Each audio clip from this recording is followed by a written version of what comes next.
Chapter 1. The Divine King Cultivation System. In the realm of Qingxuan, within the Great Xia Dynasty, at the North Town King's Mansion, in the Grand Hall, a middle-aged man with sharp brows and piercing eyes sat majestically at the center. His tiger-like gaze gleamed with intensity as he frowned upon the arrival of Xiao Chen. Beside him sat a noble woman of exquisite grace, adorned in a resplendent red palace gown, her eyes reflecting a hint of impatience and aloofness as they rested upon Xiao Chen.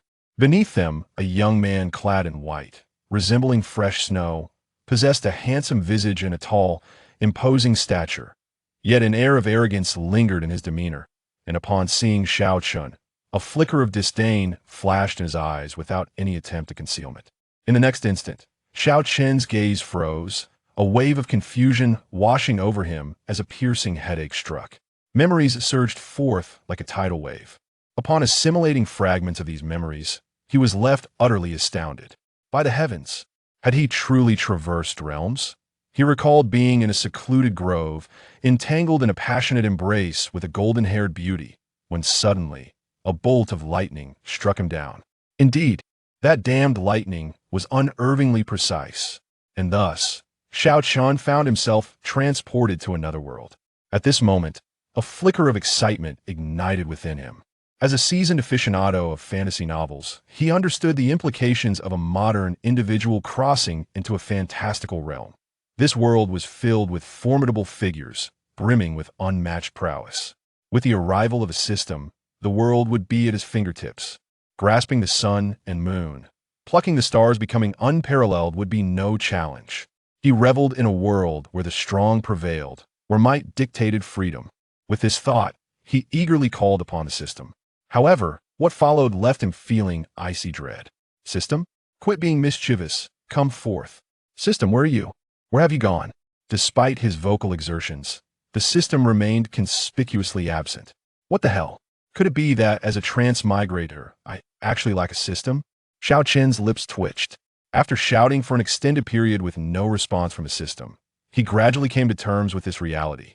Alas, without a system, becoming an extraordinary prodigy or a debauched young master would still suffice. Observing the opulence of his surroundings, he consoled himself, forcing a smile. Yet, as he fully integrated the memories, the smile on his face gradually faded. Through these memories, he learned that his predecessor also bore the name Xiao Chen, the legitimate son of the North Town King, Xiao Zhentian. Upon his birth, 108 martial acupoints had already opened, marking him as a prodigious talent, known as the explosive king body, renowned for a century. It is worth noting that the Great Xia Dynasty currently faced invasion from the demon realm, with chaos rampant and humanity on the brink of peril.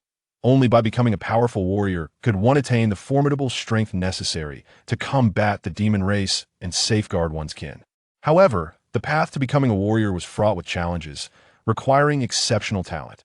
Martial talents are categorized by grades of Huang, Xian, Di, Tian, Wang, Huang, Di, Sheng, and Shun, with those possessing high innate abilities being exceedingly rare that in the realm of extraordinary talents. The Xian rank stands out as a rare gem, often referred to as a genius. The D rank is even more elusive, regarded as a paragon of excellence. Yet, the Tian rank is a coveted treasure, sought after by countless ancient sects, some of which have endured for millennia, willing to shed rivers of blood for a single Tian rank. Prodigy, beyond this, the higher ranks exist almost solely in the realm of legend, with a mere glimpse of one occurring only once in a century. Xiao Chen, born with a royal physique, was truly a marvel of his time. However, fate, in its cruel jest, intervened when enemies of the Northern King's residence launched a surprise attack, while Xiao Zhentian was away battling foes.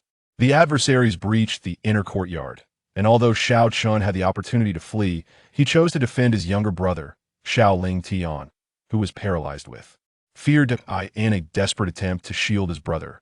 He bore the brunt of a lethal strike, resulting in the shattering of his dantian and rendering him a cripple. From that moment on, Xiao Chen's destiny took a drastic turn. Initially, his parents sought remedies for his injuries, but as time passed and they realized his chances of recovery were futile, they redirected their efforts toward nurturing his brother, Xiao Lingfeng. Gifted with exceptional talent, Xiao Lingfeng ascended to the pinnacle of the Tian rank. Though he paled in comparison to Xiao Chen's explosive royal physique, he nonetheless shone brightly as a paragon of the great Xia. Gradually, parental attention shifted away from Xiao Chen, giving way to disdain in an era where strength dictated worth. The firstborn son of the Northern King being rendered a lifeless shell was a grave embarrassment. Ultimately, to preserve their family's honor, Xiao Zhenbei and his wife cast the 15-year-old Xiao Chen aside to Xiongwu City, near the desolate north, entrusting him to a former soldier of Xiao Zhenbei, under the pretense of allowing him to recuperate in peace. 3 years elapsed in this manner, with Xiao Zhenbei and his wife never once visiting their son, as if he had never existed. Meanwhile, Xiao Lingtian inherited all the glory that once belonged to Xiao Chen, hailed as an unparalleled prodigy, the son of the Northern King, and the future backbone of humanity. One remembered the extraordinary royal physique that had once graced the Northern King's residence. Yet, the original Xiao Chen cherished familial bonds deeply, believing his parents acted in his best interest, never resenting his brother for usurping what was rightfully his, and continued to hold them in high regard. It wasn't until a month ago, when Xiao Zhenbei brought Xiao Chen back to Xiongwu City to fulfill a marriage pact with the great Xiao royal family, that he discovered the chilling reality. Indifferent parents, an arrogant brother, and haughty servants, he came to realize that he had long since lost his place in this family, living a life less than that of a dog. 3 days prior, his brother Xiao Lingtian approached him with an audacious request to relinquish his betrothal to Qingxuan, the woman Xiao Chen had secretly adored. Naturally, Xiao Chen refused. In a fit of rage, Xiao Lingtian disregarded Xiao Chen's status as a powerless cripple and ruthlessly assaulted him, leaving him gravely injured. Upon hearing this matter, the couple, Xiao Zhenbei and his wife, were utterly incredulous regarding Xiao Chen's claims. Instead, they reprimanded him for slandering his brother, refusing even to check on his injuries. Thus, the original body succumbed to grievous wounds and passed away. Coincidentally, at that moment, Xiao Chen, struck by lightning, transcended into this realm. Upon merging with the original's memories, Xiao Chen was left in a state of shock. Abandoned by his parents, insulted by his brother, and scorned by servants, he found himself devoid of any system. What a cataclysmic beginning! Oh heavens, have I somehow offended you? After considerable time spent in contemplation, Xiao Chen managed to regain his composure. Casting a glance at the figures of Xiao Zhenbei, his gentle wife, and Xiao Lingtian, he felt a chill envelop his heart. Though they were his kin, he could not sense an ounce of warmth from them, only coldness and disdain. You audacious wretch! I summoned you for a discussion, and you dawdle, arriving only now? Do you hold no regard for your father? Kneel before me at once. Seeing Xiao Chen remain unperturbed, Xiao Zhenbei could not contain his fury and slammed his hand upon the table, causing the surrounding servants to tremble in fear. Yet, a flicker of confusion crossed his gaze. Previously, Xiao Chen, despite his ineptitude, had always shown the utmost respect upon their meetings. But today, summoned by him, he arrived late and displayed an utter lack of urgency, demonstrating not even a modicum of decorum. At these words, an inexplicable rage surged within Xiao Chen, as if the emotions of the original body were taking hold. Though he had been slightly delayed, it was merely a trifle and certainly not deserving of such accusations of tardiness. Xiao Zhenbei's outburst was excessive, demanding that he kneel. Yet, Xiao Lingtian often summoned late, sometimes by a couple of hours, and Xiao Zhenbei had never uttered a word against him. Was this not an egregious double standard? Just as Xiao Chen could no longer restrain himself from unleashing a tirade, a cold, mechanical female voice echoed in his ear. Ding! The Divine King cultivation system is now activating. Activation successful. Entering the blind box selection interface, the host choices will yield different rewards, yet the nature of these rewards remains unknown until a selection is made. Finally, a system? You've finally decided to show yourself. Do you have any idea how I've endured these past several minutes? Xiao Chen trembled with excitement, unable to suppress a furious roar within his heart. He was on the verge of launching a self-destructive challenge against Xiao Zhenbei. Division of realms, disciple, master, general, sect leader, king. The first 5 realms will be revealed, with more to unfold subsequently. Chapter 2. The body of a martial god, the selection of life's blind box begins. Option 1. To kneel and apologize to Xiao Zhenbei, humbly accept all his criticisms, and secure the opportunity to continue existing in the Wangfu of the North, under the protection of the King of the North. Amidst the chaos of this tumultuous era, the host would at least have a place to call home. Is this even a choice? Xiao Chen grimaced. Choosing this path is no different from becoming a mere dog. Option 2. Immediately sever all blood ties with the Xiao family, who regard the host as less than human, reclaim one's dignity as a man, depart from the Wangfu of the North, and embark on a perilous journey for survival in a world where human life is as disposable as grass. Such a choice would not betray the essence of manhood, displaying ironclad resolve, but also carries the risk of being harmed by the demon race, possibly leading to a demise. Without a burial place, life is fraught with unexpected twists. The host is advised to choose wisely, as the rewards will vary greatly based on the choice made. This election's prize pool includes a dog whip, 10 beginner blood essence pills, a divine warrior body, and a blade of dogtail grass. Reward explanations. Reward 1. Dog whip. An item that strengthens the body. A man who consumes it becomes fierce as a tiger come nightfall. Reward 2. Beginner blood essence pill. Consuming one increases vitality by 10 points. An essential elixir for martial artists, valued at 10 taels of silver each, totaling 100 taels for 10. Reward 3. The unparalleled divine martial body. Allows its possessor to ascend to the heavens with ease, capable of shattering the void and defying the heavens, possessing the divine warrior body means one could crush the stars and the moon at will. Reward 4. Dogtail grass. An utterly mundane decorative item. Xiao Chen gazed at the golden virtual panel before him. He was left dumbfounded. A dog whip? Dogtail grass? How could the system present such trivial rewards? Cursing under his breath, he lamented the system's sordid nature. This is akin to the card-drawing games he once played, where garbage filled the prize pool. As for the blood essence pills, they are indeed a decent reward, providing tangible enhancement for martial artists. Yet, at a total value of 100 taels, it is a mere pittance for the Wangfu of the North. The true treasure lies in the divine warrior body, a truly exceptional reward. However, he wondered whether this divine warrior body could restore his shattered dantian. Do not worry, host. The divine warrior body can completely transform one's being if obtained. The host's dantian shall naturally be restored. The system's voice echoed as if it had read Xiao Chen's thoughts. Upon hearing this, Xiao Chen felt a surge of excitement. Could the divine warrior body restore his dantian? Would that mean he could regain his unparalleled, invincible talent from years past? If so, there would be no bounds to his journey. Yet, Xiao Chen's understanding was somewhat flawed. Although the explosive royal body is formidable, it pales in comparison to the divine warrior body, which is trivial by comparison. System, could you offer some guidance? If I soar, your reputation benefits as well. Xiao Chen implored the system. Hints rely solely on your heart. A friendly reminder, host, choosing incorrectly may lead to death. Upon hearing the system's words, Xiao Chen gazed at the golden virtual panel once more, caught in a dilemma. The first choice merely entails kneeling and living as a dog to Xiao Zhenbei, devoid of dignity, in exchange for safety. Without the system, this choice, though humiliating, was one he had no option but to make. After all, in this era where the demon race ran rampant, without the protection of the Northern King's manor, he estimated that stepping outside would spell his doom, likely, resulting in him being torn apart by demons within a few days. Yet now he possessed a system. He was unwilling to endure such a constrained existence, that a man of valor should ride forth with clanging armor and a mighty presence that commands respect across the realms. The second choice truly resonated with his heart. However, should he fail to obtain the divine warrior's physique, he risked a swift demise.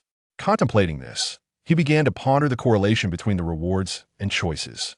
Suddenly, a memory of a television drama from his previous life struck him. A great general, when faced with invaders and choosing to avoid battle, was ridiculed by his subordinates who presented him with dog treasures, implying that he was too cowardly and needed to fortify himself. Could it be that the system's rewards harbored such hidden meanings? If his conjecture held true, then choosing to kneel and admit fault would correspond to receiving a dog whip and dogtail grass symbols of his cowardice and submission. respectively. After a moment's reflection, the more he considered it, the more convinced he became, and he resolutely declared in his heart, "I choose the second option." Congratulations, host. Choice successful. The host has chosen to sever ties with the Xiao family, who do not regard him as human, demonstrating his indomitable spirit. The dog whip and dogtail grass are now irrelevant to the host. As the host ventures alone, there is an urgent need to enhance his strength. Thus, the rewards will manifest. Between the blood sheep hill and the divine warrior's physique, the final reward obtained by the host is the divine warrior's physique. The system's voice resonated like celestial music in Xiao Chen's ears. Before him, a virtual panel suddenly revealed a breathtaking imagery of vast and resplendent starry sky, where an indistinct divine figure strode through the void. With each step he took, the void fractured and stars extinguished. Even the very principles of heaven and earth could scarcely endure the faintest hint of the aura he exuded, beginning to unravel. Despite the infinite expanse of time and space separating them, Xiao Chen could easily sense the formidable pressure emanating from the divine being. Yet this figure was shrouded in a thick, dark aura of death, indicating that he was on the brink of demise. Suddenly, the divine being turned to gaze at Xiao Chen, his eyes ablaze with golden light, causing the endless void to crack and splinter. He then slightly parted his lips, emanating a profound divine sound. "Little brother, you have finally arrived. I have awaited you for eons. Today, I bestow upon you the heart of the divine warrior, hoping you can suppress the next millennium and uphold the illustrious name of the divine warrior's physique. In an era, only one divine warrior's physique may exist. The predecessor must perish for the next to inherit. Such a constitution is too extraordinary within the same era. The existence of a second is not permitted." In the next moment, a purple heart shot forth from the divine being's chest, traversing the boundless void and entering Xiao Chen's own chest. An unfathomable power instantly surged through his body. And then, the extraordinary phenomenon vanished. As Xiao Chen felt as though his body might explode, a mysterious force swiftly suppressed the divine heart within him. The system's voice resonated, stating, "The transfer of the divine body is complete. The host is currently deemed unfit for activation. The system will temporarily assist in freezing it, allowing the host to choose a time for activation later." This entire occurrence was invisible to anyone but Xiao Chen. Seeing Xiao Chen standing foolishly in place, Xiao Zhenbei erupted in fury. "You insolent wretch, still not kneeling? Do you wish to defy your father? I decree that you shall kneel here for 3 days and nights, and no one is permitted to bring you food." At these words, Xiao Chen immediately returned to reality, forcefully suppressing his joy at acquiring the divine body. He raised his gaze to meet the eyes of Xiao Zhenbei, who sat high in the center, his expression sharp and piercing. He had merely been delayed for a moment, and yet Xiao Zhenbei treated him so? The intensity of the situation suggested that Xiao Zhenbei would rather see him dead. And what of when Wanrong and Xiao Lingtian? Had it not been for him, Xiao Lingtian would have perished long ago when he took that blow for him. Now he found himself reduced to a mere husk. Yet this family, far from expressing gratitude, instead chose to kick him when he was down, treating him like a beast. Was this truly kinship? Did they ever consider the reason behind his shattered dantian? "Ah, Xiao Zhenbei, I am merely a moment late, and you accuse me of defying my father? You wear that label well." With a cold laugh, Xiao Chen locked eyes with Xiao Zhenbei and retorted, "Is it not your disdain for my shattered dantian that embarrasses your esteemed title of Northern King? Why must you feign such hypocrisy? But do not forget, I was once an unparalleled natural-born royal body. Were it not for my intervention to save Xiao Lingtian, would you too dare to be so arrogant before me? You are merely of the heavenly tier. You are not worthy to even carry my shoes." At this proclamation, a wave of shock coursed through the onlookers. The servants around trembled in disbelief, gazing at Xiao Chen with incredulity. This once timid and demure young master, who had always revered his father, now displayed such audacity. Who dared speak such heretical words to the Northern King? It was well known that the man seated before him was a figure of immense power and authority. Few would ever dare to address the Northern King in such a manner. When Wanrong and Xiao Lingtian were equally taken aback, their eyes wide as saucers. Xiao Zhenbei's expression morphed into one of utter astonishment. He had never anticipated that his worthless son would dare to retort. Did this fool not realize who had protected him all these years? Without Xiao Zhenbei, this rebellious child would have long since perished at the hands of the demon clan. As for the natural-born royal body, that was merely an old tale from years gone by. What would care? You insolent brat, how dare you speak to your father in such a manner? I shall break both your legs today.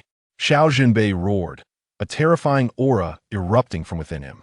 The surrounding servants felt a chill seep into their bones, cold sweat streaming down their faces, as they could not help but kneel before him. The Northern King was indeed a figure of terror.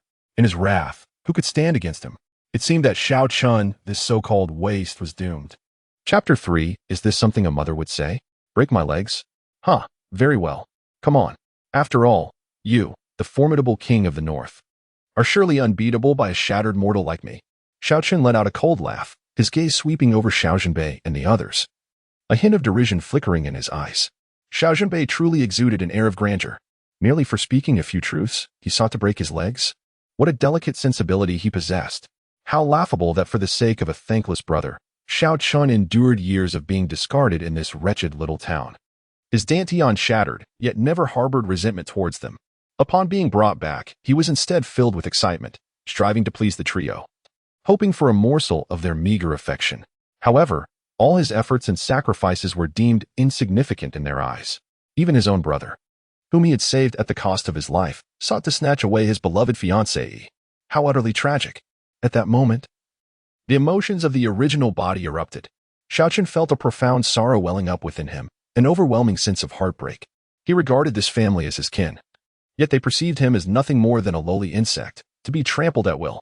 Where was the justice in that? Nevertheless, this surge of emotion was fleeting. Soon, Xiao Chen's gaze returned to its icy demeanor. After all, he was merely a transmigrator. Despite having assimilated the memories of his predecessor, he bore little emotional attachment. Letting go was the only option. Having been reborn, who would continue to act as a submissive, dutiful son? He was not the foolishly filial predecessor who valued familial ties above his own life. Seeing Xiao Chen's uncharacteristic defiance, Xiao Lingfeng could hardly contain himself. With his head held high, he exclaimed arrogantly, "Xiao Chen, what is this attitude? How dare you be so unreasonable towards your father? Is he not good enough to you? You, a useless waste, should be grateful that your father supports you. Otherwise, you would have perished in this chaotic world. How can you still be unsatisfied?" His eyes were filled with contempt and disdain. He could hardly believe that a worthless individual like Xiao Chen would dare to be so brazen, even challenging Xiao Zhenbei. Did this fool not understand how many perish daily in these chaotic times? To do nothing and yet enjoy peace within the king of the North's estate was already a tremendous blessing. Yet this Xiao Chen had the audacity to complain. What right did this waste have to voice grievances? Ha ha ha, waste? Very well, a splendid waste. Upon hearing this, Xiao Chen suddenly burst into raucous laughter. As he laughed, his eyes gradually turned crimson, and his handsome features twisted into a snarl. This sudden display of mirth left those around him in stunned silence. Laughing? How could this useless one dare to laugh at such a time? Waste, what are you laughing at? Am I not speaking the truth? Xiao Lingfeng furrowed his brow and inquired. A flicker of desolation crossed Xiao Chen's eyes as he abruptly turned to face Xiao Lingfeng, his gaze fixed and deliberate. He enunciated, "You are right. It is my folly. Had it not been for the purpose of saving you, wretched creature, I would still be that transcendent being, the natural embodiment of royalty, basking in boundless honor. How foolish I am to have regarded you, a heartless beast, as a brother, sacrificing my extraordinary gifts to preserve your wretched existence. What have I gained in return? Abandonment by my parents? Scorn from my brother? Indeed, I am a fool, the greatest fool in all the world." Upon uttering these words, many servants present shifted in discomfort, their expressions revealing a complex blend of emotions. Indeed, had I not endeavored to save Xiao Lingfeng, Xiao Chen, with his innate royal physique, would undoubtedly be a figure of unparalleled admiration, revered by countless souls, rather than enduring such indignities. Although Xiao Lingfeng possesses exceptional talent, he pales in comparison to the majesty of the royal body. Crushing those of lesser caliber is as simple as extinguishing an ant. Xiao Zhenbei's countenance darkened, while when Wanrong was taken aback by Xiao Chen's piercing words. As the aggrieved party, Xiao Lingfeng's visage turned a shade of green with fury, his fists clenched in rage. "How dare you label your own brother a beast? Do you seek to turn kin against one another? Noticing Xiao Lingtian's distress, Xiao Zhenbei felt a pang in his heart and admonished him sternly. After Xiao Chen became a waste, Xiao Lingtian emerged as his sole hope. Since childhood, he had showered Xiao Lingtian with affection and care. How could he bear to witness such humiliation? Kin against kin? Xiao Zhenbei, are your eyes blind? Which I witnessed this ungrateful wretch treating me as family. I saved his life, yet he repays me with scorn. When he called me a waste, did you utter a word? I merely spoke a few truths. And you are already distressed? Oh, it appears this wretched creature's life is indeed precious. Xiao Chen scoffed. Xiao Chen, you worthless being, how dare you speak to me thus? Kneel and apologize at once. Just as Xiao Zhenbei was about to erupt, Xiao Lingtian could no longer contain himself, a terrifying aura of malice locking onto Xiao Chen. Observing the icy fury swirling in his eyes, Xiao Chen could not suppress a laugh. Kneel and admit fault? He saved this ungrateful creature's life. And this wretch has never bowed his head in gratitude. Now, after speaking a few honest words, he dares to demand an apology? How audacious! Confronted by these blood relatives. Now poised for conflict, Xiao Chen felt profoundly unfortunate. Even if adopted, such treatment seems unwarranted. Scorned by parents, derided by a brother. And even the servants disregard him as if he were less than human. The very brother he saved at the cost of his own potential now dares to demand he kneel an apology. Apologize? Ha! Xiao Lingtian. What kind of scoundrel do you think you are to warrant my kneeling? Were it not for my intervention, the grass on your grave would be 3 meters high. Apologize? I owe you nothing, Xiao Chen declared coldly. Upon hearing this, Xiao Lingtian's breath caught in his throat, taken aback by Xiao Chen's sharp wit. Is he still the same timid and useless person from before? It is true that Xiao Chen once saved him, but as an elder brother, was that not his duty? How dare this useless wretch hold a grudge for a favor? Moreover, that was 3 years ago. Is it necessary to keep bringing it up? Observing Xiao Lingtian's crestfallen expression, Xiao Chen continued, You, a mere parasite, dare to mock me? In terms of innate talent, I possess the heavenly king body, while you are merely an exquisite heavenly grade. Were it not for your fortunate circumstances and Xiao Zhenbei's favoritism, granting you all the rare treasures, would you have attained your current level of cultivation? Do you truly believe yourself to be impressive? Xiao Chen ruthlessly struck at Xiao Lingtian's vulnerabilities, shattering his pride. You. Xiao Lingtian gritted his teeth, his chest heaving with rage. Chen, how can you speak to your younger brother in such a manner? When Wanrong interjected softly, unable to bear it any longer. After all, she was a mother. Both sons were dear to her. Although she favored her younger son, she still held affection for her elder. What? Annul the engagement. When Wanrong, you are fully aware that I have cherished Yi Qingxuan for many years, longing to marry her day and night. Now you ask me to annul the engagement to accommodate this little wretch? Xiao Chen was taken aback. Could such words truly come from a mother? Chapter 4. The Severance of Bonds. Chen, your mother understands your distress, yet your brother truly harbors deep affection for Qingxuan. He has been consumed by thoughts of her, neglecting food and drink to the point of emaciation. As his elder brother, you cannot bear to witness his suffering, can you? Please, grant him this favor. When Wanrong also felt that this was somewhat excessive, but after a moment's hesitation, she mustered the courage to voice her thoughts. You all sympathize with his sorrow, yet I have been abandoned in this desolate little town for 3 years. Not once did you come to see me. Utterly indifferent to my plight, claiming it was for my recovery. How generous of you. A flicker of despair crossed Xiao Chen's eyes. Although he was a time traveler, he had merged with the memories of his former self. The anguish of yearning for familial love yet being met with rejection resonated deeply within him. It was a tragedy beyond measure. When the Xiao Zhenbei couple summoned the former self back to the desolate northern city to fulfill the engagement with Yi Qingxuan, the former self was overjoyed, weeping like a child. He naively believed that 3 years of neglect and torment were finally coming to an end. He anticipated the affection of his parents, the respect of his brother, and the nurturing love of his fiancée. However, upon his return to the northern city, he was met with a chilling indifference from his family. In that moment, his heart shattered.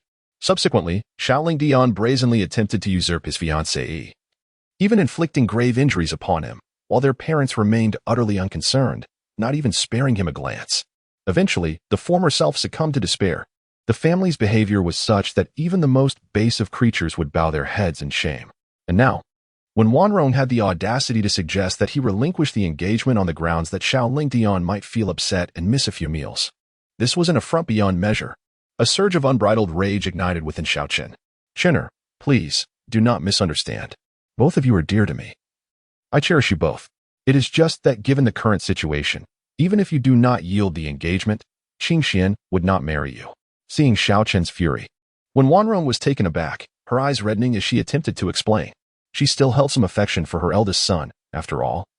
He was a piece of her own flesh.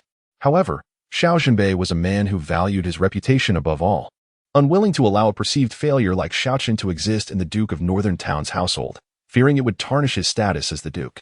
Thus, they had cast the young Xiao Chen into the remote little town, entrusting him to the care of a humble family. To further diminish Xiao Chen's influence, they had not visited him for many years. With Xiao Chen absent, when Wanrong naturally directed all her affection towards Xiao Lingfeng, which over time fostered a sense of favoritism.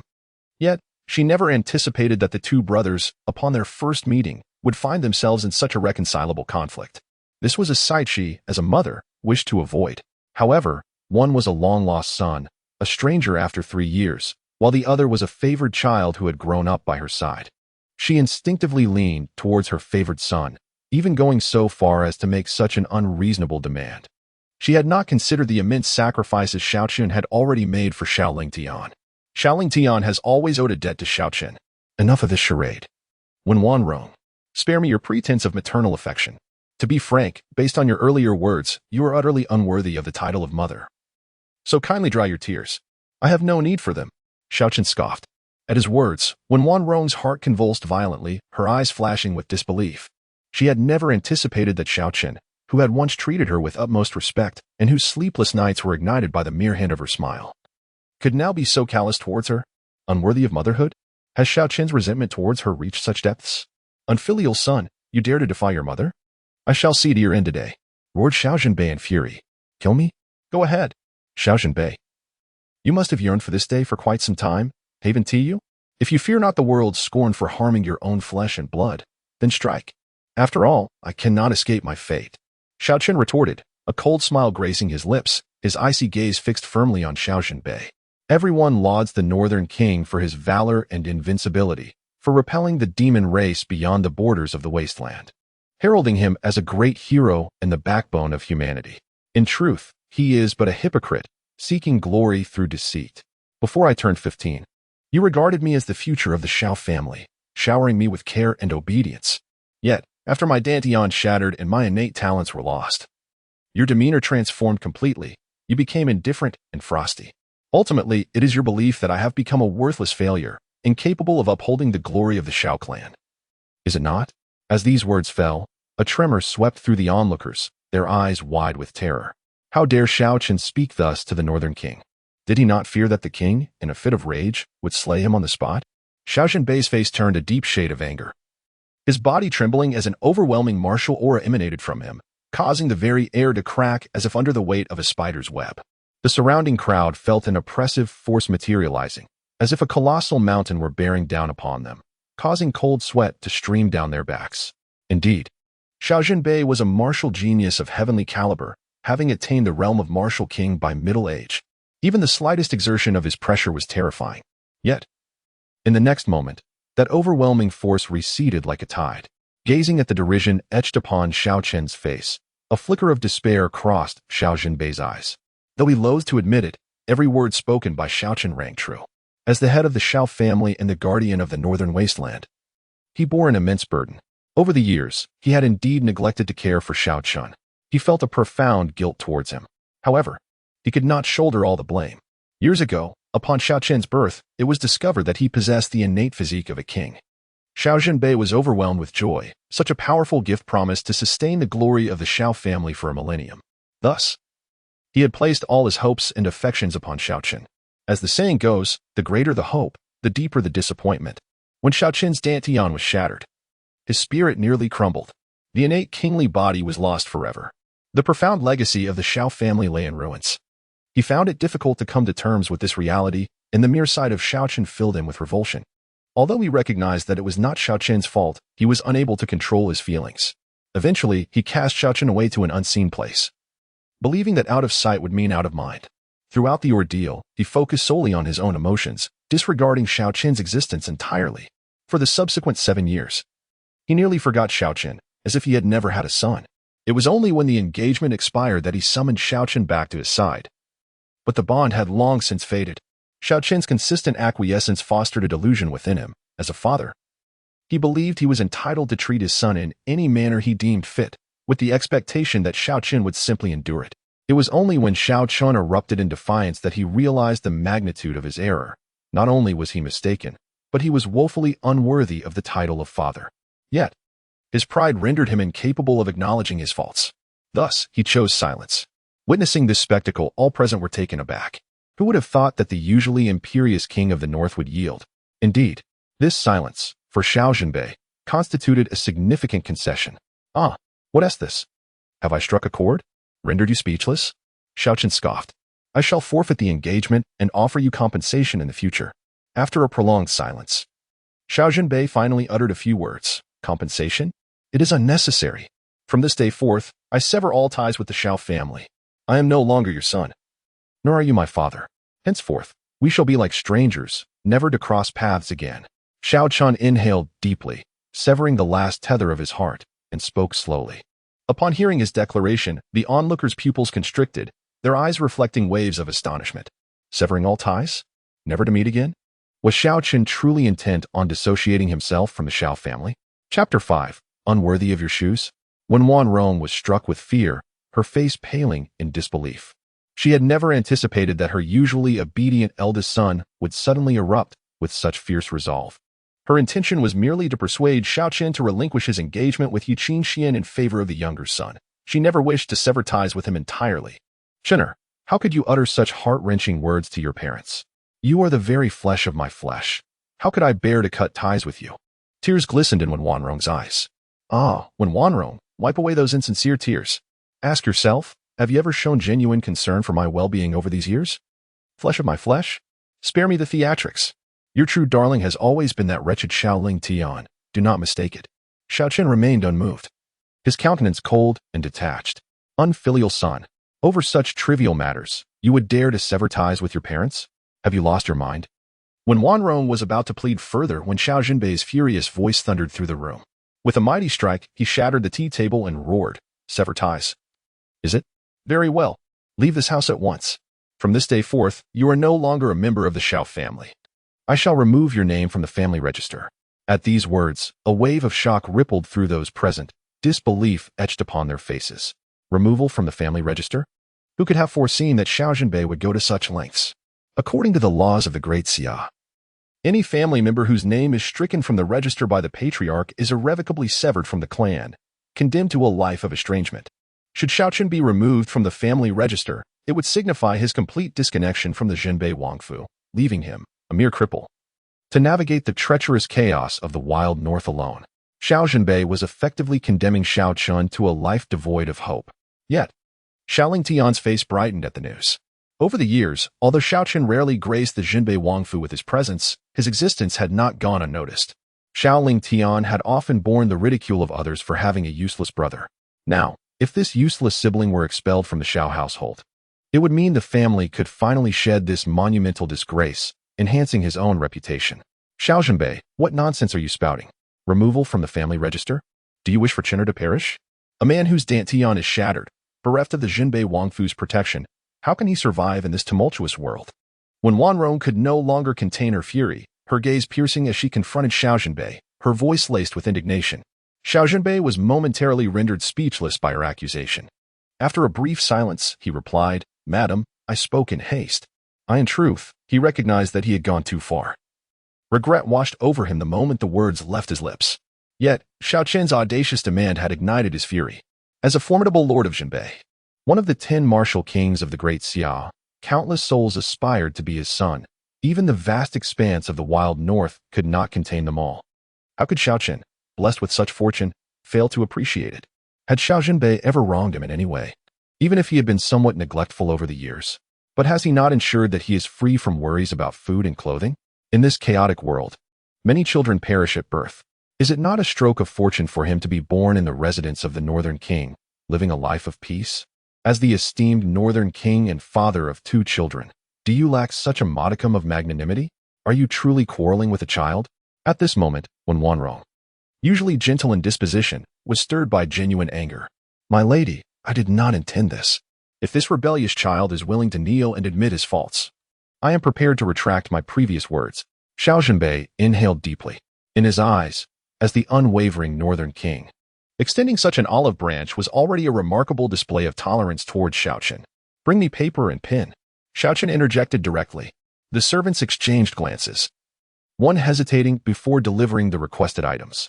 Do you wish to write an apology letter? That is acceptable, but it must be presented while kneeling, Xiao Zhenbei remarked, a flicker of confusion crossing his brow.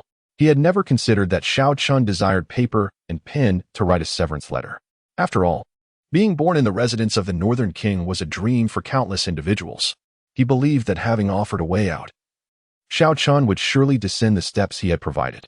Even when Wanrong and Xiao Lingtian assumed that Xiao Chen intended to write an apology letter, they too could not fathom that Xiao Chen would dare to leave the Northern King's residence.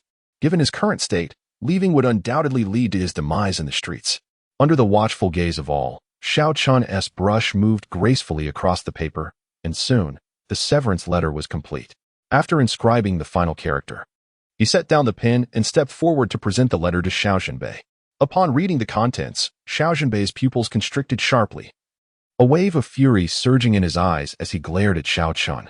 Rebellious child, do you seek death? How dare you write a severance letter? Do you truly believe I would not dare to disown you? What? Severance letter? When Wanrong trembled, incredulity flooding her as she covered her mouth. The severance letter was a document recognized by the laws of the Daxia, severing ties with one's family. She had assumed Xiao Chen was merely acting impulsively, only to find that he had gone so far as to draft a severance letter.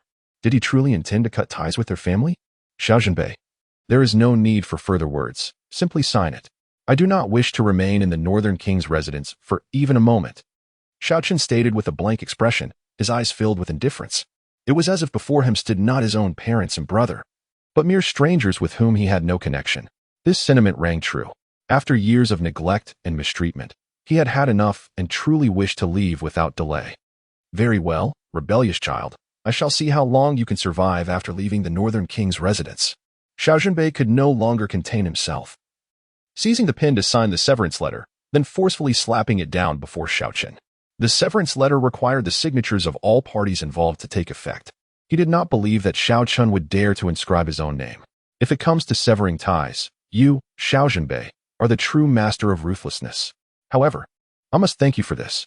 Xiao Chen swiftly grasped the pen and inscribed his name upon the severance document with remarkable alacrity.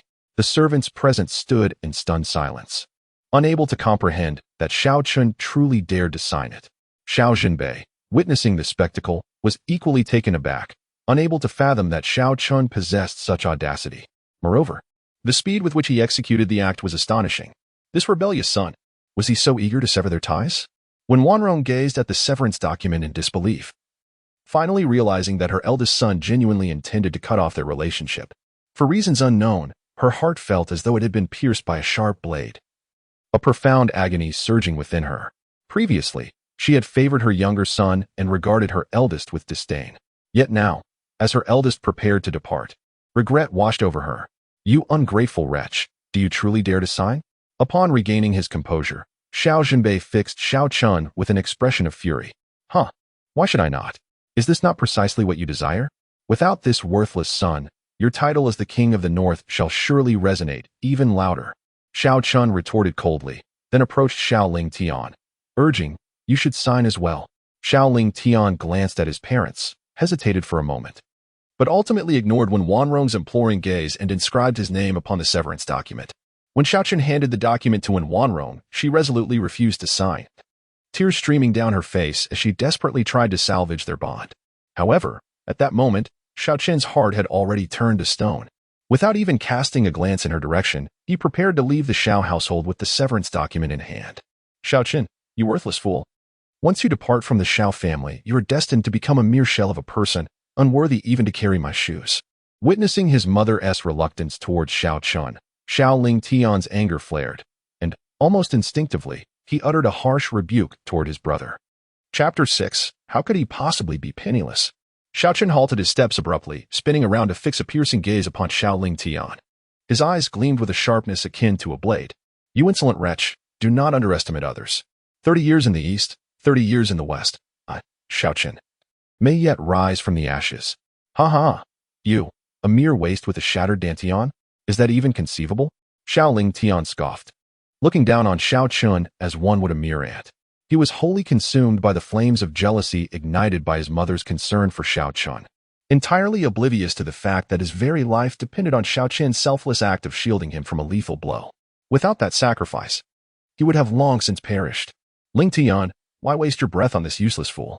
Let him leave. I wish to see how long he can survive without the protection of the Northern King's manor. Xiao Zhenbei bellowed in anger. Xiao Chen's recent actions had thoroughly incensed him. Then do keep your eyes wide open, Zhenbei, and witness how I rise from despair, and how I shall one day trample upon your lofty position. Xiao Chen sneered coldly, turning to depart, though his current cultivation was inferior to Xiao Zhenbei's. And even to Xiao Lingtian's, such a disparity was trivial for one who possessed the body of a martial deity. He held firm in his belief that it would not be long before the world trembled at his name. Chenair, do not go. When Wanrong rushed forward, attempting to pull Xiao Chen back. Despite her shock and heartache over his signing of the severance agreement, Xiao Chen was, after all, a piece of her heart. She could not bear to let him truly leave. Xiao Zhenbei, meanwhile, stood in stunned silence. To rise from ruin and stand over him. Such audacity. He never anticipated that his eldest son, whom he had always regarded as a mere waste, would harbor such lofty aspirations. Had he misjudged him all along? Alas, he was already a broken man, and any thought of resurgence was futile. Otherwise, such ambition combined with a natural royal physique would undoubtedly secure the Xiao family's glory for a millennium. Xiao Chen, do not feign. You do not truly wish to leave, do you? All of this is merely a ploy to elicit your parents' pleas for you to stay, isn't it? Xiao Lingtian noted the flicker of emotion on their faces, a glint of malice flashing in his eyes. His selfishness prevented him from sharing his parents' affection with anyone else. Even when Xiao Chen was a mere afterthought, he found it irksome. Now, witnessing their growing concern for Xiao Chen, he could not abide it. Rest assured, from this day forth, the entirety of the Xiao family shall belong to you.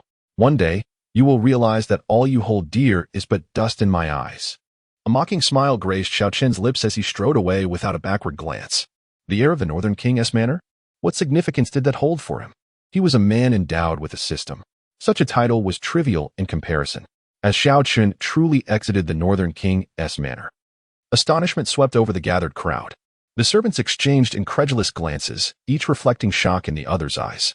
At this moment, Xiao Zhenbei's face was ashen, for he could scarcely believe that Xiao Chen possessed such resolute spirit, daring to truly step out of the Zhenbei Wangfu. Meanwhile, when Wanrong's complexion had turned pale, as she collapsed onto the ground, utterly lost, she never anticipated that after being separated from her eldest son for 3 years, and having only just reunited for a month, their mother-son bond could be severed so abruptly. It was worth noting that since Xiao Chen's return, she had yet to embrace him even once. Xiao Lingtian was also taken aback. However, it was not long before a flicker of delight crossed his brow. The greatest waste of the Xiao family had finally departed. From now on, his parents would belong entirely to him.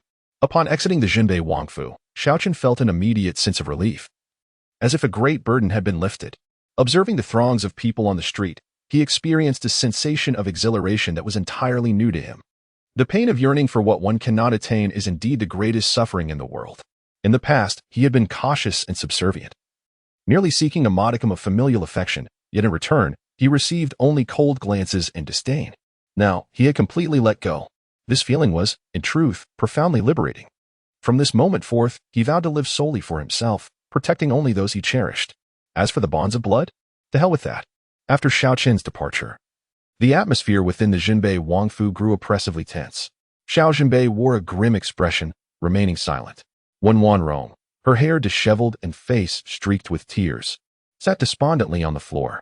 The servants, heads bowed, dared not breathe a word. How could this wretch dare to leave? How could he? Without the support of the Zhenbei Wangfu, he would not survive even a month. Xiao Zhenbei remained incredulous. Master, the young master left without taking anything. Given the current state of affairs outside, might he? The elderly steward Li approached cautiously, offering a gentle reminder. He had been in the Wangfu since Xiao Chen's birth, having been responsible for his care during his formative years, thus harboring some affection for him. Since Xiao Chen's return, he had been the only servant to show him any genuine concern. Now, witnessing Xiao Chen depart empty-handed, he felt a pang of sympathy. Is he not capable? Let him fend for himself. Once he encounters hardship, he shall realize the kindness the Jinbei Wangfu has shown him. Xiao Zhenbei scoffed. But the young master is penniless. I fear. Li Stewart expressed his worry. Penniless? Does he not receive a monthly allowance? How could he be without funds? Xiao Zhenbei furrowed his brow. Every scion of the Xiao family received a monthly stipend, and it was quite substantial. Take Xiao Lingtian, for instance. He received 200 taels of silver merely as his allowance each month, not including various resources for cultivation. Each month. The expenses incurred for him exceeded 1,000 taels of silver. This is an astonishing figure. It is worth noting that in the barren north, a family of 3 would require only 10 taels of silver for an entire year. Yet, even this modest sum is rarely attainable, as most commoners struggle to find sufficient sustenance. Only families as grand as the Jinbei Wangfu could afford to bestow such generous allowances upon their children. My lord, the eldest young master has never received a stipend. You mentioned that he cannot cultivate, and since he consumes and drinks at home, there is no need for him to spend money. Thus, he has never been allocated a stipend, whispered stewardly. Upon hearing this, Xiao Zhenbei was taken aback, suddenly recalling that he indeed had uttered such words. At that time, he had transferred the resentment stemming from the shattered dreams of the Xiao family's millennium glory on his Xiao Chen, finding fault with him at every turn, which led to the revocation of his stipend. After expressing this sentiment, it slipped from his memory. Consequently, this situation persisted for 3 years. The attendees were left in stunned silence. How could it be that the legitimate heir of the esteemed town North Prince's residence had no stipend? Such a scenario would be utterly inconceivable in any prominent family. Why did he not voice this? Did he not possess the ability to speak? The expression on Xiao Zhenbei's face shifted unpredictably. After much internal struggle, he stubbornly asserted, the eldest young master holds the prince in reverence. He once discreetly inquired about this matter with the old servant, but upon learning it was the princess' decree, he chose not to pursue it further. Perhaps he believes that your decision is undoubtedly grounded in wisdom. Stewardly sighed, hesitating to continue. And what else? Xiao Zhenbei pressed for clarification. Chapter 7. The rift between husband and wife. Moreover, since the eldest son returned a month ago, he has been residing in the servants' quarters without a single complaint. Stewardly spoke slowly. Upon hearing this, the atmosphere fell into a sudden silence, as if the very air had been sucked away. Xiao Zhenbei's pupils constricted in shock. As he stood there, frozen like a statue. Xiao Chen, in this vast residence of the northern town king, how could he not possess even a single villa of his own? This was simply inconceivable. Even the lesser relatives within the family had their own luxurious villas. Xiao Lingtian, in particular, owned 3 villas in different locations, allowing him to change his living quarters at will. How could Xiao Chen, the legitimate eldest son of the northern town king's household, be relegated to the servants' quarters? When Wanrong was equally astonished, turning her head in disbelief. Her eldest son had been back for so long, yet he had no villa in the northern town king's residence, and she, as his mother, had remained oblivious to this fact until now. It was nothing short of a monumental joke. Tears streamed down Wanrong's face as she reflected on the past. Since Xiao Chen's return, it seemed she had only been by her younger son's side, never once visiting her eldest son's quarters. She felt utterly incompetent as a mother. No wonder her eldest son wished to sever ties with her today. Li Qi, how audacious you are. The eldest son has returned for such a long time, and you have not even arranged for him to have a villa. What penalty do you deserve for this? Seeing Wanrong's distress, Xiao Zhenbei bellowed in anger.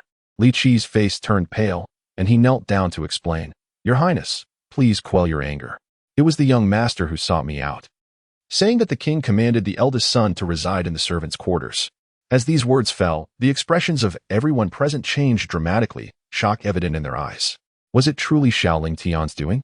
He, who possessed 3 of the best-located villas in the manor, would allow his savior, his own brother, to live in the servants' quarters? If this were indeed a command from the northern town king, it might be acceptable, but judging by the king's reaction, he clearly knew nothing of it. Most likely, it was Xiao Lingtian who had fabricated this order, and after more than a month, the northern town king and his wife remained completely unaware, indicating they had never once visited where their eldest son resided. Such a gross neglect. At that moment, many servants could not help but feel a twinge of pity. Xiao Chen's plight in the northern town king's residence was utterly miserable. He fared worse than they did.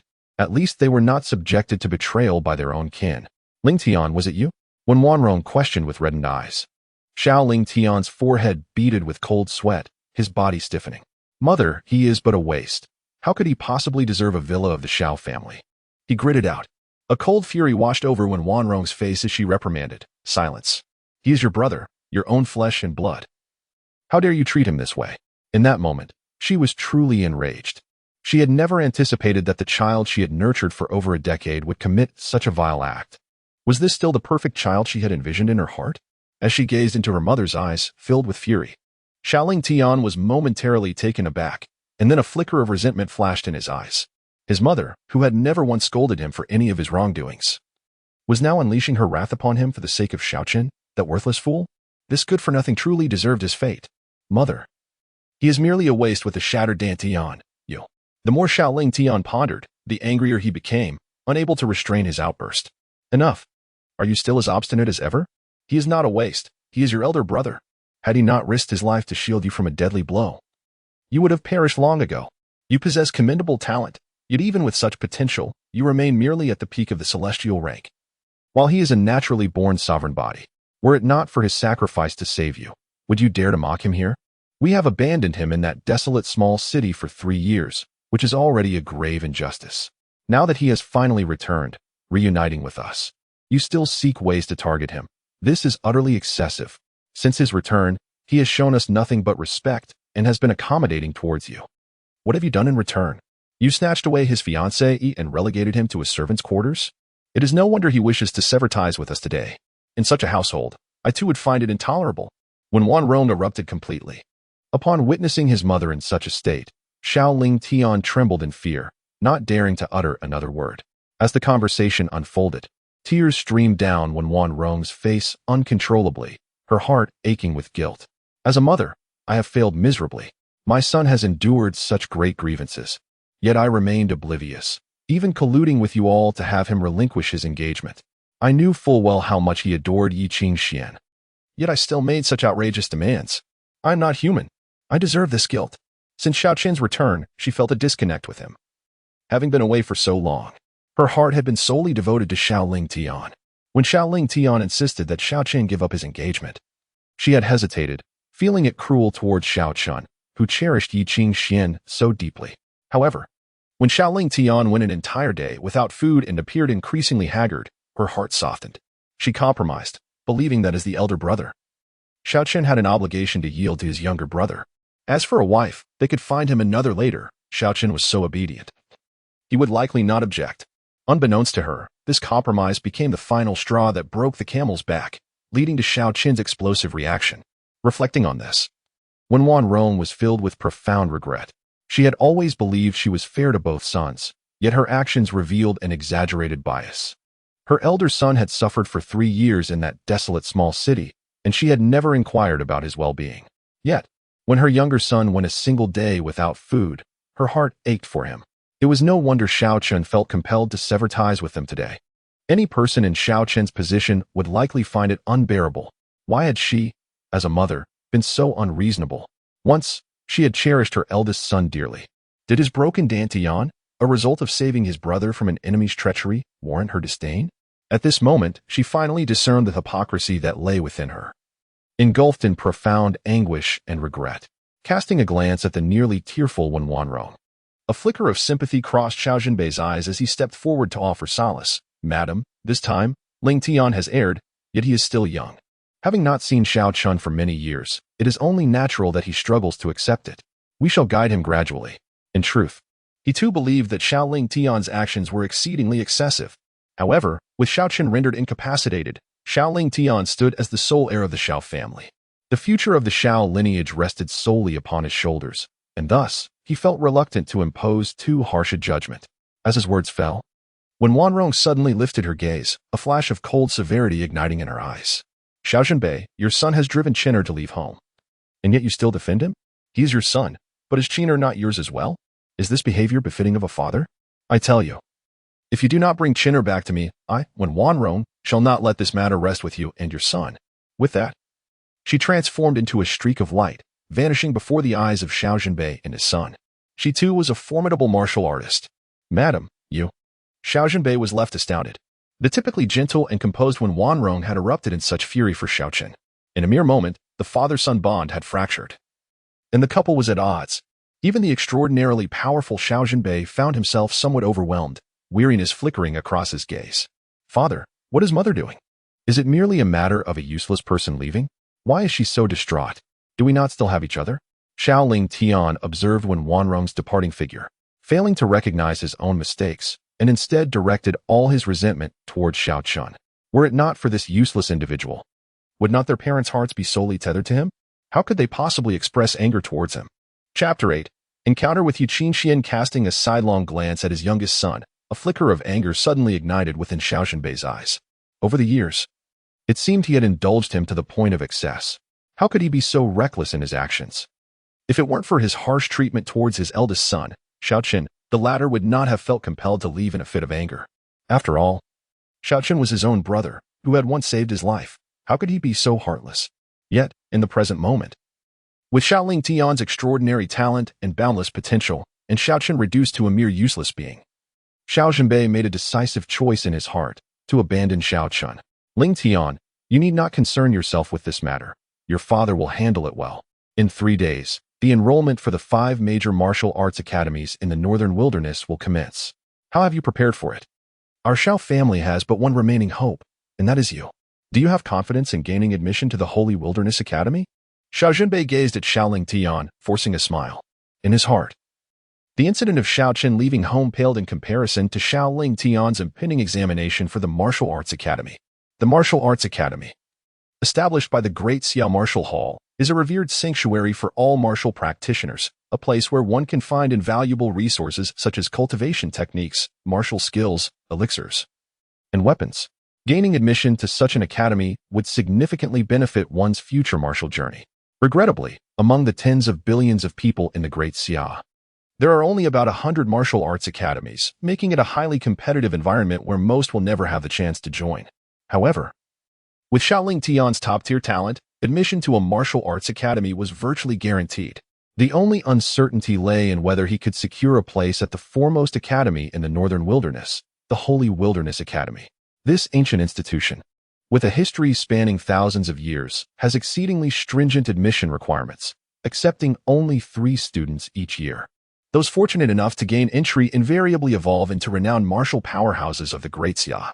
Xiao Zhenbei had once aspired to enter the Holy Wilderness Academy, yet regrettably, he was not accepted. Although he later achieved the esteemed title of Martial King through his own effort and fortuity, this remained an unfulfilled dream in his heart. He hoped that Xiao Lingfeng could join, thus helping to mend this regret. Rest assured, Father, I am not like that useless Xiao Chen, with my qualifications. The Holy Wilderness Academy would be eager to have me, Xiao Lingfeng declared proudly. Are you so confident? Upon hearing Xiao Lingfeng's audacious response, Xiao Zhenbei felt a swell of pride rather than anger. Perhaps his youngest son was a bit too arrogant, but his talent was undeniably exceptional, stronger even than his own. As for pride, what gifted youth is not proud? Is it even possible to call oneself a youth without that vigor? Of course, my martial arts qualifications are top tier. You can hardly find a few in the entire Northern Wilderness. No matter how formidable the Holy Wilderness Academy is, would they truly overlook me? Xiao Lingfeng's expression radiated defiance. Xiao Zhenbei shook his head slightly. Lingfeng, your talent is indeed extraordinary. But admission to the Holy Wilderness Academy is not solely based on innate ability. Not solely based on talent? Then what else is considered? Xiao Lingfeng was left momentarily speechless. A martial artist aspiring to rise as a formidable figure must possess not only innate talent, but also extraordinary fortune and auspicious opportunities. Only then can one ensure survival and growth without untimely demise. The esteemed ancestor of the Sacred Wilderness Academy bequeathed a treasured artifact known as the Martial Spirit Mirror. Any martial artist who gazes into this mirror can glimpse a fragment of their future, discerning whether they shall falter midway or soar like a hidden dragon. Xiao Zhenbei elucidated. The Martial Spirit Mirror? Was my father ever reflected in it? Xiao Lingfeng inquired with curiosity. Indeed. The martial spirit once proclaimed that my father possessed the potential of a martial king, yet that was as far as it went. Strangely, however, the spirit stated that he originally bore the essence of an emperor, but due to a falling out with a blood relative, he severed his destined opportunities. A regret that would haunt him for life. It was this pronouncement that led the Sacred Wilderness Academy to shut its doors to me. I once asked if it were possible to defy fate, to alter one's destiny. The martial spirit responded that all things in this world are bound by cause and effect, appearing coincidental yet truly inevitable. Heavenly mandates cannot be changed. A flicker of indignation flashed in Xiao Zhenbei's eyes. To sever the emperor's opportunity due to a rift with a blood relative? Surely, they cannot be referring to that useless Xiao Chen. The martial spirit mirror seems rather dubious. Xiao Chen's dantian has been shattered. How could he possibly sever your fate? This is inconceivable. A hint of astonishment surfaced in Xiao Lingfeng's gaze. I do not know, but the martial spirit mirror is an ancient divine artifact. Its prophecies unerring for millennia. Logically, there should be no error in my case. Xiao Zhenbei mused with a furrowed brow. Rest assured, father. This time I shall undoubtedly gain admission to the Sacred Wilderness Academy and restore our family's honor. Xiao Lingtian declared confidently. Meanwhile, Xiao Chen exited the Northern King's mansion and made his way towards a nearby desolate mountain. He was eager to merge with the divine martial body. The world he inhabited now was far from the peaceful realm of his past life. It was a harsh and frigid fantasy world, rife with malevolent creatures. In this perilous land where demons roamed freely, life was as cheap as grass. A moment's inattention could lead to an untimely demise. He must elevate his strength post-haste. Before long, he arrived at the desolate mountain, relying on his memory to locate a cave he had visited before, preparing to initiate his breakthrough. Entering the cavern, he found a stone to sit upon. Xiao Chen resolutely stated, System, activate the divine martial body. Activation of the divine martial body commencing. A golden virtual panel materialized before him. The heart of the divine martial god, radiating a chilling purple light and an aura of terror, soared out from the panel and hovered before Xiao Chen. In the next instant, the heavens and earth underwent a dramatic transformation. What had been a clear azure sky was suddenly engulfed in thunder and lightning. The winds surged tumultuously. The void surrounding the divine martial heart could not withstand the immense energy, fracturing inch by inch. Within the void, a fearsome divine silhouette emerged, exuding an overwhelming aura of annihilation. Taken aback by the celestial phenomenon, Xiao Chen exclaimed, This is rather ostentatious. However, in the following moment, the golden panel before him blazed with radiant light, enveloping the wondrous spectacle, causing all manifestations to vanish as if they had never existed. The system is truly remarkable. Xiao Chen could not help but marvel. As soon as he spoke these words, the heart of the martial god surged directly towards his heart, transforming into a mesmerizing violet light that swiftly merged into his chest. Xiao Chen felt an overwhelming and terrifying energy suddenly manifest within him, flooding his limbs and bones. His damaged dantian, drawn by this energy, began to rejuvenate at an astonishing rate. The horrifying cracks in it fused together rapidly, giving rise to a new dantian, larger and more robust than the previous one. But that was not the end of it. Xiao Chen sensed that every cell in his body underwent a profound purification, transforming his once frail physique into a formidable one.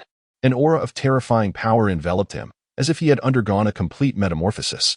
His heart swelled with excitement. The martial god body was indeed fearsome.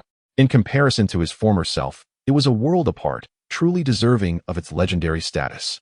With the system's guidance, Xiao Chen comprehended the full extent of the martial god body's capabilities: unparalleled resilience, extraordinary recovery, and an immense cultivation potential. However, just as he was reveling in this newfound power, a frown creased his brow. Upon glancing down, he discovered that his body was covered in a layer of black grime. Exuding an unpleasant odor, its scent was quite pungent, nearly overwhelming him. He hastily rose and ventured outside to find a small river to cleanse himself. At that moment, a sweet yet slightly frosty voice drifted from not far away. Xiao Chen, I heard you severed ties with the Northern King? He turned to see a breathtakingly beautiful maiden standing beside him, her expression one of disdain. Clad in a flowing white dress, her long hair cascading down to her waist, she possessed an exquisite figure and radiated a faint, enchanting fragrance, akin to that of a blooming flower. It was none other than his fiancée, Qingxuan. As Xiao Chen departed from the Northern King's residence, Qingxuan had just arrived. Learning from the palace guards that he had cut ties with the Northern King and had followed him from a distance, unfamiliar with the terrain, she had momentarily lost track of him, but fortuitously encountered him just as he emerged from the cave. Chapter 9. Keep your money, you may leave. Is that not the esteemed ninth princess of the great Xia, Qingxuan? What brings you to seek out a worthless individual like me? A cold smile played at the corners of Xiao Chen's lips. Qingxuan, the ninth princess of the great Xia royal family, was favored by the emperor and showered with affection, born in the same year as Xiao Chen. In the past, when the northern town's prince was blessed with a natural royal physique, the news reached the palace prompting the emperor to hastily escort Qingxuan to the northern town as prince's residence, eager to arrange a betrothal between Xiao Chen and Qingxuan. This was a strategic move to firmly bind Xiao Chen to the emperor's chariot. A natural royal physique was indeed a formidable asset, should such a talent reach its peak. It could easily overturn a dynasty. The emperor had to prepare for all contingencies. Under the emperor's meticulous planning, Qingxuan grew up in the northern town as prince's residence, spending her days in close proximity to Xiao Chen. Until the age of 15. They were as close as childhood sweethearts. Xiao Chen harbored a deep affection for the beautiful and gentle girl who resembled a porcelain doll. During those years, many families of considerable standing approached the Xiao family, seeking to arrange marriages for their daughters with Xiao Chen, only to be turned away. For his heart was steadfastly devoted to Qingxuan. There was even an occasion when Qingxuan accidentally fell into the water, and he risked his life to save her, nearly perishing in the process. Had events continued along that path, they could have been considered a perfect couple. However, all that affection was reduced to ashes when Xiao Chen's dantian was shattered at the age of 15. The once gentle and affectionate Qingxuan, who had clung to him day and night, suddenly transformed, becoming cold and distant, and soon after was taken back to the palace. This world, akin to the ancient blue star of Xiao Chen's previous life, saw men marrying at an early age, often as young as 13, leading to a precocious understanding of romantic relationships. The tender memories of his childhood with Qingxuan were indelibly etched in Xiao Chen's heart. Even after being cast into a remote, wild town, he continued to write to Qingxuan at regular intervals, only to receive perfunctory responses. Perhaps due to the military power held by the northern town as prince, her replies indicated that she would indeed marry Xiao Chen, albeit with an icy demeanor. Xiao Chen remained suspended in hope, clinging to the faintest possibility that she would truly follow through with their union. Yet, despite his fervent anticipation, that day never came. Instead, he was brutally beaten to death by Xiao Lingfeng for refusing to relinquish the betrothal. According to Xiao Lingfeng, it was Qingxuan who had instructed him to seek the annulment of their engagement. In retrospect, it made sense. Xiao Lingfeng was now a rising star, overshadowing his peers, while Xiao Chen was merely viewed as a broken waste. It was therefore understandable that Qingxuan would wish to marry Xiao Lingfeng. However, it was cold-hearted of her to prolong his suffering for so many years, even allowing Xiao Lingfeng to use violence against him, ultimately leading to his demise. Nonetheless, the Xiao Chen of today would not be as naive as in his past life. No matter how beautiful this woman might be, he would no longer harbor any feelings for her. Having traversed worlds, who still believes in love. I know you harbor resentment towards me, but that is merely the consequence of your own misfortune. It is not my fault. You have yet to answer my question. Have you severed ties with the northern town king? Qingxuan inquired coldly. Indeed, I have, Xiao Chen replied nonchalantly, as if discarding mere refuse. Do you comprehend the folly of your decision? As a man of no worth, can you survive a month after abandoning the northern town manor? Truly, you are unworthy of being my husband. A flicker of disdain crossed Qingxuan's eyes as she regarded Xiao Chen, her gaze akin to that of one observing a fool. Xiao Chen laughed, albeit with irritation. Unworthy of being Qingxuan's husband? At the age of 9, had I not risked my life to save you, you would have long since become nothing but a skeleton. And now you dare to act superior? He found himself bewildered by the misfortune of his current existence. Why was he perpetually surrounded by ungrateful wretches? Having rescued his brother, he was met with betrayal. Having saved his fiancée, he faced abandonment. Yet, such occurrences were not unheard of. Countless tales spoke of those who, in their kindness, were deceived by the very people they aided. It was a stark reminder of humanity's treacherous nature, akin to the tale of the farmer and the snake. Qingxuan, whatever I choose to do is not for you to dictate. If you seek something from me, simply state it. Xiao Chen declared coldly. Upon hearing his unyielding response, a look of incredulity flickered across Qingxuan's face. The indifference in Xiao Chen's eyes starkly contrasted with the previous reverence with which he had regarded her, as if two entirely different individuals stood before her. Xiao Chen, have you lost your mind? How dare you speak to me in such a manner? And what of it? Is there a problem with my words? Do you believe yourself to be a celestial being deserving of universal adoration? But you once cherished me. Xiao Chen regarded Qingxuan with a smirk. In my ignorance, I once held you in high esteem. Now I have seen the truth. Qingxuan's expression shifted dramatically as she bit her lip. You were merely acting all along? Xiao Chen looked at her incredulously, pondering the depths of her intellect. Acting? He had nearly sacrificed his life to save her. Was that a performance? It was evident that those with treacherous hearts often assumed others shared their same malice. If you have something to say, please do so directly. I am rather busy, Xiao Chen stated, unwilling to elaborate further. Qingxuan's gaze fell upon the filthy garment Xiao Chen had discarded, smeared with a viscous black filth and exuding a foul stench. Was it possible he had taken up the role of a dung collector? The more she contemplated, the more plausible it seemed. A man of no value like Xiao Chen, having left the northern town manor, could only resort to such demeaning labor. With this thought, her contempt for him deepened, and she dismissed any concerns about whether he had ever truly cared for her. Soon, she would gain admission to the martial arts academy, soaring to heights unimaginable, while Xiao Chen would be relegated to a life of menial toil. The chasm between them was insurmountable, akin to the divide between heaven and earth. Their paths would never cross again. I propose that should you sign this annulment document, I shall grant you 1,000 taels of gold, ensuring you a life of comfort, free from the indignity of dung collection. Qingxuan produced a document and a pen, casting them before Xiao Chen. Upon hearing those words, Xiao Chen could not help but twitch at the corners of his eyes. Digging excrement? What nonsense! Which of your eyes has seen me doing such a thing? Yet, he chose not to explain himself and decisively inscribed his name on the marriage annulment document. This is for the best. You and I are destined to exist in separate realms. I was born to tower above others, surveying the world, while you spare me your chatter. Leave the money and be gone. Qingxuan frowned slightly, a wave of discomfort washing over her. She could not fathom how the once timid Xiao Chen, who had been too bashful to even raise his head in her presence, had transformed into such a domineering figure today. Moreover, he seemed to harbor a hint of impatience towards her. How dare he, a mere waste of space with a shattered dantian, act so brazenly? Here is 1,000 taels in gold notes, accept it, and let our ties be severed from this day forth. Qingxuan tossed a stack of gold notes and departed gracefully. As she glanced at the annulment document in her hands, a sense of relief enveloped her.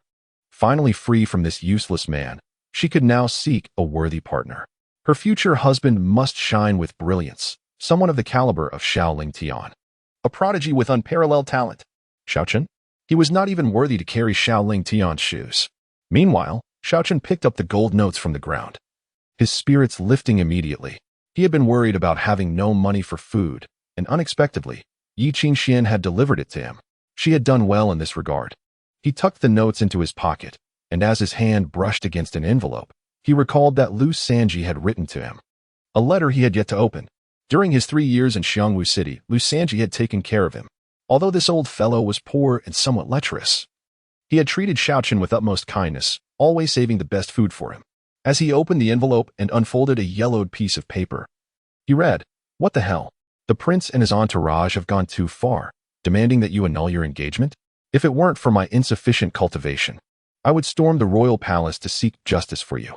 Do not be disheartened. If you suffer any grievances in the royal palace, come find me in Xiongwu City. Remember, Xiongwu City will always be your home." Reading the crooked handwriting on the letter, Xiao Chen felt a warm swell in his eyes. Unexpectedly, those without blood ties could evoke a sense of warmth even surpassing that of one's closest kin. Suddenly, he found himself yearning for the beggar's chicken that Lu Sanji used to prepare. He resolved that once he regained his cultivation, he would make time to visit Lu Sanji in Xiongwu City and treat him to a sumptuous meal. Ding! The system has issued a task. The choice of a life-blind box is now open. 3 days later, please attend the assessment at the Northern Wilderness Martial Arts Academy. Option 1. Join the Sacred Wilderness Academy, becoming the envy of all as the favorite child of this martial sanctuary, enjoying a smooth journey ahead. Option 2. Join the Sword Immortal Academy, embarking on a path of defiance, facing countless tribulations and challenges in the realm of swordsmanship. Reward explanation. Reward 1. The Celestial Slaying Technique, an ancient and formidable swordsmanship practice, terrifyingly powerful and exceptionally effective against demonic beings.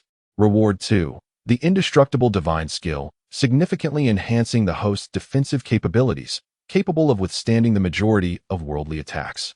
At that moment, the cold, mechanical voice of the system echoed through the air. Chapter 10. What business do you have here, you worthless fool?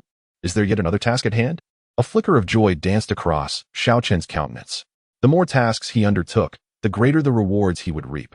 At present, he found himself lacking in martial techniques, weaponry, elixirs, everything essential.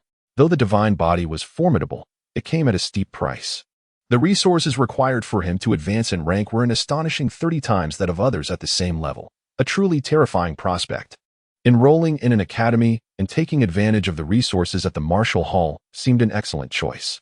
He was aware that the Sacred Wilderness Academy was the foremost martial institution in the Northern Wilderness, revered as a sacred ground of martial arts by all its inhabitants. However, he had never heard of the Sword Immortal Academy. Yet, given that the Sword Dao was the most ancient and lethal of all arts, known for its unparalleled offensive power, one could only surmise that the academy bold enough to bear such a name must be exceptionally formidable. Both options appeared enticing, yet he found himself more inclined towards becoming a sword cultivator. Soaring through the heavens on a blade, cleaving open the gates of the sky, what an indomitable aura. Furthermore, this technique was particularly effective against the demon race, aligning perfectly with the current battlefield conditions. To acquire such a technique would be akin to gaining wings. The blind box this time held some clear indicators. It was evident that joining the Sword Immortal Academy would bestow upon him the extraordinary skill of demon slaying. Thus, he resolved to join the Sword Immortal Academy. Having made up his mind, Xiao Chen departed from the desolate mountains, procured several outfits, and settled into a modest inn. He anticipated that he would likely reside within the academy, hence he had no intention of purchasing a home. Time flew by, and soon the day arrived for the 5 major martial academies in the Northern Wilderness to commence their enrollment. Over the course of 3 days, Xiao Chen indulged in food, drink, leisurely strolls, and the company of beautiful women, living a life of great contentment. The central district of Northern Wilderness City was relatively safe, though both property prices and rents were exorbitantly high, rendering them unaffordable for most common folk, who could only reside in the peripheries plagued by demon incursions. A moment's carelessness could lead to a fatal encounter with the fiends, were it not for the 1,000 taels of gold bestowed upon him by Qingxuan. He too would have been forced to mingle in the outskirts. He had chosen a rather ordinary inn, which surprisingly charged 2 taels of silver per day, almost equivalent to the living expenses of a family of 3 for 3 months. Truly outrageous. The inn where he stayed was not far from the assessment point at the Northern Wilderness Square, prompting Xiao Chen to opt for a leisurely walk. Today, the streets of Northern Wilderness City were teeming with people, as the annual enrollment of the 5 academies was undoubtedly the most bustling event in the entire city. After today, some would undoubtedly soar to great heights, emerging transformed, while many others would return disheartened. The number of aspirants seeking admission to the martial arts academies far outweighed the limited spots available. The vast majority of martial artists could only study at small martial halls, which paled in comparison to the resources available at the academies. As the throngs of people surged towards the Northern Wilderness Square, he overheard snippets of conversation. Have you heard? Today, the prodigal son of the Northern King, Xiao Lingfeng, has proclaimed that he will ensure the Sacred Wilderness Academy extends an invitation for him to enroll, avenging the disgrace of his father being turned away at their gates. Such arrogance. With his exceptional martial talent, he had every right to be audacious. However, it was worth noting that the Northern King originally had an even more extraordinary heir, born with a king's physique, tragically felled by treachery and shrouded in obscurity. You must be referring to that useless Xiao Chen, right? He has been in a state of decline for 3 years. What do you think of him? It is rumored that he is morally corrupt and of low character, having been removed from the family register by the Duke of Northern Town. Even Her Highness, the 9th Princess, has annulled their engagement. A few candidates preparing for the examination were engaged in spirited conversation. Upon hearing this, Xiao Chen could not help but reveal a bitter smile. Morally corrupt and of low character. Indeed, once a person loses their power, they become a target for scorn. However, all of this is about to change. Soon, he shall rise like a comet, causing those who once looked down upon him to regret their disdain. Before long, Xiao Chen followed a group of individuals to the base of a colossal mountain, towering over 10,000 feet, magnificent and imposing. Beneath the mountain lay a vast square, now teeming with people. Among them, a small fraction had come to participate in the assessment, while many more accompanied them as relatives. The age-old aspiration of parents to see their children succeed was palpable. Whether one could soar to great heights depended on this very moment. Xiao Chen glanced around, noticing that there were not many with exceptional talent, and even fewer possessed any level of cultivation. The likelihood of having martial talent was exceedingly rare, approximately 1 in 10,000. Among them, 95% possessed only the most basic yellow-grade aptitude. In the center of the square stood 6 major factions, namely the 5 great martial arts academies of the Northern Wilderness and a rather obscure Sword Immortal Academy. The 5 martial academies boasted considerable influence. each backed by dozens of formidable warriors exuding an aura of terrifying martial prowess, instilling fear in all who dared to gaze upon them. In stark contrast, the Sword Immortal Academy appeared woefully inadequate, with only a pair of dilapidated tables and chairs, accompanied by a tattered white banner bearing its name. Its numbers were scant, with merely a drunken old man presiding over it. The members of the 5 academies regarded the Sword Immortal Academy with palpable disdain.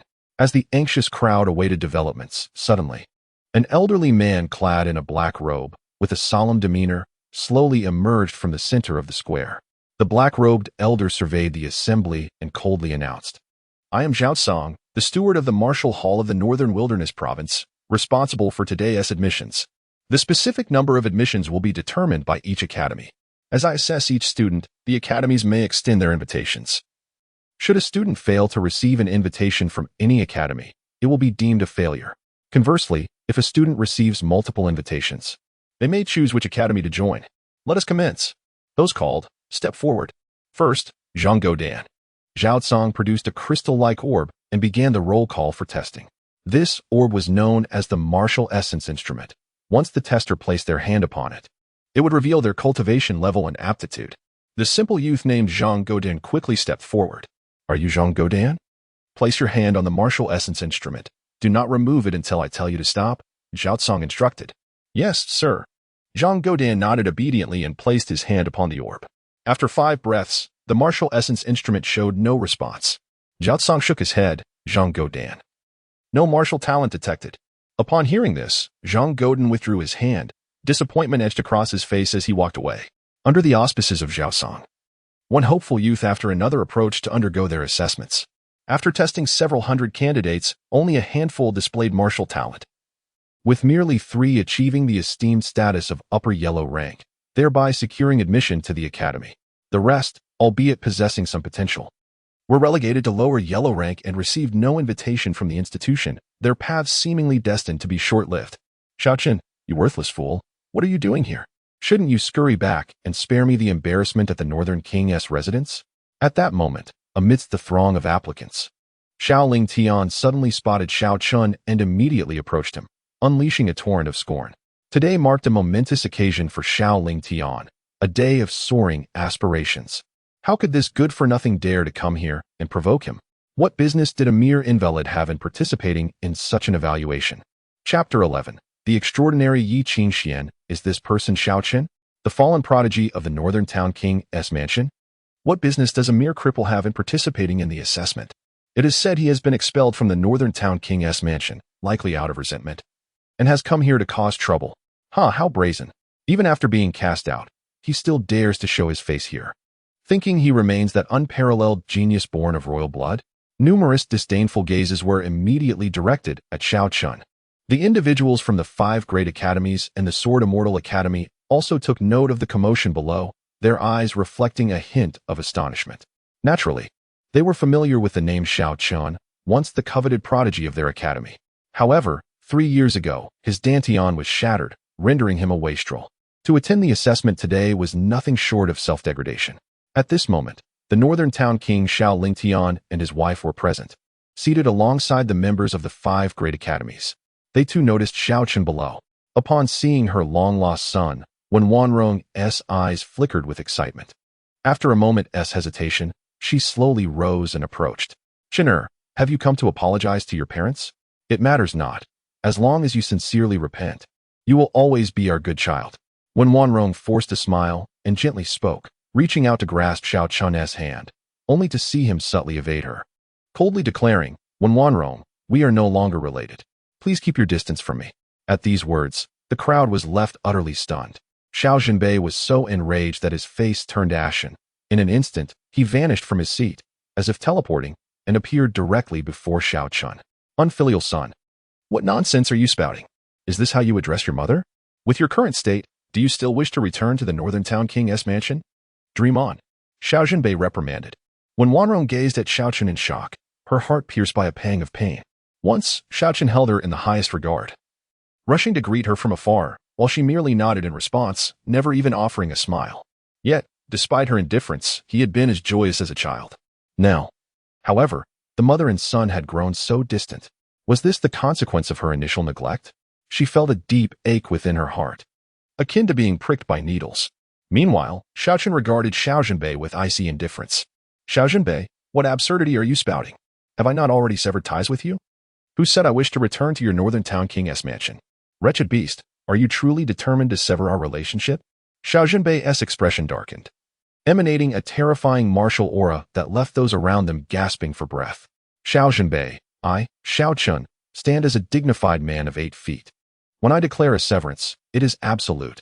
I shall not be as hypocritical as you. Xiao Chen scoffed. This Xiao Zhenbei was exceedingly narcissistic, mistakenly believing he was here to negotiate peace. Such a vile family, not even a dog would return. Xiao Chen, if you are not here to seek reconciliation, why do you appear at this assessment?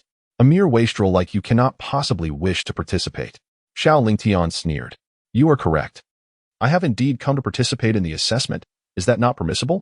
Xiao Chen nodded affirmatively. What? A mere invalid dares to take part in the Martial Arts Academy's evaluation? Who does he think he is insulting? Indeed, how can such a waste, with a shattered dantian, even aspire to compete with us? It is utterly despicable and shameless. As these words were spoken, a wave of uproar ensued. Nearly 10,000 candidates cast disdainful glances towards Xiao Chen.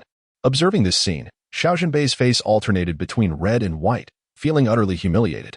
After a moment of hesitation, he gritted his teeth and declared in a low voice, Everyone, this wretched offspring has severed ties with my Zhenbei Wangfu.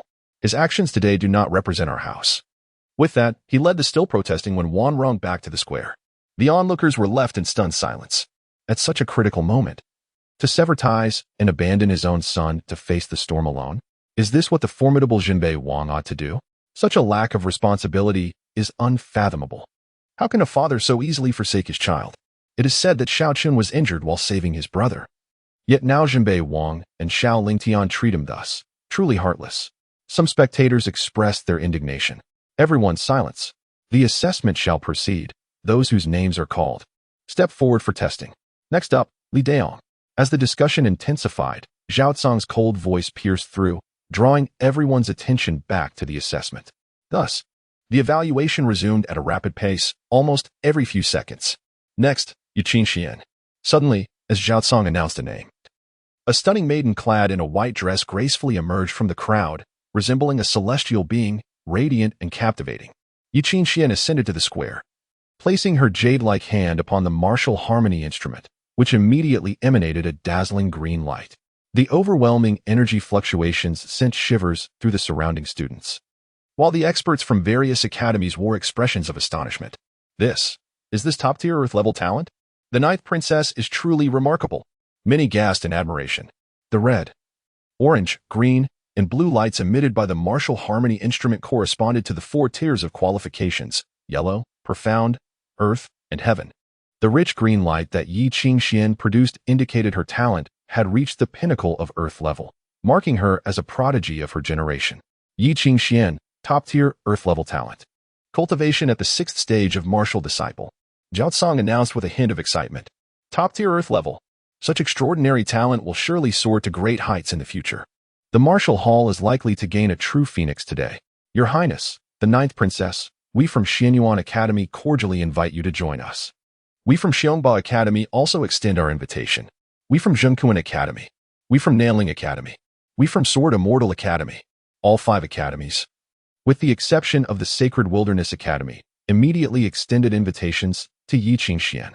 Noticing the silence from the Sacred Wilderness Academy, a flicker of disappointment crossed Qingxuan's eyes. The Sacred Wilderness Academy truly holds itself in lofty esteem. Is it possible that even her top-tier innate talents fail to impress them? Regarding her abilities, she felt little surprise. While ordinary people are unable to assess their own potential, her royal lineage ensured that she had undergone such evaluations long ago. Nevertheless, witnessing the envy in the eyes of countless candidates instilled a sense of pride within her. Being at the pinnacle of the Earth rank, she was but a hair's breadth away from the celestial rank, sufficiently impressive. I choose Qingxuan Academy, Qingxuan declared with resolve.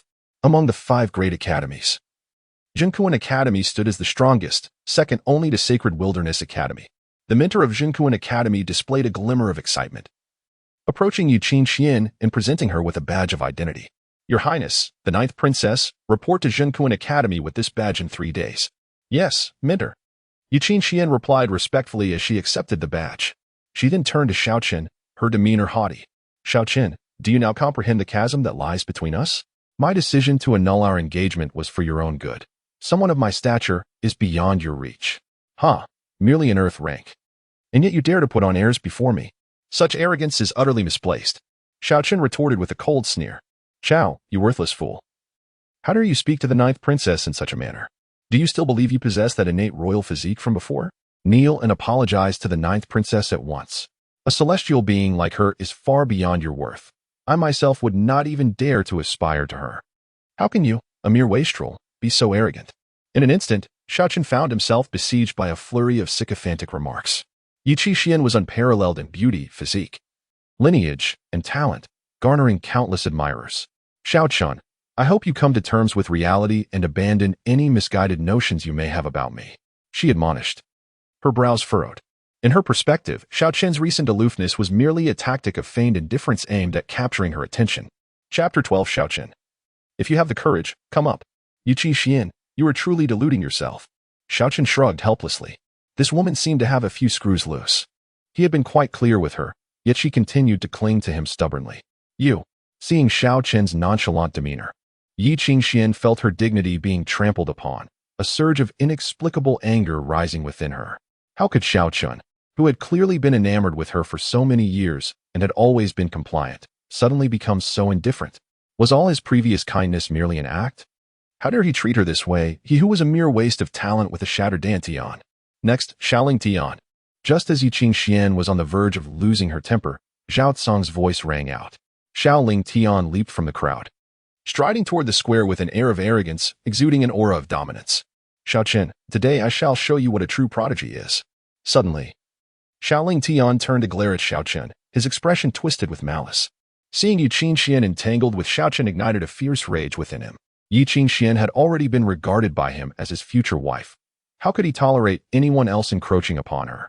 As his words fell, all eyes turned to Xiao Chen, filled with disdain and pity. What was there a you if there was no Liang? With the illustrious Xiao Lingfeng in the Xiao family, Xiao Chen, the waste, was destined to live under his shadow for all eternity. Although Xiao Chen had once been a natural-born king, throughout history, those who grew to become overlords were always favored by fortune. Xiao Chen's mid-course failure indicated a lack of destiny, far inferior to Xiao Lingfeng. Xiao Chen completely disregarded the gazes around him, merely observing Xiao Lingfeng with the eyes of a spectator watching a jester. Xiao Lingfeng's breath hitched, a flicker of resentment flashing in his eyes. However, as all eyes were fixed upon him, he suppressed his anger and approached Zhao Cong, placing his hand upon the martial harmonizer. In the next moment, the martial harmonizer suddenly illuminated, a brilliant azure light bursting forth, shooting skyward in a dazzling pillar, captivating all who beheld it. Everyone was astonished by the spectacle unfolding before them. Heavenly stage? It's actually the heavenly stage, and a top-tier one at that. Zhao Cong felt his heart lurch violently. He had never expected to encounter such a peerless prodigy among the students he had assessed over the years. In all his decades of overseeing the Academy's evaluations, this was the first time he had detected a heavenly stage talent. Heavenly stages were exceedingly rare. The Northtown Prince's residence had truly kept its composure, concealing such news until today. With such an extraordinary talent, how could the Northtown Princess residence not thrive? The mentors from various academies were fixated on Xiao Lingfeng in the center of the square, their eyes gleaming with avarice, akin to famished wolves eyeing a delectable lamb, filled with insatiable desire. If they could recruit a prodigy of the heavenly stage into their ranks, it would be akin to adding wings to a tiger. Below, Qingxuan's sparkling eyes were also fixed on Xiao Lingfeng. She had initially believed that Xiao Lingfeng would only be a top-tier Earth stage talent, never anticipating that he would actually be of the heavenly stage, and a top-tier one at that.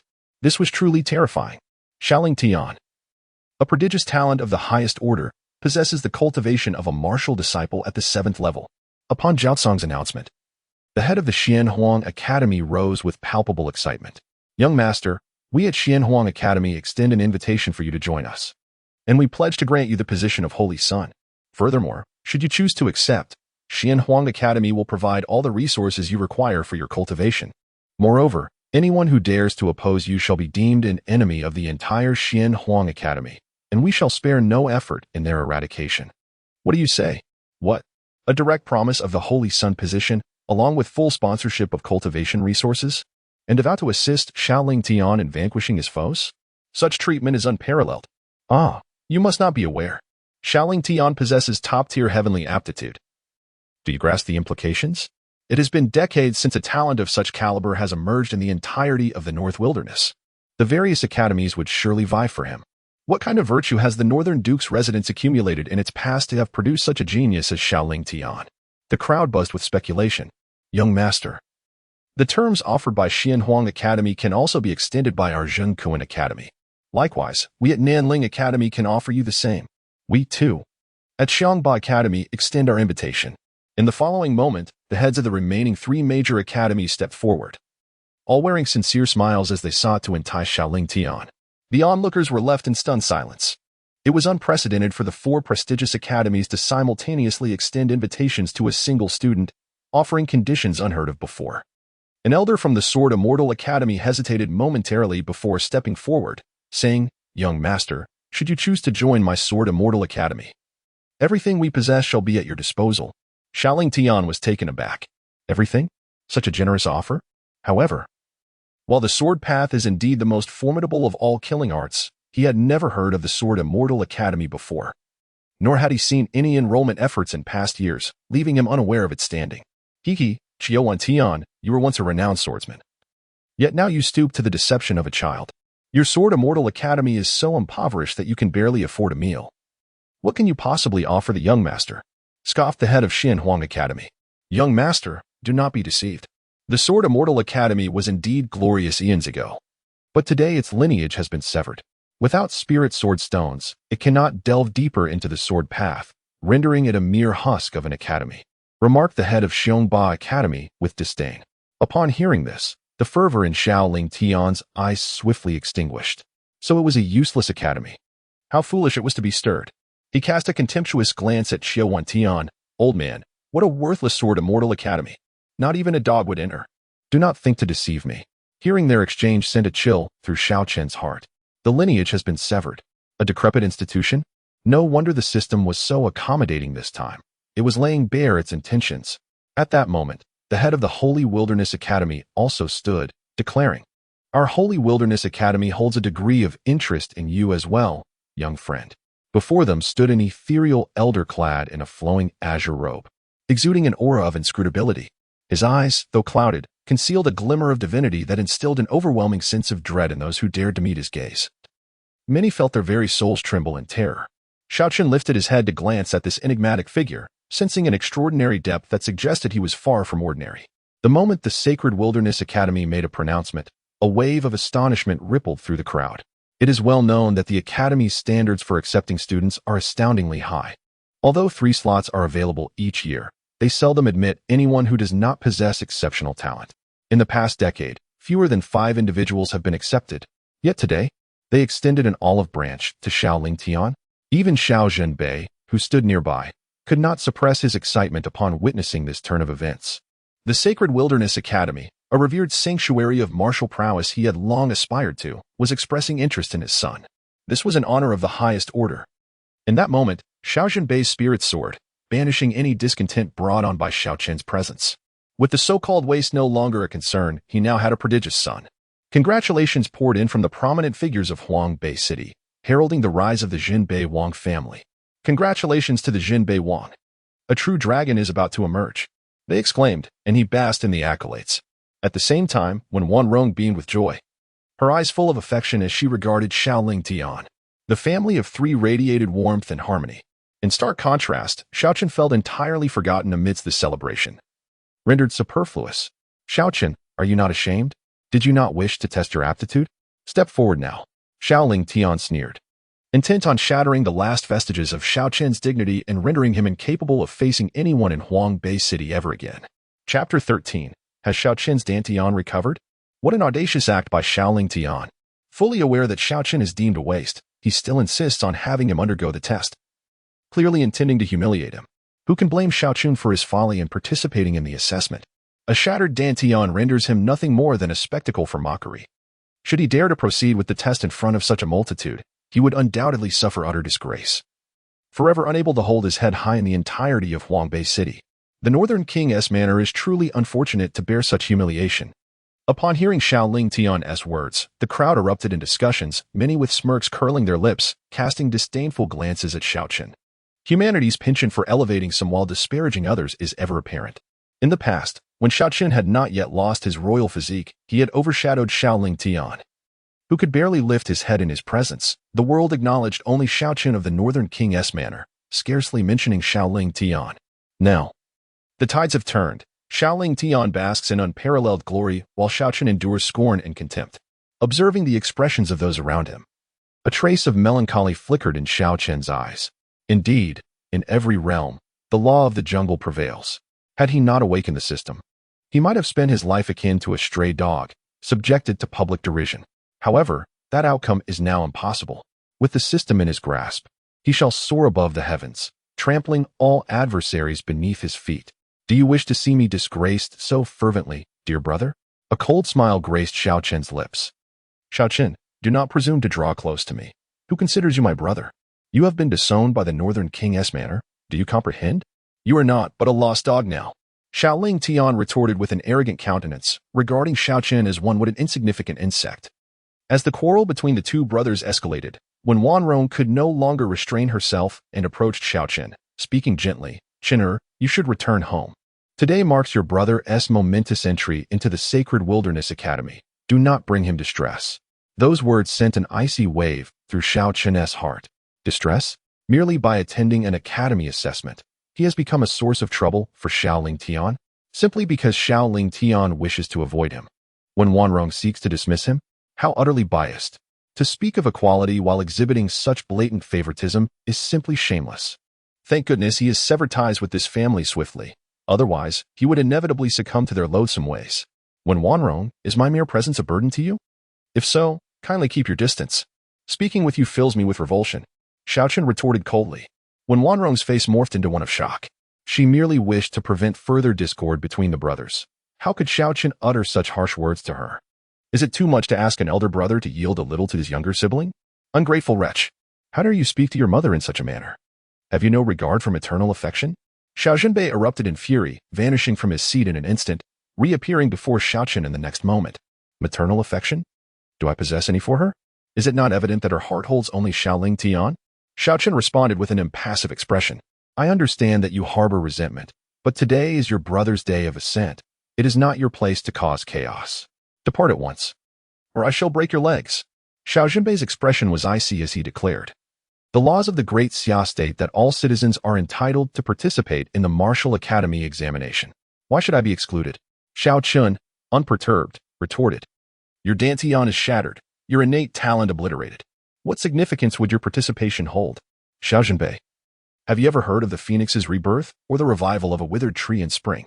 If I were to claim that my dantian has been restored, would you believe me? Xiao Chen observed Xiao Zhenbei with a playful glint in his eyes. Upon hearing this, those present were momentarily taken aback, soon followed by smirks of mockery. This lad must have lost his senses, claiming one can be reborn from a shattered dantian. Does he think us mere children? Another scoffed. Indeed, in the 5,000 years of Great Xia's history, no one has ever restored their dantian after such a calamity. Xiao Chen, if you must lie, at least choose a more plausible excuse. It was assumed that seeing his brother's remarkable prowess and the doting affection of the Northern King and his wife had driven him to madness. Xiao Zhenbei, displaying clear disappointment, coldly remarked, Are you insinuating that I failed to provide you with adequate treatment? You may investigate for yourself. Throughout the history of Great Xia, no one has ever revived after a shattered dantian. I did my utmost. When Wanrong stepped forward, adding, Indeed, Chen'er, how could we not save you? You are our biological son. Now, please, would you leave? If you provoke the Sacred Wilderness Academy, your brother's future will be irrevocably tarnished. His future is of no concern to me, Xiao Chen replied indifferently, striding directly onto the plaza amidst the astonished gazes of the crowd. This wretched child is intent on bringing disgrace to the Northern King's residence. Xiao Zhenbei's face turned pale with fury. Chen'er has truly gone too far. I hope the Sacred Wilderness Academy does not form a negative impression of Lingtian because of this. When Wanrong expressed her worry, in just 3 short years, how had he become so oblivious to propriety? Thankfully, the engagement had been dissolved in time. Nearby, Qingxuan watched the scene unfold with disappointment and disdain. Xiao Chen, I didn't expect you to have the audacity to show up. Meanwhile, on the plaza, Xiao Lingtian was filled with excitement. For 15 years, he had lived in Xiao Chen's shadow, and at last, today presented an opportunity to humiliate Xiao Chen. He was practically bubbling with joy. Xiao Chen merely cast a fleeting glance in his direction, offering no reply, as he approached Zhao Cong. You may leave. A shattered dantian will not yield any qualifications. So do not waste time here. Zhao Cong stated coldly. Since I am here, let us conduct the assessment. Xiao Chen resolutely placed his hand on the martial testing instrument. Xiao Chen, the testing at the martial hall is a serious matter. Your antics, Zhao Cong began. But his words faltered abruptly as he beheld the instrument glowing brilliantly with azure light. His pupils constricted in shock, his eyes wide as saucers. Heaven's a celestial rank. You are also celestial rank. He struggled to comprehend the astonishing scene unfolding before him. The moment Xiao Chen's palm made contact with the instrument, it trembled violently, instantly erupting in a dazzling azure radiance. The emergence of the azure light was nothing short of terrifying. In an instant, Wu Huni shone like an incandescent blue sun. Its momentum was far more overwhelming than that previously exhibited by Xiao Lingtian. Witnessing this scene, everyone present was utterly dumbfounded. What on earth is happening? Is not Xiao Chen a mere cripple with a shattered dantian? How could he possess heavenly tier aptitude? Moreover, it appeared that his talent was not of the ordinary heavenly tier. Several instructors from various academies, overwhelmed with excitement, inadvertently crushed their teacups in their hands. Xiao Zhenbei felt as though his heart were on the verge of ceasing. Another heavenly tier, another one. The Xiao family had unexpectedly produced two individuals of such caliber. Truly, the heavens must be favoring the prosperity of the Xiao family. When Wanrong was also rendered speechless, covering her mouth in astonishment. Not far away, Qingxuan trembled, scarcely able to believe her eyes. Xiao Chen's dantian had actually restored? And judging by Wu Huni's display, Xiao Chen's talent surpassed even that of Xiao Lingtian. How could this be? Impossible, absolutely impossible.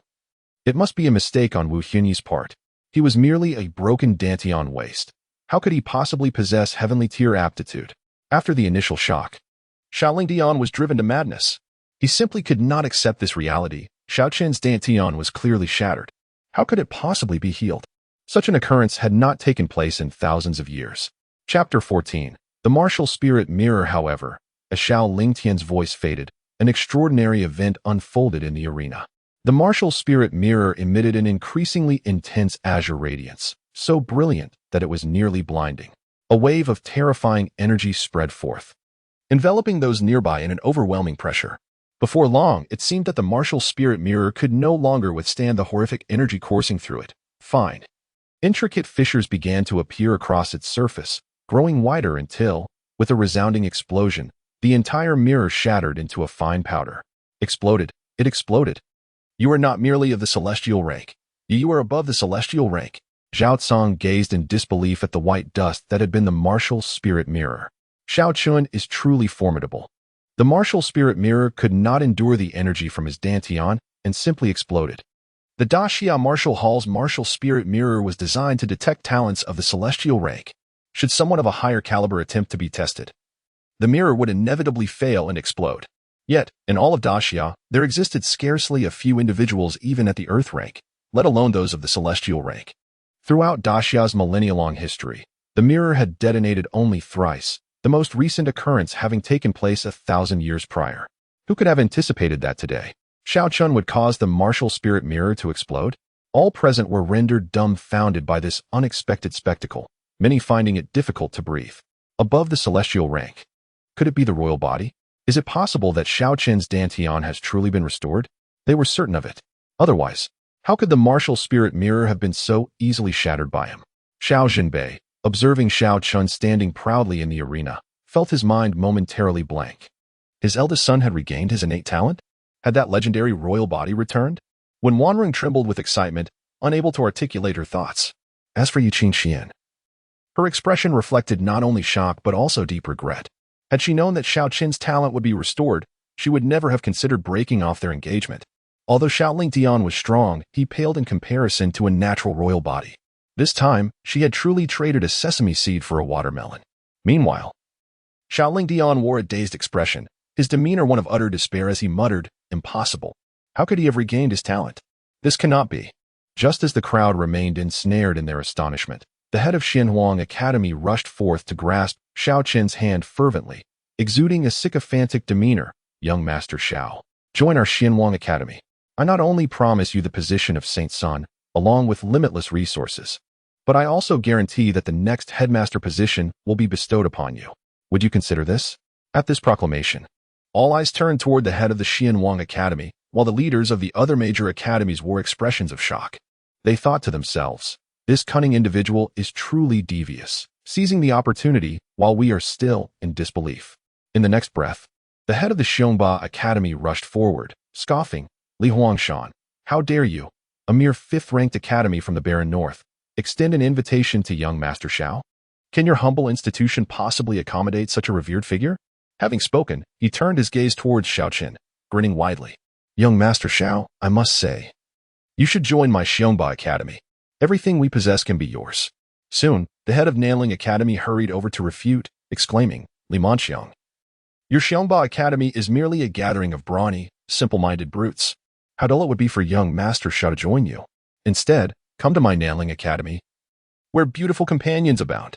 Young Master Xiao, join my Qingxuan Academy, and I shall introduce you to my daughter. She is quite. The head of Qingxuan Academy could no longer sit idly by and approached Xiao Chen, intending to use his daughter as a bargaining chip. However, before he could finish his sentence, Li Manxiang interrupted with a mocking tone. But she is rather fearsome in appearance, with a robust physique. Ha ha ha, young Master Xiao. Do not be deceived by him. Li Manxiang, you wretched scoundrel, are you seeking a confrontation with me? And what if I am? If you dare to seize my academy's future prodigy, I would not only confront you, but go so far as to risk my life. You insolent fool, the last time a great beast pursued you, you came crying to me for help. Were it not for my rescue, would you stand here today trying to snatch someone from me? You say that if you had not betrayed your companions and fled, I would not have faced that beast. Would you rather face death than flee? You think you can challenge me? Let us engage then. I fear you not. Li Manxiang's brows furrowed, and an overwhelming martial aura radiated from him. A towering phantom of a fierce bear materialized behind him, menacingly fierce. Goodness, the Xiongba Academy's ultimate technique, the barbaric beast scripture, is truly terrifying. Merely catching a glimpse of that phantom nearly suffocates me. Xiao Chen is remarkable. The 5 major academies have always been the one sought after, yet today, it seems they are on the verge of a clash over him. The onlookers were left in astonishment. Instantly, the head of Qingxuan Academy was taken aback. Is Li Manxiang truly serious? In front of all these students, is he so shameless? Li Manxiang, is it really worth it for just one student? Li Huangshan furrowed his brow. Li Huangshan, spare me your pretense. One student? Is he merely an ordinary student? He possesses the innate royal physique. He is worth more than all of you combined. Do you think this is trivial? If you seek to take him from me, I would like to see who dares. Li Manxiang sneered. For years, the major academies have engaged in both open and covert rivalries, and many of the heads hold grudges against Li Manxiang, leading him to openly sever ties. An innate royal physique is of paramount importance. If he can seize it, even if he perishes here today, it would be worth it. However, the heads of the other academies were not to be underestimated. One of them bellowed in anger. Li Manxiang, since you have laid your cards on the table, I shall not feign ignorance any longer. This innate royal physique shall belong to Nanling Academy. If you remain obstinate, we may have no choice but to engage in battle. The atmosphere grew exceedingly tense, with the individuals exchanging furious glances. The flames of conflict ready to ignite, just as they could no longer contain their anger and were about to engage in combat. Enough. How old are you all to still be fighting? With so many witnesses, you are bringing disgrace upon the academy. The head of Qingxuan Academy stepped forward to mediate. He appeared relatively mature, and upon seeing nearly 10,000 students gazing at him with astonishment, he felt utterly embarrassed to take action. If a brawl truly ensued, what face would the 5 great academies have left? While Wang Ti was indeed formidable, he too did not wish to lose face. Upon hearing his words, several individuals immediately suppressed their anger and regrouped around Xiao Chen. Young Master Xiao, I, too, from Qingxuan Academy, have taken an interest in you. At that moment, Zhang Qitian, the head of Qingxuan Academy, approached with a faint smile. Compared to his previous invitation to Xiao Lingtian, Zhang's demeanor now reflected a greater optimism towards Xiao Chen. Witnessing this scene, the expressions of the heads of the other academies darkened. Their eagerness to act stemmed from a desire to secure Xiao Chen before Qingxuan Academy made its move. Now that Qingxuan Academy had spoken, their chances were diminished. The power of Qingxuan Academy was unparalleled. No martial artist could refuse their invitation. Xiao Zhentian, who had intended to approach Xiao Chen with some flattery, halted in his tracks, a glimmer of helplessness crossing his eyes as he abandoned the thought of recruiting Xiao Chen. Given the current state of Jianxian Academy, competing with Qingxuan Academy for talents was as futile as chasing phantoms. Xiao Zhenbei and Wen Wanrong trembled with excitement at the sight of Zhang Qitian approaching Xiao Chen. Could it be that the Xiao family would have two prodigies joining Qingxuan Academy? Such an event had not occurred in the entire Huabei province for centuries. If this came to pass, the Xiao family could anticipate a millennium of prosperity. The nearly 10,000 students in attendance bore expressions filled with envy and jealousy. Gaining admission to any of the 5 great academies would be enough to alter their destinies and propel them to greatness, with Qingxuan Academy undoubtedly being the most desirable choice. Yet, none of these academies accepted them, while Xiao Chen, that dog, was being fought over by all 5. How could such a stark disparity exist among individuals? Noticing Xiao Chen's lack of reaction, Zhang Qitian's eyes flickered with surprise. Shouldn't any student receiving an invitation from Qingxuan Academy be overjoyed? Why was this youth so composed, with no signs of emotion on his face? However, he did not dwell on it for long. He withdrew a radiant ancient mirror and announced, "Young brother Xiao Chen, please come forward and accept the illumination of the martial spirit realm." At this moment, the crowd fell silent. Just moments ago, Zhang Qitian had clearly expressed interest in Xiao Lingfeng, yet now he was calling only Xiao Chen to step forward and accept the illumination. Was he to forsake Xiao Lingfeng? Chapter 15. A reversal. The heavens envy the talented. Senior, you just mentioned that I would also be invited, Xiao Lingfeng exclaimed, urgency lacing his voice. Gaining admission to the Sacred Wilderness Academy was of utmost importance to him, a pivotal step on the path of potential. He desperately did not want to squander this invaluable opportunity. Young brother Lingtian, although your talent is indeed remarkable, it pales in comparison to that of the innate king body. Now that the king body has emerged, our Sacred Wilderness Academy intends to concentrate all resources to nurture it. Thus, this year, we shall only admit Xiao Chen. Zhang Qitian replied coolly. Xiao Lingtian was devastated. He had been directly eclipsed by Xiao Chen, a situation that felt utterly tragic. In my view, Xiao Lingtian deserved such misfortune. Xiao Chen had sacrificed his own potential to save him, and instead of expressing gratitude, he had turned against him. This retribution was hardly surprising. Indeed, the illustrious king of the north had erred grievously in this matter, forsaking the king body for the sake of an earthly talent. Now, he must surely be regretting his decision deeply. The crowd murmured in response, opinions on Xiao Chen and Xiao Lingtian shifting dramatically. Senior, are you mocking me? Xiao Lingtian gasped, struck by the weight of the revelation, his frustration spilling forth uncontrollably. What did you say? Zhang Qitian's brow furrowed as he cast a chilling glance at Xiao Lingtian, an overwhelming pressure descending upon him. In the next moment, Xiao Lingtian spat out a mouthful of blood. Lingtian, do not be disrespectful. Xiao Zhenbei swiftly interposed himself in front of Xiao Lingtian, dispelling the oppressive force with a single palm, allowing Xiao Lingtian's complexion to improve somewhat. Xiao Zhenbei's expression shifted subtly. His hand trembled slightly within his robe. He had not anticipated that even a casual representative from the Sacred Wilderness Academy could exude such terrifying power.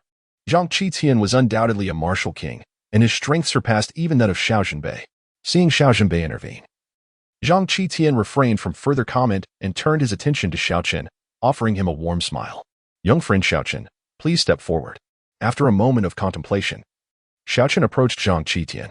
Initially, he had intended to join the Sword Immortal Academy to acquire the unparalleled demon-slaying technique, but to his dismay, the Sword Immortal Academy proved to be utterly lacking.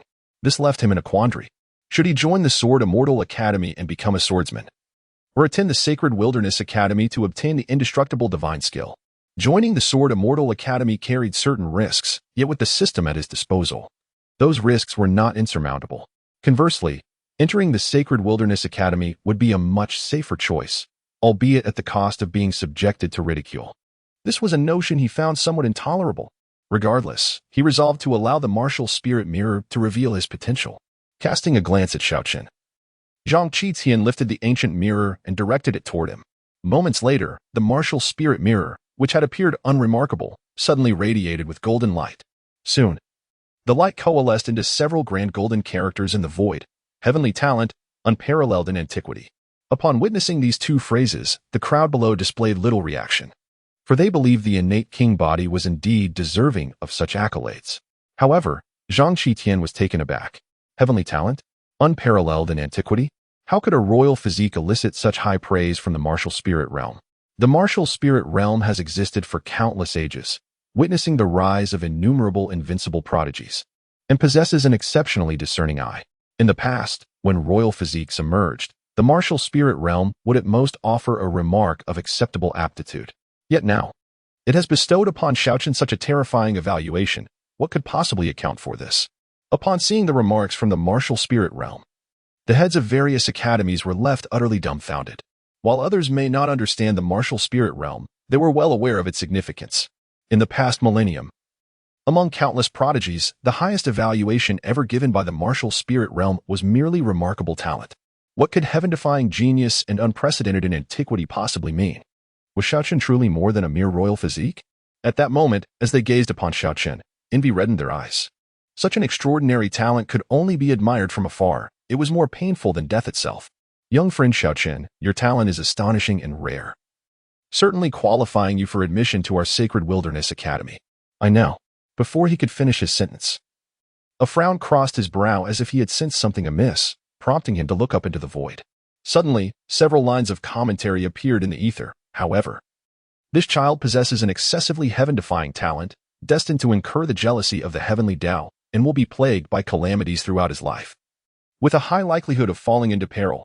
Yet, as the commentary continued, a terrifying force abruptly manifested, enveloping the martial spirit realm, causing the golden words in the void to dissipate into smoke and vanish without a trace. Witnessing this scene, all present stood in stunned silence. Heaven's jealousy? A life beset by calamities and the threat of downfall? Did this imply that Xiao Chen would not live long? Xiao Chen himself was equally bewildered. Heaven's jealousy? The threat of downfall? What on earth is this? Shouldn't he, as the chosen one with a system, be blessed with fortune? How had it turned into a fate of early demise? Host need not worry. The martial spirit realm's commentary has a second half, which states that with the assistance of the system, this child shall ultimately become invincible under heaven. I have obscured the heavenly secrets.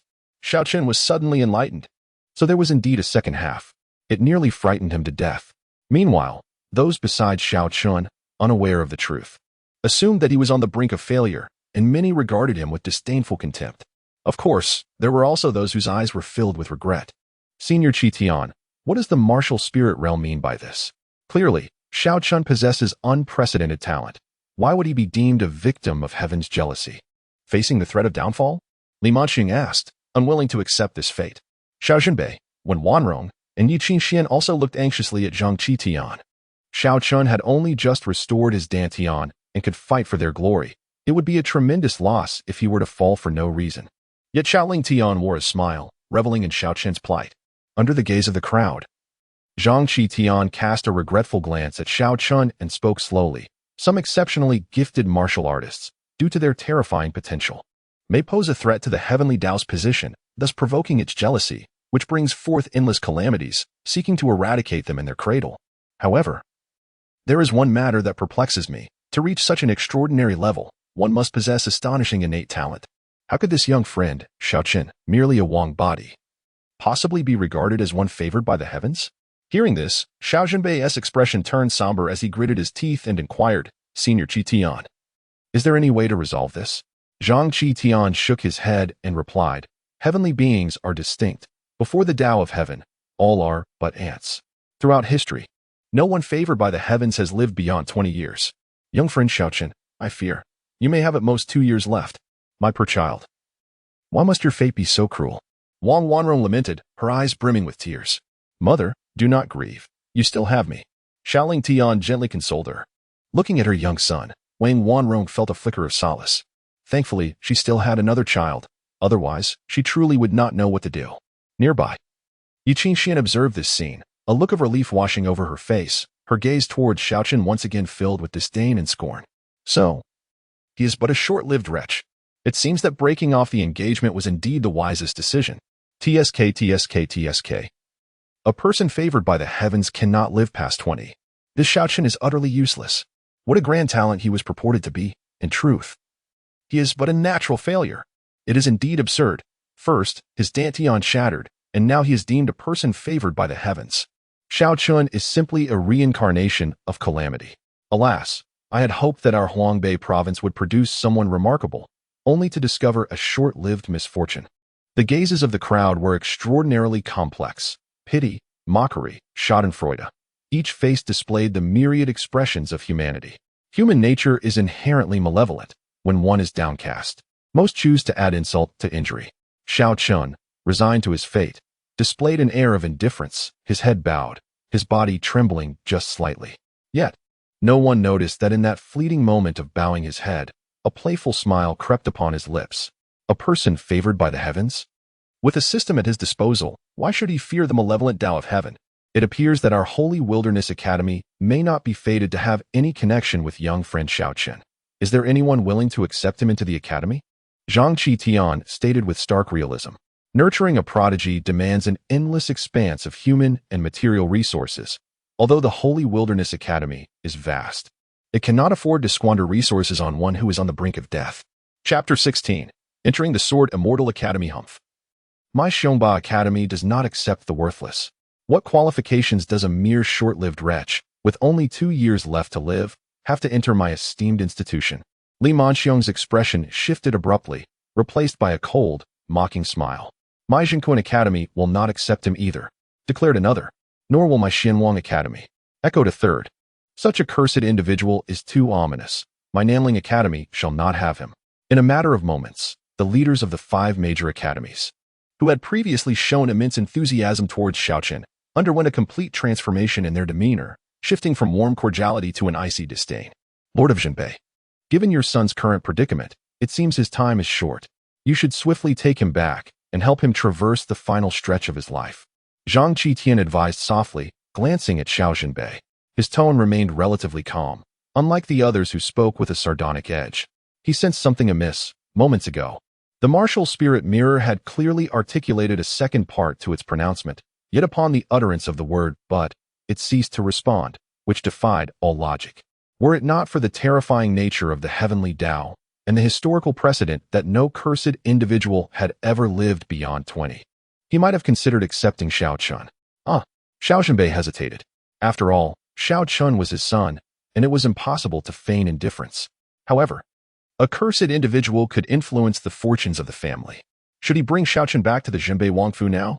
It would not only tarnish its reputation, but also adversely affect Xiao Lingtian's martial destiny. Father, this Xiao Chen is a cursed individual, a harbinger of misfortune. You absolutely must not let him return to our Zhenbei Wangfu. Xiao Lingtian exclaimed urgently. Chiner, perhaps you should find somewhere else to stay for the time being. Your father and I will visit you when we can, when Wanrong interjected, attempting to mediate the situation.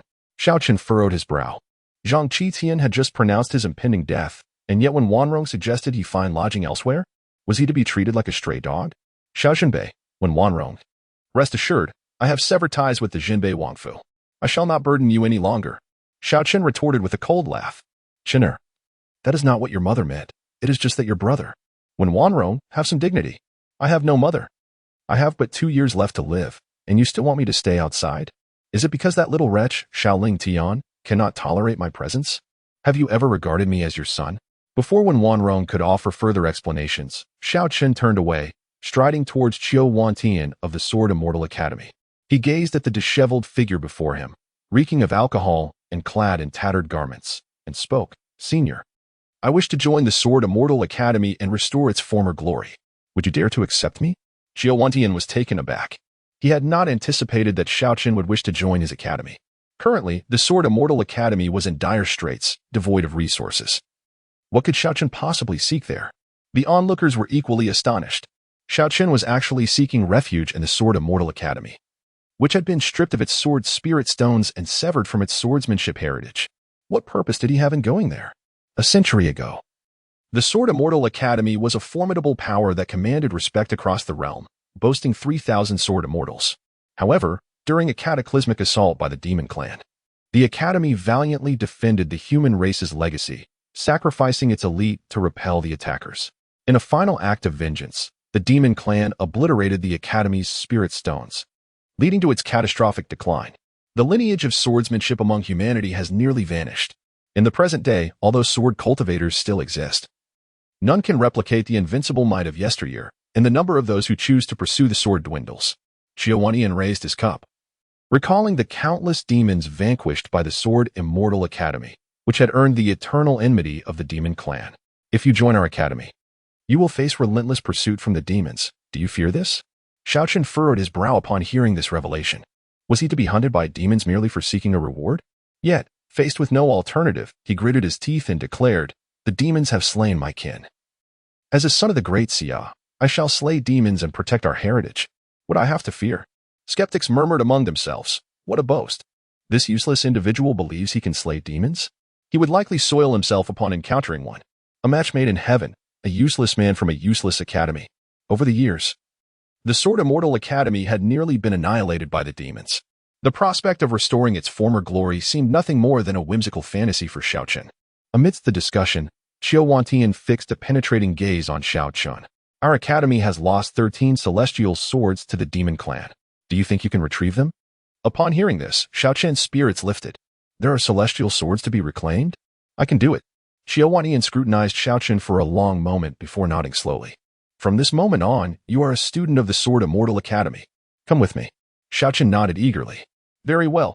Just as they were about to depart, Xiao Lingfeng interjected with a disdainful laugh. "The Sword Immortal Academy is truly pathetic, resorting to accepting a waste that even the 5 great academies have discarded. Is it a recycling station for useless individuals?" At these words, Xiao Zhentian halted abruptly, turning sharply to face Xiao Lingfeng. 2 streams of piercing sword energy shot from his eyes, and a terrifying aura of sword intent tore through the space, obliterating everything in its path. Everyone present felt an overwhelming sharpness, as if a divine sword had been unsheathed, fierce and unstoppable, as the sword energy raced toward him like arrows. Xiao Lingfeng's legs buckled in terror, causing him to collapse to the ground, his eyes wide with horror. Wasn't the sword path in decline? How could this elder wield such formidable power with just a glare? "Be careful, Lingfeng." Xiao Zhenbei's expression shifted dramatically as he swiftly positioned himself in front of Xiao Lingfeng, unleashing a powerful punch against the incoming sword energy. A dominant and terrifying force surged around him, creating thunderous winds. The collision between the sword energy and the punch sent shockwaves of terrifying energy rippling outward. Xiao Chen remained unharmed, enveloped by Xiao Zhentian's sword intent, but many unfortunate souls nearby were thrown violently aside, crashing to the ground and spitting blood. In the blink of an eye, the sword energy unleashed by Xiao Zhenbei was dispelled, and blood dripped from his hand. Those present, particularly the more perceptive individuals, were momentarily rendered speechless by the sight. The Northern King was injured? How could this be possible? He was one of the 10 martial kings of the Great Xia. Xiao Zhenbei himself was astonished as he cast a glance at the adversary, Xiao Zhentian, his heart tumultuous with disbelief. This elderly man, who bore the appearance of a beggar, possessed such formidable prowess. A mere casual strike had inflicted injury upon him. It was known that within the entire northern wilderness province, few could ever wound him. The world spoke of the Sword Immortal Academy's decline, yet this seemed to contradict that assertion. Xiao Zhentian directed a cold gaze at Xiao Lingfeng and declared, "Youngster, should I ever hear you insult my Sword Immortal Academy again, I shall be compelled to slay you, and even the Northern King will be powerless to protect you." With that, Xiao Zhentian departed gracefully alongside Xiao Chen. Throughout the ordeal, Xiao Lingfeng trembled in fear, scarcely daring to breathe. It was only after Xiao Zhentian had receded into the distance that he, with a face full of resentment, exclaimed, "Father, why did you not stop that old man? He nearly killed me." Chapter 17. Bottom for 9 consecutive times, Xiao Lingfeng gazed at Xiao Zhenbei, a flicker of dissatisfaction surfacing in his eyes. In his perspective, although Xiao Zhentian was formidable, it was inconceivable that he could rival Xiao Zhenbei, the king of the north. "Lingfeng, your father has often advised you to embrace humility and modesty. Your earlier behavior was quite disrespectful," Xiao Zhenbei remarked, his expression turning rather grim. Why not retain Xiao Zhentian? He pondered, though he realized it would require the ability to defeat him first. Oh, the king of the north possesses an exceedingly broad-minded temperament, not even holding a grudge against the Sword Immortal Academy? How peculiar, given his domineering and protective nature. Ah, do you think he doesn't desire it? Observe his right hand concealed within his sleeve. It is dripping with blood. Goodness, it appears to be true. So, the king of the north was actually unable to contend with that old man from the Sword Immortal Academy? Is he truly that terrifying? Numerous onlookers, initially oblivious to the bloodstains on Xiao Zhenbei's hand, now bore expressions of utter astonishment. Is the Sword Immortal Academy indeed so formidable? Yet, Xiao Lingtian remained oblivious to the peculiarities etched on Xiao Zhenbei's face and continued to argue. But that old man deserves to die. How dare he? A mere Sword Immortal Academy challenged silence. Do not utter such reckless words. Xiao Zhenbei's countenance shifted dramatically as he bellowed. If Qingxuan Tian were to overhear such statements, he might very well strike down Xiao Lingtian, and Xiao Zhenbei could not guarantee he could intervene in time. Father, your hand. Xiao Lingtian bit his lip, poised to retort, when the corner of his eye caught sight of his father's bleeding right hand. A flicker of shock crossing his gaze. His father, whom he had thought invincible, was injured? He had always perceived the Sword Immortal Academy as a useless institution. Sending Xiao Chen there was akin to awaiting demise. Yet, to his surprise, Qingxuan Tian possessed such terrifying combat prowess. Did this imply that Xiao Chen, the so-called waste, had acquired an immensely powerful backing? In that moment, his heart brimmed with profound imbalance. Why did that waste enjoy such fortuitous circumstances? Several academy heads scrutinized Xiao Zhenbei's injuries, their faces reflecting a shared astonishment. They had not anticipated his combat strength to reach such a terrifying zenith. What is so surprising? Have you forgotten? He is a sword cultivator, and once displayed extraordinary talent. Should he truly engage, who among us could stand against him? However, after that fateful battle, he sustained grievous injuries and can no longer act lightly. Alas! It is regrettable that both Xiao Chen and the Sword Immortal Academy were destined to command respect across the world, yet now they languish in obscurity. Ding! Congratulations to the host for the successful selection, receiving a system reward, a scroll of the heavenly slaying demon technique. As soon as he departed from the North Wasteland Square, the system's voice resonated. A golden, ethereal panel materialized before Xiao Chen, revealing an ancient parchment scroll added to his inventory. The scroll appeared to possess a venerable history, emanating an aura of antiquity, subtly infused with an extraordinarily sharp and terrifying sword intent. Upon glancing at the scroll, a smile of delight graced Xiao Chen's face. This scroll appeared most extraordinary, undoubtedly an unparalleled technique. However, in the next moment, Xiao Chen recalled the words of the onlookers, and with a hint of concern, he inquired, "System, is it possible for me to cultivate this technique without the Sword Spirit Stone?" From what he gathered from those previous conversations, the Sword Spirit Stone seemed to serve as a vital catalyst. Without it, a sword cultivator could not embark on the path. If that were indeed the case, no matter how formidable the heavenly slaying demon technique was, it would be rendered nothing more than an insignificant trinket in his hands. Rest assured, host, the techniques awarded by the system can be cultivated directly, without the need for any external mediums. Upon hearing this, Xiao Chen's trepidation subsided entirely. After a moment of contemplation, he asked, "System, what is the grade of the heavenly slaying demon technique?" In this realm, techniques, much like innate talents, are categorized into 4 grades: yellow, Xian, earth, and heaven. Yellow being the lowest and heaven the highest. The lower the grade of the technique, the more limited the potential of the practitioner. For instance, if a warrior practices a yellow grade technique, their cultivation speed would be sluggish, and even with extraordinary talent, they would be capped at the Xian realm, unable to transcend to higher echelons.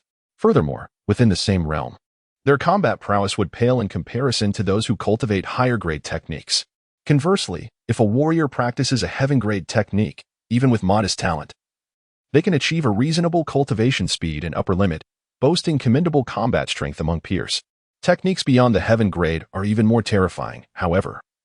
These techniques are exceptionally rare, scarcely circulating in the world, typically possessed only by reclusive clans. At this moment, Xiao Chen was filled with anticipation for the heavenly slaying demon technique. The name alone exuded an aura of dominance.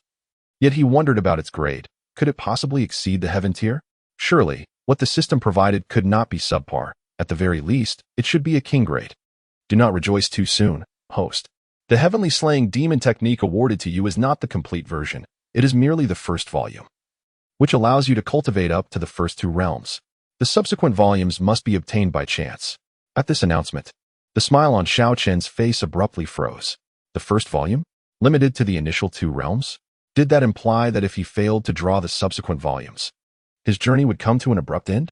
This system was truly insufferable. System, will I surely be able to draw the follow-up volumes of the heavenly slaying demon technique in the future? All is subject to fate.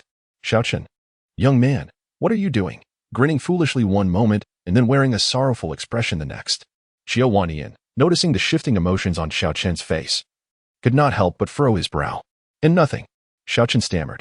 "Senior, I would like to inquire, without the sword spirit stone, how do the disciples of the Sword Immortal Academy pursue the sword Dao?" Xiao Chen turned to Xiao Wantian with his question. He chuckled. "Alas, I am uncertain. Our Sword Immortal Academy has only had 2 disciples in recent years, both of whom entered the Dao previously. If it weren't for the upcoming grand competition held by the Martial Hall in 3 months, which occurs every 3 years, and the threat of our Academy's license being revoked after 10 consecutive last-place finishes, I would not have the audacity to recruit students." Xiao Wantian grinned, a hint of lewdness creeping onto his face, completely shedding the imposing aura he had just displayed. "May I ask, how many times has the Sword Immortal Academy placed last?" 9 times. Upon hearing this, Xiao Chen's eyes twitched involuntarily. 9 consecutive last-place finishes? Does that mean if there is one more, the Sword Immortal Academy will be forced to close its doors? Chapter 18. The inner turmoil of Xiao Wantian. Esteemed senior, I suddenly recall pressing matters at home. May I request to withdraw from school? Hell, what do you think? Xiao Wantian's fingertips abruptly coalesced into a sword of energy, aimed at Xiao Chen's brow. "Xiao Chen, do not presume you are at a disadvantage. With your unfortunate physique, it is only my Sword Immortal Academy that would take you in." Seeing that Xiao Chen no longer broached the subject of withdrawal, Xiao Wantian gradually sheathed his energy sword. "But your Sword Immortal Academy's spirit stone has been destroyed, and the lineage of the sword has been severed. What good would it do for me to accompany you back?" Xiao Chen inquired, perplexed. "Who says the lineage of my Sword Immortal Academy has been severed? There remains half a spirit stone. If you truly are an exceptional swordsman, there is still a glimmer of hope for you to enter the path of the sword and become a sword cultivator," Xiao Wantian asserted. Taking a hearty swig from his wine gourd, his dissatisfaction evident. Xiao Chen followed Xiao Wantian for quite some time. After half an hour, they arrived before a towering mountain, where Xiao Wantian came to a halt, and Xiao Chen's steps faltered as well. He looked up, a flicker of astonishment crossing his eyes. Before him stood a majestic mountain, rising amidst the clouds, exuding an unparalleled grandeur.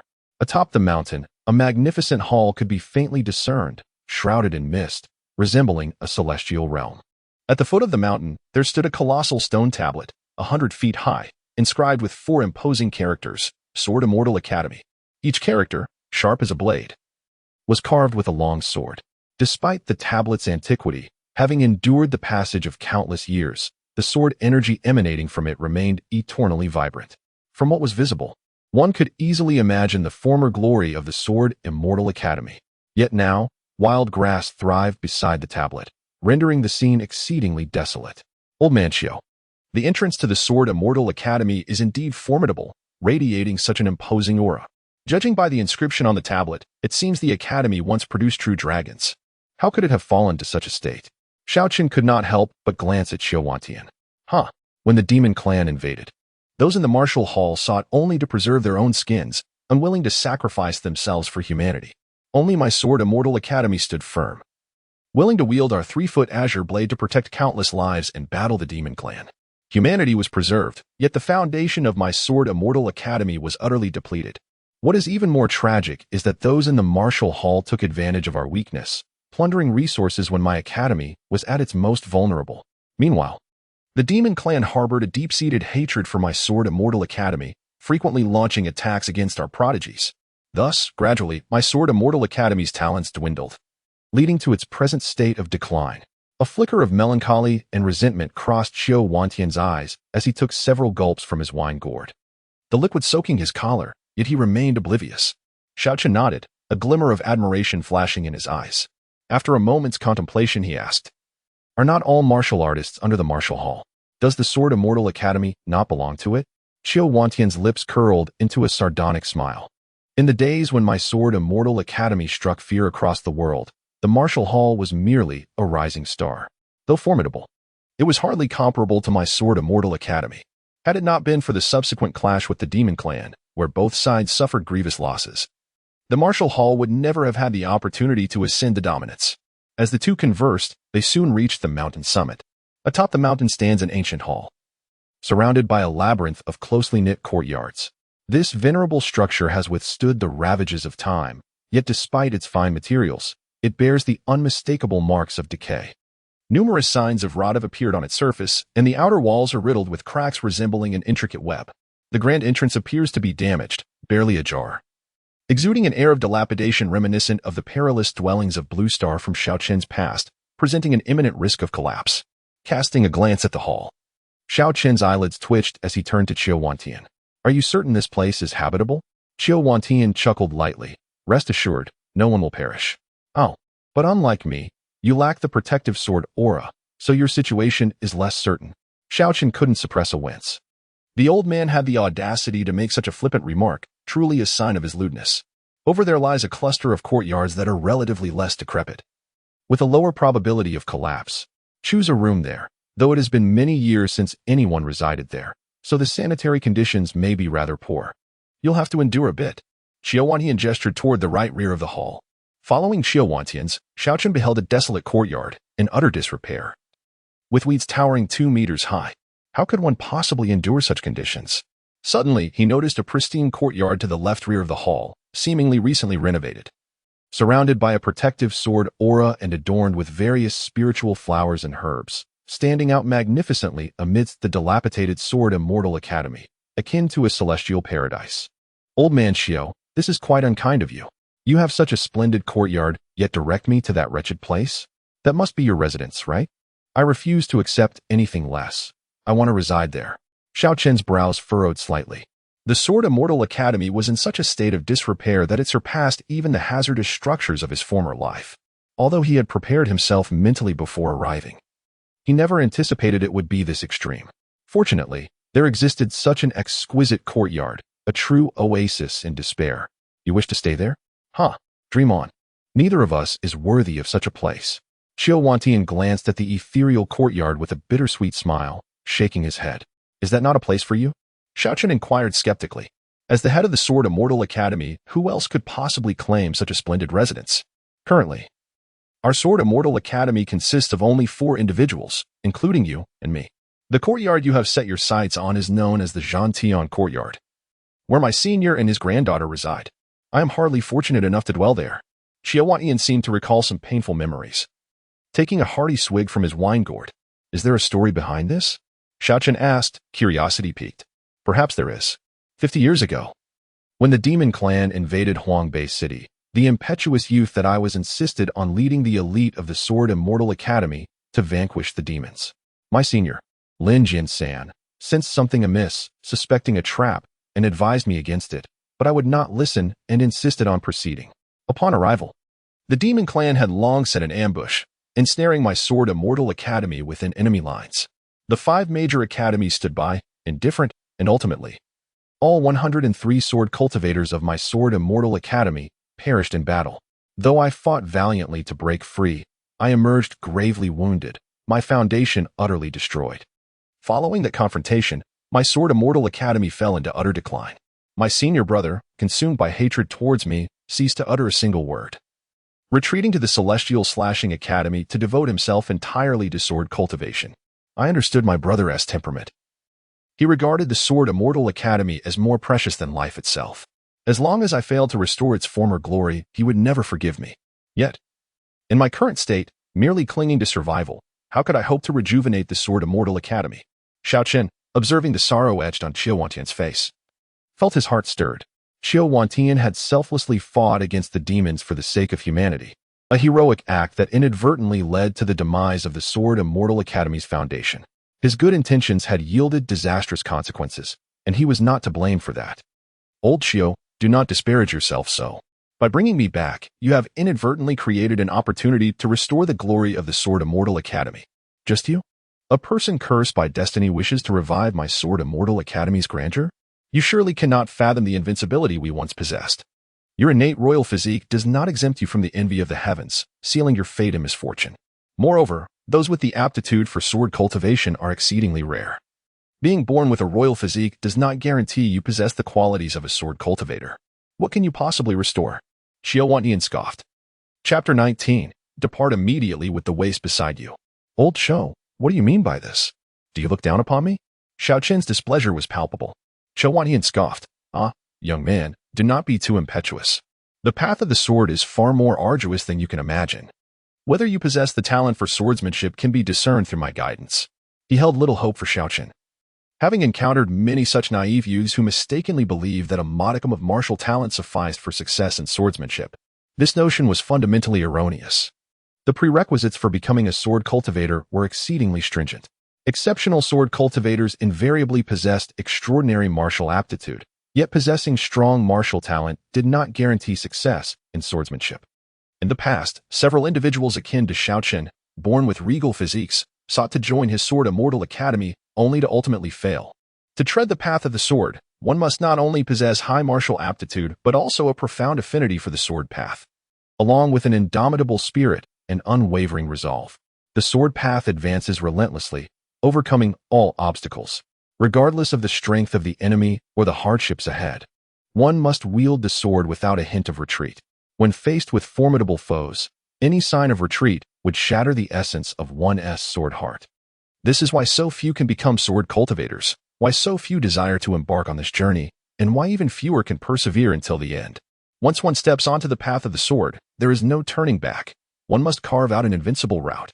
The risks are immense, yet should one succeed, they become unparalleled within their rank, sweeping through legions. However, throughout the ages, how many can truly wield the sword to divinity and shatter the void? More often than not, they fade into obscurity, their brilliance extinguished. Under Qiao Wantian's guidance, Xiao Chen swiftly arrived at the sword-slaying academy. Old Qiao, did you not say your senior brother harbors a deep-seated animosity towards you? Why bring me to the sword-slaying academy? Xiao Chen inquired, perplexed. The last fragment of the sword spirit stone from our sword immortal academy lies in my senior brother's possession. If you wish to become a sword cultivator, you must earn his recognition, Qingxuan replied, casting a complex glance at the sword-slaying academy before him. Once, he and Lin Jianxin had been as close as brothers, sharing meals and sleep together, yet after that incident, they had become strangers. The unpredictability of life truly evokes a sense of melancholy. Why are you here again, Qiao Wantian? Just as Qiao Wantian and Xiao Chen stood at the entrance of the sword-slaying academy, a piercing sound shattered the air, and a strikingly beautiful young woman suddenly appeared before them. The young woman possessed extraordinary beauty, garbed in an ice-blue gown, with a slender waist and pronounced curves. Her azure eyes sparkled with a hint of aloofness as she regarded Xiao Chen and Qiao Wantian with evident annoyance. Upon seeing her, Xiao Chen was momentarily taken aback. This maiden was stunning, surpassing even Yu Qingxuan, one of the top 10 beauties of the north. To encounter such a gem in the dilapidated Sword Immortal Academy was indeed surprising. Ah, Qingxuan, please inform your grandfather that I have discovered a talent for the Sword Immortal Academy. I request an audience with him, Qiao Wantian said with a grin, unfazed by her prior rudeness. Over the past few decades, although he seldom set foot in the Zhentian Academy, he occasionally recommended some talents and had interacted with the young girl before him a few times. The girl, named Lin Qingxuan, is the granddaughter of Lin Jianxin. 10 years ago, she was sent to the Sword Immortal Academy by her father, Lin Qingxuan. Lin Qingxuan's background seems rather extraordinary. During her journey to the Sword Immortal Academy, Lin Qingxuan faced relentless pursuit from several formidable martial artists, nearly losing his life in the process. He speculated that those who sought to harm Lin Qingxuan must possess a terrifyingly high status. After all, martial artists are second only to martial kings, and only someone of at least martial king status, or even higher, could command their actions. Qiao Wantian, did I not instruct you to cease sending worthless individuals to my Zhentian Academy? Over the years, which of the people you have sent could be considered a talent? They are more akin to fools. Lin Qingxuan glanced at Xiao Chen, speaking coldly. For years, Qiao Wantian would periodically recommend individuals to Zhentian Academy, claiming they were unrivaled sword cultivation prodigies in the hope of revitalizing the academy. However, after so many years, not a single one he recommended could even be deemed a swordsmanship genius, let alone someone capable of invoking the sword spirit stone. In fact, their martial talents were shockingly low, with not a single one surpassing the Earth realm. Initially, Lin Jianxin harbored hope for him, but as time passed, disappointment grew. And now he was utterly disillusioned with Qiao Wantian. In the current era of the Great Xia, the swordsmanship had declined to such an extent that where could one find a swordsmanship prodigy? Even if such a person did exist, what reason would they have to enter the already dilapidated Sword Immortal Academy? Qingxuan, this time is different. Look at this young man. He possesses an extraordinary aura. Clearly not an ordinary individual. Qiao Wantian pointed at Xiao Chen. Lin Qingxuan scrutinized Xiao Chen with a frown, stating, he indeed looks acceptable. But mastering the sword requires an unwavering heart. This person appears delicate and pampered. How could he possibly become a sword cultivator? Upon hearing Lin Qingxuan's assessment, Xiao Chen's expression darkened. Why is she judging by appearances? Ah, Qingxuan, your words are misguided. Though this lad may seem frail, his martial talent is astonishing. He is indeed a person of potential. Astonishing? To what degree? Is he in the Xian realm? You should quickly escort your so-called genius away from my Zhentian academy. Lin Qingxuan's impatience grew. Qingxuan, trust me just one more time. Trust you again? How many times have we placed our faith in you? Yet, you continuously bring us rubbish. Lin Qingxuan furrowed her brow, casting a disdainful glance at Xiao Chen. Xiao Chen thought to himself, why is the ire being directed at him? What did the previous worthless individuals brought by the old man have to do with him? Xiao Zhentian, take this waste away from Zhentian Academy at once. Xiao Zhentian attempted to explain, but suddenly, a cold voice echoed from not far away. In the next breath, a tall elder appeared silently before Xiao Zhentian. The elder, with flowing white hair and a square face adorned with fierce eyes, emanated an aura of exceptionally terrifying sort intent. Merely standing there, he instilled an overwhelming sense of dread. This individual was none other than Lin Jiansan, the senior brother of Xiao Zhentian. Senior brother, you have finally deemed it appropriate to meet me. Upon seeing Lin Jiansan, Xiao Zhentian's expression was a complex blend of emotions. Where did you find this lad? Did you lure him here? Lin Jiansan directed a cold gaze toward Xiao Chen. Xiao Zhentian shook his head with a smile. He came from the examination at the Northern Wilderness Academy, and he expressed his desire to join. You wish to join voluntarily. Young man, are you perhaps out of your mind? Lin Jiansan replied, astonished, as he turned his attention to Xiao Chen. Xiao Chen couldn't help but twitch at the corner of his eye and spoke. Senior, my lifelong aspiration has been to become a sword cultivator. Soaring through the skies on my sword, vanquishing demons and evil. Young man, I must commend you for your ambition. Yet I must also douse your enthusiasm with a splash of cold reality. To become a sword cultivator requires one to be a prodigy among millions. Not to mention the talent required in swordsmanship, your martial arts aptitude must at the very least reach the earth level. Such criteria are not attainable for an ordinary individual like you. Lin Jiansan remarked indifferently. From the mere fact that Xiao Chen voluntarily sought admission to the Sword Immortal Academy, he was utterly convinced that this was a talentless individual. Anyone with even a modicum of talent would never seek entry into the Sword Immortal Academy.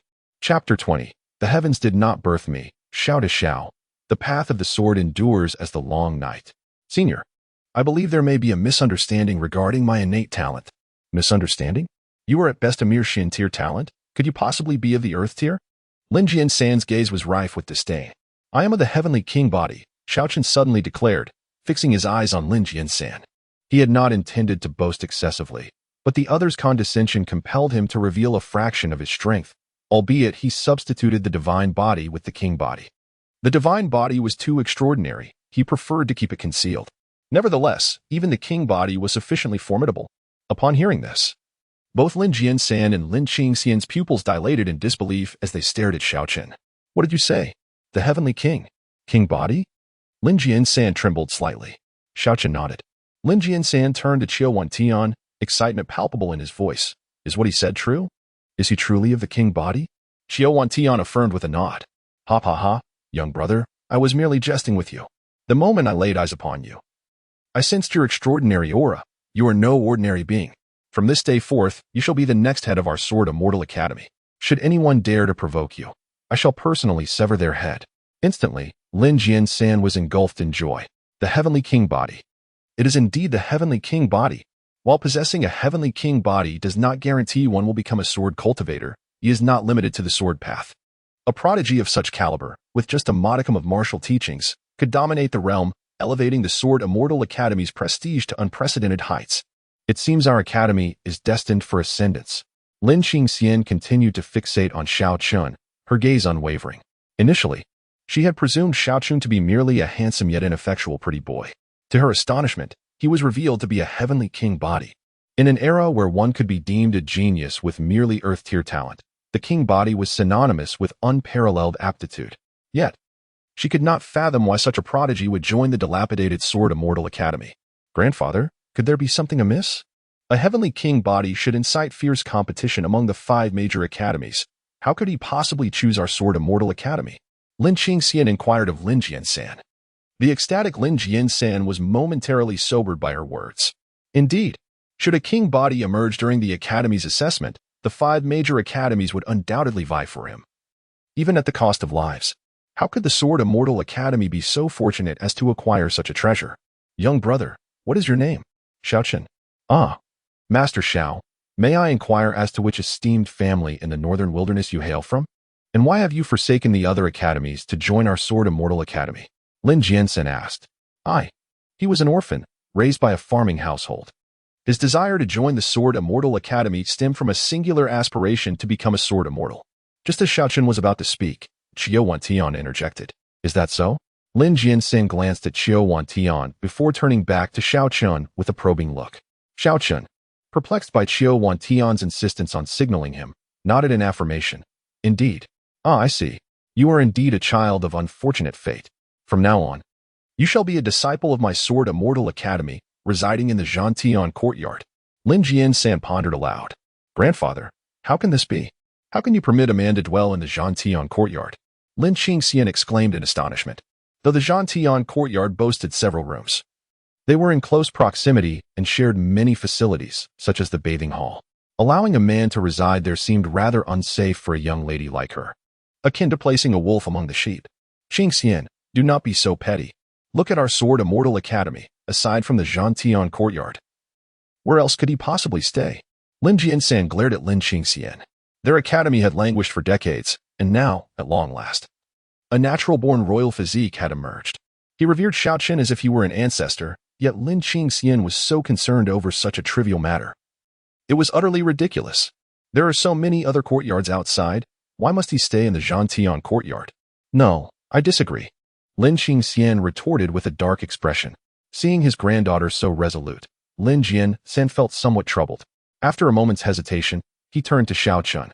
Young Master Xiao, perhaps it would be a slight inconvenience for you. Thank you, Elder Lin.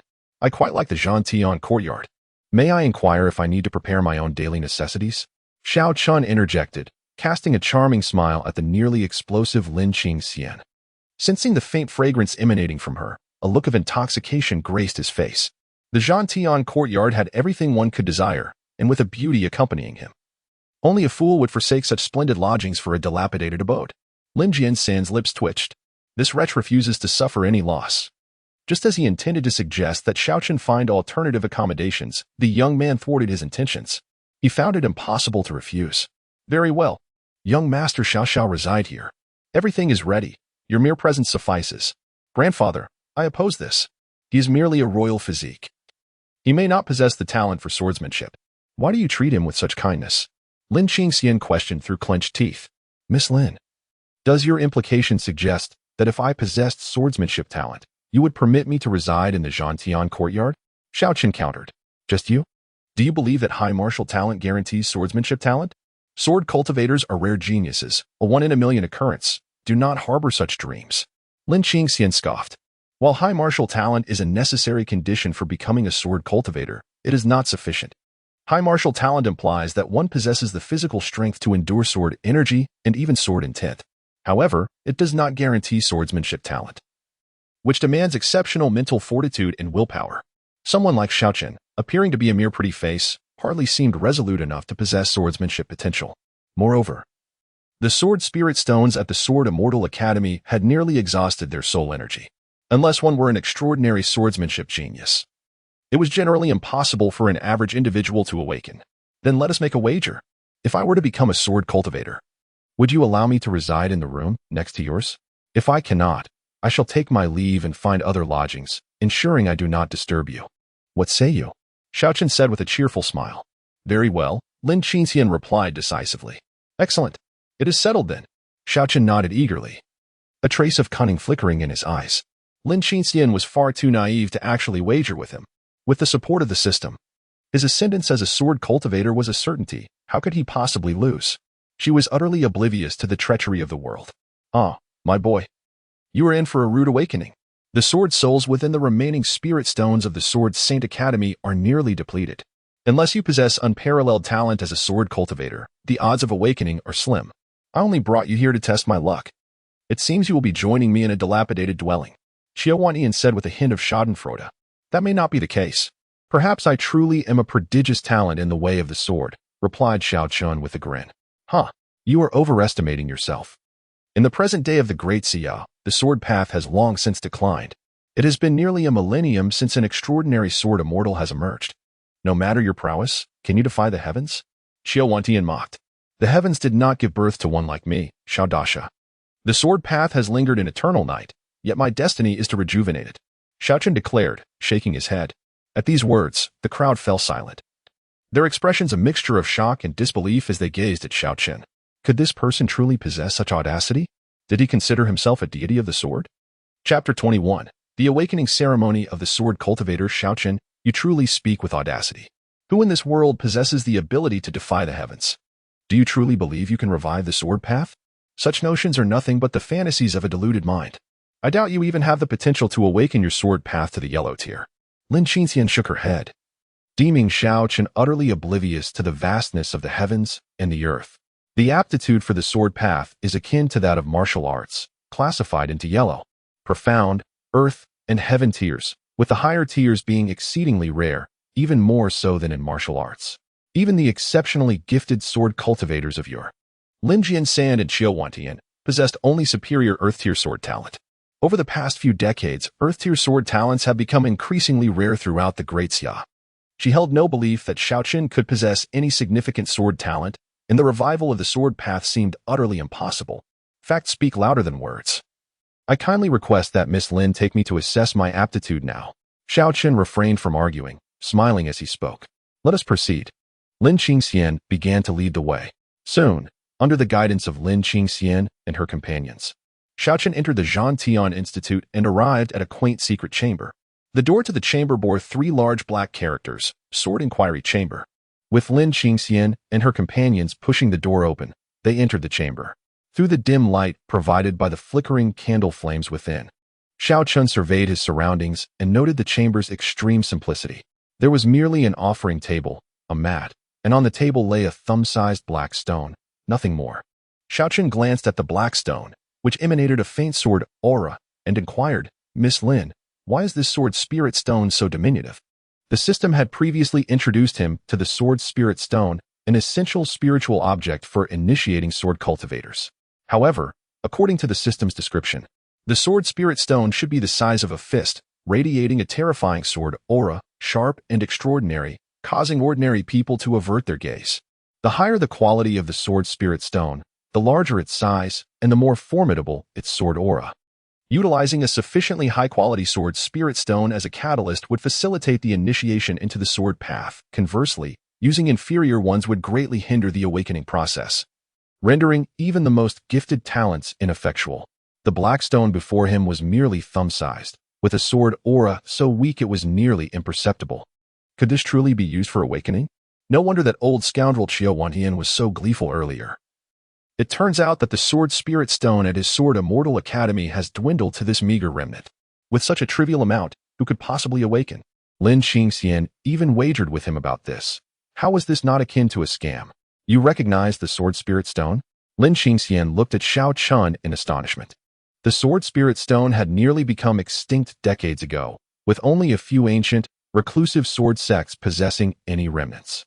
Ordinary individuals were generally unaware of what the sword spirit stone was, yet Xiao Chen could identify it at a glance, which surprised her. Not only her, but both Xiao Zhentian and Lin Jianshan beside her wore expressions of shock. To have such a paltry remnant of the sword spirit stone for my awakening, might this be somewhat excessive, Miss Lin? Xiao Chen's expression revealed his discontent. Even with the assistance of the system, it requires the aid of a sword spirit stone. He had just inquired with the system, which indicated that with such a meager amount of sword spirit stones as a catalyst, he could at most awaken a low-tier celestial sword Dao aptitude. If he aspired to advance further, he would need to seek out a higher quality sword spirit stone in the future. However, sword spirit stones are nearly extinct in the Great Xia. Where could he possibly find one? Young Master Xiao, you may not be aware, but this is the last remnant of sword spirit stones in our Sword Immortal Academy. To part with it for your use causes my heart to bleed. Lin Jianshan remarked with a bitter smile. Grandfather, why are you saying so much to him? He seems nothing more than a coward, all talk and no action. Just moments ago, he spoke of revitalizing the sword Dao, yet now he falters at the slightest challenge, lacking any courage. Lin Qingxian scoffed. Miss Lin, such words do not please me. Let us begin directly. Xiao Chen frowned slightly.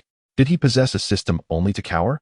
He merely felt that a mere celestial sword Dao aptitude did not align with his godly martial physique. While sword cultivators possess formidable offensive capabilities, they are often frail in stature. Facing a powerful adversary could lead to their swift demise. In contrast, his godly martial physique was immensely robust, perfectly compensating for this flaw. If granted a higher sword cultivator aptitude, he could undoubtedly ascend to the status of sword god. However, with only a celestial aptitude, his achievements in the Sword Dao would face significant constraints. Initially, he believed that the Sword Immortal Academy was withholding better sword spirit stones from him. But it now appeared that they were truly at the end of their resources, leaving him with no choice but to make do. Continue to boast, will you? I doubt you can even awaken a yellow-tier Sword Dao aptitude, Lin Qingxuan retorted coldly. Xiao Chen chose not to engage in further debate with her and turned his gaze towards Lin Jiansan. Under Lin Jiansan's guidance, Xiao Chen promptly commenced the awakening of his Sword Dao aptitude. The awakening ritual was remarkably simple. One merely needed to hold the sword spirit stone against their dantian to absorb its energy. If sword chi emanated from one's body, it indicated successful absorption and awakening. Conversely, failure would ensue. Regardless of the outcome, the sword soul value within the sword spirit stone would be depleted. This was the source of Lin Jiansan's distress, for this was the last of their academy's resources. Should they fail again, it would signify the end of the Sword Immortal Academy's hopes, leading to its swift obliteration in the annals of history. Senior brother, Qingxuan, could you step outside for a moment? I forgot to mention something earlier. Xiao Wantian called Lin Jiansan and Lin Qingxuan to the door of the secret chamber upon seeing that Xiao Chen had begun his awakening. What is so mysterious? Lin Jiansan shot Xiao Wantian an annoyed glance. He was about to witness the awakening of the last hope for his Sword Immortal Academy when Xiao Wantian interrupted, causing considerable frustration. Senior brother, regarding Xiao Chen's potential, I neglected to mention a crucial detail. He is not only a natural king body, but also a person cursed by heaven. He may only have a maximum of 2 years left to live, Xiao Wantian stated after a moment of silence. Upon hearing this, Lin Jiansan and Lin Qingxuan's pupils constricted sharply, their eyes flashing with disbelief. Cursed by heaven? He is merely a king body. How could he possibly be cursed by heaven? Lin Jiansan exclaimed incredulously. Those marked by the heavens' jealousy are somewhat known to him. Each one is a peerless prodigy, unparalleled throughout the ages. Even the sovereign body of a monarch would dare not provoke the wrath of such divine envy. The celestial principles are indeed formidable. They scarcely acknowledge the typical genius.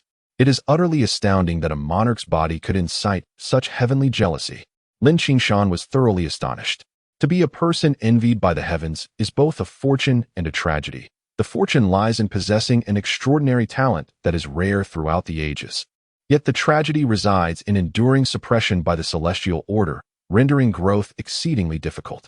I cannot ascertain the reason, but the verdict provided by the martial spirit mirror of the Sacred Wilderness Academy should not be mistaken. Xiao Wantian murmured. You are well aware that he is a person envied by the heavens. Yet you allow him to absorb the last remnants of my sword spirit stone from the Slaying Heaven Academy? Do you not understand that those envied by the heavens are fated to be estranged from the Tao? When comprehending the great Tao, will there not be insurmountable obstacles?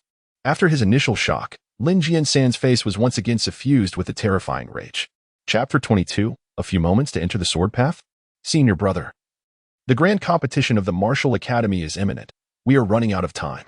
Xiao Wantian raised his wine gourd and took a swig, his voice hoarse.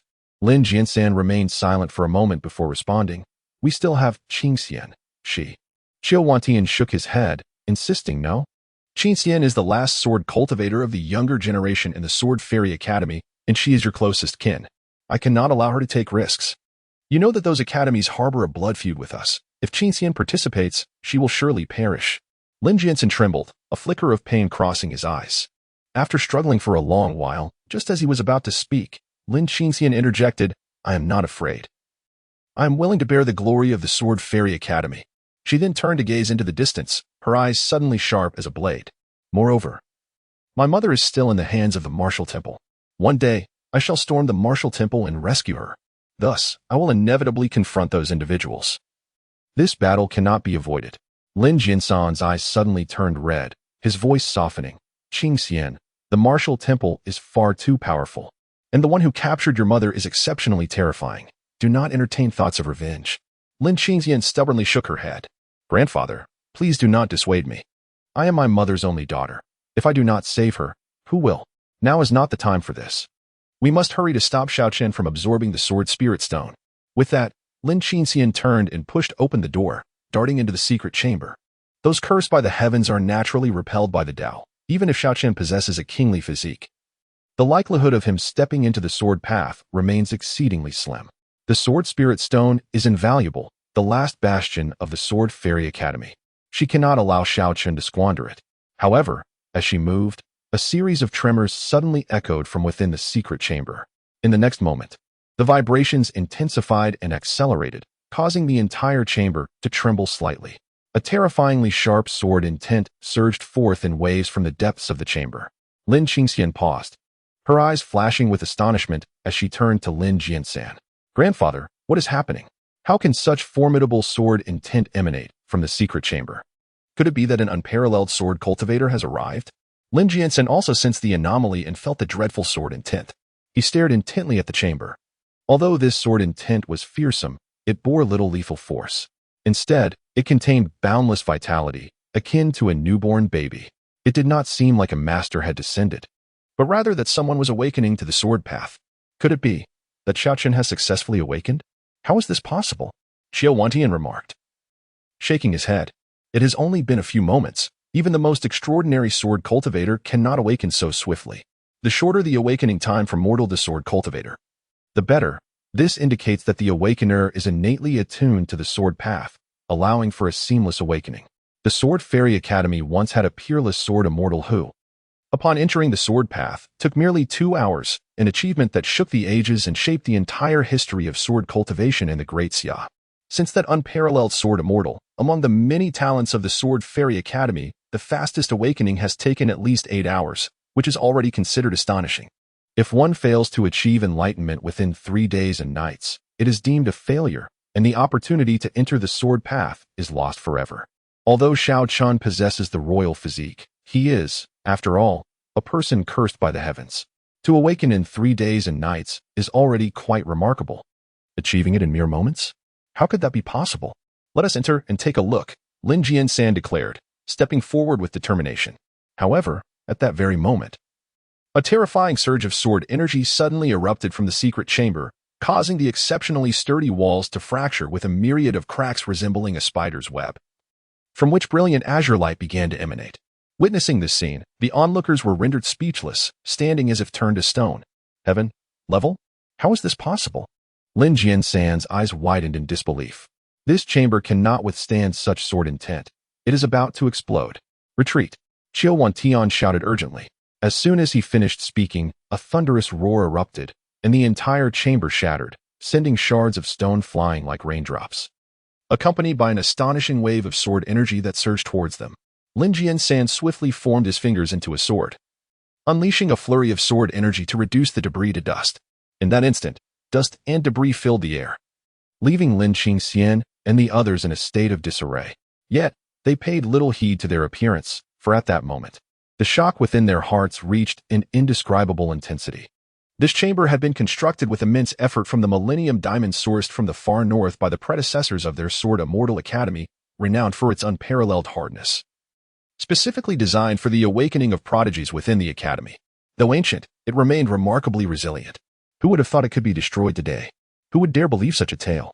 Shortly thereafter, from the ruins emerged Xiao Chen, enveloped in an overwhelming aura of sharp sword energy, resembling a blade that had just been unsheathed. The intensity of his sword energy caused Lin Jiansan and the others to narrow their eyes in astonishment. Old Xiao, your chamber is not very sturdy. It collapsed so easily. What if someone got hurt? Xiao Chen complained as he brushed off the dust from his attire. Yet, in that moment, no one responded. All eyes were fixed upon him, filled with incredulity. 7th level of the Sword Disciple. Upon entering the path, his cultivation had soared to the 7th level of the Sword Disciple realm. How could this be possible? Xiao Chen had not only entered the sword path in mere moments, but had also possessed the terrifying talent of heaven-level aptitude, attaining the 7th level of the Sword Disciple realm immediately upon entry. This was utterly outrageous. Such a prodigious talent. Where is the justice in this? The group stood in stunned silence, a wave of envy and resentment surging within them. Are you certain he is cursed by the heavens? Can one truly possess such extraordinary comprehension? Lin Jiansan turned to Xiao Wantian. It should be. That is what the martial spirit realm states. However, it seems there was a second part to the statement that has been obscured. I am unaware of its content. Xiao Wantian recollected. A second part? Could it be? Lin Jiansan furrowed his brow, lost in contemplation. Achieving enlightenment in mere decades is an extraordinary talent, unparalleled in history. It is highly improbable that someone cursed by the heavens could possess such a gift. Perhaps there lies some undisclosed secret within Xiao Chen? Regardless, the upcoming academy competition in 3 months seems assured for the Sword Immortal Academy. His granddaughter need not undertake any perilous risks. With this thought, Lin Jiansan could not help but burst into hearty laughter, exclaiming, "Ah ha ha, splendid. A natural king's physique, a heavenly aptitude for swordsmanship. Our Sword Immortal Academy may very well give rise to a true dragon this time." Turning to his senior brother, he inquired, "What cultivation technique should we have in practice? Our academy's most esteemed technique at present is the earthly rank 9 Swords of Annihilation. Should we consider having him cultivate this?" Xiao Wantian looked towards Lin Jiansan. Aware that most of the sword scriptures from their academy had long since dissipated, leaving only this singular earthly rank technique to present. Chapter 23. The Forbidden Art of Exterminating Demons. It appears that this is the only option available. However, while the 9 Swords of Annihilation is undeniably powerful, the difficulty of mastering it is exceedingly high. Even ordinary prodigies may take half a year to merely grasp the fundamentals. For Xiao Chen, the challenge is particularly daunting. Lin Jiansan cast a concerned glance at Xiao Chen. The 9 Swords of Annihilation is the sole earthly level sword manual in his Sword Immortal Academy, created by an unparalleled Sword Immortal from the Academy's history. Its might rivals that of many heavenly level manuals, yet due to its formidable difficulty, it is classified as earthly level. Even with Xiao Chen's extraordinary talent, achieving minor mastery in a short span seems nearly impossible. Yet, there is no alternative. We can only hope that Xiao Chen can swiftly cultivate it over the next 3 months. Young man, the Academy's grand competition is in 3 months. This battle is pivotal for the survival of our institution and must not be taken lightly. Do you possess the confidence to master the 9 Swords of Annihilation within this time frame? A flicker of doubt crossed Xiao Wantian's eyes as he turned to Xiao Chen. No. And I have already prepared my own technique. Xiao Chen replied decisively, shaking his head. He possessed a divine-level technique, the forbidden art of exterminating demons, making it impossible for him to pursue the 9 Swords of Annihilation. At this declaration, the others present were momentarily taken aback. Sword techniques have nearly vanished in the Great Xia, yet Xiao Chen has somehow acquired one? Even Xiao Wantian, who was aware of Xiao Chen's background, found it hard to believe. Although Xiao Chen is the legitimate son of the Northern Guardian King, rumors suggest he is not favored and holds a status little better than that of a servant. How could he have obtained such a precious sword technique? Moreover, the Xiao family has a long history of martial practice, yet no one has ever been known to practice the sword. Could it be that the Northern Guardian King had fortuitously acquired it and bestowed it upon Xiao Chen? What technique are you referring to? Lin Jiansan inquired, gazing at Xiao Chen. The forbidden art of exterminating demons, Xiao Chen stated candidly. From his system, he learned that this technique had been lost to time for countless years, and thus he had no fear of exposure. You must be referring to the Exterminating Demon Sword Manual, correct? After a moment of contemplation, Lin Jiansan spoke. He mentally traversed the names of all known sword manuals, and only this one aligned with Xiao Chen's description. Indeed, that is it, Xiao Chen acknowledged. Nonsense. This is merely a mid-grade yellow-level technique. Despite its imposing name, it is inherently feeble. Are you intent on ruining your future by cultivating this? Lin Jiansan's expression darkened instantly. But the speed of cultivation is unparalleled. If I were to practice the 9 Swords of Annihilation, I would be unable to reach minor mastery in 3 months. How then could I compete for our Academy's ranking? Xiao Chen fabricated an excuse with ease. But Lin Jiansan was rendered speechless, unable to counter. Though reluctant to admit it, he recognized the truth in Xiao Chen's words. The terrifying difficulty of mastering the 9 Swords of Annihilation would make it exceedingly challenging for even someone with Xiao Chen's heavenly-level sword talent to grasp it in 3 months, inevitably leading to unsatisfactory results in the forthcoming Academy competition.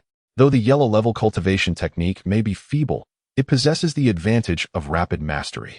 With Xiao Chen's innate talent, he is certain to grasp the fundamentals within 3 months, perhaps even achieving a modest level of proficiency. At that juncture, with the formidable offensive prowess of swordsmanship coupled with Xiao Chen's extraordinary aptitude for the sword, he might very well secure an esteemed position for the Sword Immortal Academy. However, such a choice would significantly impact Xiao Chen's path in sword cultivation. as later transitioning to a different technique could undermine his foundational skills. Are you concerned about jeopardizing my future? Worry not. For the sake of the academy, I am willing to make sacrifices. There is no cause for alarm. I shall commence my training. Xiao Chen smiled gently before turning to depart, selecting a room adjacent to Lin Qingxian's to begin his cultivation. As Lin Jiansan and the others observed Xiao Chen's retreating figure, they felt his presence grow more imposing. Tears welled in Lin Jiansan's aged eyes, while Qingxuan, in silence, took a swig from his gourd. Even Lin Qingxian, who had been least fond of Xiao Chen, felt her eyes moisten ever so slightly.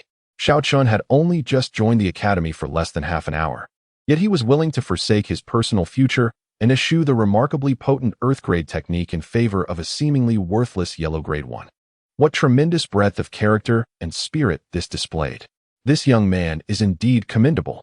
Lin Jiansan wiped away a tear, his voice trembling. Indeed, he possesses a grand vision. Qingxuan added. Perhaps the true him is not as ostentatious as he appears. Lin Qingxian mused silently. Meanwhile, in the room, Xiao Chen sat cross-legged, plunging directly into a meditative state. System, activate the Defying Heaven Demon-Slaying Technique. Ding. The Defying Heaven Demon-Slaying Technique is now activating. In the next breath, Xiao Chen found himself within an illusion, transformed into a 13-year-old boy. His village had been besieged by demon tribes, resulting in the slaughter of his family. He alone managed to escape, hiding in a cellar. Once the demons departed, Xiao Chen emerged to witness the lifeless bodies of his kin strewn across the floor, and his mother, ravaged and clinging to life, gasped, "Child, do not mourn for me. It is fate. Find a place to live well." His mother gently stroked his head, holding back her sorrow, leaving behind those words before closing her eyes forever. In an instant, an overwhelming sorrow enveloped Xiao Chen's spirit, followed by an eruption of boundless hatred in his eyes. In that moment, he yearned to eradicate every demon in existence. System, what is the nature of this illusion? Why does my heart feel as though it is shattering? What the host witnesses is not an illusion, but rather the authentic experiences of the demon-slaying sword god, the creator of the Defying Heaven demon-slaying technique. The system employs this to guide the host toward enlightenment. How much is comprehended depends solely on the host's fortune. Upon hearing this, Xiao Chen was taken aback. This was not a fabricated illusion, but the genuine experiences of the demon-slaying sword god. At merely 13 years of age, his entire family had been exterminated by demons, and his mother had met a tragic end after enduring unspeakable torment. No wonder he harbored such profound animosity toward the demon race, ultimately founding the Defying Heaven demon-slaying technique with the resolve to annihilate all demons. However, in the present day, thousands of years later, the strength of the demon clan has grown immensely, with countless lives tragically lost at their hands daily. The once revered demonic slayer sword technique, created by the sword god of demon extermination, has fallen into obscurity over the years. One can only imagine the profound sorrow that would envelop the sword god upon learning of this fate. To refine the sword, one must first cultivate the heart. The host is urged to deeply comprehend the will and mindset of the demon extermination sword god during his sword practice. Under the system's guidance, Xiao Chen focused his mind and fully immersed himself in the perspective of the young demon extermination sword god, quickly transforming back into that village boy. The lad spent 3 days and nights digging 7 graves on a desolate mountain nearby to bury his loved ones before commencing his sword training. In those days of poverty, his family possessed only a rusty iron sword, which he wielded to hone his skills. Beneath a grand locust tree at his doorstep, the boy swung his sword repeatedly, fueled by hatred and a desire for vengeance, envisioning the annihilation of the demon clan. Days turned into weeks, the seasons changed, yet his mastery over the sword steadily improved. Then, one fateful day, he cleaved a massive boulder in front of his home with a single stroke. Ding! Congratulations to the host. You have mastered the fundamentals of the demonic slayer technique. Should an ancient sword cultivator have been present, they would have been utterly astonished. The higher the tier of the sword technique, the more challenging it is to comprehend. For instance, the earth tier technique, the 9 swords of oblivion, typically takes prodigies 3 months to grasp. Yet, Xiao Chen effortlessly entered the realm of the divine-level demonic slayer technique in mere moments. An extraordinary feat, indeed. Mastered the fundamentals? Xiao Chen awoke from the illusion, observing the faint sword energy swirling around his fingertips with a look of surprise. According to Lin Jiansan, attaining the basics of swordsmanship should be exceedingly difficult. How had he accomplished it in such a short time? It must be said, having a system is indeed a blessing. No wonder people in his previous life often wrote that the system is the path to invincibility, sparing one from the trials of cultivation. Releasing the sword energy from his fingers, Xiao Chen rose and walked outside. At the entrance of the Celestial Extermination Academy, Lin Jiansan and his companions were clearing the debris of a secret chamber when suddenly, the sound of hurried footsteps approached. Director Qiao, help. The group immediately halted their actions and turned to see a blood-soaked old man in his 50s sprinting towards them, his face a mask of terror. Chapter 24. The demon wolf attacks the village. The old man bore several deep claw marks, oozing fresh blood and emanating a faint green demonic aura. Upon witnessing this aura, Lin Qingxuan felt an inexplicable restlessness surge within her, which she gradually subdued with her sword energy. Although she had experienced such sensations before, they had become increasingly pronounced in recent years. The old man was someone they all recognized, Lu Ergu, the village chief of Jianxian village, located beneath the Sword Immortal Mountain. In the present era of the Great Xia, demon infestations were frequent, and the various academies under the Martial Hall had taken on part of the responsibility for safeguarding the region. Whenever nearby villages or cities faced demonic threats, the academies would dispatch personnel to address the situation. Jianxian village fell under the jurisdiction of Jianxian Academy. Upon glancing at Lu Ergu's injuries, Lin Jiansan's brows furrowed in concern. Is there another demon threat? What has transpired? Xiao Wantian's expression was grave. A number of formidable demon clans have invaded the village, attacking anyone in sight, and have already devoured dozens of our people. Thankfully, Her Highness the Ninth Princess and the students from Qingxuan Academy arrived in time and are currently engaged in battle, but the enemy's strength is overwhelming. Her Highness and her companions are struggling to hold their ground. We implore Director Qiao to act swiftly. Lu Ergu's face was etched with urgency. How many demons have come? And what are their levels? Can the students from Qingxuan Academy not contain them? Nearly 100, a horde of ironclad demon wolves. Most at the 7th level of demon discipleship, with a few reaching the 8th.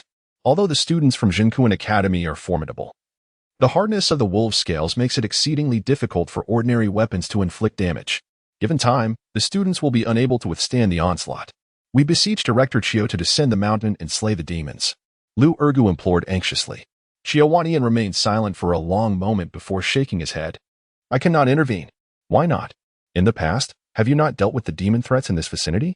Lu Ergu exclaimed, his eyes wide with disbelief. Half a month ago, a demon prodigy was slain by a human expert, inciting the wrath of the demon lords, who subsequently slaughtered 10 of our cities and killed dozens of our prodigies.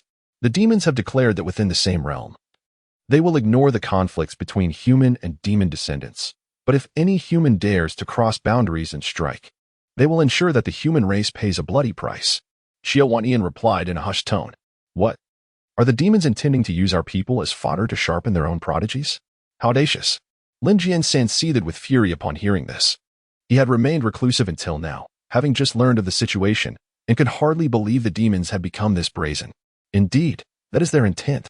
Yet, even if we feel humiliated, we must acquiesce to their demands. Otherwise, the repercussions of their retaliation would be unbearable for our kind. Xiao Wantian clenched his fists. His eyes filled with bitterness, his aged frame trembling slightly. A mere 100 ironclad demon wolves could be eradicated with a single stroke from him, yet he could not act. Should he intervene, the demon lords would retaliate furiously, and the human prodigies, already few in number, could not withstand such slaughter. I shall go. Jianxian village is under the protection of my Jianxian Academy. I cannot stand idly by while the villagers are mercilessly slaughtered by demons. At this moment, Lin Qingxuan stepped forward. Xiao Wantian glanced at her and shook his head, saying, although you are a sword cultivator with greater offensive power than martial artists, facing such a multitude of iron-armored demon wolves would be perilous for you. You could not withstand the onslaught. Then what if I join in? At this juncture, Xiao Chen slowly appeared before the group. He had overheard their previous conversation, and the demonic slaying technique he practiced was specifically designed to combat demonic entities, requiring refinement through slaughter. The current gathering of iron-armored demon wolves was an ideal opportunity for him to hone his skills. The others immediately turned their attention to Xiao Chen. Why have you come out? You haven't even mastered the technique. Have you already entered the threshold? How is that possible? In such a short span of time, you have actually progressed to the initial stage of the demonic slaying sword manual? Xiao Wantian had intended to reprimand Xiao Chen for his overconfidence, only to be taken aback by the formidable sword aura radiating from him, which had evidently solidified significantly since their last encounter, indicating he had indeed mastered the technique. Yet, even for a yellow level technique. One would typically require at least a month to reach the initial stage. How could Xiao Chen achieve this in a mere 15 minutes? What extraordinary comprehension is this? It is almost as if he were a child of destiny. Lin Jiansan and Lin Qingxuan were equally astonished. Grandfather, I recall you stating that mastering the sword path is arduous, even for the most basic yellow-level techniques. Those with high aptitude require at least a month to reach the initial stage. Were you deceiving me all along? Nonsense. How could your grandfather deceive you? Then why did Xiao Chen manage to reach the initial stage in less than 15 minutes? How would I know? This kid is simply a freak. Lin Jiansan was genuinely at a loss for words. In his many years of life, he had encountered numerous prodigies, yet none had been as extraordinary as Xiao Chen. To comprehend the sword path in mere breaths and to enter the initial stage of a technique within a quarter of an hour was utterly preposterous. Enough of this, days. Who can fetch me a sword? Xiao Chen directed his gaze towards Xiao Wantian and the others. Xiao Wantian briefly scrutinized Xiao Chen before reaching out. A tattered black long sword materialized in his grasp, which he tossed to Xiao Chen. Upon seeing the sword, Lin Jiansan's pupils constricted in disbelief as he looked at Xiao Wantian. His usual stingy junior brother was now actually giving this sword to Xiao Chen. As Xiao Chen received the sword, he immediately drew it 3 inches from its sheath. Contrary to his expectations of a chilling aura, he was met with a blade that was rusted and appeared to have been long abandoned, teetering on the brink of being rendered useless. Xiao Chen's eyes twitched with indignation as he glared at Xiao Wantian. Old man Xiao, what do you mean by this?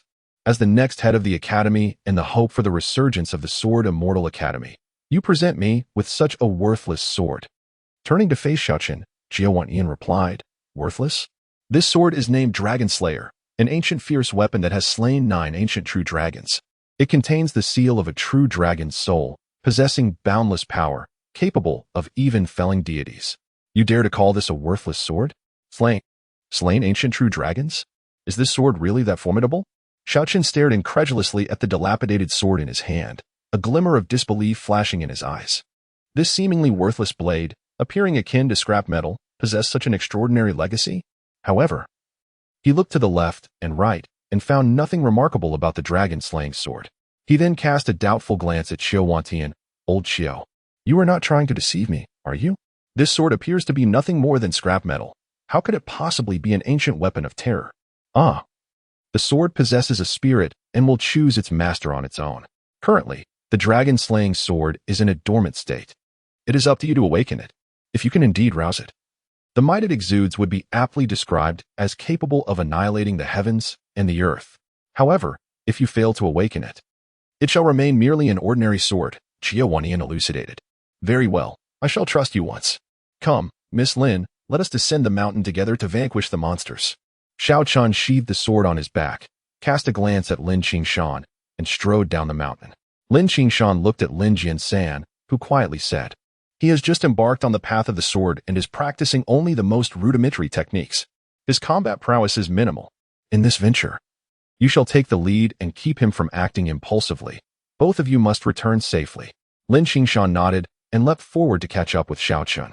But, Director Qiu, can the two of them handle nearly 100 demon beasts? Lu Erga glanced at their receding figures, his brow furrowed in concern. Xiao Wantian remained silent for a long time, offering no response. In the shadow of a collapsing nest, how can one expect unscathed eggs? With both members of the Sword Immortal Academy dispatched, what else can he do? At the entrance of the Sword Immortal Village, Yi Qingxian and several companions found themselves encircled by nearly 100 iron-armored demon wolves. Their faces were haggard, and the white dresses they wore were now stained with patches of blood, rendering them a pitiful sight. Around them lay the bodies of a dozen or so students from the Qingxuan Academy, ravaged beyond recognition, a truly horrific scene. The swarm of nearly 100 iron-armored demon wolves gazed at them with blood-red eyes, a fierce bloodlust flickering within, as she beheld these massive, terrifying wolves. Covered in scales as hard as iron armor, a glimmer of despair flickered in Yi Qingxuan's eyes. She had never anticipated that on her very first day at Qingxuan Academy, she would find herself in such a perilous situation. Had she known, she would not have recklessly ventured forth to investigate the demon wolves. Zhang Xixiao, why hasn't anyone from the Sword Immortal Academy come to our aid? A round-faced girl trembled as she surveyed the encroaching wolves. Are you still counting on the Sword Immortal Academy? They are on the verge of collapse. It seems there is scarcely a single student left. Today, even Xiao Chen, that unfortunate one, has been accepted. They are evidently desperate. What capability do they possess to save us? The handsome youth, referred to as Zhang Shixiang, sneered, wielding a curved blade against the wolves. The Sword Immortal Academy has long since rotted to the core, filled with incompetence. That Xiao Chen is a walking misfortune. The very epitome of failure. Relying on the Sword Immortal Academy is akin to expecting a sow to climb a tree. But isn't Xiao Chen a born king body? A peerless genius? If he were to become a sword cultivator, wouldn't he be formidable? Zhu Shimi, what nonsense are you uttering? A person cursed by fate is destined to be condemned by the heavens, inherently at odds with the Tao. How could such an individual possibly awaken to the most elusive swordsmanship in our world today? His life is irrevocably marked by failure. Brother Zhang scoffed disdainfully, casting a furtive glance at Qingxuan as he spoke. He was the scion of a prominent family in Huangbei City, having long harbored affection for Qingxuan, and held great disdain for Xiao Chen, who had once been betrothed to her. Chapter 25 Encountering Qingxuan against Senior Sister Yi. What should we do now? With so many impervious iron-armored wolf demons, it's not just us martial apprentices who are in peril. Even the masters from the academy might struggle to contend with them. The round-faced girl exclaimed, her complexion paling as she beheld the advancing horde of wolf demons. Qingxuan cast a glance at the ferocious pack of demon wolves, momentarily at a loss for words. Suddenly, her pupils constricted as she witnessed one of the wolf demons leap into the air, launching itself menacingly towards them. The beast, colossal as a hill, eclipsed the sunlight, casting a shadow akin to a dark cloud over the group. This is dire. A wolf demon can no longer restrain itself and is preparing to attack. Everyone, unleash your most powerful offensive techniques and repel this assault. Qingxuan's expression turned grave. Upon hearing her command, the group immediately began to showcase their unique martial skills. In the next breath, formidable martial energies emanated from each of them, presenting an impressive display. However, to the wolf demons, these efforts seemed utterly insignificant. Their crimson eyes flashed with disdain as they regarded the humans, their gaze brutal as if viewing mere ants. Vile creature, take this. Brother Zhang, seemingly eager to prove himself before Qingxuan, was the first to charge forward, brandishing his curved blade with fervor as he swung it viciously at the nearby iron-armored wolf demon. Brother Zhang was a martial prodigy with earth-grade talent, having reached the 7th level of martial apprenticeship, the highest among them all. His strike was formidable, and as the dazzling blade light flashed, it descended upon the demon wolf-esque form. This was the Zhang family's ancestral technique, the Shura blade technique. Truly powerful. It was no wonder it was an earth-grade martial art. Such high-level techniques would rarely be passed down even at the Qingxuan Academy. Brother Zhang was indeed fortunate. This strike will surely breach the wolf demon's defenses. Some gasped in awe, while others expressed envy, and many felt invigorated. Even Qingxuan's eyes sparkled with excitement. The Shura blade technique was a terrifying low-grade earth martial art, its might extraordinary. When practiced to a minor completion, it could cleave a small mountain. Though Brother Zhang had not yet achieved that level, he had certainly grasped the fundamentals, and with this strike, it was highly likely he could shatter the scales of the iron-armored wolf demon and inflict severe damage. If that were to happen, perhaps the wolf demon would retreat out of fear of injury, granting them a sliver of hope. Clang! Under the expectant gazes of the crowd, the curved blade struck the scales of the wolf demon with tremendous force, sparks flying in all directions. However, to their terror, the wolf demon's scales bore merely a shallow white mark, remaining almost entirely unscathed. How is this possible? Brother Zhang was taken aback. He knew the might of his strike. It could cleave even the hardest diamond, yet this wolf demon's scales were even more resilient than diamond? This is it. We are all doomed. The students from Qingxuan Academy displayed expressions of despair. Brother Zhang stood frozen in disbelief. These scales are harder than diamonds? Brother Zhang, be careful. At the moment when Brother Zhang was lost in thought, a voice filled with urgency suddenly pierced the air, jolting him back to awareness. He beheld the wolf demon leaping down from the sky, fiercely striking at his chest with a claw.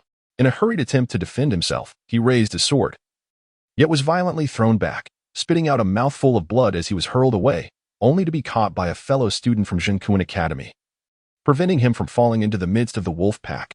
Brother Zhang, are you all right? Someone inquired with genuine concern. I am fine.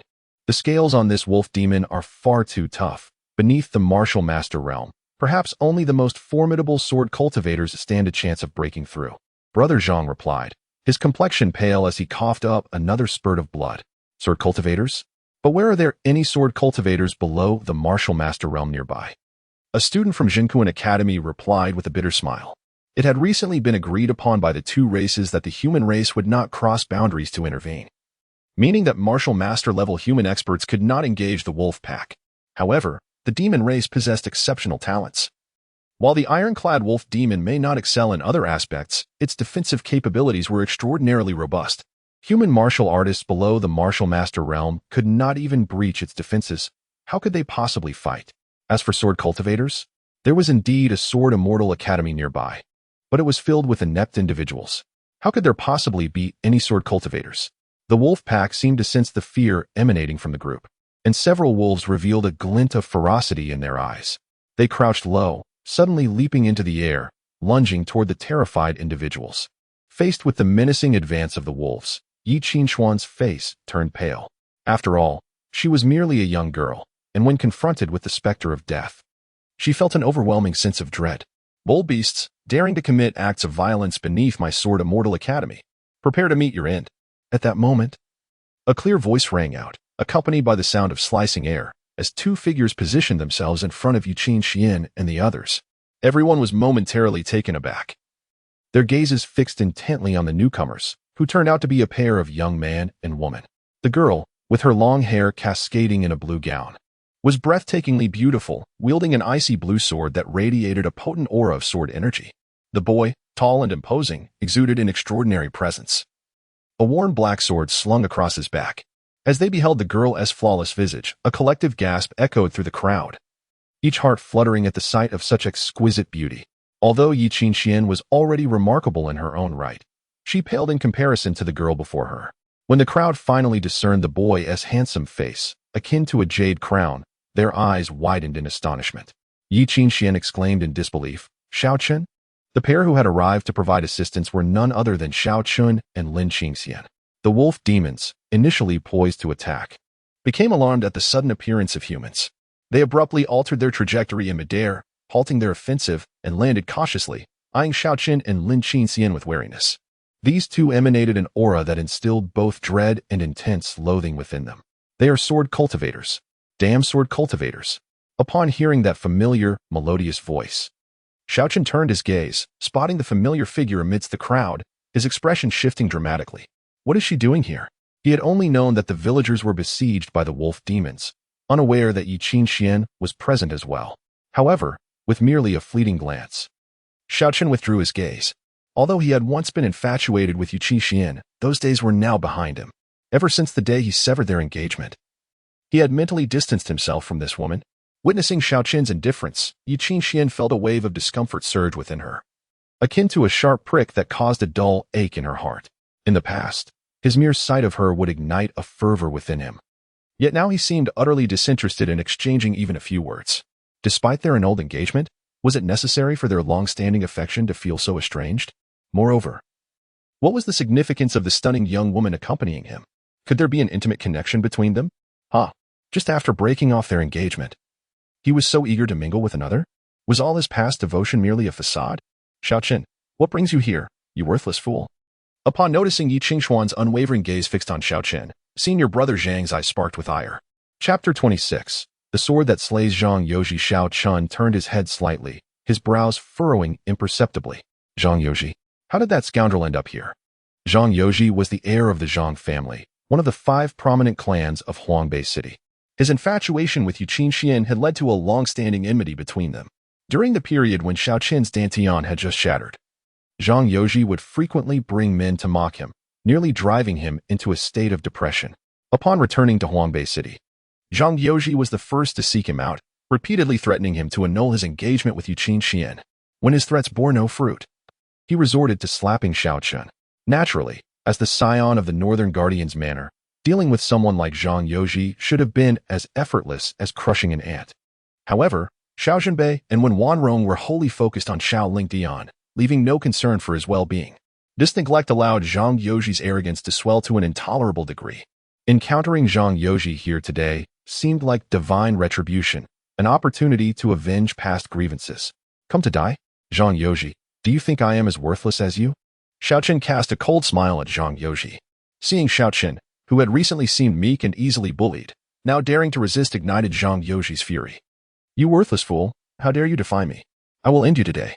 He could not comprehend how Xiao Chen, a mere castaway forsaken by his parents and cursed by fate, could muster the courage to speak to him, the heir of the Zhang family, in such a manner.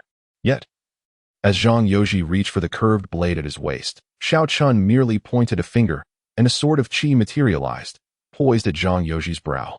Overwhelmed by the sharp aura emanating from it, Zhang Youji was gripped by an indescribable fear, trembling uncontrollably as he gazed at Xiao Chen in disbelief. Sword qi. You have actually become a sword cultivator? Zhang Youji stared at Xiao Chen, scarcely believing his own eyes. A sword cultivator. The man who had been cursed by the heavens had, in such a brief span, comprehended the sword path and emerged as a sword cultivator. This was utterly incomprehensible. How long had it been since Xiao Chen entered the Sword Immortal Academy? Perhaps not even an hour? To achieve enlightenment in an hour? Has there ever been anyone in the annals of Daxiao's history who attained the sword path so swiftly? This was not merely a person cursed by the heavens. It was as if he had been granted some divine boon. The others from Qingxuan Academy present were equally astounded by the spectacle before them. Was it not said that Xiao Chen was cursed by the heavens, inherently repelled by the path? How could he possibly attain enlightenment so rapidly? Especially in the most challenging of all paths, the sword path? Could it be that the martial spirit mirror had made an error? Xiao Chen, how did you accomplish this? Yi Qingxian gazed at Xiao Chen, her expression one of astonishment. Though her understanding of sword cultivators was limited, she grasped the magnitude of what it meant to enter the sword path in merely an hour. This was truly a prodigious feat, unprecedented in history.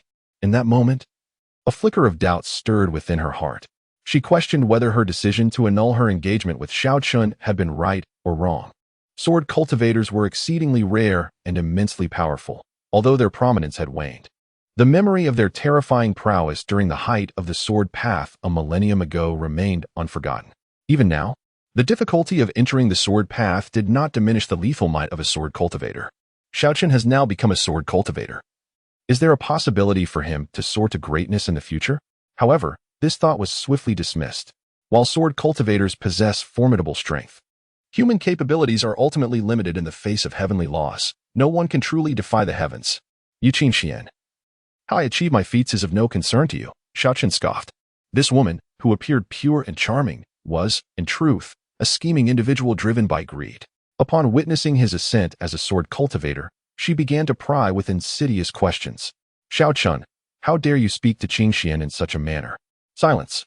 Kneel and bow 3 times to apologize for your past offenses against me, or I shall take your life.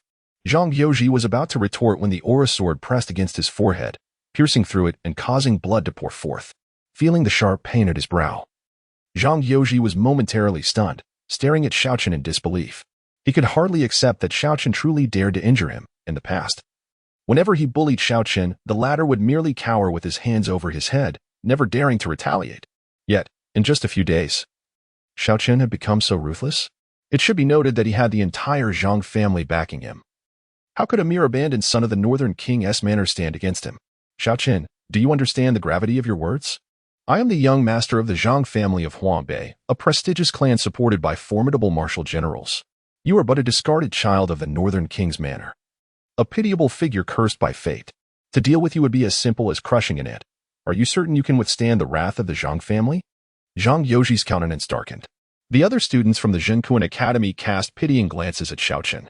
Although they felt Zhang Youji was somewhat abusing his power, they could not deny the truth in his words. Without the protection of the Northern King, Xiao Chen was indeed no match for the colossal Zhang family. Xiao Chen, release senior brother Zhang at once.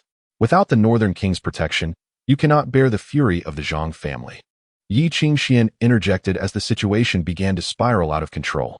However, as her words fell, with a sudden thrust, the aura sword that had been pressed against Zhang Youji's forehead pierced through his skull, leaving a gaping wound that bled profusely. Zhang Youji's body slumped to the ground, devoid of life. His eyes remained wide open, and until his last breath, he could not comprehend why Xiao Chen dared to kill him. Did he not fear the vengeance of the Zhang family? Those present were left in shock. Several covered their mouths, trembling as they gazed at Zhang Youji's lifeless body. Rendered speechless, did Xiao Chen truly have the audacity to kill Zhang Youji? Has he lost his mind? Lin Qingxuan's beautiful eyes were fixed on Xiao Chen, astonished that he could be so merciless.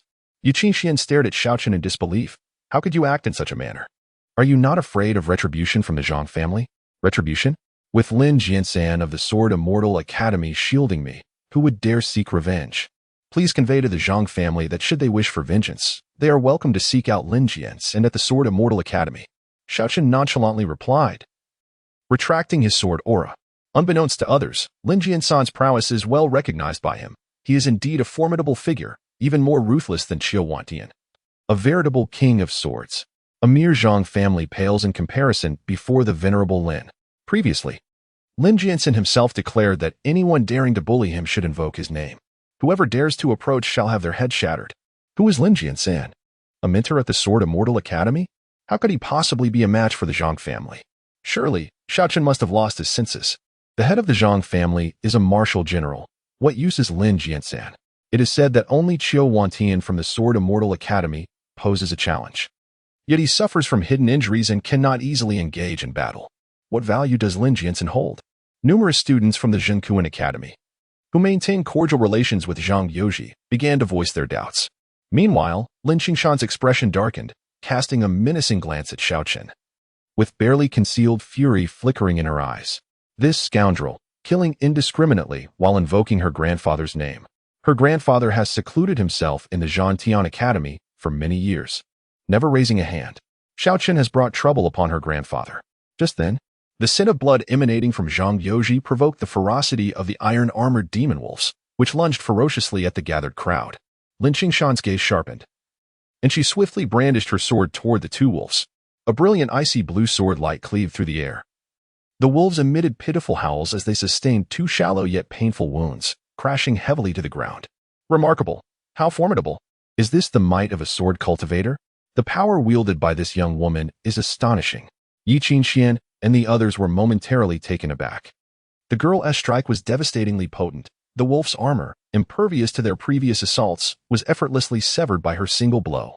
Given her cultivation at merely the 8th level of a sword practitioner, her offensive capabilities far surpass theirs. The destructive power of sword cultivators is truly terrifying. However, Lin Qingxuan's expression soured. That previous strike had utilized 80% of her strength.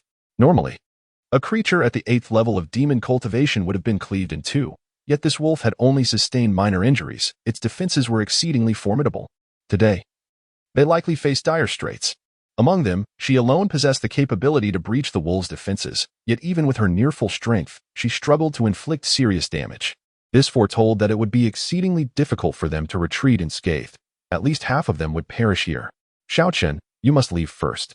I will hold off these beasts, Lin Qingxuan whispered as she stepped beside him. No, there are too many wolves. You cannot hold them back. If you insist, you will perish. Xiao Chen shook his head resolutely. Do not concern yourself with me. When I say to leave, you must go. You are but a novice, and remaining here will only hinder me. Lin Qingxuan retorted coldly. Let us not forget, I am also a sword cultivator. Xiao Chen gestured toward the dragon-slaying sword on his back. But you have only just begun. How much combat power can you possibly possess? Listen to me and flee at once. Lin Qingxuan was infuriated, her anger reaching a boiling point. How could Xiao Chen be so oblivious to his own limitations? Did he truly believe he could assist her? He is merely a fledgling who has just begun his journey for less than half an hour. What assistance can he provide? Does one truly believe he is the reincarnation of a sword deity? Chapter 27. Xiao Chen, have you fallen for another woman? At that moment, a series of furious howls erupted as a dozen ferocious armored demon wolves leapt into the air, charging towards Lin Qingxian. This wretched swordsman had dared to injure one of their kin. They intended to devour her whole. Disaster. Flee. A flicker of despair crossed Lin Qingxian's eyes as she urgently called out to Xiao Chen. Qingxuan and the others trembled in fear, desperate to escape, but finding themselves paralyzed, their legs refusing to obey their commands due to sheer terror. The scene before them had shattered their last psychological defense. Even a single armored demon wolf nearly claimed their lives. How could they withstand a dozen? Only a master of martial arts could possibly confront such an overwhelming force. Without such an intervention, no one could contend with these grotesquely robust creatures. Even an average martial artist would likely face peril. Yet, instead of fleeing, Xiao Chen fixed his gaze upon the airborne wolves, drawing the dragon-slaying sword from his back with deliberate slowness. His eyes blazed with combat fervor. This would be his first strike. a mix of anticipation and trepidation filling his heart as he pondered the might of the demon-slaying technique. Are you mad? Run. You cannot fathom the terror of these armored wolves. Lin Qingxuan's face paled. The students of Qingxuan Academy stood frozen in disbelief. Was Xiao Chen truly going to confront the demon wolves? How utterly reckless. However, a spark of emotion flickered in Qingxuan's eyes as she regarded the tall figure of the youth before her, memories flooding back. In their past adventures, whenever danger approached, Xiao Chen had always stood protectively in front of her, a towering mountain offering her a sense of security. Time had passed, and now, in the face of calamity, it was still this boy she had forsaken who stood before her. How poignant. It was unfortunate that he was no longer that prodigy. Had he retained his extraordinary gifts, perhaps they would still be blissfully together. Alas, fate is a cruel mistress, and she could not marry a man deemed worthless. Everyone present believed Xiao Chen would soon be torn to shreds by the wolves. Yet, he remained unfazed, his focus wholly on the demon wolves above. He recalled the profound hatred and obsession that consumed the demon-slaying sword god after his clan was annihilated, and began to draw his sword with haste. No one believed he could vanquish the wolves. An inexperienced swordsman wielding a dilapidated sword could slay demons? But in the next instant, an astonishing event unfolded. As the demon wolves descended, Xiao Chen's sword was drawn.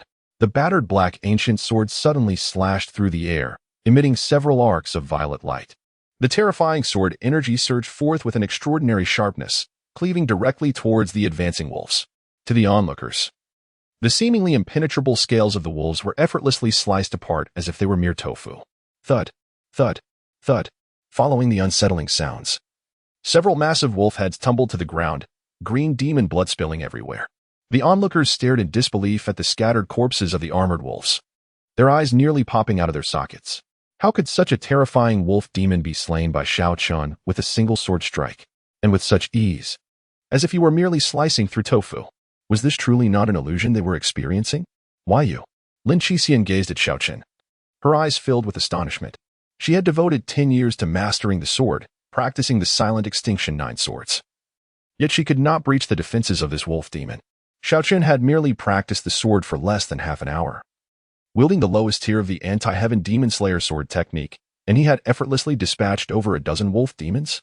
Was there any justice in this world? Qingxuan's pupils constricted as she fixated on Xiao Chen, unable to comprehend the scene before her for a long while. Such terrifying combat prowess could hardly be matched even by an 8th-level martial apprentice, could it? Yet Xiao Chen had just embarked on his path. His innate talent was truly astonishing. She had initially believed that Xiao Chen was cursed by the heavenly Tao, his abilities surely inferior to those of Xiao Lingfeng. But upon witnessing this display, she realized that Xiao Lingfeng was not worthy to even carry Xiao Chen's shoes. To attain such mastery in the most challenging swordsmanship within half an hour, Xiao Chen was undoubtedly a prodigy among prodigies. A thought suddenly crossed her mind. The second half of the prophecy regarding Xiao Chen's fate had been forcefully erased by a mysterious power.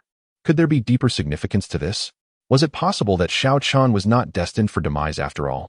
Even Xiao Chen himself was bewildered, staring at the dragon-slaying sword in his hand, his eyes brimming with shock and exhilaration. Was the anti-heaven demon-slaying technique truly this formidable? Had he merely swung his sword casually, yet unleashed such power? The remaining armored wolf demons regarded Xiao Chen with glimmers of fear in their eyes. Their fighting spirit had evaporated. Abandoning the corpses of their comrades, they turned tail and fled. They could not fathom how such a terrifying human had suddenly appeared near the Sword Immortal village. As members of the demon race, they were endowed with exceptional talents and could usually overpower humans of the same rank. Yet today, despite their numbers, they had nearly been annihilated by a mere 7th-level sword apprentice. This was absurd.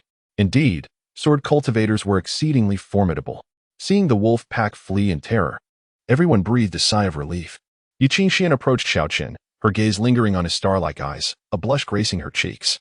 In a soft and sweet voice, she said, "Xiao Chen, I never expected you to possess such remarkable talent and swordsmanship.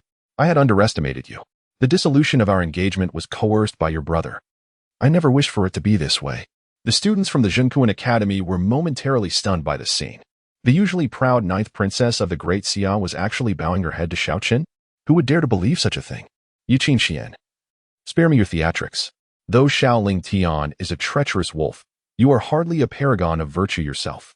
Since my dantian shattered, you must have been contemplating the dissolution of our engagement for quite some time, haven't you? Now that you see my recovery, do you regret it? Xiao Chen retreated 3 steps, distancing himself from Yi Qingxuan, and scoffed coldly. Qingxuan's eyes widened in shock at his words. Her proud heart feeling as though it had been struck a heavy blow. Had Xiao Chen lost his mind? She had lowered herself to offer him kindness.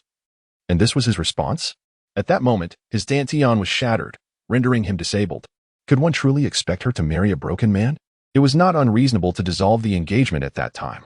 Xiao Chen, I am aware that you harbor resentment towards me, yet have you not always been forgiving?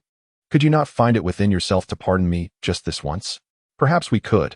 Yi Qingxuan, I advise you not to squander your time on me any longer. Henceforth, we are destined to be strangers. Xiao Chen had long since discerned the true nature of this woman, and he felt no remnants of affection for her. Upon hearing his words, Yi Qingxuan's gaze suddenly darted towards Lin Qingxian nearby, a flicker of jealousy igniting in her eyes. Xiao Chen, have you developed feelings for another woman? In her perspective, Xiao Chen had harbored feelings for her for so many years. How could he so swiftly change? The only conceivable explanation was that he had become involved with Lin Qingxian. It had only been a brief time since she had called off the engagement, and he had already moved on. Such behavior was utterly intolerable. Yi Qingxian, I have no ties to you any longer. Whom I choose to love is of no concern to you. A look of impatience crossed Xiao Chen's face. Chapter 28. Visitors from the Zhang family. Isn't Xiao Chen excessively arrogant? Senior sister Qingxuan is the 9th princess of the Great Xia. While he is merely a person cursed by fate, a useless being destined to perish before reaching 20. How dare he speak to her in such a manner? Indeed, if only senior sister Qingxuan would bestow upon me a smile, I would willingly embrace death. Xiao Chen truly knows not his own insignificance. Knowing a bit of swordsmanship has inflated his ego. No matter how proficient he is, he remains but a fleeting soul. Yi Qingxuan's sycophantic disciples were instantly displeased, voicing their disdain. Yet, Yi Qingxuan paid no heed to their words, her beautiful eyes fixated on Xiao Chen as she proclaimed with haughty pride, Xiao Chen, I shall grant you one final opportunity. Apologize to me at once, and ensure you never speak to that woman again. Perhaps then, I might consider offering you a chance for reconciliation. Internally, she was seething. Xiao Chen had harbored feelings for her for many years, treating her with kindness all this time. How could he so easily change his affections? Had she consented to this alteration? Meanwhile, Lin Qingxuan stood nearby, utterly bewildered. What was her role in this? She had brought Xiao Chen to slay demons, not to engage in romantic entanglements. Yi Qingxuan, do you not comprehend? Our fates are severed. From this moment forth, let us part ways without further entanglements. Xiao Chen regarded Yi Qingxuan with an expression of indifference. Yi Qingxuan remained frozen, gazing at the familiar yet distant figure of Xiao Chen, feeling a profound sense of injustice as her eyes began to redden. As the most cherished 9th princess of the Xia Emperor, she had always been exalted, obtaining whatever she desired throughout her life. Yet now, in her quest to reclaim Xiao Chen's heart, she faced failure. Such an outcome was utterly unacceptable to her. Witnessing this scene, Yi Qingxuan's entourage of sycophants were enraged. In their eyes, she was akin to a celestial being. How could a mere waste like Xiao Chen dare to insult her? Xiao Chen, apologize to senior sister Qingxuan immediately, or I shall not let you off lightly. As a man, how can you be so heartless? Apologize. Kneel and apologize. Otherwise, you shall not leave this place today. They bellowed in fury. Since birth, I have been close to you, Qingxuan, our bond innocent and pure. I have sacrificed everything for her, even my life. Yet, when my dantian was shattered, she immediately turned her back on me, choosing to abandon me. More maliciously, she seduced my own brother to coerce me into breaking our engagement. When I refused, she grievously injured me, nearly leading to my demise. This is the flawless goddess you all idolize, Yi Qingxuan, more venomous than a serpent. How can I not distance myself from her? As these words escaped his lips, a look of shock spread across the faces of the crowd, particularly among the female students of the Qingxuan Academy. Indignation flickered in their eyes. Could it be that Yi Qingxuan had committed such acts against Xiao Chen? This was utterly ruthless. Although they were not privy to the entire truth, they had heard whispers of the past, knowing that Xiao Chen had indeed treated Yi Qingxuan exceptionally well, while she had chosen to return to the imperial capital after his dantian was shattered. However, they remained oblivious to the details of her seduction of Xiao Lingfeng in an attempt to force Xiao Chen into submission. In the present moment, the news is utterly shocking. Bound by a marriage contract to Xiao Chen, yet colluding with Xiao Lingfeng to compel Xiao Chen to annul their engagement. even going so far as to nearly take his life. This is indeed beyond the pale. One can only imagine the depth of despair Xiao Chen must have felt at that time. Even Lin Qingxian cast a glance of pity towards him. She never anticipated that Xiao Chen had encountered such profound emotional turmoil, which explains his current indifference towards Qingxuan. Perhaps his heart is truly extinguished? Xiao Chen, things are not as you perceive. How could I possibly allow Xiao Lingtian to harm you? You have misunderstood me, Qingxuan exclaimed. Sensing the peculiar gazes from the crowd, her complexion instantly shifting, she had merely urged Xiao Lingtian to ensure the annulment, never expecting him to be so ruthless as to almost kill Xiao Chen. Regardless, Qingxuan, I have already extinguished my feelings for you. I merely wish to convey that you should refrain from bothering me in the future, for I truly detest you, Xiao Chen stated with an air of nonchalance. His demeanor once again piercing Qingxuan's heart. You once loved me. You once cherished me so dearly. Yet now, why do you utter such callous words? How can you be so cruel as to retract all the kindness you once showed me, leaving me with not a shred of it? Do you not realize how deeply this wounds me? Are you unwilling to grant me even one last opportunity? Qingxuan lamented, tears streaming down her face. Opportunities? In this world, there are hardly so many. I have granted you countless chances, yet you have never cherished them. At this juncture, what opportunities remain for you? Xiao Chen resolutely refused. Had it not been for the awakening of his system and the restoration of his talents, Qingxuan would likely not have cast him a single glance again. Over a decade of affection seemed to hold no value in her eyes. How could he possibly extend any further chances to such a woman? Xiao Chen, must you truly be so heartless? Regardless of what Qingxuan has done to you, she must immediately kneel and apologize, shouted one of the sycophants, unable to contain themselves, as they drew their long blades and glared fiercely at Xiao Chen. With a mere wave, Xiao Chen unleashed his sword, cleaving 3 iron-crafted curved blades in twain. Observing the severed weapons in his grasp, the expressions of the assailants shifted dramatically. Xiao Chen, I apologize, young Master Chen, we spoke out of turn. We shall withdraw at once. One among them attempted to deliver a parting threat, only to be swiftly silenced by 2 others who struck him unconscious and dragged him away. Their earlier bravado had been a momentary impulse, reckless in their provocation of Xiao Chen. The instant the blades were severed, clarity dawned upon them. This Xiao Chen was a formidable swordsman, capable of dispatching iron-armored wolf demons as if they were mere tofu, let alone them. Moreover, his strikes were merciless, and he would likely not spare their statuses. Considering he had already slain the scion of the Zhang family, to speak out of turn again would surely be courting death. At that moment, several piercing sounds sliced through the air, as 5 formidable middle-aged individuals materialized before Xiao Chen and his companions. The middle-aged man at the forefront exuded a formidable presence, his aura imbued with a chilling mastery of martial arts. A long scar marred his face, stretching from his eyebrow to the corner of his mouth, creating an exceptionally sinister visage. The scarred man cast a cold, indifferent glance at Xiao Chen before shifting his gaze to Qingxuan and the others.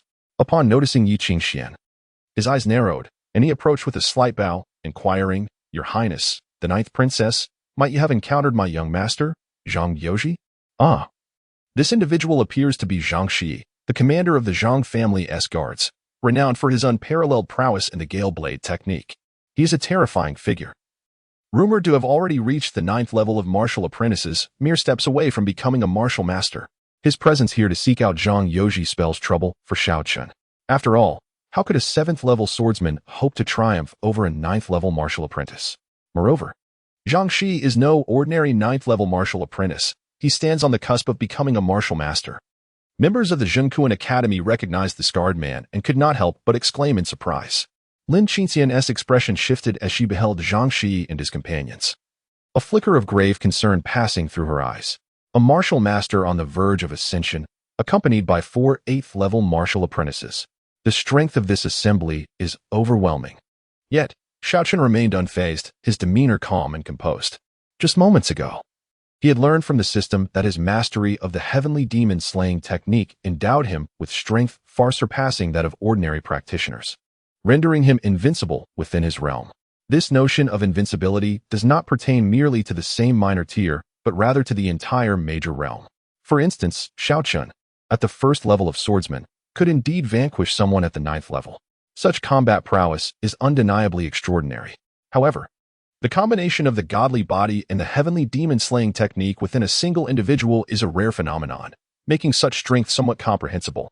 Thus, it stands to reason that Xiao Chen is currently capable of being unmatched beneath the realm of martial masters. Zhang Shi and his entourage pose no real threat. We must leave quickly. If they discover Zhang Yoji has perished, our escape may be impossible. Lin Qingxuan whispered urgently as she approached Xiao Chen. Given the combined strength of the two of them, they could never hope to contend with these 5 formidable opponents. In that moment, she felt Xiao Chen had acted too impulsively. Had he not eliminated Zhang Yoji, they would not now be facing such peril. Chapter 29. Half-step martial master Yi Qingxian cast a glance at Xiao Chen, just as she was about to speak. Zhang Shi's peripheral vision suddenly caught sight of a corpse lying not far away. The clothing on the lifeless body bore a striking resemblance to that of Zhang Yoji, who had left home earlier that day.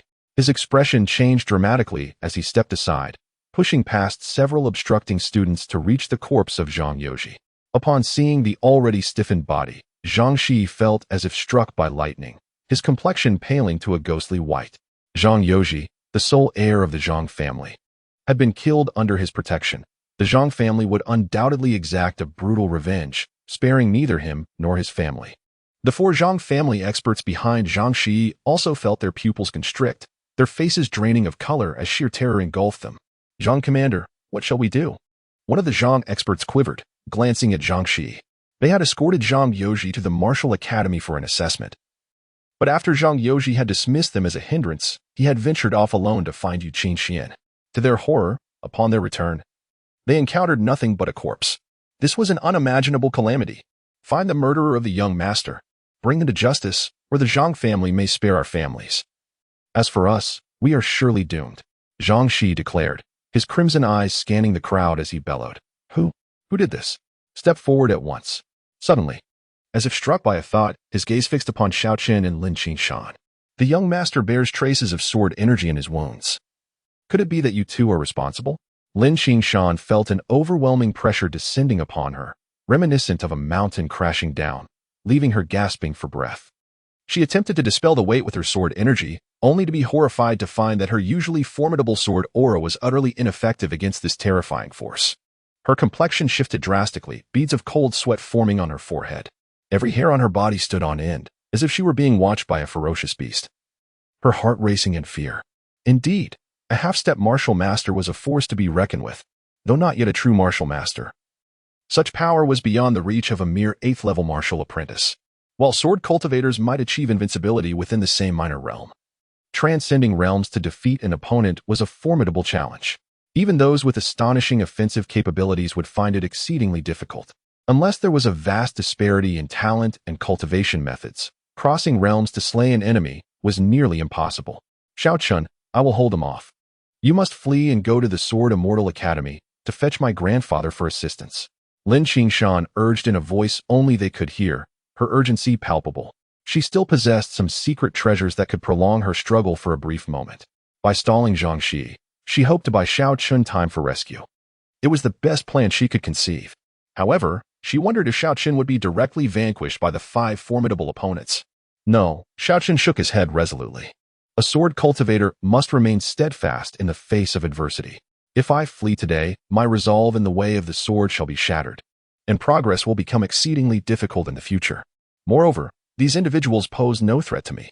Lin Qingxuan was momentarily taken aback. Incredulity etched across her face as she looked at Xiao Chen. They cannot harm you? Do you not wish to reflect on the absurdity of your own statements? A mere half-step martial artist, accompanied by 4 martial disciples of the 8th rank. Do not presume to think that even a lowly 7th-rank swordsman, let alone a 9th rank, would be anything but easily dispatched. How do you muster the audacity to utter such words? Yi Qingxian and the others widened their eyes in disbelief, struggling to comprehend what they had just heard. This Xiao Chen is far too overconfident. How could he dare to speak so brazenly in the presence of a half-step martial artist? You imply that my young master was killed by you? Zhang Shi's gaze turned sharply towards Xiao Chen, a glint of murderous intent flashing in his eyes. Indeed, it was I, Xiao Chen replied with a nonchalant nod. You wretched boy, I shall have you torn to shreds. A skilled fighter from the Zhang family drew his steel blade, ready to charge at Xiao Chen. His fury stemmed not merely from a desire for revenge for Zhang Yoji, but from the dread of the retribution he himself would face due to Zhang Yoji's demise, fueling a deep-seated hatred towards Xiao Chen. Hold on. Zhang Shi swiftly intervened, blocking the attack. Chief Zhang, why do you stop me? The Zhang family warrior was bewildered. Have you lost your senses? He is the son of the king of the north. Do you truly intend to slay him so recklessly? But was he not expelled from the North King's residence? Do you genuinely believe that blood ties can be severed so easily? Mark my words. Should you take his life today, your entire family shall surely face annihilation by dawn. Zhang Shi spoke in a hushed tone. What then shall we do? Capture him and present him to the family head. Whether to kill or to maim, that is beyond our concern. Zhang Shi, wise and seasoned, preferred to avoid the peril of personally slaying Xiao Chen. Observing the situation during the Martial Academy assessment, it was clear that the North King's consort was intent on having Xiao Chen return, while the North King himself appeared indecisive. In such a precarious scenario, should he dare to take Xiao Chen's life, it would likely provoke catastrophic consequences. Though the Zhang family was formidable, ranking among the 5 great families of Huangbei City, they were but insignificant specks before the North King's residence. Should they kill Xiao Chen, if the North King chose to pursue the matter, the entire Zhang family could be obliterated in his wrath. They were merely guards earning a salary. Why risk their lives? Young man, you have slain my young master. You must accompany us. After dismissing the Zhang family warrior, Zhang Shi turned his attention to Xiao Chen.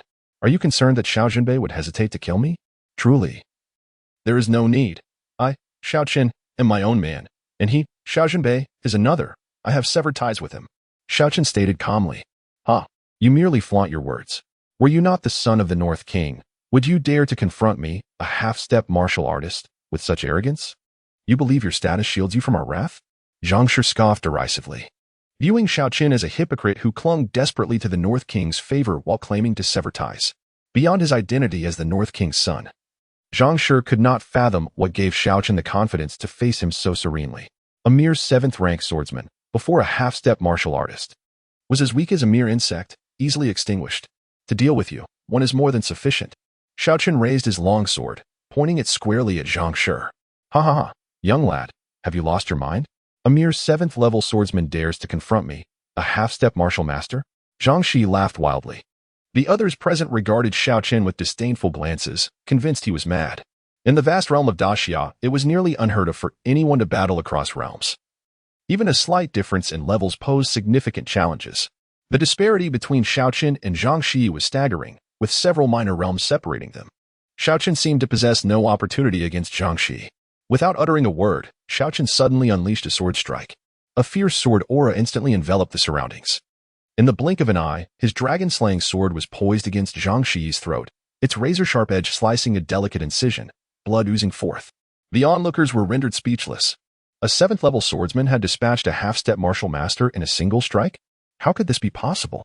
Brother Liu, did you not tell me that cross-realm battles are nearly impossible? A round-faced girl from Qingxuan Academy inquired of a nearby youth. The youth, known as Brother Liu, stared wide-eyed, stammering, It should be this way. This is a universally accepted tenet in the martial realm. Yet, how could Xiao Chen, a mere 7th-level swordsman, have defeated a half-step martial master? The round-faced girl was incredulous. Perhaps swordsmen are simply more formidable, Brother Liu pondered, concluding that this was the only plausible explanation. However, they remained oblivious to the astonishment of Lin Qingxian, another swordsman nearby, whose mouth hung agape in disbelief. Swordsmanship is indeed powerful, she mused. Yet, such prowess should only render one invincible within the same realm. She had never witnessed an anomaly like Xiao Chen, a 7th-level swordsman, annihilating a half-step martial master. Meanwhile, Yu Qingxian, observing Xiao Chen merely a step away, was overwhelmed by waves of shock in her beautiful eyes. How could he possess such strength? Time and again, he shattered her perceptions. Battling across realms, especially spanning several minor levels, had been exceedingly rare throughout Daxia's millennia of history. Those who achieved such feats ultimately transcended into unparalleled beings, akin to legendary dragons. Your power has reached such astonishing heights, Zhang Shi stammered, glancing at the sword resting against his neck in disbelief. Chapter 30. Seeking vengeance from Lin Jiansan. Considering that you are merely a guard, I shall spare your life today. You may return and inform Zhang Mohu that he can seek retribution for his son by coming to my Sword Immortal Academy to find Lin Jiansan. Xiao Chen cast a glance at Zhang Shi, sheathed his sword, and began to collect the corpses of the wolf demons scattered across the ground, one by one, into his spatial stone ring. The bodies of demon creatures could fetch a considerable sum in the Great Xia. Such resources should not be squandered.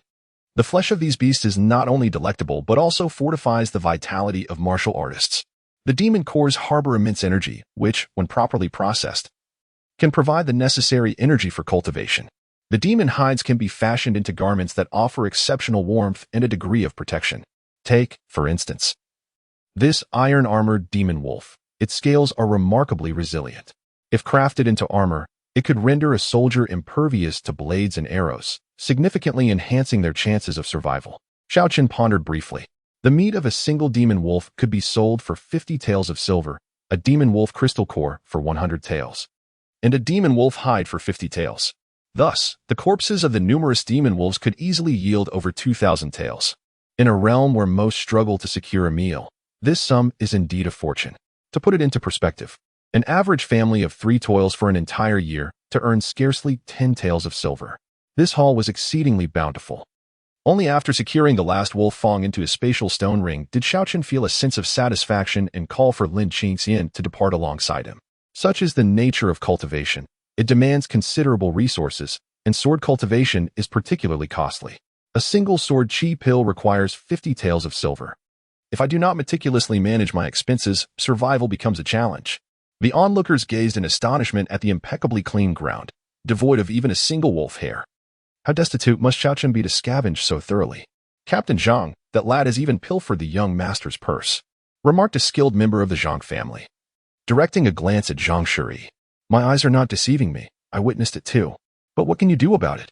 His combat prowess is formidable. Would you dare to confront him? Hurry and carry the young master's body back to the Zhang family to report to the patriarch. Zhang Shuri shot a glare at the man, directing others to bear away Zhang Youji's corpse before turning to leave. Meanwhile, Qingxuan watched Xiao Chen and Lin Qingxuan depart, a flicker of fury igniting within her. How could Xiao Chen stand so close to another woman before her? Such an affront was utterly intolerable. Xiao Chen, if you seek trouble, why invoke my grandfather's name? Not long after they had departed, Lin Qingxuan cast an irritable look at Xiao Chen. Old Lin himself stated he would protect me. What issue lies in mentioning his name?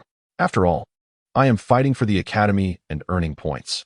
Is it unreasonable to expect a little protection from old Lin? Xiao Chen replied with an air of nonchalance. You. Lin Qingxuan trembled with indignation. What of it? Had I not intervened, your life would have been forfeit. By rights, I am your savior. Henceforth, I entrust the upkeep of my room to you. You do not object, do you? Lin Qingxuan momentarily restrained a retort. Recalling that it was indeed Xiao Chen who had saved her, she swallowed her words and chose to remain silent for the remainder of the journey. Sword Immortal Academy. An ancient, dilapidated hall. Lu Ergu, Qiao Wantian, and Lin Jiansen paced anxiously within the hall, their agitation akin to ants on a hot pan. Director Qiao, are you truly not going to descend the mountain to take a look? There are 100 armored demon wolves out there. Can those 2 children withstand such a threat? Lu Ergu could no longer contain his concern and glanced at Qiao Wantian. Do you think I do not wish to intervene? Qiao Wantian retorted. However, there exists an agreement between the demon and human races. Should I act, it would undoubtedly provoke a ruthless retaliation from the demon clan, resulting in even greater losses for our people. Taking a deep swig of alcohol, Qiao Wantian concluded, it is imperative that I go down to assess the situation. Although Qingxuan possesses some secret treasures, even she may not endure the onslaught of so many armored demon wolves for more than a brief moment. After much hesitation, Lin Jiansen finally resolved, but Qiao Wantian seemed torn, contemplating his next words. At the very least, I will save lives and refrain from slaying demons. Very well. I shall accompany you, Lu Ergu urged. What are we waiting for? We must hurry. If we delay any longer, the villagers will all perish. The 3 hastily turned to exit the hall when, unexpectedly, they noticed 2 figures slowly entering from outside. Upon seeing the newcomers, all 3 were momentarily stunned. Qingxuan, Xiao Chen. How did you return so swiftly? Lin Jiansen inquired, unable to suppress his astonishment. He observed that both individuals bore no wounds, not even a trace of blood, leaving him utterly bewildered. In his estimation, they should have been embroiled in a fierce battle, their lives hanging by a thread amidst such a horde of armored demon wolves. Unless a martial master had intervened, such foes were not easily vanquished. Previously, had it not been for their insistence to engage, he would never have permitted them to fight. Fearing for their resolve in the path of the sword. Let him speak, Lin Qingxuan stated with evident displeasure, gesturing towards Xiao Chen. The gazes of Lin Jiansen and the others shifted towards Xiao Chen, who readily recounted the events that had transpired. You mean to say that you not only severed the heads of over 10 demon wolves with a single strike, but also dispatched a half-step martial master in an instant? Lin Jiansen asked, his expression one of disbelief. Indeed, that is precisely the case. Xiao Chen affirmed with a nod. Ha, young man. I never imagined you to be such a braggart. You, a mere 7th-level swordsman, slaying a pack of wolves and dispatching a half-step martial master? Surely you jest. Lin Jiansen and Xiao Zhentian exchanged incredulous glances before bursting into laughter. Xiao Zhentian, still skeptical, remarked, integrity is paramount in life. How can we trust you if you make such outlandish claims? While sword cultivators are formidable, Xiao Chen had only recently embarked on the path of the sword for half an hour, practicing the most rudimentary of demon-slaying sword techniques. How could he possibly exhibit such ferocity? Even Lin Qingxuan, who had dedicated over a decade to her training, could not achieve such feats. Lu Ergu could not help but roll his eyes at Xiao Chen. The youth of today had an insatiable penchant for exaggeration. Xiao Chen surveyed the group, and with a flicker of light from the spatial stone ring on his finger, several massive demon wolf corpses materialized on the floor, filling a significant portion of the grand hall. The pungent scent of blood permeated the air, causing Lin Qingxuan to wrinkle her nose in distaste. Upon witnessing the pile of wolf carcasses, Lin Jiansen and the others were rendered speechless. A look of sheer terror suddenly appeared on Lu Ergu's face as he turned to Xiao Chen, questioning whether all these corpses of the iron-armored demon wolves were truly the result of his solitary efforts. Though he was not a martial artist, he could discern that the wolves had met their demise from a single strike, their wounds smooth and precise. Yet, the iron-armored demon wolves were renowned for their formidable scales. It was astonishing that this novice swordsman could wield such terrifying destructive power. Lin Jiansen and Xiao Zhentian exchanged glances, both recognizing the astonishment reflected in each other's eyes. To them, it seemed utterly implausible that Xiao Chen, with his current prowess, could breach the defenses of the iron-armored demon wolves. Yet, the clean breaks upon the wolf corpses suggested not only that he had succeeded but had done so with remarkable ease, rendering it almost unbelievable. Qingxuan, pray tell, what transpired just now? Is what Xiao Chen said truly the case? Lin Jiansen inquired, directing his gaze towards Lin Qingxuan. Lin Qingxuan nodded, affirming his words, adding that he had also slain the young master of the Zhang family, and even remarked that if they desired vengeance, they should seek out his grandfather. At this revelation, the corners of Lin Jiansen's eyes twitched involuntarily as he stared at Xiao Chen in disbelief. This scoundrel had descended from the mountains but once and had already killed the young master of the Zhang family from the 5 great clans of the North Wilderness. Furthermore, he had audaciously invited the adversary to seek him out for retribution. Was he to clean up after his bloody deeds? Chapter 31. Who killed my son? I shall annihilate his entire clan. Xiao Zhentian cast a stern glance at Xiao Chen, his brow furrowing as he remarked, young man, you have an extraordinary talent for attracting trouble. Just after descending the mountain, you have already slain the heir of one of the 5 great families. Could you not exhibit a touch of discretion? Xiao Chen shrugged nonchalantly, replying, with both of you esteemed sword kings by my side, do I truly need to be discreet? Besides, it was that Zhang Yoji who provoked me first. Xiao Zhentian shook his head solemnly. We shall not easily intervene on your behalf.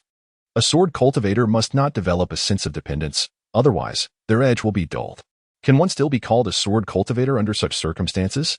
The Zhang family is but a minor threat, their strongest member merely a martial general. They could be vanquished with a mere wave of a hand. Yet, if we were to intervene, it would instill in you a reliance upon us, and in future adversities, you would seek our aid. Such a path would be detrimental to your sword heart. Of course, should you encounter a life-threatening crisis, we will not stand idly by and watch you fall. Xiao Chen was momentarily taken aback. Wait, what? Did you not previously assure me of your protection? We were merely being courteous. Who knew you would take it to heart? In the future, any issues must be borne by you alone. Xiao Chen. Meanwhile, in the North Wilderness City, within the Zhang family hall, a gathering of Zhang family members stood before a lifeless body, silence enveloping the room, the atmosphere thick with tension. No one could have anticipated that Zhang Yoji, who had recently celebrated his acceptance into the Qingxuan Academy and embarked on a path to greatness, would so swiftly become a corpse. At the head of the gathering sat the formidable Zhang Mohu, the patriarch of the Zhang family. His countenance as dark as a stormy sea, his fierce eyes, like burning coals, fixated on Zhang Yoji's remains. Zhang Mohu was a terrifying martial general, having mastered the Shura blade technique to a profound level, instilling fear in all. Surrounding him were a throng of powerful martial artists, numbering 50 to 60. each boasting formidable prowess, the weakest among them at least a 7th-level martial apprentice, with over a dozen having reached the terrifying realm of martial masters. Each individual radiated an intense martial aura, and their collective presence exuded a fearsome pressure that would send shivers down the spine of any onlooker. To witness such a scene would undoubtedly induce sheer terror, for the presence of so many martial artists within a single family was utterly preposterous.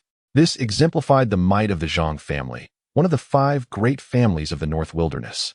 At this moment, the Zhang family members were ablaze with fury. Their young master had been ruthlessly slain in North Wilderness City. How dare anyone act with such brazen audacity? It was as if they had a death wish.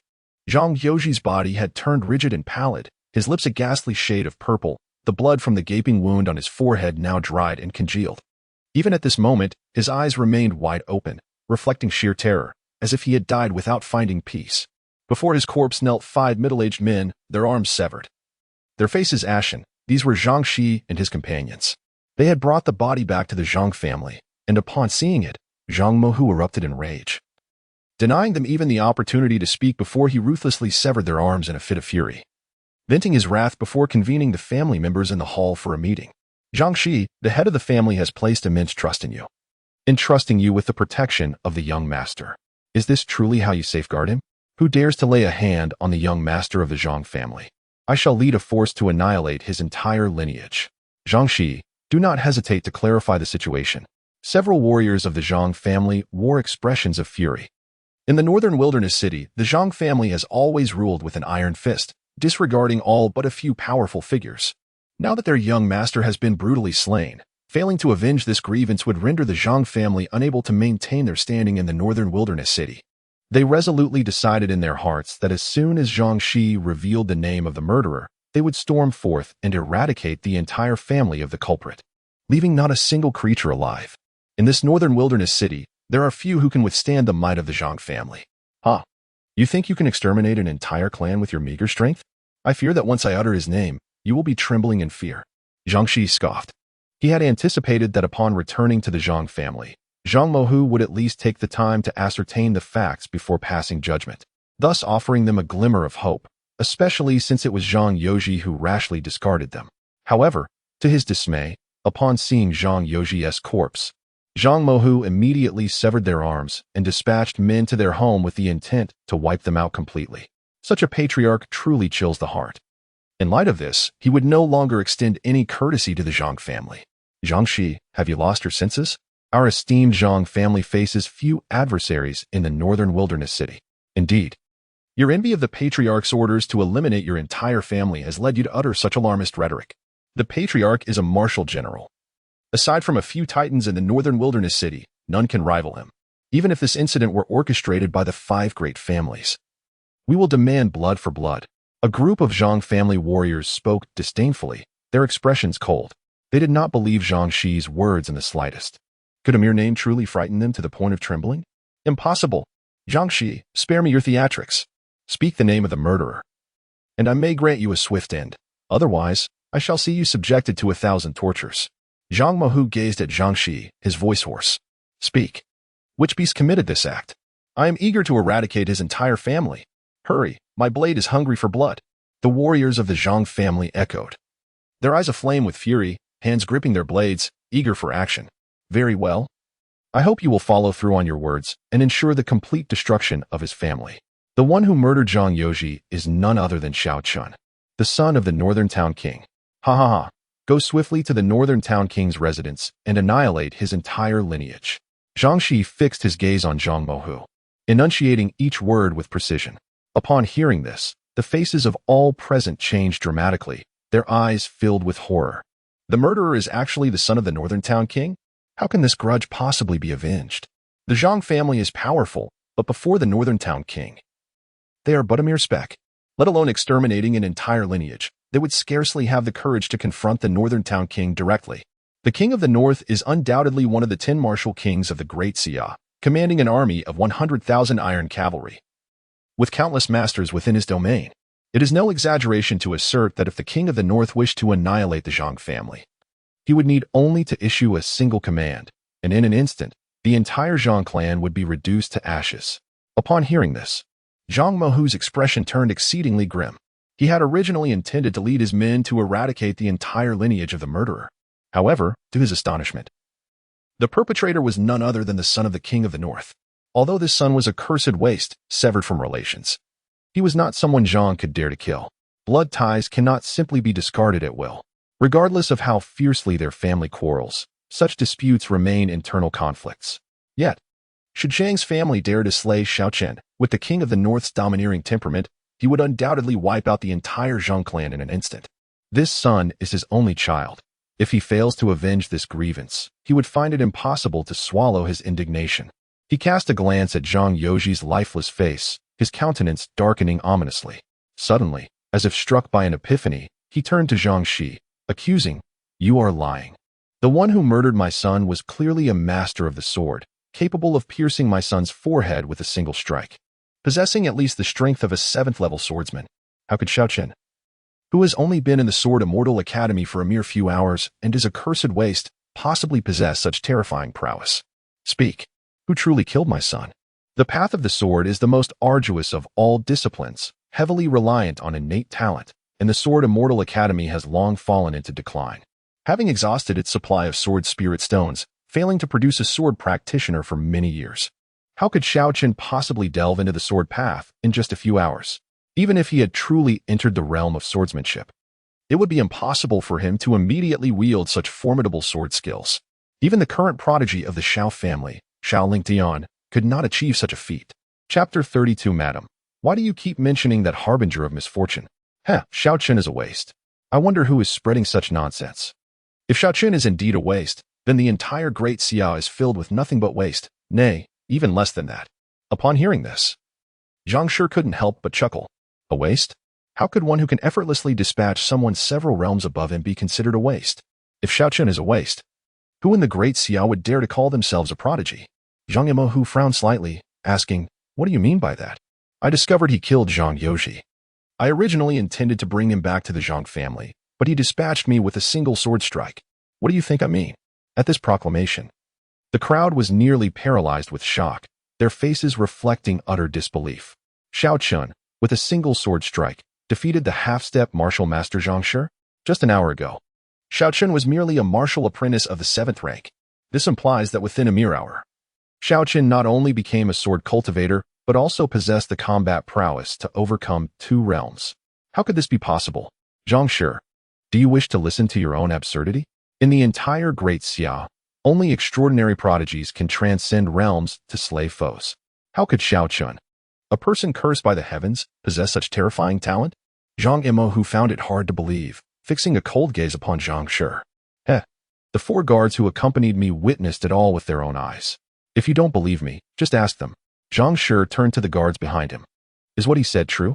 Indeed, Captain Zhang initially intended to capture Xiao Chen, but Xiao Chen effortlessly subdued him with a single sword strike. Had he harbored any murderous intent, Captain Zhang would now be a corpse. Upon hearing the guard's account, an array of astonishment flickered in Zhang Yimou's eyes, lending credence to their words. The eyes of a person do not deceive. The terror and shock reflected in the guard's recollection could not be feigned. Could it be that severing ties with Xiao Chen and proclaiming him a useless fool was merely a fade orchestrated by the Northern King's residents to conceal Xiao Chen's unparalleled talent in collaboration with the Sacred Wilderness Academy? For the past decade, the demon race has been secretly hunting the prodigies of the human race. If Xiao Chen truly possesses such extraordinary qualifications, it would not be surprising for the Northern King to resort to such measures to protect him. Master, it seems we may not be able to avenge this grudge. The Northern King possesses unmatched strength. Even if we all band together, we would not be able to withstand a mere slap from him. A cautious Zhang family warrior remarked. Given the current circumstances, it appears that Xiao Chen is not only not a discarded pawn of the Northern King's residence, but indeed a hidden prodigy. Anyone who dares to lay a hand on Xiao Chen would likely face the wrath of the Northern King. Not even the Lord of Northern City could bear such consequences. Zhang Laoba, what do you mean by that? Weren't you just saying you would annihilate their entire family and toy with all the women? Why the sudden change of heart? Why are you acting so cowardly? Stop spouting nonsense. I, Zhang Laoba, am known for my bravery. Who in the Zhang family does not know this? But courage does not equate to seeking death. After all, we are dealing with the Northern King. Who can contend with him? So according to your logic, shall we just let the young master's grudge go unpunished? A few warriors from the Zhang family, unable to bear the situation any longer, began to argue with Zhang Laba. Observing the heated debate among the crowd, Zhang Mohu's expression shifted restlessly. After much internal struggle, he gritted his teeth and shouted, "Enough! Silence, all of you! Relay my command. Every warrior of the Zhang family shall accompany me with my son's remains to the residence of the Northern King. The Northern King's son has committed a heinous act. I demand justice." "Master, is this truly wise? That is the Northern King we are speaking of." An elderly Zhang warrior cautioned softly. "There must be reason in all things. The Northern King may be formidable, yet he cannot disregard reason. With so many of us seeking justice, I refuse to believe he can annihilate us all." Zhang Mohu replied through clenched teeth. "In terms of strength, the Zhang family could not compete with the Northern King's residence, but he knew that Xiao Zhenbei, a man of great pride, would find it difficult to kill him after such a bold confrontation. Of course, this was a gamble, fraught with peril. Nevertheless, with his beloved only son murdered, he could not simply suppress his grievances. After all, even in death, his son's eyes remained unclosed, and as a father, he felt compelled to avenge him. Meanwhile, at the Northern King's residence, within a grand hall, Xiao Zhenbei was enjoying tea with an ethereal old man, the esteemed Zhang Qitian, who had previously predicted Xiao Chen's future at the Holy Wilderness Square. "Elder, is it true that my son, Ling Tian, can gain admission to the Holy Wilderness Academy?" Xiao Zhenbei inquired, his face alight with excitement. Initially, he had lost hope for Xiao Ling Tian's prospects at the academy, but to his surprise, Zhang Qitian had approached him, offering to admit Xiao Ling Tian, much to the joy of both him and Wen Wanrong. Though their eldest son was incapacitated and nearing the end of his lifespan, their younger son was presented with the opportunity of transformation, filling their hearts with gratitude. The faint sorrow of their eldest's demise was swiftly dissipated. "I intended to invite Xiao Chen to our Holy Wilderness Academy, but alas, he was envious of fate and became a cripple. Now, even in the martial spirit realm, he seems to lack any response. I can only select the most gifted candidate of this assessment, Xiao Ling Tian, for admission." Zhang Qitian lamented over his tea. In truth, he held little regard for Xiao Ling Tian's talents, as he was merely of the heavenly tier. What he truly valued was the innate royal physique of Xiao Chen. Such a prodigy deserved the cultivation of the Holy Wilderness Academy. Unfortunately, fate had other plans, and he could only settle for bringing Xiao Ling Tian back. "Elder, do you believe Chen can become a sword cultivator at the Sword Immortal Academy?" Wen Wanrong could not help but ask. "Mother, what are you thinking? Xiao Chen is cursed by fate, doomed to a life of misfortune. How could he possibly become a sword cultivator?" Xiao Ling Tian interjected, irritation flashing in his eyes. The very notion that Xiao Chen, who had severed ties with the Xiao family, could still occupy their mother's thoughts was utterly vexing. Had it not been for Xiao Chen's existence, he would have continued to bask in his parents' affection. "Ling Tian, he is still your brother." "Mother, he is no longer my brother. He has severed all connections with our family. He is nothing but a useless wretch, a short-lived ghost." "Ling Tian, how could you utter such words about your elder brother? Your previous attitude towards him was far from this." When Wanrong's eyes widened in disbelief, unable to comprehend why her younger son harbored such disdain for his elder brother. Before the destruction of his meridian, the younger son held his brother in high esteem. Xiao Ling Tian bowed his head in silence, yet a flicker of profound resentment flashed in his eyes. Was his former regard for Xiao Chen merely a fade? The moment their enemy invaded, and he intentionally stayed behind to cripple Xiao Chen's meridian, he resolved to forge a new path. Why should Xiao Chen, born with a royal physique, bask in superiority while he, Xiao Ling Tian, languished in his brother's shadow? Even if Xiao Chen treated him kindly, he could not endure such a life of subservience. Zhang Qitian cast a glance at Xiao Ling Tian, his brow slightly furrowed, before turning to Wen Wanrong. "Those favored by fate are destined to remain distant from the path, and the sword path, being the foremost of lethal arts, is exceedingly challenging to cultivate. It is not merely that Xiao Chen is cursed by the heavens. Without such a curse, becoming a sword cultivator is still an arduous endeavor. Is there not a glimmer of hope?" "None whatsoever. It is absolutely impossible." Zhang Qitian shook his head. "Mother, do you believe this now? Sword cultivators are invincible among their peers, exceedingly rare. How could that worthless Xiao Chen ever aspire to be one?" Xiao Ling Tian reveled in schadenfreude. "Perhaps I am indulging in fanciful hopes." A hint of disappointment flickered in Wen Wanrong's eyes, yet as she thought of her younger son soaring to great heights, that fleeting disappointment evaporated instantly. Perhaps this is Xiao Chen's fate. He is destined to fall short of Xiao Ling Tian. "My dear, today marks a momentous occasion for Ling Tian. Why do you persist in mentioning that harbinger of doom? He is irrevocably crippled and has no further ties to my Northern King's manor. One must look forward in life. Xiao Zhenbei could not help but interject, a trace of disdain crossing his features. The Northern King South Manor has no place for the worthless. Moreover, he is a person cursed by the heavens. Henceforth, Xiao Zhenbei recognizes only one son, the one destined to ascend to greatness at the Sacred Wilderness Academy, Xiao Lingfeng. As for Xiao Chen, he is merely a discarded pawn, unworthy of mention. Chapter 33. Zhang Mohu's mourning garb blocks the door when Wanrong felt a twinge of discomfort in her heart. Madam, that wretched creature is already rendered useless and cursed by the heavens. If you do not sever ties with him, you will surely be dragged down with him. Trust me. Let us act as if the son never existed. Xiao Zhenbei trembled with rage at the thought of Xiao Chen severing their relationship. However, he failed to consider the reasons behind Xiao Chen's actions. Nor did he recognize that his excessive favoritism towards Xiao Lingfeng and utter disregard for Xiao Chen's feelings had culminated in this dire outcome. Instead, he placed all the blame squarely on Xiao Chen's shoulders. I am the Northern King. How could I be wrong? Indeed, mother. That good-for-nothing Xiao Chen is destined to perish soon. Why dwell on him? Xiao Lingfeng added with dissatisfaction. Listening to this family's discourse, Zhang Qitian fell into silence. He had not anticipated that the treatment of Xiao Chen and Xiao Lingfeng, both sons of the Northern King, would be so starkly different. One basked in glory and favor, while the other was neglected by both parents. In truth, Zhang Qitian harbored a preference for Xiao Chen. Despite being in dire straits, he maintained his composure. This alone, coupled with his dignified demeanor, far surpassed the petty nature of Xiao Lingfeng.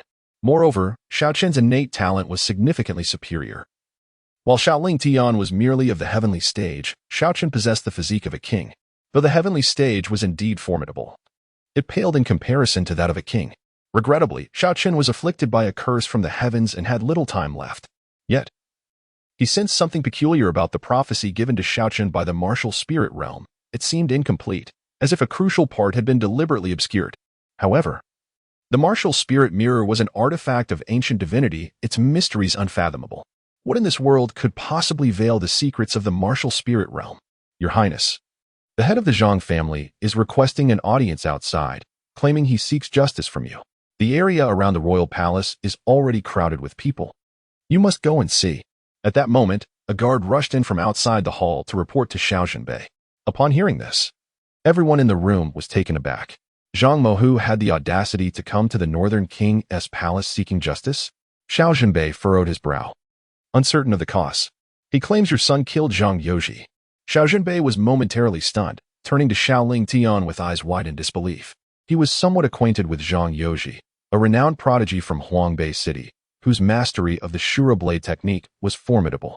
Just a month prior, he and Xiao Lingfeng had clashed over Yi Qingxuan in a fit of jealousy, and Xiao Lingfeng had barely emerged victorious.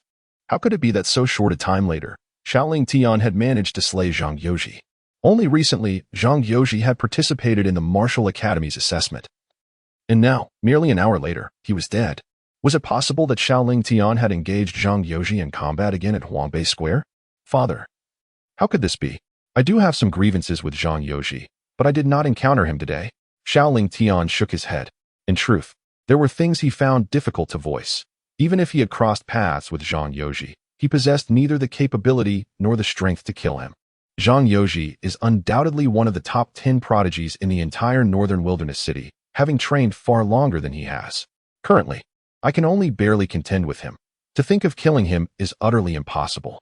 Not only me, but even among the younger generation of northern wilderness city. No one could slay Zhang Yoji. Has Zhang Mohu truly become audacious enough to slander my Northern King's manor? Let us go and see.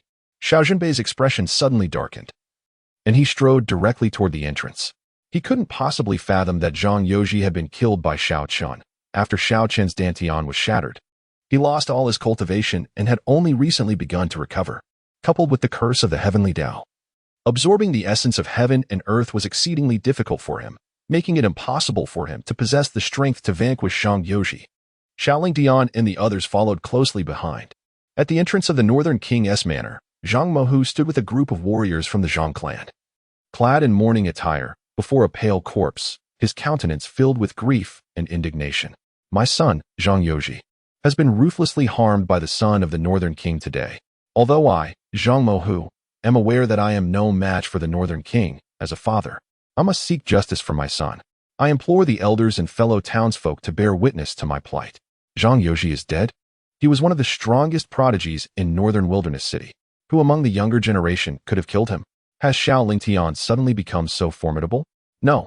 I recall that last month, Xiao Lingtian fought Zhang Yoji and barely emerged victorious.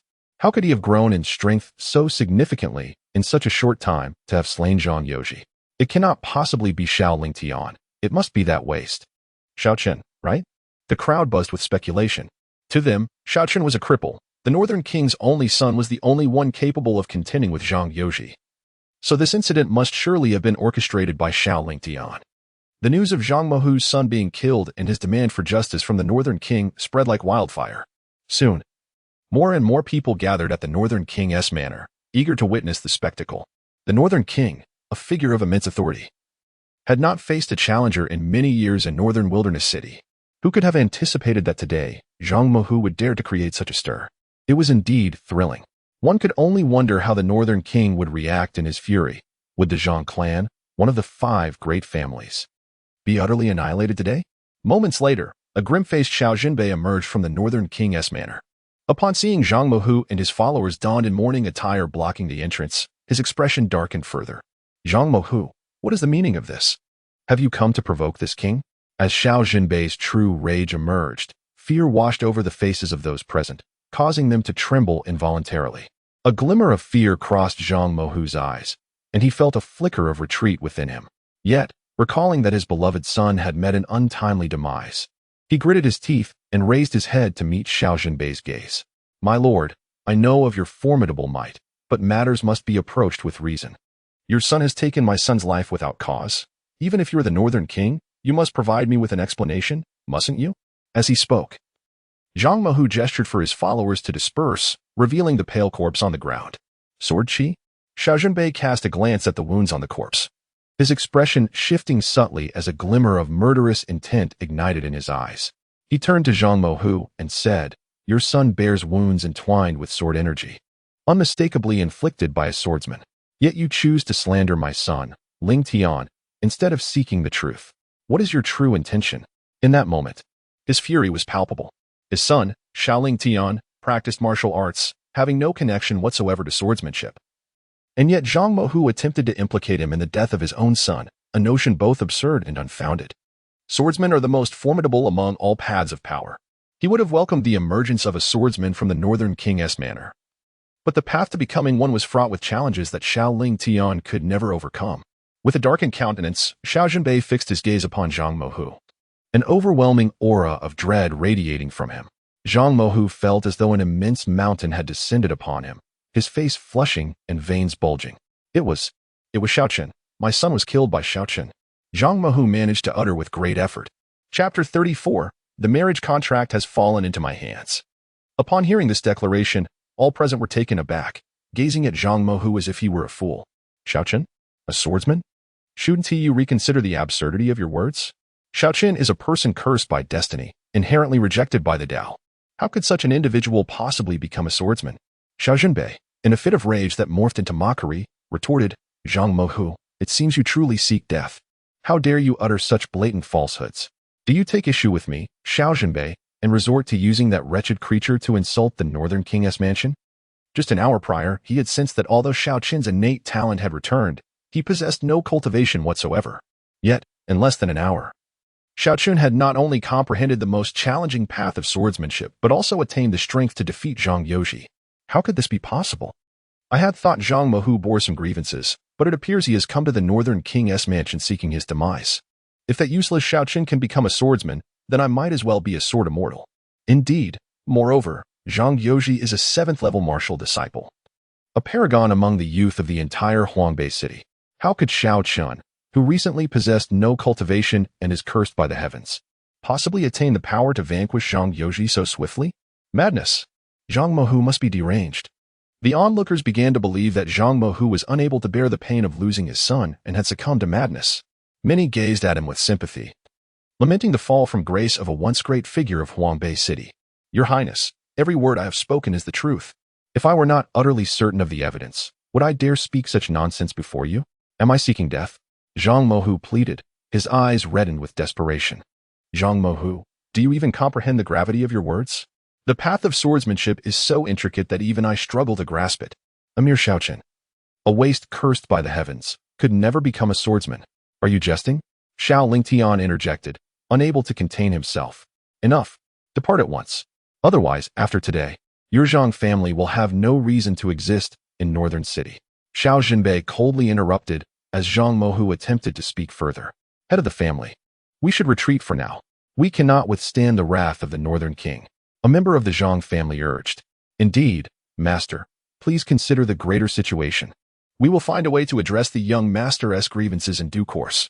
The Zhang family warriors sensed the killing intent emanating from Xiao Zhenbei and were instantly filled with trepidation. Many among them were merely retainers of the Zhang family, motivated by monetary compensation. Although they received considerable rewards, they were not willing to risk their lives. The terrifying power of Xiao Zhenbei left them with no chance to escape if he chose to act. Address it in due course? Open your eyes. My son died with his eyes wide open, unable to close them even in death, and you dare suggest a gradual approach? Is that not tantamount to death itself? Even if I must sacrifice my life today, I will seek justice from Xiao Zhenbei. Zhang Mohu's fury ignited as he perceived the weakness of his followers. Xiao Zhenbei narrowed his eyes slightly. Zhang Mohu, it seems I have not taken action for too long, and you no longer regard me with the respect I deserve. As he spoke, he gradually clenched his fist, an aura of terrifying martial prowess enveloping him, akin to a fearsome beast awakening from a deep slumber, instilling an overwhelming sense of danger.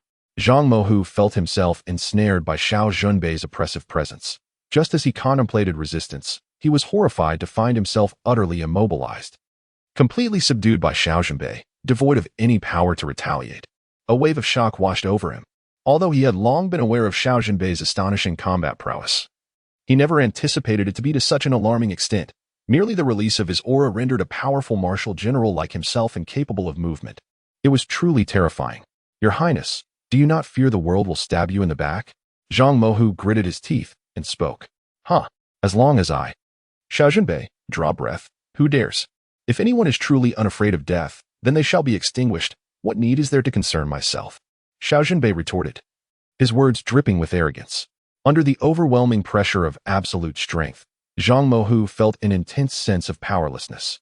Despairing, he closed his eyes, only to suddenly reopen them and unleash a furious roar towards the heavens. Xiao Chen, even in death, I, Zhang Mohu, shall not spare you.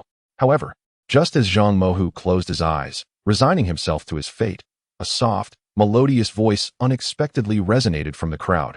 Wait. The crowd turned in unison, and a breathtaking figure gracefully emerged from the throng. A moment of astonishment gripped them all. Was it the ninth princess of the great Xia, Qingxuan? What was she doing here, and why was she pleading for Zhang Mohu? Did she intend to save him?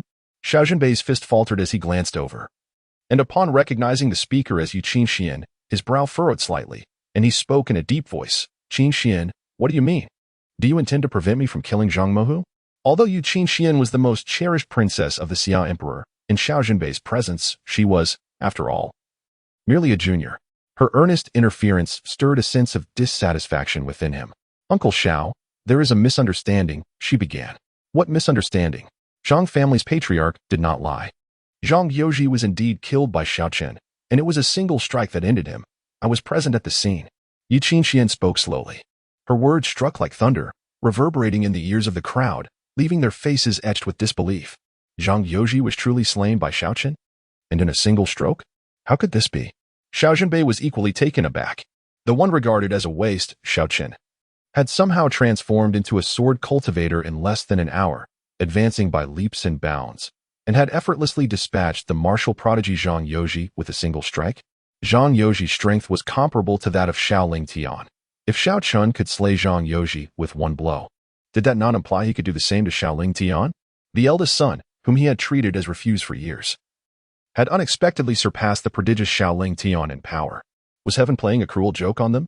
Qingxuan, could it be that you were mistaken?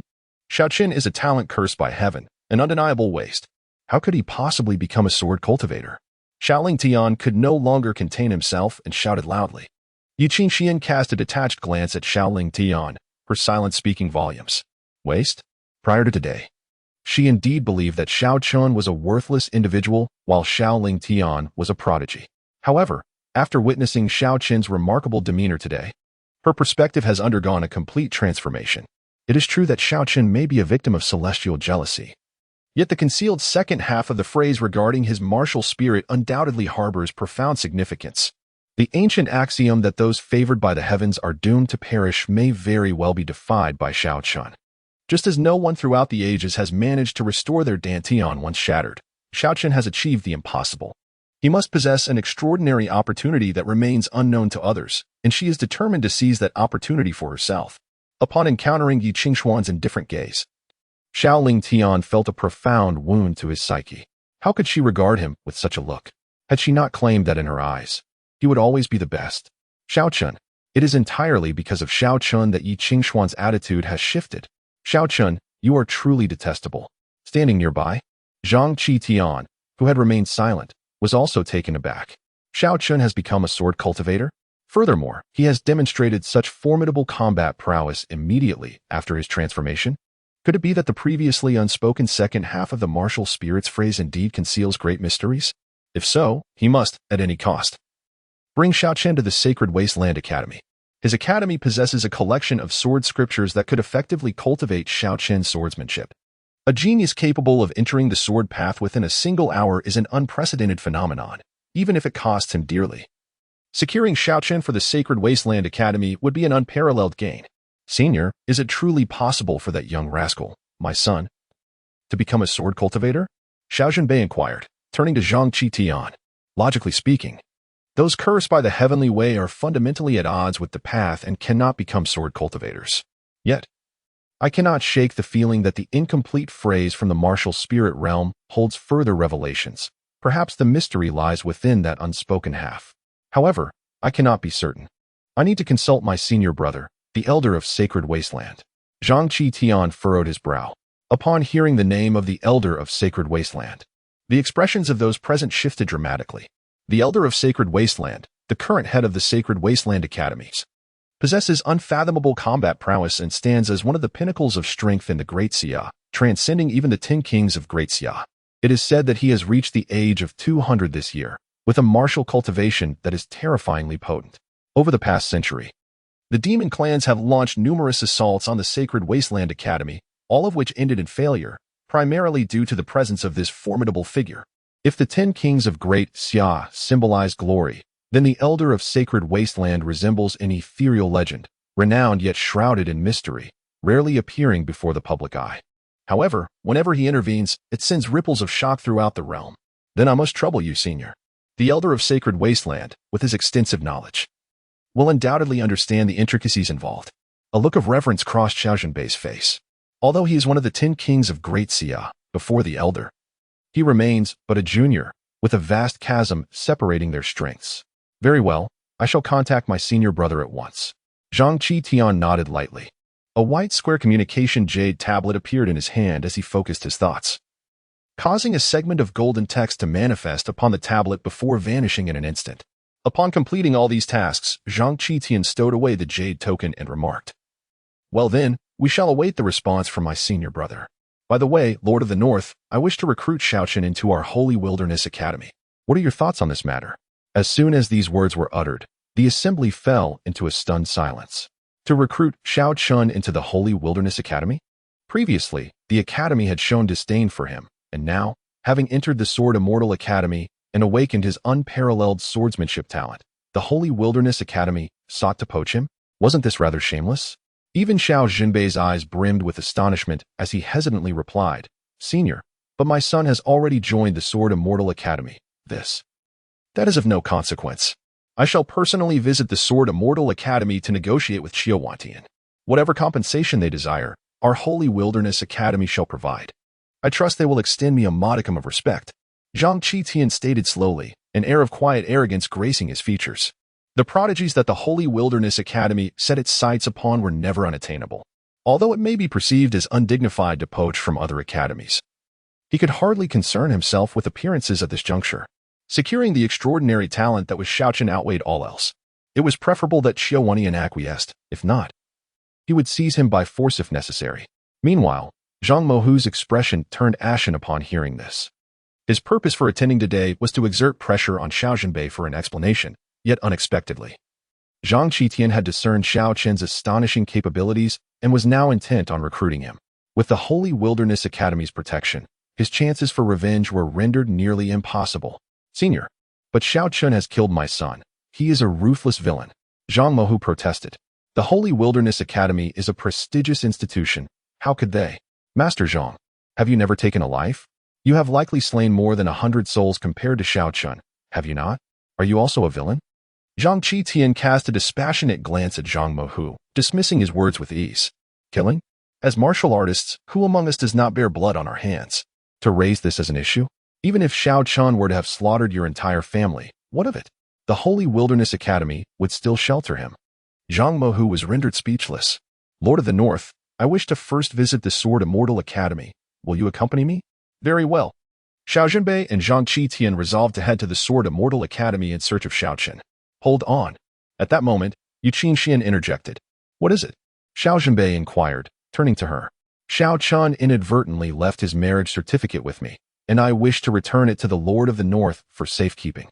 Qingxuan stepped forward, presenting a document to Xiao Zhenbei. Her revelation of Xiao Chen's identity as a swordsman was orchestrated for this very moment. Observing this scene, Xiao Zhenbei furrowed his brow. Previously, Qingxuan had clearly stated her intention to annul the engagement with Xiao Chen. What was the meaning of this display before the gathered assembly? Chapter 35. A single blow shatters Xiao Lingfeng Qingxuan. Did you not claim that you had dissolved your engagement with that useless Xiao Chen and wished to be with me? Why have you not yet destroyed the marriage contract? Xiao Zhenbei was about to respond when, suddenly, Xiao Lingfeng, appearing utterly despondent, exclaimed. His eyes were filled with shock and disappointment. Was it true that Qingxuan intended to return the marriage contract to Xiao Zhenbei, implying she had no intention of breaking off the engagement? Had she not constantly expressed her profound disdain for Xiao Chen over the years, yearning to be with him instead? How could she so abruptly change her mind? At this declaration, many in the crowd cast scornful glances at Xiao Lingfeng. As a younger brother, he dared to covet his elder brother's fiancée.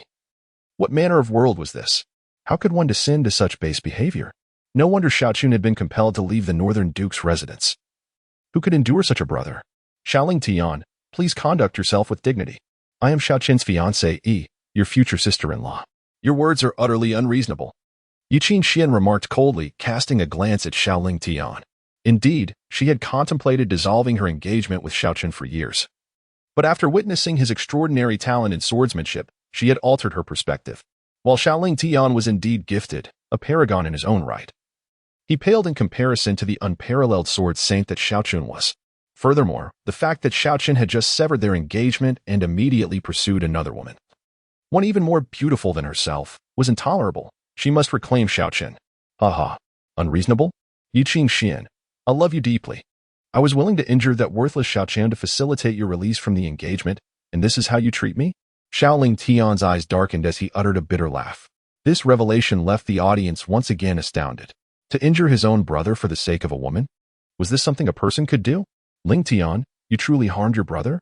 When Wan Rong could hardly believe her ears, staring at Xiao Lingfeng in shock. It appeared that her eldest son had spoken the truth. Xiao Lingfeng had indeed hurt him. How foolish she had been to think her eldest was lying, believing him to be of poor character. It was clear now. She was gravely mistaken. Xiao Lingfeng, equally astonished, gazed at Xiao Lingfeng with disbelief. The youngest son, whom he had always regarded as honest and upright, had lied to them. Ha! Yes, I am the villain. I am despicable and shameless. Xiao Lingfeng laughed maniacally. Lingfeng, you. Xiao Zhenbei intended to scold him harshly, yet upon seeing the desolate expression on his youngest son's face, he could not bring himself to reprimand him further, swallowing his words. When Wan Rong, observing Xiao Lingfeng's pallid visage, felt a surge of maternal compassion. She gently consoled him. My child, do not be disheartened. Mother believes you did not act with malice. You love Qingxuan. I shall speak to your brother and persuade him to relinquish this engagement to you.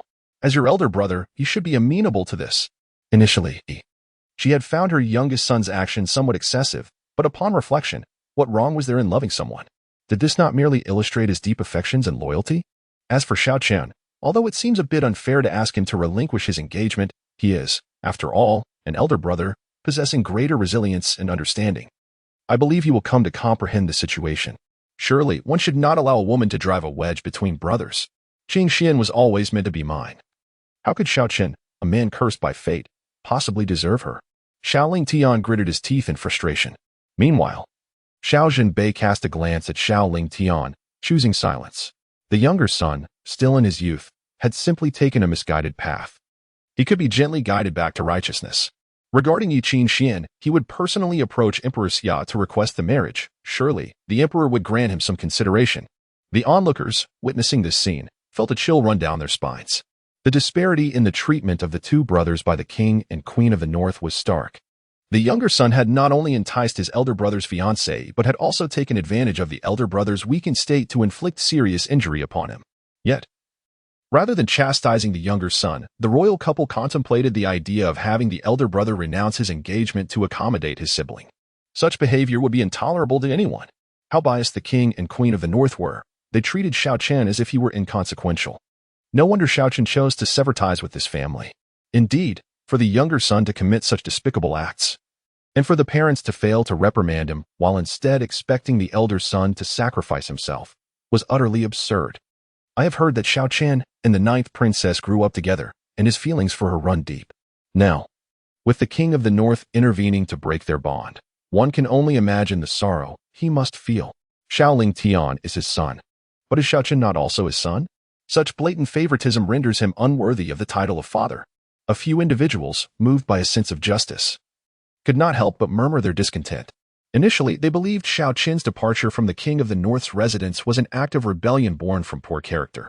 However, upon observing the blatant partiality displayed by the royal couple, they too would likely choose the same path as Xiao Chen.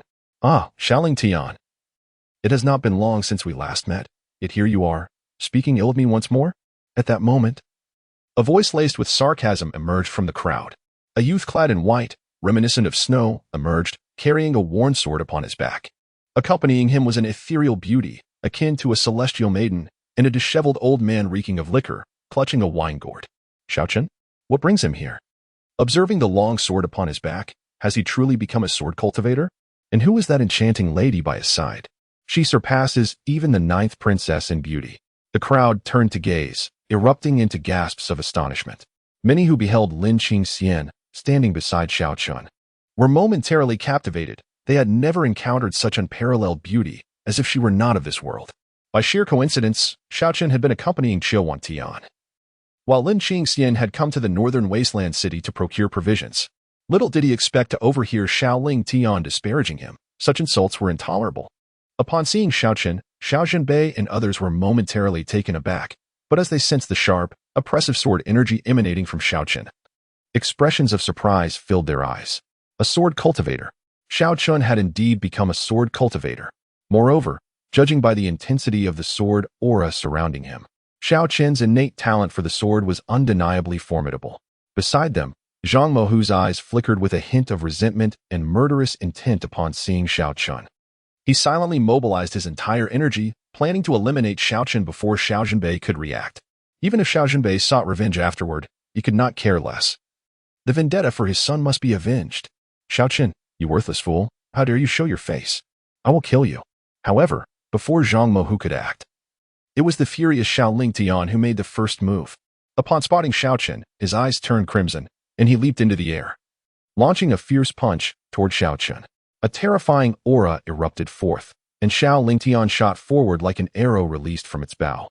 The force of his punch was fierce, imbued with a palpable intent to kill. He exerted all his strength, convinced of his impending victory, as he could not fathom how Xiao Chen could possibly have slain Zhang Yoji. In his view, it must have been a master from a certain Sword Immortal Academy who had covertly aided Xiao Chen. Otherwise, how could a newly restored cultivator defeat Zhang Yoji? After all, even he could not defeat Zhang Yoji. By heavens, Xiao Lingtian is actually launching a sneak attack? That punch looks terrifying, even if Xiao Chen is a swordsman. He cannot withstand it. Indeed, the strength of a swordsman lies in their blade, not in their physical body. If he could not draw his sword in time, Xiao Chen would almost certainly meet his demise. Gasps erupted from the onlookers. A swordsman's combat prowess relies entirely on their sword, rendering their physical form relatively weak. While Xiao Lingtian was a formidable martial artist with immense physical strength, Should he land that punch, it would likely spell the end for Xiao Chen. Stop, Lingdian. Wait. Just as Xiao Zhenbei prepared to intervene, the nearby Zhang Qitian halted him with a hand. Elder, what do you mean by this? It appears that young friend Xiao Chen possesses something extraordinary about his physique. Xiao Lingdian cannot harm him. Upon hearing this, a glimmer of intrigue sparked in Xiao Zhenbei's eyes as he turned to scrutinize Xiao Chen. Upon closer inspection, he noted that, in addition to the sharp sword aura surrounding Xiao Chen, his vitality was exceptionally robust, quite unlike that of an ordinary swordsman. In fact, his physical strength surpassed that of several martial artists who had rigorously trained their bodies. What on earth is happening? Prepare to meet your end. Eat my kingly force fist. In an instant, Xiao Lingdian had closed the distance to Xiao Chen, his fist crashing towards Xiao Chen's head. He was brimming with confidence, certain that Xiao Chen would not withstand the force of his blow and would be slain on the spot. Xiao Lingdian glanced at Xiao Chen, hoping to see a flicker of fear on his face, but instead, he found Xiao Chen remarkably composed, a subtle smirk playing at the corner of his lips. Confusion flickered in his eyes. What is going on? Yet, just as he was lost in contemplation, Xiao Chen did not draw his sword but instead threw a punch of his own. While other swordsmen might have indeed fallen victim to Xiao Lingtian's ambush, Xiao Chen possessed the physique of a war god, with an extraordinarily formidable body, rendering him unafraid. Seeing this, a trace of disdain crossed Xiao Lingtian's face. You, a swordsman, choose to engage me in a physical confrontation without drawing your sword? You are courting death. However, to Xiao Lingtian's astonishment, Xiao Chen's fist struck first, connecting solidly with his chest. How is this possible? A terrifying and indescribable force suddenly pierced through Xiao Lingtian's body, causing a spurt of fresh blood to erupt from his mouth as he was violently propelled backward, his eyes filled with disbelief. Chapter 36. Drug indulgence. Witnessing Xiao Lingtian being sent flying by a single punch, everyone in the arena was rendered speechless. A swordsman, without the use of his blade, could launch a fellow practitioner of the same realm into the air? Who would dare believe such a feat? Xiao Zhenbei gazed at the proudly standing Xiao Chen below, his eyes momentarily filled with astonishment. How could a swordsman possess such an astonishing physique? It was utterly unfathomable, he murmured to himself, truly astounded by Xiao Chen's display of strength. If a swordsman were to possess a physique of such caliber, the sheer magnitude of his combat prowess was beyond imagination, simply extraordinary. My young friend Xiao Chen's physique surpasses my expectations by a significant margin. It is indeed formidable. Zhang Qitian sighed sincerely, having thought that the secret techniques of the Northern King's residents were responsible for Xiao Chen's exceptional physique. Senior, you overestimate me. The Northern King's residence possesses no means to endow a swordsman with such a terrifying body. Oh, if it is not your doing, does it mean that Xiao Chen has encountered some fortuitous opportunity? His fortune is truly remarkable. A flicker of intrigue danced in Zhang Qitian's eyes. Zhenbei, hasten to check on Lingtian. He has coughed up blood. How could Chinner strike with such recklessness? When Wan Rong looked at the fallen Xiao Lingtian with a heart full of concern, Zhang Qitian glanced at Wan Rong, a hint of surprise crossing his features. Clearly, Xiao Lingtian had launched a sneak attack aimed at taking Xiao Chen's life, yet in Wan Rong's words, it transformed into an accusation of Xiao Chen's lack of restraint. Furthermore, Xiao Lingtian had merely sustained minor injuries. Why the excessive worry? Xiao Zhenbei swiftly moved to Xiao Lingtian's side. After a thorough examination, his expression darkened. Under Xiao Chen's punch, Xiao Lingtian had indeed sustained some internal damage. Though not severe, it would nonetheless hinder his cultivation, impeding his performance in the upcoming academy competition. He administered a precious healing elixir to Xiao Lingtian and turned his gaze towards Xiao Chen, his eyes cold and piercing. Unfilial son, he is your younger brother. How could you strike him with such severity? Hurry and apologize. Xiao Zhenbei's address of Xiao Chen transformed from wretched beast to unfilial son, effectively acknowledging their father-son relationship before the onlookers. In Xiao Zhenbei's view, this was a step towards reconciliation, and at this moment, Xiao Chen should graciously accept it and apologize to Xiao Lingtian, thereby re-establishing his standing within the Northern King's residence. However, Xiao Chen displayed no interest whatsoever. He regarded Xiao Zhenbei with a cold smile. Oh, Xiao Zhenbei, how deeply you care for your younger son. For such a trivial injury, you would offer him a precious healing elixir. You truly are generous. The small healing elixir was a sacred remedy, exceedingly rare, capable of swiftly stanching injuries within a practitioner's body and significantly alleviating potential aftereffects. One small healing elixir was valued at 1,000 taels of gold, and yet, it was often beyond reach. Even the northern town king's residents possessed scant few. When Xiao Chen was grievously injured by Xiao Lingfeng on the brink of death, Xiao Zhenbei had not even cast a glance in his direction, let alone provided him with a mere ordinary healing pill. At this moment, Xiao Lingfeng had merely sustained minor injuries, yet Xiao Zhenbei had actually taken out a small elixir. In comparison, Xiao Chen felt as though he was treated no better than a dog within the Duke of Zhenbei's estate. How dare you speak to your father in such a manner? Xiao Zhenbei thundered with rage. Even if you, Xiao Chen, possess extraordinary talent, you have no right to be so arrogant. What son dares to address his father in such a way? Xiao Zhenbei, your memory is truly poor. Have you forgotten that we have severed our father-son relationship? Xiao Chen responded calmly. Within his heart, there was no longer the anger of being slighted, nor the bitterness of life's injustices. Instead, he felt an overwhelming sense of relief. For such parents were utterly unworthy of the respect and affection he had bestowed upon them for so many years. Fortunately, he had distanced himself from this family. Otherwise, he would likely have met a tragic end at the hands of Xiao Lingfeng. In the eyes of Xiao Zhenbei and his wife, there was only Xiao Lingfeng. They paid no heed to Xiao Chen at all. Everything you have consumed and enjoyed since childhood has been provided by the Duke of Zhenbei's estate. You think you can simply declare it over? Xiao Zhenbei's eyes narrowed, a flicker of fury igniting within them. Then tell me, how much is your son Xiao Lingfeng's life worth? Xiao Chen scoffed, firmly believing he owed nothing to the Duke of Zhenbei's estate. You. Xiao Zhenbei was momentarily speechless. He understood Xiao Chen's implication. Having saved Xiao Lingfeng's life, he had repaid the Duke of Zhenbei's nurturing grace, and then some. Do not use that against me. Xiao Zhenbei could only concede, unable to refute the point. Chenner, we are bound by blood. How can you be so heartless? When Wan Rong interjected, her expression one of sorrow. Stop pretending to be sincere. Just now, Xiao Lingfeng sought my life. Surely you could see that? You accuse me of being too ruthless. Yet the only one truly connected by blood is likely Xiao Lingfeng. Xiao Chen retorted with a sneer. Chenner, it is not as you think. You are both treasures to your mother. How could she possibly show favoritism? When Wan Rong hurriedly explained, Mother, there is no need for further discussion. Xiao Chen, do not be so arrogant. It was merely a moment of carelessness on my part, falling into your scheme. Do not presume you are superior. Come. Let us engage in a fair fight once more.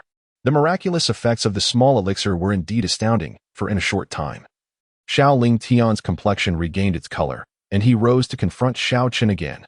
Is it merely you? To be frank, in my eyes, you are but an insignificant insect, Xiao Chen declared with disdain. You. Xiao Lingfeng was momentarily taken aback, astonished by Xiao Chen's newfound arrogance, and gritted his teeth. You only have your words. His statement was abruptly cut short. A white energy sword had mysteriously appeared at Xiao Lingfeng's brow, the sharp energy slicing painfully against his skin. He looked at Xiao Chen in disbelief, his eyes wide with shock. Just moments ago, Xiao Chen had merely gestured with a finger, and a sword of energy had suddenly pressed against his forehead, leaving him no opportunity to react before he was swiftly subdued. Is this the power of a sword cultivator? Yet he had encountered other sword cultivators before. While they were indeed formidable, none possessed the same level of prowess as Xiao Chen at the same realm. The onlookers were utterly taken aback. In a fleeting moment, his chi coalesced into a sword. Is this truly the technique of a sword cultivator? It is indeed terrifying. At this moment, Xiao Chen has made the world comprehend what it means to be invincible within the same realm. Both Xiao Chen and Xiao Lingfeng are at the 7th level of the disciple realm, yet Xiao Lingfeng is no match for Xiao Chen. Unable even to mount a defense. This is the essence of invincibility. Xiao Lingfeng, you are nothing but a waste. Having consumed so many resources from the Northern King's residence, is this all you are capable of? Even I, a person favored by the heavens, could surpass you 1,000-fold. If I were in your position, I would rather buy a piece of tofu and end my life with it. Xiao Chen remarked nonchalantly. The scornful words pierced Xiao Lingfeng's ears, turning his face crimson with embarrassment. In the past, he had always been overshadowed by Xiao Chen's innate royal physique. Struggling to hold his head high, after enduring the hardship of shattering Xiao Chen's dantian, he believed he could finally turn the tide, only to discover that Xiao Chen had miraculously restored his dantian and become a sword cultivator, more formidable than ever. Even Qingxuan, who had originally promised to marry him, suddenly had a change of heart. In a single night, everything he possessed was nearly obliterated. It is all Xiao Chen's fault. It is all his doing. He wants Xiao Chen dead. Immediately, he suddenly pulled out a vial from his pocket, retrieving a round pill radiating a crimson glow, and swallowed it whole. Chapter 37. The martial master, as the medicinal pill entered his mouth, a terrifying surge of vitality erupted from within Xiao Lingtian, his aura escalating at an alarming rate. Martial Disciple 8th Layer. Martial Disciple 9th Layer. Martial Master 1st Layer. In a mere moment, Xiao Lingtian's cultivation astonishingly leapt from the 7th layer of Martial Disciple directly into the realm of Martial Master. Witnessing this spectacle, the onlookers were rendered utterly aghast. Xiao Zhenbei's eyes widened in astonishment. He realized that Xiao Lingtian had consumed a blood explosion pill. The blood explosion pill allows a martial artist to exhaust their internal vitality in a short span, unleashing a strike far exceeding their typical strength. However, following this outburst, the martial artist will be left in a state of profound weakness, requiring a month for recovery. With the Academy's grand competition just 3 months away, Xiao Lingtian's use of the blood explosion pill would severely jeopardize his chances of competing for a top rank. Xiao Zhenbei was baffled, pondering the depths of Xiao Lingtian's animosity towards Xiao Chen. How could he, a brother, harbor such intense hatred, willing to resort to the blood explosion pill? Zhenbei, quickly stop Lingtian. Even if Chen is a swordsman, he cannot withstand a blow from Lingtian at the martial master level. When Wanrong's face was clouded with concern. Although her eldest son was exceptionally talented, he remained a mere 7th layer martial disciple, and a strike from Xiao Lingtian would leave him with no chance of survival. While she cherished her younger son, she was unwilling to witness the demise of her eldest. Xiao Zhenbei's expression grew grave as he moved to intervene. But he was halted by Xiao Lingtian's hoarse voice. Father, mother, today is a personal grudge between me and Xiao Chen. I must resolve it alone. If you attempt to stop me, I shall bring about my own demise. Xiao Lingtian's eyes were crimson, akin to a ferocious beast, fixated on Xiao Chen, filled with resentment. Why do you possess the innate royal physique and yet also stand as a peerless swordsman? Why do you endure the curse of the heavens, yet thrive while I languish? Why do all the goddesses cast their favor upon you, like Lin Qingxuan and Yu Qingxian? What have I, Xiao Lingtian, done to deserve such a fate? Lingtian, cease this madness. He is your brother. Xiao Lingtian's low, harsh admonition hung in the air, yet his form remained frozen, paralyzed by the fear that if he acted, he might truly take his own life, for he had completely lost his rationality. The crowd stood in stunned silence, incredulously gazing at Xiao Zhenbei. How could the father remain motionless, allowing his younger son to threaten the life of his elder? They knew that Xiao Lingtian, now a martial master, could deliver a single blow that even a mere 7th layer swordsman like Xiao Chen could not withstand. It could indeed be fatal. As a father, how could he not strive for a balance, rather than displaying such blatant favoritism? I have no brother. I will be the sole heir of the Northern Guardian's estate. Xiao Chen, prepare to meet your end. Xiao Lingtian, consumed by madness, suddenly launched a fist toward Xiao Chen. A terrifying wave of vitality surged outward, sending numerous onlookers hurtling away from the overwhelming force. Sensing the terrifying power, the expressions of those present changed dramatically. The explosive blood fruit was indeed formidable. At this moment, Xiao Lingtian's punch was immensely stronger than before, and Xiao Chen was likely to meet a tragic end beneath this blow. Xiao Chen, quickly dodge. His punch has already attained the might of a martial master. Do not attempt to endure it. Lin Qingxian's face paled as she urgently cautioned. Yu Qingxian, intending to speak, found herself preempted by Lin Qingxian, a flicker of jealousy igniting in her eyes. She turned to Xiao Lingtian, exclaiming, Xiao Lingtian, if you dare to harm him, I shall never forgive you in this lifetime. Yu Qingxian, despite my profound love for you, your heart belongs solely to Xiao Chen. I shall eliminate him now, ensuring you relinquish any hope. In the blink of an eye, Xiao Lingtian had roared his way to Xiao Chen's side. At this moment, his aura blazed to its zenith, akin to a raging furnace, exuding an intense heat. Xiao Tian's eyes narrowed slightly as he pointed a finger, unleashing a terrifying sword energy that instantaneously tore through the void, aimed directly at Xiao Lingtian. How dare a mere junior attempt to slay his disciple before him? Had he forgotten that he was the Sword King? Upon witnessing Xiao Tian's move, Xiao Zhenbei's expression changed drastically. In the blink of an eye, he appeared before Xiao Lingtian, dispersing the sword energy with a single punch. However, upon contact with the sword energy, he instantly sensed something amiss, his heart sinking. This sword energy was insubstantial, lacking in true power. Xiao Tian had no intention of killing Xiao Lingtian. Yet, by blocking, he had unwittingly pushed Xiao Chen into the abyss of doom. Lingtian, stop! Xiao Zhenbei shouted anxiously. Yet, Xiao Lingtian remained oblivious. And with Xiao Tian's sword energy no longer obstructing him, his martial master punch hurtled toward Xiao Chen. Seeing this scene, A chill swept through Xiao Chen's heart. He was to be slain, while Xiao Zhenbei merely watched. Without hesitation, he acted to protect Xiao Lingtian. Others may not know, perhaps thinking I was merely adopted. But at this moment, Xiao Lingtian was upon him, leaving no time for contemplation. The brief attainment of martial mastery had elevated Xiao Lingtian's combat prowess to an unprecedented level, subjecting Xiao Chen to an overwhelming pressure. He felt the faint stirrings of death's threat. Indeed, he could slay foes beyond his realm, but without having mastered any sword technique. He had no confidence in crossing a significant boundary in battle. Yet, Xiao Lingtian's fist was already upon him, and he could not afford to retreat. In this desperate predicament, he raised his sword to confront the enemy, embracing life amidst death. Are you mad? Run. You cannot possibly defeat a martial master.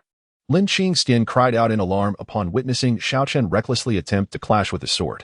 While Xiao Chen could annihilate a half-step martial master, he was certainly no match for a true martial master.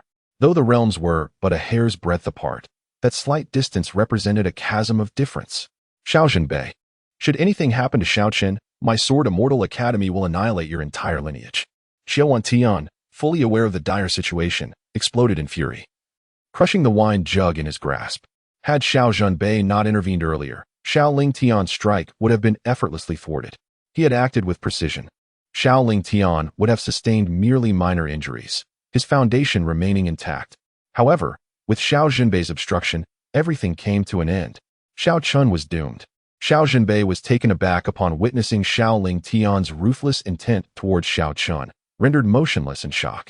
Zhang Qitian, equally astonished by Xiao Lingtian's utter lack of restraint, found it incomprehensible that Xiao Zhenbei was so preoccupied with his younger son while neglecting the life of his elder.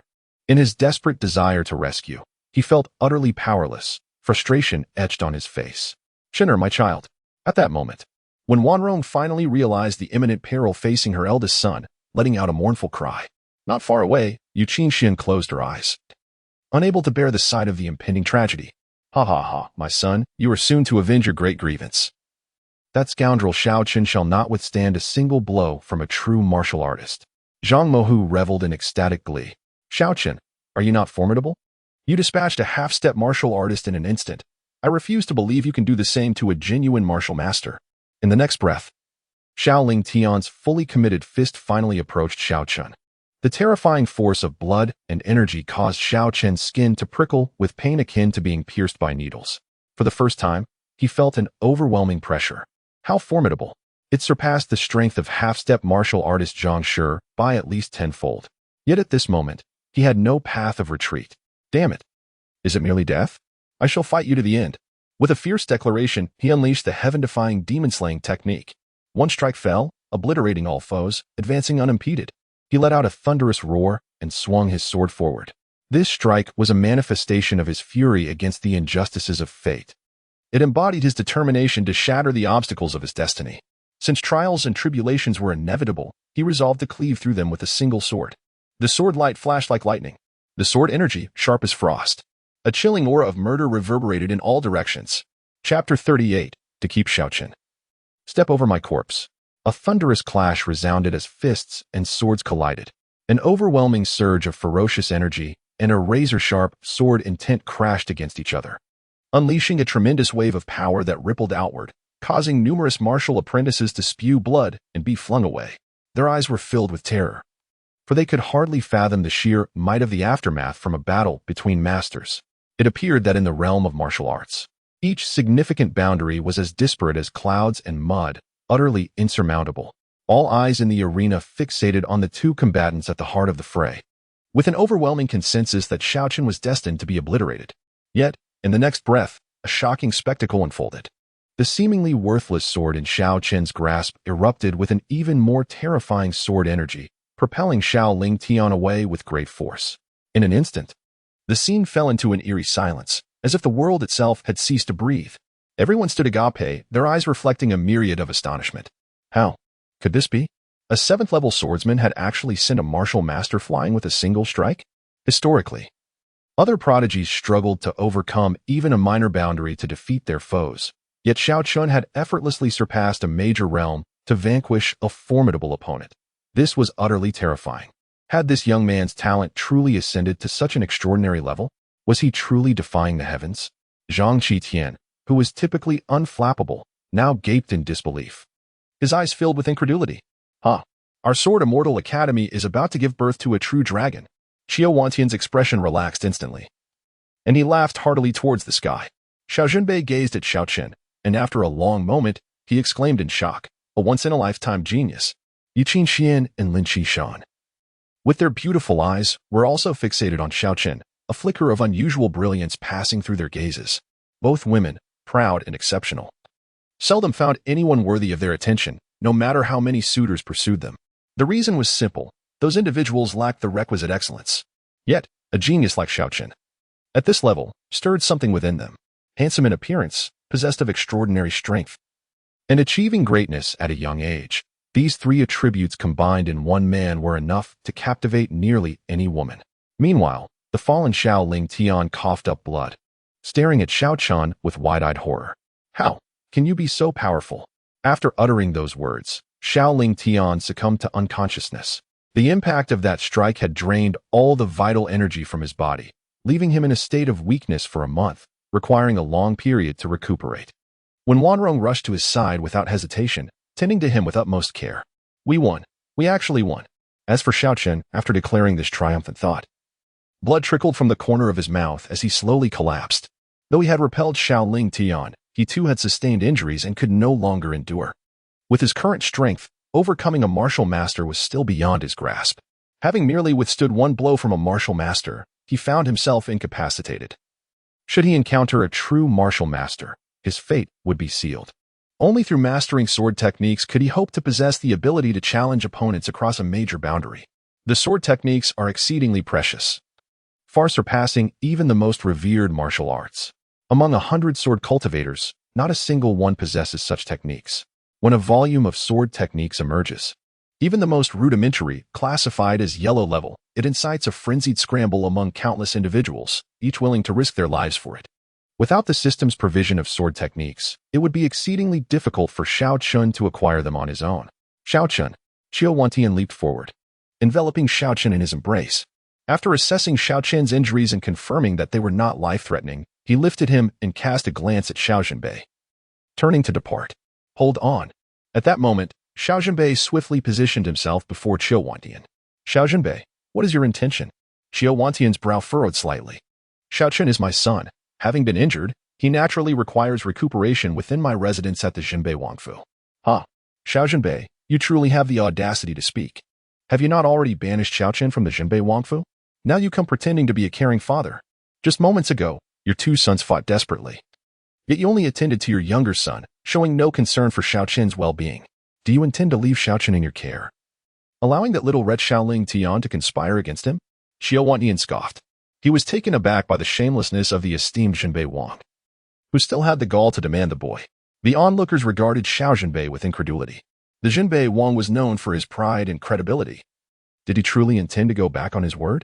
Under the scrutinizing gazes of the crowd, an unnatural expression crept onto Xiao Zhenbei's face, yet he did not retreat. Director Qiu, whatever the circumstances, Xiao Chen and I are matters of our Xiao family. He has sustained grave injuries. How could I stand idly by? Enough of this futile discourse. If you wish to take him from me, you must first inquire whether my sword consents. Xiao Wantian lowered Xiao Chen, and a crimson longsword materialized in his grasp. Even before it was unsheathed, a terrifying sword aura enveloped the vicinity, causing the onlookers to tremble in fear. What an intimidating sword intent! Who is this elder? Though the sword remains sheathed, I feel as if my very soul is being torn asunder by this aura. I had always perceived the Sword Immortal Academy as a den of ineptitude, yet it harbors such a formidable master. And what of it? Can he surpass the Zhenbei Wang? Murmurs filled the air. Zhang Qitian observed the long sword in Xiao Wantian's hand, a flicker of gravity passing through his gaze. He had not anticipated that the long-fallen Sword Immortal Academy still possessed such prowess. Xiao Zhenbei found himself ensnared by the barely perceptible sword intent. A tingling sensation coursing through his scalp. From Xiao Wantian emanated an unmistakable threat, a feeling he had not experienced in many years. He understood that this elder possessed the capability to harm or even kill him. Nevertheless, as the formidable Zhenbei Wang, he could not afford to retreat in the face of such circumstances. Director Qiu, I recognize your formidable strength, yet you bear hidden injuries. If we were to truly engage in combat, how long could you endure? Xiao Zhenbei unleashed a surge of blood essence, his aura swelling dramatically, transforming him into a fearsome behemoth of ancient lore. Years ago, the Sword Immortal Academy fell into decline because of me, and at that time, I wished for nothing more than to cease existing. Today, however, in order to safeguard the unparalleled prodigy of my Sword Immortal Academy, what harm would it be for me to perish? If I can take you, the King of the North, along to the grave, it would hardly be a loss. Xiao Zhentian spoke with a hint of coldness in his tone. If I were to hand Xiao Chen over to Xiao Zhenbei today, it would be exceedingly difficult to reclaim him from their grasp in the future. Moreover, given Xiao Lingfeng's deep-seated hatred for Xiao Chen, leaving him in the hands of Xiao Zhenbei could lead to his covert demise. Though he had only recently met Xiao Chen, having entered the gates of the Sword Immortal Academy and addressed him as Dean, he felt compelled to protect this young one with utmost diligence. Otherwise, how could Xiao Zhentian continue to navigate his own path in the future? Dean Xiao, are you truly willing to fight me to the death? Xiao Zhenbei's eyes narrowed slightly. Spare me the pleasantries. If you seek the boy, you shall have to step over my corpse first. Xiao Zhentian slowly raised his sword. Just as the two prepared for their fateful clash, Zhang Qitian swiftly positioned himself in front of Xiao Zhenbei and, with a gentle smile directed at Xiao Zhentian, remarked, Dean Xiao, let us pause our hostilities for the moment. In truth, young friend Xiao Chen has caught the eye of our Sacred Wilderness Academy. The King of the North is merely acting to retain him for us. Chapter 39. A Twist. The pronouncement of the ancient sage of the Sacred Wilderness. Upon hearing these words, a flicker of astonishment passed through the eyes of all present. Zhang Qitian had indeed taken action to seize someone. Earlier, when Zhang Qitian expressed his desire for Xiao Chen to enter the Sacred Wilderness Academy, they had assumed it was mere talk, as such behavior seemed too unbecoming. The Sacred Wilderness Academy had always valued its reputation. To their surprise, Zhang Qitian boldly approached Xiao Zhentian to demand a person. The Sacred Wilderness Academy, a formidable institution, had always been one that countless prodigies aspired to join, yet it had never been known to actively poach talents. The fact that the academy would set aside its dignity to recruit Xiao Chen was utterly astonishing. Had Xiao Chen's potential reached such remarkable heights? Xiao Zhentian's expression darkened immediately. Zhang Qitian, how could the esteemed Sacred Wilderness Academy stoop to snatch someone from a dilapidated academy on the verge of closing its doors? Is this not a bit excessive? Zhang Qitian slowly shook his head. Director Qiu, I understand that this may seem unjust to your Sword Immortal Academy. But you must also comprehend that fairness is a rare commodity in this world. If the Sacred Wilderness Academy has set its sights on someone, you must comply. Of course. Should you agree, I can offer compensation, be it elixirs, techniques, or divine weapons. Whatever you desire, I can provide. What do you say? Zhang Qitian's tone was calm, yet it carried an undeniable air of dominance. To comply or not was no longer a choice. Such a declaration was almost akin to an overt theft. Yet, no one found fault with Zhang Qitian's words, for the Sacred Wilderness Academy possessed the confidence to back them. Although my Sword Immortal Academy may have fallen from grace, we are not to be trifled with. If you wish to take someone from my grasp, you must first contend with my sword. Xiao Zhentian declared, his thumb flicking, causing his sword to unsheath slightly, emanating an overwhelming sword intent that spread like a tidal wave around them. Even the mere aura released was enough to make many feel as if their very souls were at risk of being crushed. Since Director Qiu is so obstinate, do not blame me for being merciless. Zhang Qitian's left hand slowly clenched, a terrifying power gathering within his palm. In that instant, everyone present felt the immense vitality and fiery battle intent radiating from Zhang Qitian, just as the two prepared to engage. The communication jade pendant at Zhang Qitian's waist suddenly vibrated. The next moment, an ancient voice echoed forth. Those cursed by the heavens will lose their cultivation upon reaching 18, doomed to misfortune, and will be extinguished by the heavenly path before the age of 20. Even if they possess some talent now, it is but an illusion. Junior brother need not concern himself. It was the ancient sage of the Sacred Wilderness responding. All present were struck with horror upon hearing this proclamation. To lose one's cultivation at 18 and face inevitable death before 20? Xiao Chen was merely 2 days away from his 18th birthday. Did this not mean his demise was imminent? Zhang Qitian, who had been preparing to seize Xiao Chen from Xiao Zhentian, was momentarily stunned. He had intended to bring Xiao Chen back to the Sacred Wilderness Academy for observation. But the ancient sage's assessment had taken him by surprise. Such cursed individuals were rare, and while he had known they were afflicted by the heavenly curse, he had not realized it would manifest at the age of 18. This implies that Xiao Chen will soon lose all his cultivation, rendering him a person devoid of future prospects. Despite his current brilliance, it will swiftly fade away, making him unworthy of the attention of the Sacred Wilderness Academy. If this were said by anyone else, he might doubt it. However, when the Sacred Wilderness Elder utters such words, he cannot help but believe them. Given the Elder's unfathomable strength, his judgments are nearly infallible. If he declares Xiao Chen a failure, then without a doubt, he is indeed a failure. Casting a glance at Xiao Chen, Zhang Qitian's eyes lost their previous fervor, turning indifferent and cold. A worthless individual is simply not deserving of his focus. Xiao Zhenbei also exhibited an unmistakable disappointment, completely discarding any thoughts of keeping Xiao Chen at the royal residence for recovery. After hearing the elder's assessment, he too recognized that Xiao Chen was a failure destined to fall. He, Xiao Zhenbei, had no need for a son of such caliber. Meanwhile, Qingxuan, after her initial shock, soon shifted her gaze from admiration to disdain. To think he was merely a failure after all her efforts. Even publicly presenting a marriage contract, Xiao Chen truly deserves his fate. Ha ha ha, father, mother, did you hear? Xiao Chen is a failure. And I am the only hope of the Xiao family. At that moment, Xiao Lingfeng, who had just awakened after taking a pill, laughed maniacally. His eyes filled with delight and excitement. Xiao Chen, oh Xiao Chen, no matter how gifted you are, can you defy the will of heaven? Ultimately, you will still become a failure. His harsh laughter jolted the unconscious Xiao Chen awake. Scanning his surroundings, he found everyone regarding him with scornful gazes, as if he were nothing more than refuse. Bewilderment enveloped him. What had transpired? Just moments ago, these individuals had looked upon him with admiration and envy. How could their sentiments shift so drastically in such a brief time?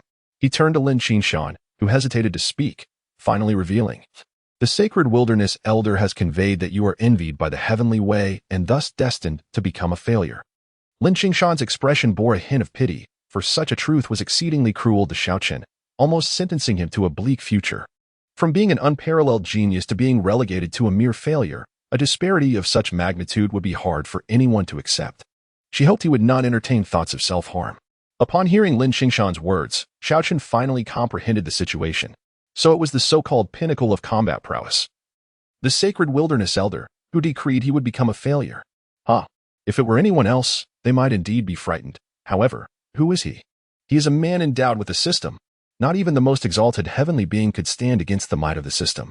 What is the Sacred Wilderness Elder? After all, perhaps being underestimated before his ascent might not be entirely disadvantageous. Thus, a semblance of disappointment surfaced on his face as he lowered his head, appearing somewhat lost. "Do not be overly disheartened," Lin Qingxuan consoled. I am fine," Xiao Chen murmured, resembling a child who had erred. Witnessing this scene, the disdain on the faces of the onlookers deepened, and a flicker of contempt crossed Xiao Zhenbei's eyes. A man of stature, encountering a few setbacks, has inexplicably transformed into such a pitiful state, utterly worthless. "Zhang Qitian, do you still intend to vie for talents with my Sword Immortal Academy?" Xiao Lingfeng cast a glance at Zhang Qitian. Zhang Qitian shook his head, declaring that his Sacred Wilderness Academy only accepts prodigies. Since Xiao Chen is fated to fall, he is no longer suited for my Sword Immortal Academy. Xiao Zhenbei, what say you? You may take him away. Xiao Zhenbei's expression remained indifferent. When Wanrong glanced at Xiao Chen, her lips moving as if to utter something, but upon considering the enmity between her youngest and eldest sons, she realized that retaining the elder would surely displease the younger. Ultimately, she chose silence. Witnessing this scene, those present felt a chill in their hearts. Zhang Qitian's decision to abandon Xiao Chen was understandable, given their lack of blood relation. Yet, for you, Xiao Zhenbei, and when Wanrong to likewise forsake Xiao Chen in this moment is truly heartless. After all, he is your own flesh and blood. Are you to discard him for lacking talent? Who, just moments ago, asserted the intention to keep Xiao Chen at the Northern King's residence to recuperate. As for Xiao Chen, he had long grown accustomed to such treatment, numb to the coldness of his parents. Over the years, he had developed a profound understanding of their indifference, and he no longer harbored any expectations. With no hope, one cannot experience disappointment. Xiao Zhenbei, how shameless you are. To have a father like you is indeed a misfortune. Xiao Lingfeng cast a cold glance at Xiao Zhenbei, helping Xiao Chen to his feet and preparing to depart. However, Qingxuan stepped forward, her expression devoid of warmth, stating, "Hold on, Xiao Chen, you have now irrevocably become a mere shell of a man and are unworthy to be my husband. In front of everyone, tear up the marriage contract.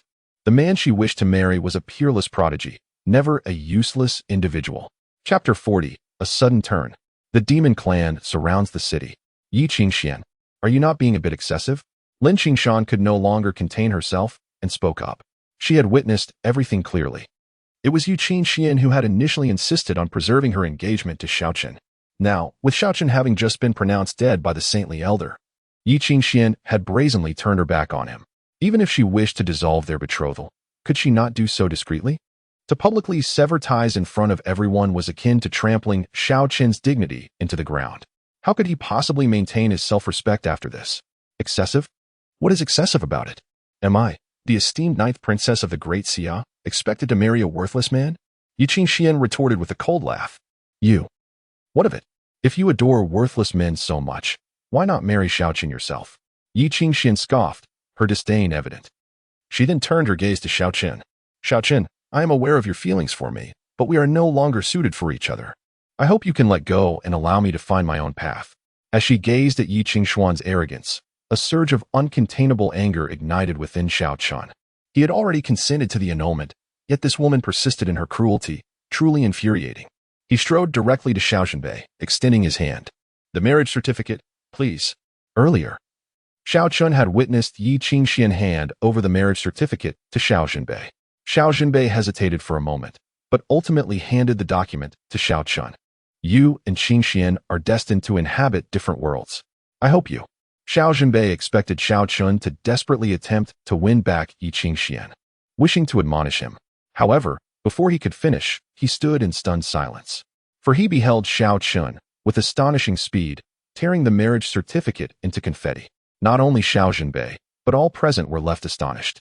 This was the ninth princess of the great Xia, a beauty akin to a celestial being.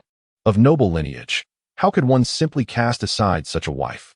Witnessing Xiao Chen's resolute destruction of the marriage certificate, Yi Qingxian felt a wave of bewilderment wash over her.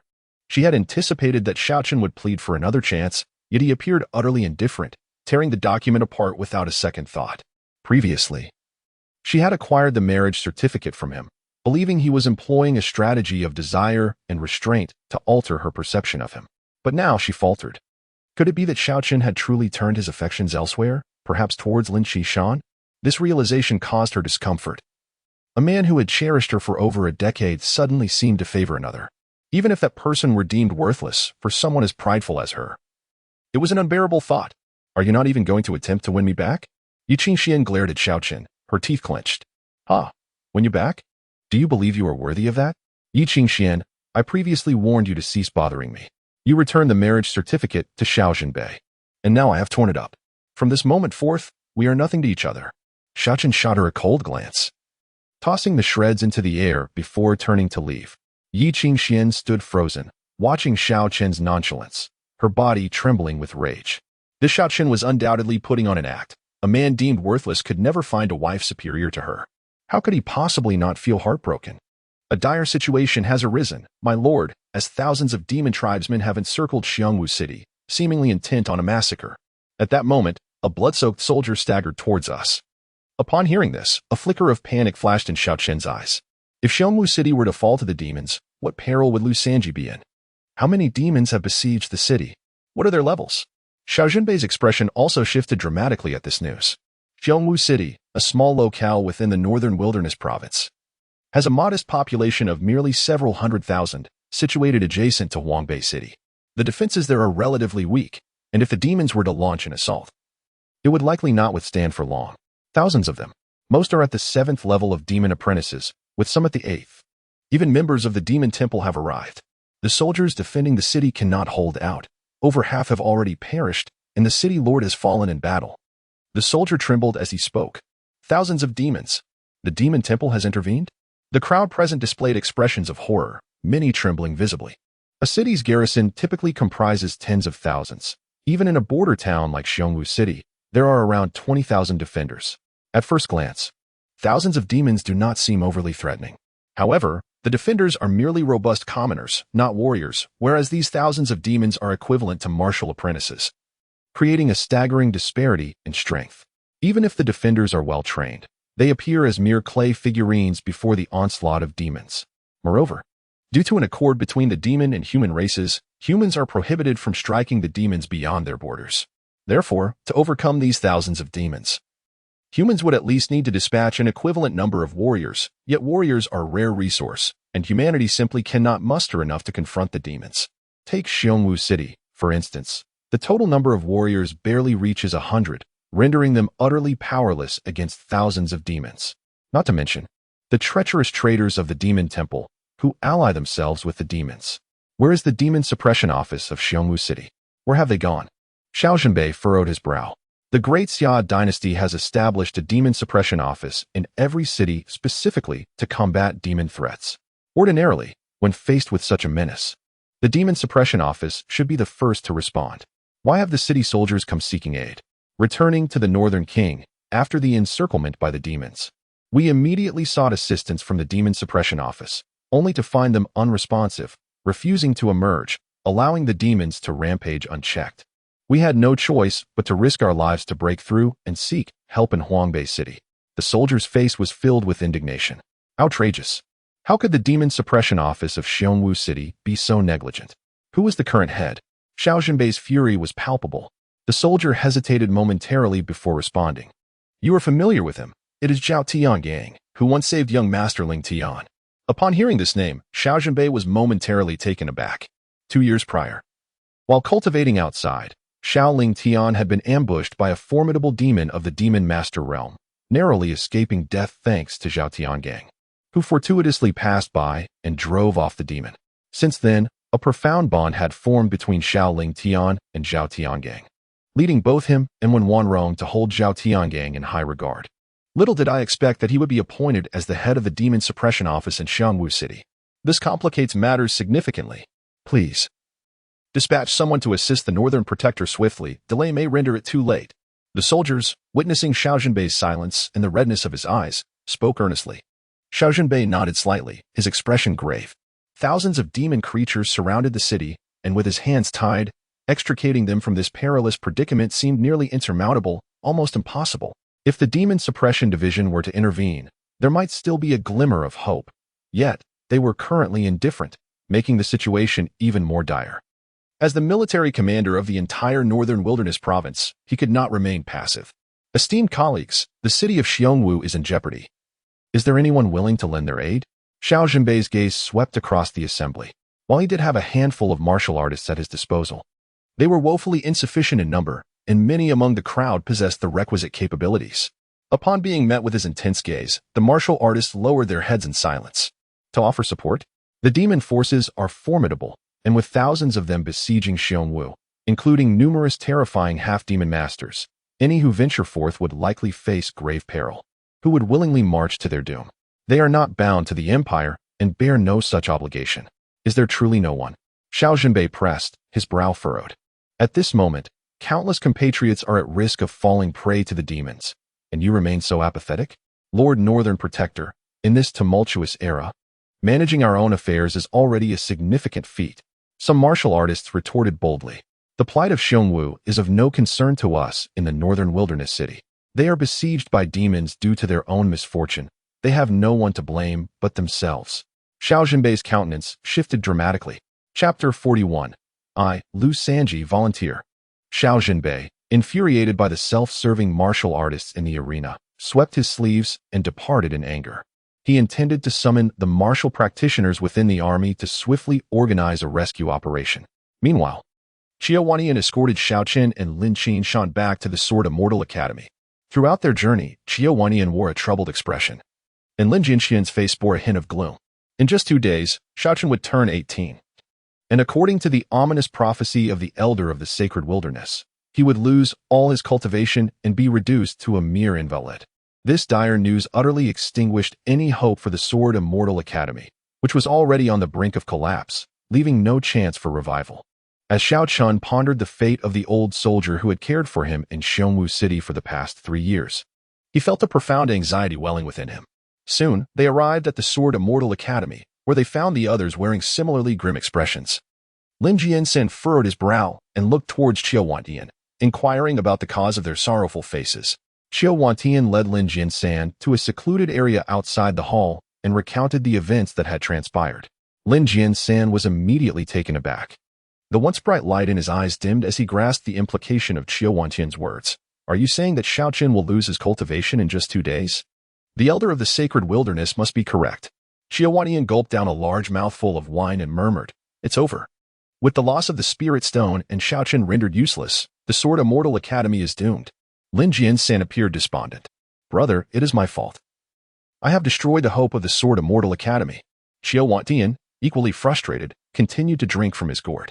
The phenomenon of heaven's envy was exceedingly rare, and few understood its weight. He regretted his decision to allow Xiao Chen to use the spirit stone. Enough. It is all fate's design. I have never encountered a swordsmanship prodigy like Xiao Chen. It is a pity. Lin Jiansan interjected. What shall we do about Xiao Chen? After a moment of silence, he replied, Now that he has entered our Sword Immortal Academy, we must protect him and accompany him through his final journey. I concur. Xiao Zhentian nodded. At that moment, Xiao Chen emerged from the hall and asked, Old Xiao, Old Lin, do you have any healing medicine? It needs to be effective quickly. He needed to recover his strength urgently to venture into Qingxuan City to save lives, for he might face thousands of ferocious beasts there. Given his current injured state, even at his peak, the odds of survival would be slim. Ultimately, the success of their endeavor depended on the number of martial artists willing to fight alongside him in Qingxuan City. What do you intend to do? Your injuries are not severe. You'll recover in a few days. From now on, you can just do some chores around the Sword Immortal Academy. Rest assured, we will not look down upon you. Xiao Zhentian remarked to Xiao Chen. Xiao Chen understood that Xiao Zhentian had misunderstood his impending fate as an invalid. But he had no time for explanations. He resolutely stated, I must go to Qingxuan City to save lives. Xiao Zhentian, taken aback, sputtered his drink. Save lives? You are currently injured and on the verge of losing your cultivation, yet you still wish to concern yourself with others? In the heart of Qingxuan, there resides an old soldier who cared for me during my most desolate years. I made a solemn vow to ensure his comfort in his twilight days. Now, as he faces peril, I cannot stand idly by. Xiao Chen murmured, Are you aware of the dangers you will confront? Thousands of demon kin await, and there will be few human warriors to stand against them. Your efforts alone will be but a drop in the ocean, a futile sacrifice. Lin Jiansan furrowed his brow. Such massacres by demon clans have become a frequent occurrence in recent years. Initially, the dynasty would send aid, but after suffering numerous losses, they grew weary. The death of common folk, while tragic, can be replenished given time, for the population of the Great Xia is vast, numbering in the billions. However, the loss of a martial artist is a grievous blow. Each warrior is a rare gem, and even the Great Xia possesses only a handful. Consequently, fewer warriors ventured to intervene in these tragedies, leaving those besieged to await their grim fate. It is a harsh reality, yet reality it remains. Xiao Chen is indeed formidable. Yet his adversaries are overwhelmingly powerful. One pair of fists cannot contend with 4. Even should he go, his impact would be minimal. At the very least, I shall have no regrets, Xiao Chen declared resolutely. The memories of his former life had merged with his own, creating an unbreakable bond. At this moment, an overwhelming obsession surged within him, compelling him to rescue the old soldier. Upon hearing his words, Xiao Zhentian and Lin Jiansan fell into silence. For the sake of an old soldier and a bygone promise, Xiao Chen was prepared to risk his life. Such integrity profoundly moved them. Lin Jiansan produced a beautifully crafted black vial, silently offering it to Xiao Chen. The faint aroma of medicinal herbs wafted from the vial, eliciting a flicker of astonishment in Xiao Zhentian's eyes. A small elixir? Lin Jiansan had chosen to part with a treasured remedy he had safeguarded for many years. He had refrained from using it during his own perilous moments, yet now he bestowed it upon Xiao Chen. Xiao Chen accepted the vial, uncapping it to reveal a white pill emanating a soft, radiant glow. He momentarily paused, then raised his gaze to Lin Jiansan and whispered, Thank you. After consuming the elixir, he offered a slight bow to Lin Jiansan and Xiao Zhentian before turning to depart. Will he return? Xiao Zhentian inquired softly as he watched Xiao Chen's figure recede into the distance. Not likely. He has set forth with the intention of not coming back. His heart resolute in seeking death. In a single night, he has transformed from an extraordinary talent into a mere shell of his former self. Such a blow is unbearable for anyone, Lin Jiansan replied, his expression shifting. You imply he intends to seek his end in Qingxuan? Lin Jiansan nodded. With thousands of demons laying siege, even a master swordsman might not return unscathed. As a mere swordsman, and already injured, what other purpose could he have than to meet his demise? Yet you still gave him the small elixir? That is a rare treasure worth 1,000 taels of gold. You have hesitated to consume it even when on the brink of death. Xiao Zhentian questioned, astonished. Ah, our Sword Immortal Academy has been fortunate to have such a prodigy. Even if now rendered a mere shadow of his potential, how could I not fulfill his dying wish? Lin Jian-san replied, patting Xiao Zhentian on the shoulder. Now, let us hasten and guide Qingxuan in her training. We must see if there remains a glimmer of hope in the upcoming academy competition. With that, he turned and departed. Since Xiao Chen was hospitalized, the discord between the two had been completely resolved, and they had returned to their former closeness. A glimmer of hope? How easily it is spoken. Xiao Zhentian watched as Xiao Chen vanished from sight before slowly turning away. If Xiao Chen could endure until the academy competition 3 months hence, he had a 10% chance of preserving the academy. But now that Xiao Chen was incapacitated, relying solely on Lin Qingxian, the likelihood of safeguarding the academy was less than 1 in 1,000. He had already begun to contemplate how to protect the Zhentian courtyard, where Lin Jian-san currently resided, after the closure of the Sword Immortal Academy. Departing from the Sword Immortal Academy, Xiao Chen made his way to the market, purchasing a silver ghost mask and a white horse. Masked and mounted, he galloped towards Xiongwu City. Lu Sanji, you old rascal, do wait for me. As Xiao Chen rode furiously, his eyes were filled with urgency. Outside Xiongwu City, thousands of dog demons, as large as small mountains, surrounded the city, their presence overwhelming. The ground was littered with the corpses of city guards. Some were dismembered, others had their heads devoured, rendering identification impossible. A few still clung to life, gnawed upon by the demons, issuing mournful cries intermittently. When the demon horde attacked, these guards had rushed out valiantly, sacrificing their flesh and blood to delay the demons' assault on the city. Yet now, 20,000 defenders lay dead, and reinforcements from Huangbei City had yet to arrive. A palpable sense of despair permeated Xiongwu City. Where are the reinforcements? Why have they not yet arrived? The commanding officer within the city, bloodied and missing an arm, stood atop the city wall, watching his soldiers being consumed by the demons, his fury boiling over. Since the demons encircled the city, the Demon Suppression Bureau had shut its doors. He had sent for aid to Huangbei City, but still, no one had come. Were they to abandon the city? My lord, no one will come. The powerful figures of the dynasty are unwilling to trade the lives of warriors for the lives of commoners. I, Lu Sanji, volunteer to fight. What is death but a trivial matter? A frail old soldier shouted, his voice low yet filled with defiance. Though his vitality waned and his frame was gaunt, his eyes burned with unyielding anger. Chapter 42. The sound of swords resounding surrounding Lu Sanji were several battle-hardened veterans, their expressions resolute. Most bore the marks of past conflicts.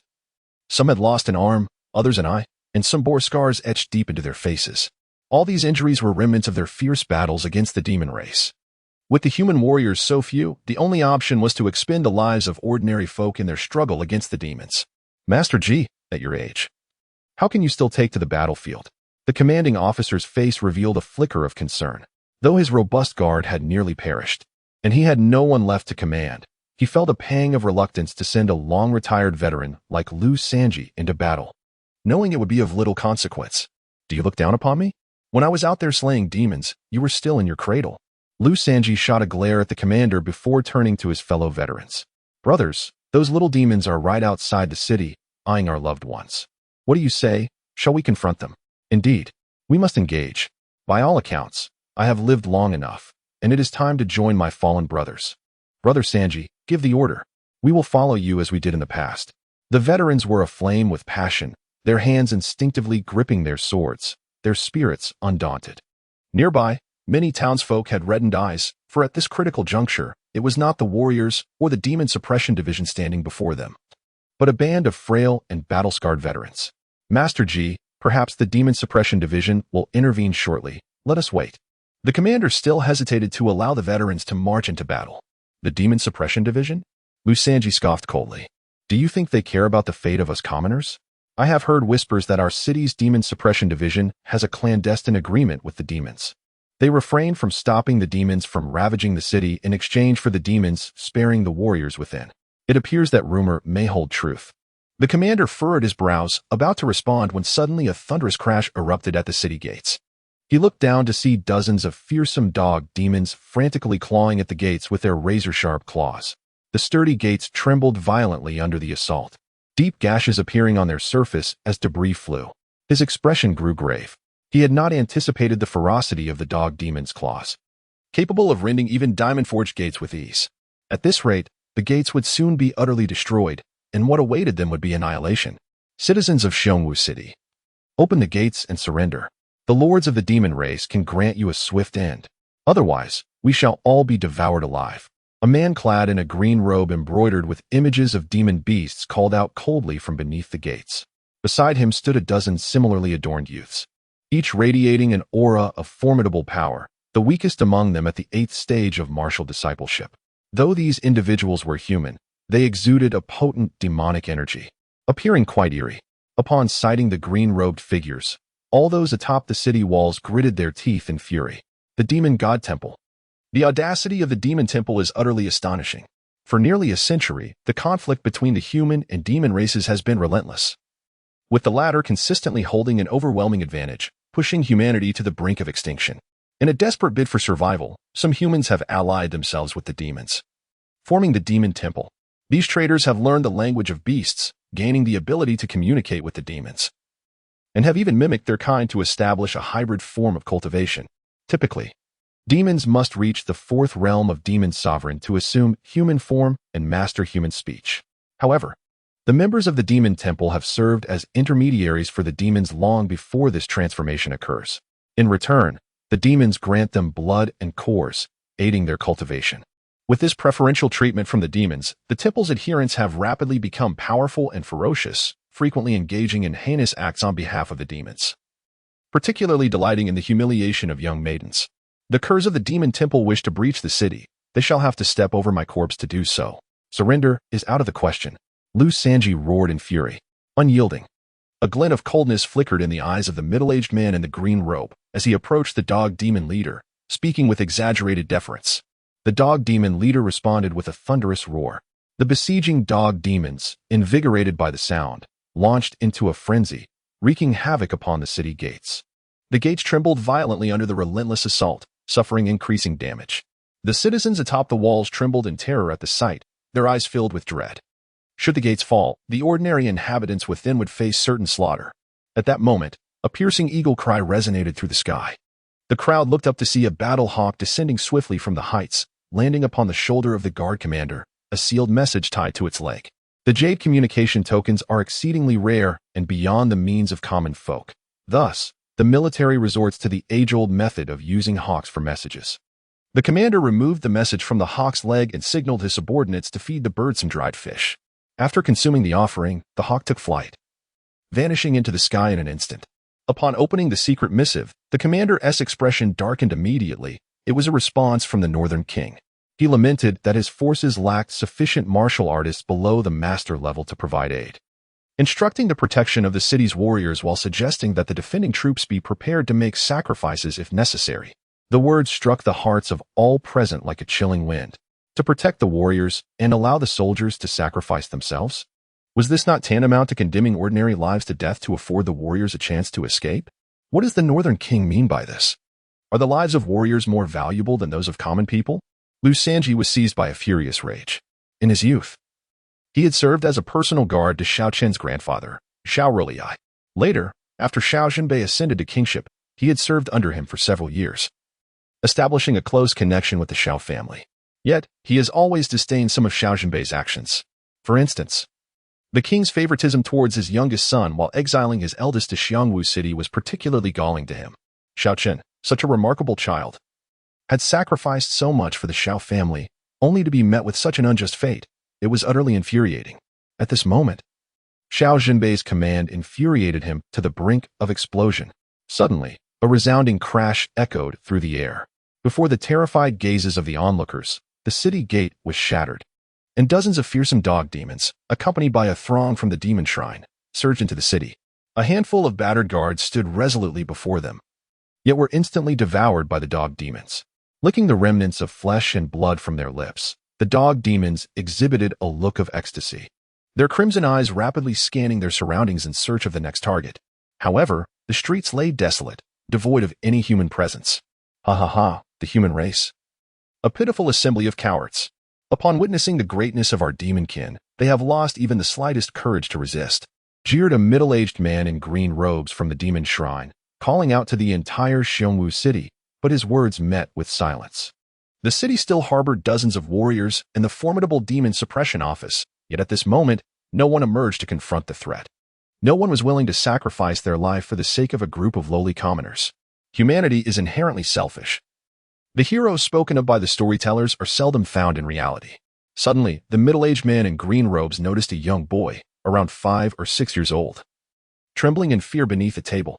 With a sinister grin, he approached and dragged the boy out, presenting him to a dog demon nearby, exclaiming, "O great dog demon! The flesh of children is the most tender, please enjoy."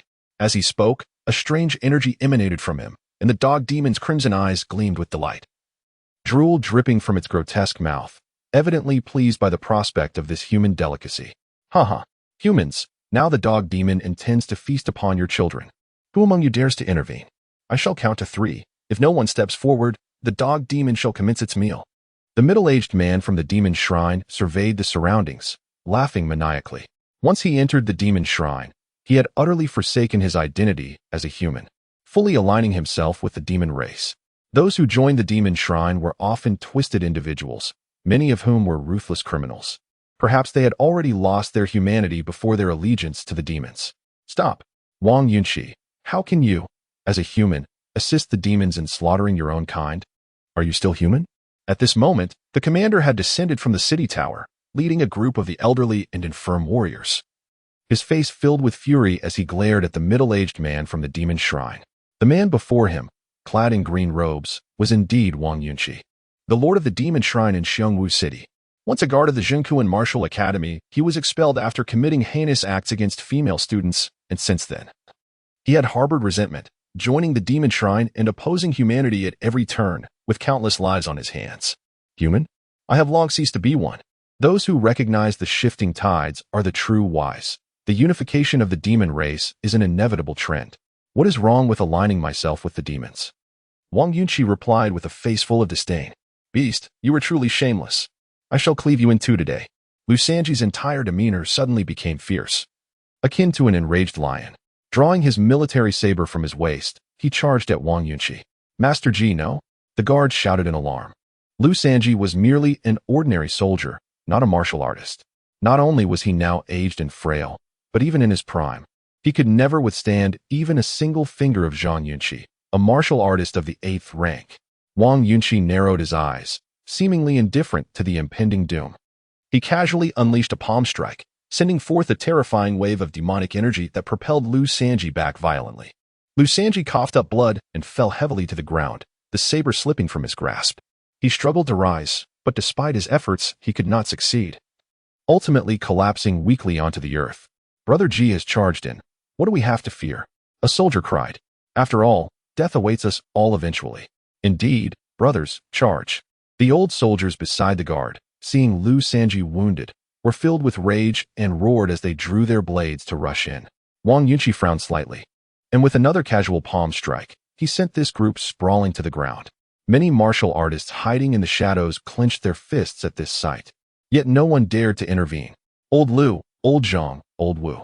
The guard, witnessing the old soldiers collapsing and bleeding, fumed as he turned to the surroundings, shouting, "Warriors of Xiongwu City, now that it has come to this, will you still hide away in shame? Jinyu Division, come out at once." His roar echoed throughout the city, resonating in the ears of all martial artists. Yet, there was no response. The city fell into silence. "Ha! The human race is utterly laughable. Lu Sanji, I shall send you on your way." Wang Yunqi cast a cold glance at Lu Sanji on the ground, his expression icy as he unleashed a powerful punch. Bang!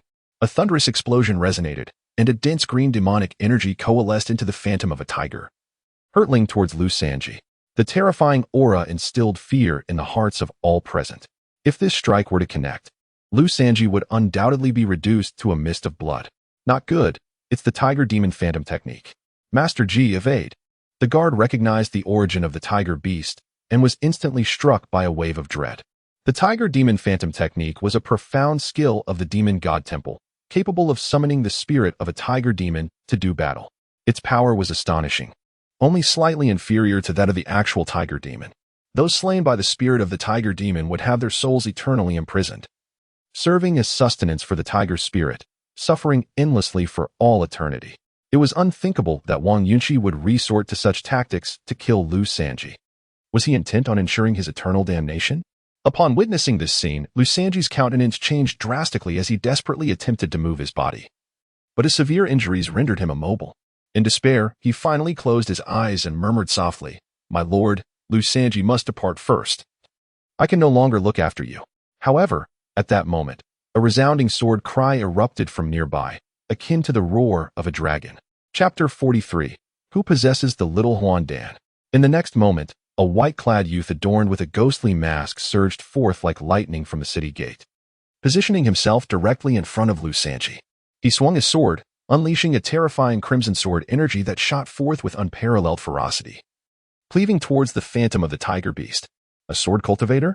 Wang Yunqi's eyes flickered with surprise upon seeing the newcomer. Sword cultivators, hailed as the most formidable force among myriad paths, are notoriously challenging to contend with. Fortunately, they have nearly become extinct. Otherwise, the demon race would pay an exorbitant price to conquer the human race.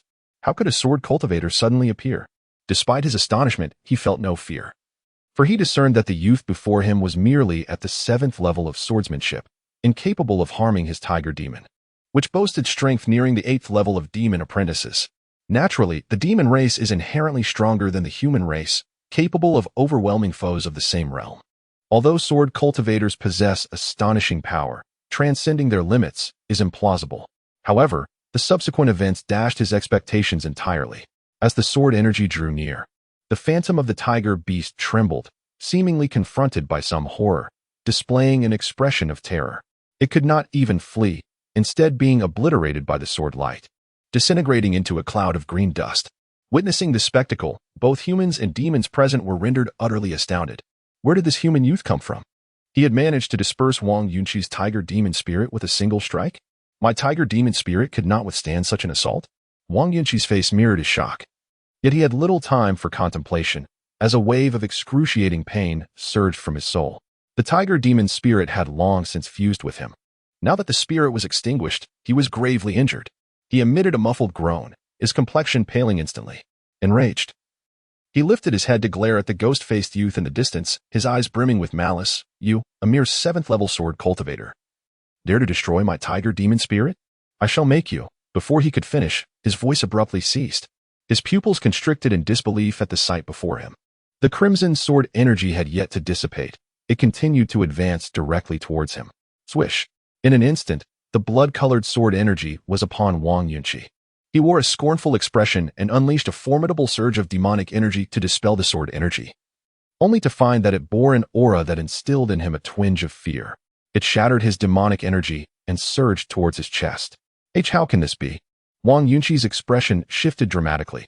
He hastily unleashed several waves of demonic energy, barely managing to disperse the red sword energy. Witnessing this scene, all present, both human and demon, were once again astounded. That youth had effortlessly obliterated the tiger demon spirit and forced Wang Yunqi into such a desperate position with a mere flick of his sword energy? Were not humans deemed worthless? How could such a prodigy emerge? The warriors of Xiongwu City, concealed in the shadows, were similarly dumbfounded, for they had not even heard of a young sword cultivator appearing in the Great Xia. The ghost-faced youth was, in fact, Xiao Chen, who had rushed desperately to the scene, cradling the bloody Lu Sanji in his arms, his eyes ablaze with fury. He hurried as best he could. Yet he still arrived a little late. Lu Sanji had already sustained grave injuries. With such wounds, without the miraculous healing elixir known as the minor healing pill, it would be exceedingly difficult for someone of Lu Sanji's constitution to survive. Upon witnessing Lu Sanji's blood-soaked and woeful state, an overwhelming fury ignited within him.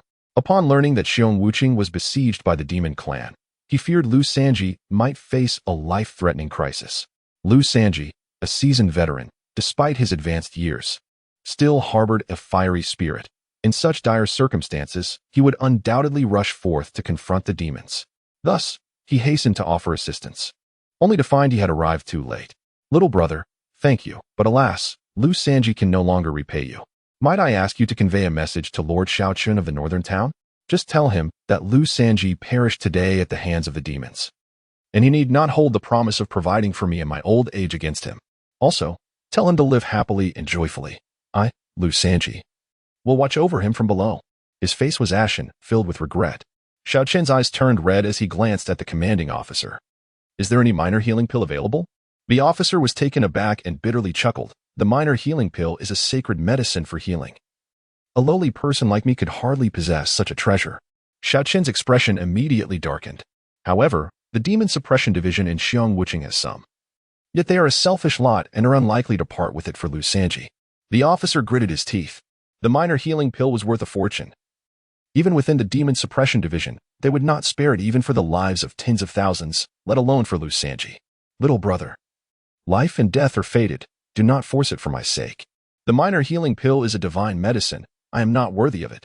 Lu Sanji extended his withered hand, gently patting Xiao Chen's arm, signaling him not to take it to heart, and prepared to close his eyes. Xiao Chen's countenance changed drastically. He understood Lu Sanji's will to live was faltering. If he closed his eyes now, even the greatest of divine beings could not bring him back. Leaning closer, he whispered in Lu Sanji's ear, "Lu Sanji, you better open your eyes. Did we not agree that I would care for you in your old age? If you dare to die, I will reveal your secret of peeping at Widow Lu while she bathed to everyone in the city, leaving you with no face even in death." Upon hearing this, Lu Sanji's dim, aged eyes suddenly shone with a glimmer of life, incredulously gazing at Xiao Chen. You are the young master? You have become a sword cultivator?" Xiao Chen, with reddened eyes, replied, "What a silly question. Who else would travel so far to save you, old man?" Good. My young master has recovered and has even become an unparalleled sword cultivator. With you backing me, I, Lu Sanji, shall fear nothing. Even if caught peeping at a widow bathing." Lu Sanji laughed heartily. The onlookers around them wore expressions of sorrow. It seemed Lu Sanji had reached the end of his endurance, beginning to hallucinate, mistaking the young man in white before him for that useless Xiao Chen. How could Xiao Chen, a waste, suddenly transform into a sword cultivator? What an extraordinary swordsman! Such individuals are indeed rare throughout the vast expanse of the Great Xia. "Young man, who are you to meddle in affairs that do not concern you? Are you not aware of the unspoken rule that martial artists should refrain from intervening when the demon clan lays waste to cities?" Wang Yunqi stepped forward. His icy gaze fixed intently on Xiao Chen, his tone laced with menace. "Did you injure him?" Xiao Chen cautiously placed Lu Sanji on the ground and stood tall. Meeting Wang Yunqi's stare, Wang Yunqi paused in surprise before bursting into laughter. "You mean this old fool? So what if I did? Are you seeking vengeance on his behalf? Then you shall perish." Xiao Chen replied coldly, "You underestimate me, boy. With just 6 parts of my strength, I could easily dispatch you. Should I unleash my full power, your demise would be inevitable. Depart now, and I may grant you a reprieve. Otherwise, do not blame us for disregarding the rules." Wang Yunqi laughed arrogantly. Although they had certain private agreements with prominent figures of the dynasty, specifying that the slaughter would be confined to civilians and spare martial artists, should Xiao Chen desire his own demise, they would bear no responsibility for the consequences. Chapter 44. Zhao Tianyang of the Demon Suppression Division. A few members of the Demon Suppression Division, concealed in the shadows, furrowed their brows. Was this ghost-faced youth attempting to disrupt the established order? Ordinarily, when the demon clan ravaged cities, they would consume the common folk and then depart, sparing the martial artist within. However, with this ghost-faced youth intervening, the situation had become precarious. In their eyes, the youth was merely naive, lacking the wisdom to discern the delicate balance of sacrifice. The martial artists were the backbone of humanity. Preserving their lives was paramount. As for the commoners, should they perish, the population would merely regenerate. What consequence was there? Furthermore, at this moment, the city was besieged by thousands of demon beasts. What could one individual accomplish against such odds? To act now would be akin to a mantis attempting to stop a chariot, a futile endeavor, sheer folly. Yet, just as the members of the Demon Suppression Division hesitated over whether to intervene and restrain Xiao Chen, Wang Yunqi suddenly frowned. "You little brat, you still refuse to leave? Then do not blame me for my ruthless measures." With a fierce glint in his eyes, he abruptly waved his hand, unleashing waves of terrifying demonic energy that coalesced in the air, transforming into 3 formidable tiger demon spirits. This time, it was not merely a manifestation of tiger beasts, but 3 complete tiger forms. These tiger demon spirits appeared vividly alive, adorned with emerald fur and possessing blood-red eyes, exuding an aura of the sovereign of all beasts. Roar! The tiger demons suddenly let out a chilling roar. The sheer force of their bellow sent shivers down the spines of all present, leaving their eardrums ringing in pain. Three tiger demon spirits? Moreover, each one was significantly more powerful than the last. This ghost-faced youth was doomed. Even if he possessed remarkable skills for a 7th-level swordsman, he could not possibly withstand the onslaught of 3 8th-level tiger demon spirits simultaneously. The onlookers trembled in fear. "Young master, flee at once. Do not concern yourself with me. You cannot contend against these 3 tiger demon spirits." Lu Sanji, his face etched with terror, tugged at Xiao Chen's sleeve, urging him to make haste. Although Xiao Chen was merely a 7th-level swordsman, he faced 3 tiger demon spirits, each with the strength of an 8th-level demon practitioner. Victory was utterly unattainable. Not only Xiao Chen, but even an 8th-level sword cultivator would meet their demise here. Nearby, the dog demon leader rushed to Wang Yunqi's side, barking fervently. Wang Yunqi nodded repeatedly, then turned his gaze toward Xiao Chen, grinning maliciously. "The dog demon lord has decreed that due to your transgression, it shall not only feast upon the commoners today, but will also claim the lives of 10 martial artists as punishment for you." Upon hearing this, the concealed martial artists could no longer contain themselves. Their expressions darkened, and their eyes turned to Xiao Chen, brimming with resentment. Were it not for this meddlesome youth, they would not be facing such an unwarranted calamity. To consume 10 martial artists when there were only 70 or so in the entire Xiongwu city meant each of them faced a 1 in 7 chance of being chosen. This was a disaster, all because of that ghost-faced youth. In a certain location, a stern-faced middle-aged man with a square jaw darkened in countenance. Who was this youth? How dare he meddle in the affairs of Xiongwu City? This middle-aged man was Zhao Tiangang, the head of the Demon Suppression Division in Xiongwu City, and he had been observing the unfolding situation from the shadows. Originally, he was merely a moderately successful martial artist. However, after rescuing the heir to the King of the North 2 years ago, he soared to prominence, ascending to the esteemed position of the head of the Demon Suppression Division in Xiongwu Town, thanks to the royal favor. This position is highly coveted, offering substantial benefits. Had it not been for the king's goodwill, such an opportunity would have been unattainable for him. To be candid, he had merely perceived the young man's opulent attire and extraordinary demeanor, suspecting he might be a young master from a wealthy family, and sought to cultivate a favorable connection. Little did he know that the individual in question was the King of the North's son, a stroke of unimaginable fortune. The young man beside him concurred, returning to the chief. "My subordinates were unaware. I have never heard of such a young sword cultivator genius in this vicinity. It is indeed perplexing. How could such a prodigious talent remain obscure? Humph. What use is high talent when the mind is lacking? They are still useless. Arrange for 10 martial artists to be sent to the demon clan."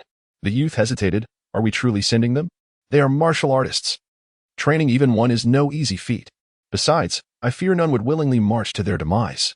Zhao Tiangang, with a dark expression, retorted, "What am I to do? The demon clan has decreed it. Must I not comply? Blame that young lad." He cast a resentful glance at Xiao Chen, only to find the latter entirely unfazed, not even furrowing his brow. Wang Yunqi's face revealed curiosity as he gazed at Xiao Chen. 10 martial artists will perish because of you, and you feel no guilt? Huh. A bunch of cowardly rats. What is there to lament for their deaths? Xiao Chen scoffed. Excellent. Not a single one among the Demon Suppression Division possesses any courage. They are all spineless. Applause erupted around him. As the human race faced grave peril, the Demon Suppression Division chose to retreat, and the citizens of the town had long since voiced their grievances. Hearing Xiao Chen articulate the sentiments of the crowd brought a sense of exhilaration to all present. Zhao Tiangang and the members of the Demon Suppression Division clenched their fists in fury at his audacity. "Do you dare speak so of the Demon Suppression Division?" Wang Yunqi was momentarily taken aback. Zhao Tiangang, the chief of the division, was a martial master. Did this ghost-faced youth not fear his wrath? Yet, upon reflection, he felt reassured. Soon, this ghost-faced youth would meet his end, and there was indeed no need to fear retribution. Healings, tear him apart. With that thought, Wang Yunqi commanded the hulking beasts. 3 tiger spirits, brimming with malevolent energy, lunged at Xiao Chen, their terrifying aura sending shivers through the onlookers. "Young master, flee!" Lu Sanji cried out desperately. The guards closed their eyes, unwilling to witness the impending tragedy. Yet, Xiao Chen's expression remained unchanged. He simply raised his sword and struck. Annihilation. With a resonant roar, the long sword unleashed a crimson blade of energy that surged towards the tiger spirits. With a single stroke, countless demons fell, and even the gods were left in astonishment. The heaven-defying demon-slaying technique, crafted specifically to vanquish demons, proved devastating against the human race and utterly unparalleled against the demon clan. The sharp blade of energy soared into the heavens, permeating the void, as those present felt a stinging sensation upon their faces. The astonishing intent to kill reverberated across the surroundings, instilling an overwhelming sense of dread even at a distance of 10 meters. Upon witnessing this sword strike, all present were momentarily stunned. The boy with the ghostly visage had not yet exerted his full strength. This strike surpassed the previous one by an immense margin. Bang, bang, bang. The three muffled sounds echoed as three terrifying tiger spirits fell without having the chance to resist, annihilated in an instant. The sword energy surged forth, aiming directly at Wang Yunqi's neck. His pupils constricted, an abyss of fear dawning in his eyes, obliterating the arrogance he had previously displayed. He realized that should the sword energy meet him, it would spell certain death. Desperately, he called out for help from the canine demon leader beside him. Great dog demon, save me. The canine demon leader cast a disdainful glance at Wang Yunqi, filled with dissatisfaction at his incompetence. A mere 7th-level swordsman could not handle such a situation, truly a waste. Yet, since this human had already allied with them, it could not simply stand by. Thus, the canine demon leader let out a furious roar, its form expanding significantly, towering like a terrifying small mountain. A glint of menace flickered in its eyes as it charged towards the sword energy, enveloped in a torrent of demonic aura. Its head, immensely hard, combined with its 8th-level demon practitioner status, seemed capable of shattering this sword energy. However, Chapter 45, Resentment. The blood-red sword energy surged forward relentlessly, cleaving through the dog demon leader's iron head as if it were diamond, and continued its trajectory towards Wang Yunqi. Witnessing this scene, the onlookers were rendered speechless, instinctively swallowing hard. How could this sword energy be so overwhelmingly powerful? Even a master at the 8th level of martial arts would surely be unable to breach the defenses of the dog demon leader, wouldn't they? Wang Yunqi's pupils constricted in shock. The terrifying nature of this sword energy was absurdly exaggerated. A formidable dog demon leader was vanquished in such a manner? Just as Wang Yunqi pondered this, a beam of sword light shot swiftly towards him, and a head soared into the sky. After slaying Wang Yunqi, the sword energy continued to travel nearly 100 meters through the void before gradually dissipating. Upon witnessing the fall of their leader, the dog demons in the city let out a mournful howl, their crimson eyes fixated on Xiao Chen, filled with unbridled hatred, yet seemingly wary of Xiao Chen's prowess. These dog demons merely bared their fangs, refraining from advancing to attack. Xiao Chen cast a glance at the throngs of dog demons densely clustered around him, a flicker of seriousness crossing his gaze. Though the majority of these dog demons were merely at the 7th level of demon cultivation and could be dispatched with ease in one-on-one combat, even 10 at a time could be effortlessly dominated. However, there were thousands present. The sheer number of dog demons launching a simultaneous assault could overwhelm even the mightiest of warriors. Of course, he could easily extricate himself from the situation. But behind him lay countless innocent civilians. Should he retreat, the city of Xiongwu would soon be shrouded in darkness, devoid of the warmth of countless hearts. For a moment, Xiao Chen found himself in a quandary, uncertain of the path he should choose. Ding. The system has issued a mission, one against thousands. The host must aid Xiongwu City in repelling the demon threat and slay 300 iron-headed dog demons. Upon completion of the mission, the host will be rewarded with the divine sword technique Ancient True Demon. Ancient True Demon. The host's strength will undergo a terrifying enhancement for 15 minutes. Allowing them to exhibit combat power far beyond their usual capabilities. However, after this duration, the effect will dissipate, and the host will enter a weakened state for 2 hours. At that moment, the system's voice echoed suddenly, and a golden virtual panel appeared before Xiao Chen, detailing the mission. Upon glancing at it, Xiao Chen was momentarily taken aback. No more blind boxes this time? The reward was indeed enticing, a sword technique he had long coveted. Moreover, it was a divine-level sword technique, exceedingly rare. Even a yellow-level technique was already hard to come by, yet the system presented him with a divine one. This was a delightful surprise. The blind box phase was a test for the host. Should the host make an erroneous choice, the system would cease to function entirely. Now that the host has passed the preliminary assessment, they have entered the next stage. Xiao Chen's eyelid twitched. So the earlier phase was indeed a test? Thankfully, he had made the correct choice. Otherwise, he would be in dire straits now. System, what consequences await if I do not accept the mission or fail to complete it? This information is classified and cannot be disclosed. The host need only follow their heart and make a choice. Upon hearing this, Xiao Chen became immediately wary. This system was quite the schemer. Previously, it had conducted secret assessments without informing him. Failure to accomplish this task could potentially lead to severe repercussions. However, enduring the onslaught of several thousand iron-headed dog demons and slaying 300 seems rather daunting, and I possess no certainty of success. Yet, as I glanced at Lu Sanji, lying feebly on the ground, along with the veteran soldiers, my resolve gradually solidified. What the hell? In the worst case, it's merely death, is it not? Lu Sanji. That old rascal fears nothing. Why should I be afraid? System, I accept this task. Ding. Task accepted successfully. Please complete it as soon as possible. Having accepted the task, I surveyed the surrounding horde of dog demons, took a deep breath, and my gaze sharpened as I prepared to strike. Stop. At that moment, a commanding voice echoed from not far away. I froze and turned to see a stern middle-aged man striding towards me, accompanied by several young martial artists. Exuding an overwhelming aura, the man emanated a terrifying martial spirit, even from a distance, instilling a profound sense of pressure within me. My eyes narrowed slightly. This individual is a master martial artist.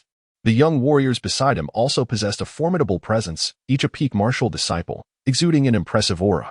My expression turned icy, with a flash of anger in my eyes.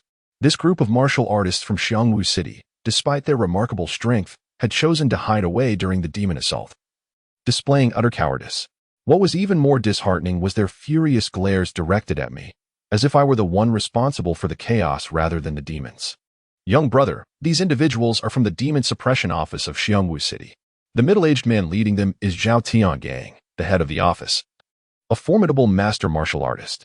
The soldiers beside him are no weaklings either. If they were willing to intervene, the demons would at least think twice before continuing their slaughter. Alas, they are selfish and indifferent to the plight of the common folk. Be cautious, young brother. Your actions have disrupted their tacit understanding with the demons. They may seek retribution. The garrison commander cast a disdainful glance at Zhao Tiangang and approached me, speaking softly. Zhao Tiangang and his companions approached me with grim expressions, coldly demanding, "Who are you? Who permitted you to meddle in affairs of Xiongwu City?" My gaze turned frigid. Zhao Tiangang then turned to Lu Sanji and the others on the ground, commanding, "Seize these old fools who have provoked the demons and execute them as an apology to the demon clan." Zhao Tiangang, do you truly believe that killing a few useless individuals will resolve this matter? At that moment, a young man from the demon hall stepped forward, gritting his teeth. The demon lords are furious.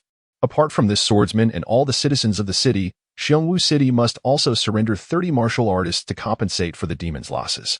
Zhao Tiangong's expression shifted dramatically. 30 martial artists? Is that not excessive? Moreover, annihilating all the citizens is against the rules. Xiongwu City has barely 70 martial artists. 30 is nearly half of our force. The demon race's intent to annihilate all civilians was an unforeseen development, historically, during city massacres. A fraction, at least 1/10, of the populace would be spared for the purpose of propagation. This unwritten rule was akin to the practice of leaving roots when harvesting medicinal herbs, ensuring future availability. Yet now, the demon race appeared intent on devouring the entire civilian population, a clear indication of their intent to exhaust all resources. Upon hearing this, the eyes of some civilians, who had been lurking in the shadows, turned to Xiao Chen, now infused with a trace of animosity. Originally, they had a 1/10 chance of survival, but that hope had been extinguished. They blamed the youth with the ghostly visage before them. Had he not meddled, they might have still had a glimmer of hope. Now, all was lost. Nonetheless, a greater number of civilians remained profoundly grateful to Xiao Chen. After all, in this world, there exist both nefarious individuals with hearts of wolves and dogs, as well as those enlightened souls who embody goodness. Was it too much to ask?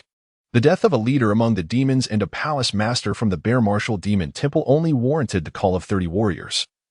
Yet they sought to consume the entire city of civilians? If blame were to be assigned, it should rest upon this meddlesome sword cultivator. The young demon from the demon temple spat with malice.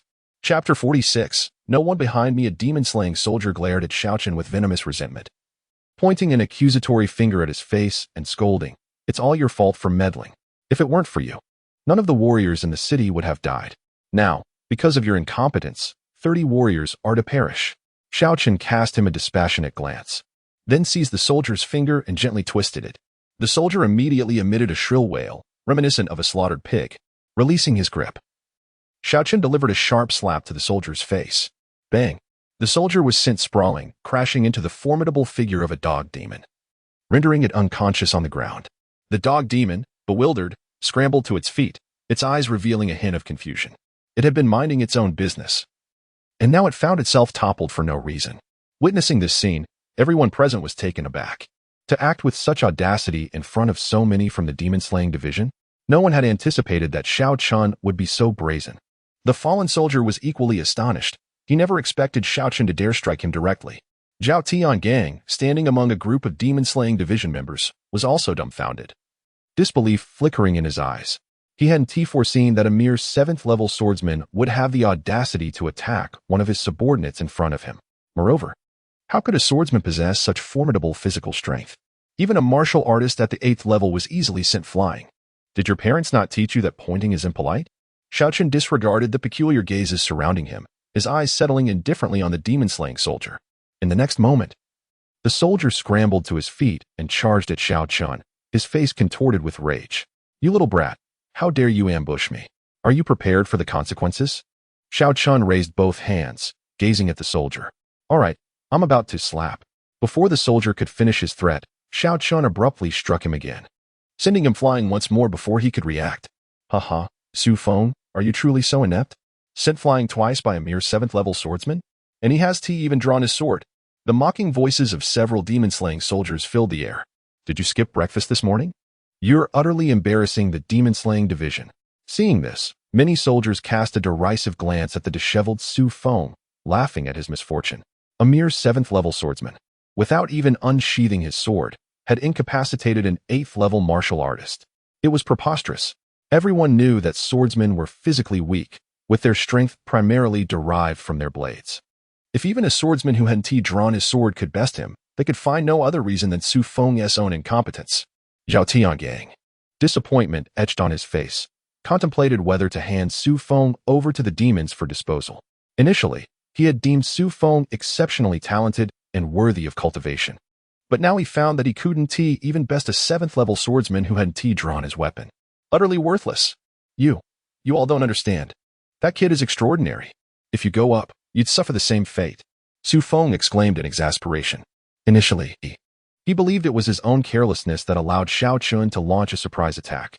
Yet, after making ample preparations, he found himself unable to react in time and was sent flying by Xiao Chen's strike. This was not a testament to his weakness, but rather an indication of the formidable prowess of that grinning youth. How could someone who was clearly a swordsman possess such extraordinary physical strength? Su Feng, spare yourself the excuses. With your current performance, it is likely that Master Zhao will hand you over to the demon tribe as mere fodder. A demon-slaying soldier sneered. Upon hearing this, Su Feng glanced at the icy-faced Zhao Tiangang, his expression changing dramatically. He then turned to the soldier who spoke, gritting his teeth and saying, Zhu Yun, stop your nonsense. If you have the guts, why not confront that grinning youth yourself? Testing him? Very well, a mere 7th-level swordsman is no match for me. Zhu Yun scoffed as he cast a dismissive glance at Xiao Chen and strode forward. Boy, draw your sword. Otherwise, you shall miss your chance to strike. Xiao Chen slowly shook his head, replying, Against you, there is no need for such formality. Zhu Yun's expression turned cold. You are far too arrogant, thinking I am as weak as Su Feng, easily manipulated. You ignorant wretch. I slap. Before he could finish his taunt, Xiao Chen sent him flying once more with a swift strike. This time, not only the onlookers, but even the experts from the demon-slaying division were left astounded. This swordsman had once again refrained from unsheathing his sword, effortlessly overpowering an 8th-level martial artist with sheer physical strength. The first instance could have been a fluke, but the second occurrence ruled out coincidence, affirming that this swordsman was extraordinarily powerful, with his physical prowess reaching an unparalleled zenith. Such grand claims. Yet you believe yourself to be remarkable. With your feeble strength, you were even inferior to that Su Feng. Xiao Chen mocked. Zhu Yun, crashing heavily to the ground, stared at Xiao Chen in disbelief. How could the swordsman possess such formidable physical strength? Zhao Tiangong's expression also shifted slightly. He had not anticipated encountering such a prodigy near Xiongwu City. Not only was the swordsmanship astonishing, but the physical strength was equally staggering, utterly shattering his preconceived notions of swordsmen. However, no matter how gifted he was, if he provoked the demon tribe, he would meet his end here today. If this young man did not perish, then he himself would be doomed. With this in mind, he stepped forward, his gaze cold and severe as he addressed Xiao Chen. Boy, what is your origin? Do you understand that your reckless actions will not only fail to save anyone but will also lead to the demise of many because of you? Xiao Chen scoffed.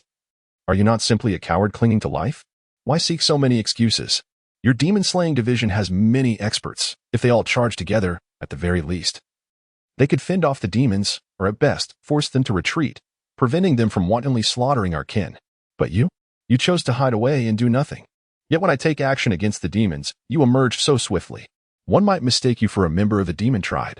Zhao Tiangong's face flushed with anger, his expression darkening. How he handled the demon threat is an internal matter for Xiongwu City. What business is it of yours, outsider? Xiao Chen locked eyes with him, stating sternly, as members of the human race, we all have the duty to slay demons and protect our people. I am not like you, a coward without a spine. Zhao Tiangang, struck at a sensitive point, erupted in fury, his entire being surging with rage as a terrifying force coalesced in his palm, preparing to strike at Xiao Chen. A formidable aura enveloped Xiao Chen, exerting an overwhelming pressure upon him. Yet, he remained unperturbed, a faint smile gracing his lips as he calmly inquired, What? Do you intend to kill me? While you cower like a turtle during the massacre of your city by the demon race, I come to aid Xiong Wuqing in its defense, and you wish to slay me? You have offended the demon race. Today, you must perish. Is that so? Then go ahead, strike me. I have no one behind me, merely two sword kings. Xiao Chen replied nonchalantly. Upon hearing this, the atmosphere fell into a profound silence. Everyone's mouths gaped in astonishment.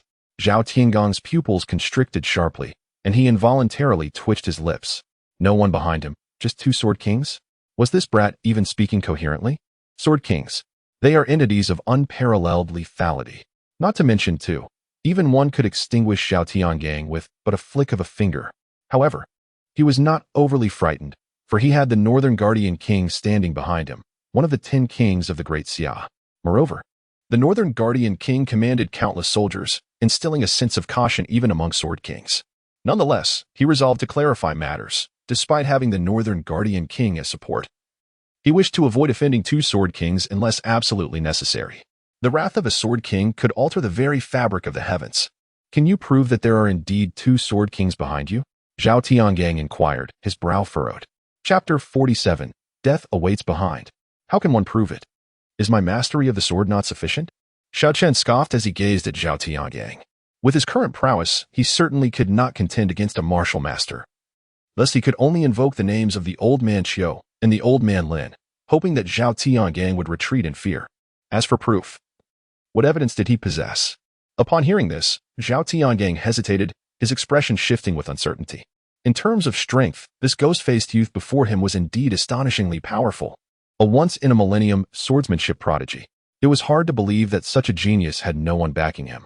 However, the claim that he had two sword kings behind him seemed rather extravagant. Each sword king was a formidable entity capable of suppressing an entire region.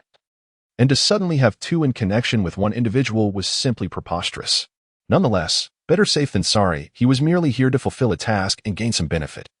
There was no need to gamble with his life. If this youth truly had two sword kings as protectors, while the Northern King might not fear them, would he risk offending two sword kings on Zhao Tiangong's behalf? Zhao Tiangang, what are you hesitating for? Why do you not act? At this moment, the young man from the Demon God Palace observed Zhao Tiangong's indecision, his expression turning grim. This boy's background is unusual. I must contemplate carefully. What is there to contemplate? The Demon Lord is already at our doorstep.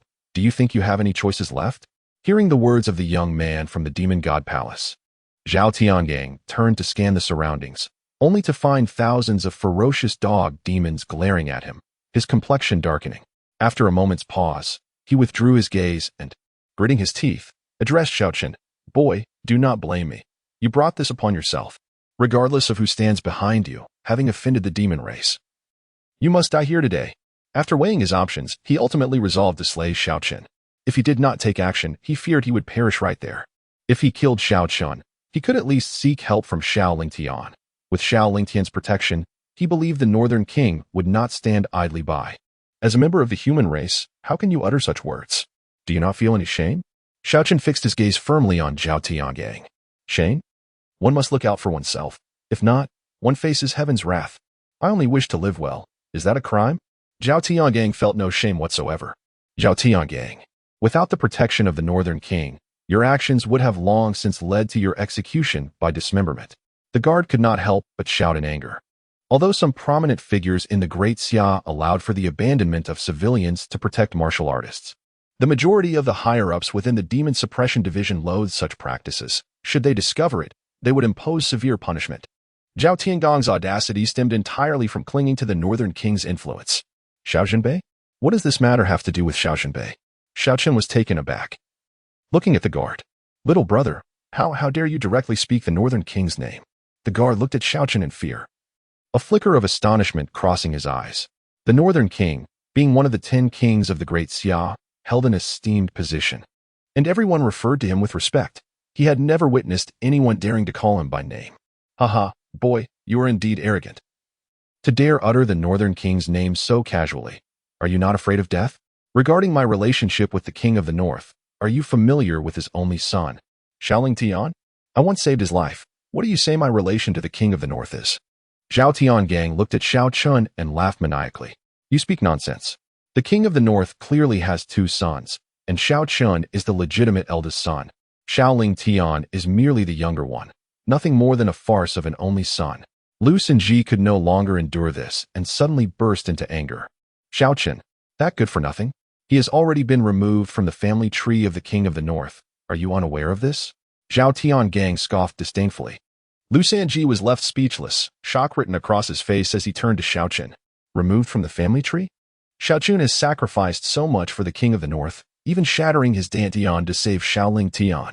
Later, despite being neglected by his parents, he never uttered a word of complaint, always showing love and reverence for them.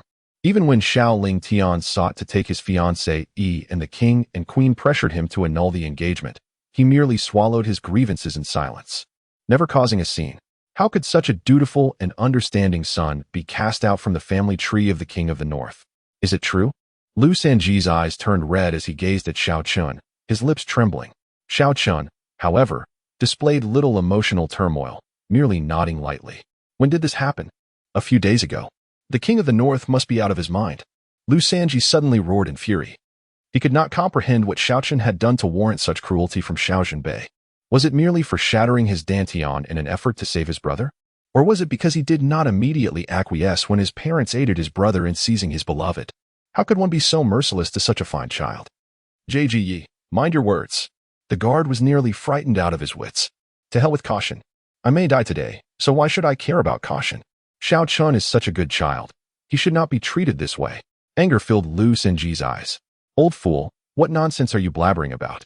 This world is one of the survival of the fittest. A waste like Xiao Chen deserves to perish. Prince Ling Tian possesses unparalleled talent and is now said to have entered the Sacred Wilderness Academy. He is the one who rightfully deserves respect, the destined child. Zhao Tiangang mocked coldly. This Xiao Chen first shattered his dantian, then was cursed by the heavens. A wretched being like him is bound to meet his end. Waste. Do you even know who stands before you? Lu Xinji shouted with reddened eyes. Zhao Tiangang froze for a moment, glancing at Xiao Chen in confusion. Who is he? He is. Lu Xinji was about to reveal Xiao Chen's true identity when Xiao Chen swiftly interrupted. There is no need to elaborate. Lu Xinji, my current intention is to cultivate an obscurity. I do not wish to draw attention.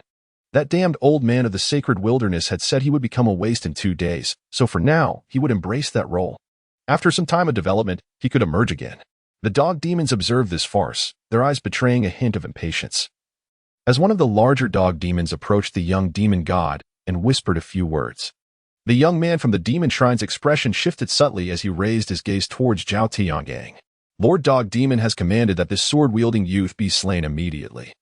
Otherwise, the demon race will commence a massacre. Upon hearing these words, everyone present trembled, their eyes reflecting sheer terror. Zhao Tiangang remained silent for a moment, his right fist clenching tightly as a chilling energy suddenly coalesced upon it, an astonishing aura emanating from his being. Young man, the debts of the wronged must be settled with their rightful bearers. It is the demon race that seeks your demise. When you descend below, do not mistake your target for vengeance. Zhao Tiangang slowly raised his fist, aiming directly at Xiao Chen's head. A terrifying pressure enveloped Xiao Chen entirely. His expression grave as he grasped the hilt of his sword behind him, preparing for a desperate fight. Yet, despite his fighting spirit, he understood the futility of his situation. At his current strength, He could claim invincibility below the martial master realm. However, lacking sword techniques, he was not capable of contending with a martial master. Having endured a prior strike from the martial master Xiao Lingfeng, which had nearly left him gravely injured, he recognized that Xiao Tiangang, a true martial master, far surpassed Xiao Lingfeng in strength. He was no match. System, help me. In this dire moment, he could only implore the system for assistance, believing it would not allow his demise so easily. True strength necessitates enduring countless tribulations, walking the line between life and death time and again to transform into a god. Thus, there are burdens the host must bear alone. Should you perish, it is your fate. Xiao Chen. Damn, is the system truly this heartless? Young man, it's time to depart. In your next life, be a human and refrain from seeking heroism. Being a hero is not as simple as it appears. Zhao Tiangong's expression turned icy as he unleashed a fierce punch. The terrifying surge of vitality resonated through the air, producing a sonic boom. The violet fist aura surged forth like a ferocious dragon, roaring towards Xiao Chen's head. It's over. The guard closed his eyes in despair. No matter how extraordinary Xiao Chen might be, he could not evade this strike. Quickly, dodge. Lu Sanji screamed frantically, already envisioning the gruesome fate awaiting Xiao Chen's head. Xiao Chen sensed the chilling breath of death approaching, but passively awaiting his end was not his style. In a flash, he drew his sword, prepared to fight to the death. However, at that moment, a powerful spatial fluctuation suddenly manifested. In the next instant, a golden-robed elder appeared silently before Xiao Chen, effortlessly shattering the fist aura with a single palm strike. Accompanying the elder was an exceptionally beautiful silver-haired maiden and nearly 100 blood-armored guards. The maiden was encircled by the blood-armored guards as if she were the moon surrounded by stars. Each guard was robust, exuding an intimidating aura of blood. Astonishingly, each of them possessed the prowess of a 9th-level martial disciple, and such formidable experts were merely part of her retinue. A glimmer of astonishment flickered in the eyes of those present as they gazed incredulously at the blood-armored guards and the silver-haired maiden they shielded. What sort of individual could command such a terrifying guard? Chapter 48. Princess Yulangxi of the Silver Moon Teleportation Talisman? Zhao Tiangong's pupils contracted suddenly as he murmured in disbelief. The golden-robed elder and the silver-haired maiden, along with their entourage, had appeared out of thin air, undoubtedly making use of a teleportation talisman. However, single-use teleportation talismans are exceedingly rare and are worth their weight in gold. The value of a talisman capable of transporting nearly 100 individuals is simply unimaginable. Who would incur such a hefty expense to venture into the murky waters of Qingxuan City? Moreover, the visage of the silver-haired maiden appeared somewhat familiar, as if he had seen her somewhere before, though Xiao Tiangang could not recall where. Xiao Chen was equally bewildered, yet his focus differed from those around him. His eyes were fixated on the silver-haired maiden, filled with awe. How could there exist a woman of such unparalleled beauty? Even the most extravagant words of praise would fall short of encapsulating her stunning allure. Her eyes sparkled like water, her skin as pure as snow, her features exquisitely crafted, and her long silver hair cascading down to her waist, adding an enchanting quality to her presence. Her figure was simply breathtaking. Her long, elegant legs, slender waist, and prominent bosom rendered Xiao Chen unable to look away. Having encountered many beauties, Xiao Chen believed that while Qingxuan might appear as a celestial being to many, the beauty of the silver-haired maiden could effortlessly eclipse even the most ethereal of fairies. He was convinced that even a beauty as striking as Qingxuan would feel a sense of inferiority in the presence of the silver-haired maiden.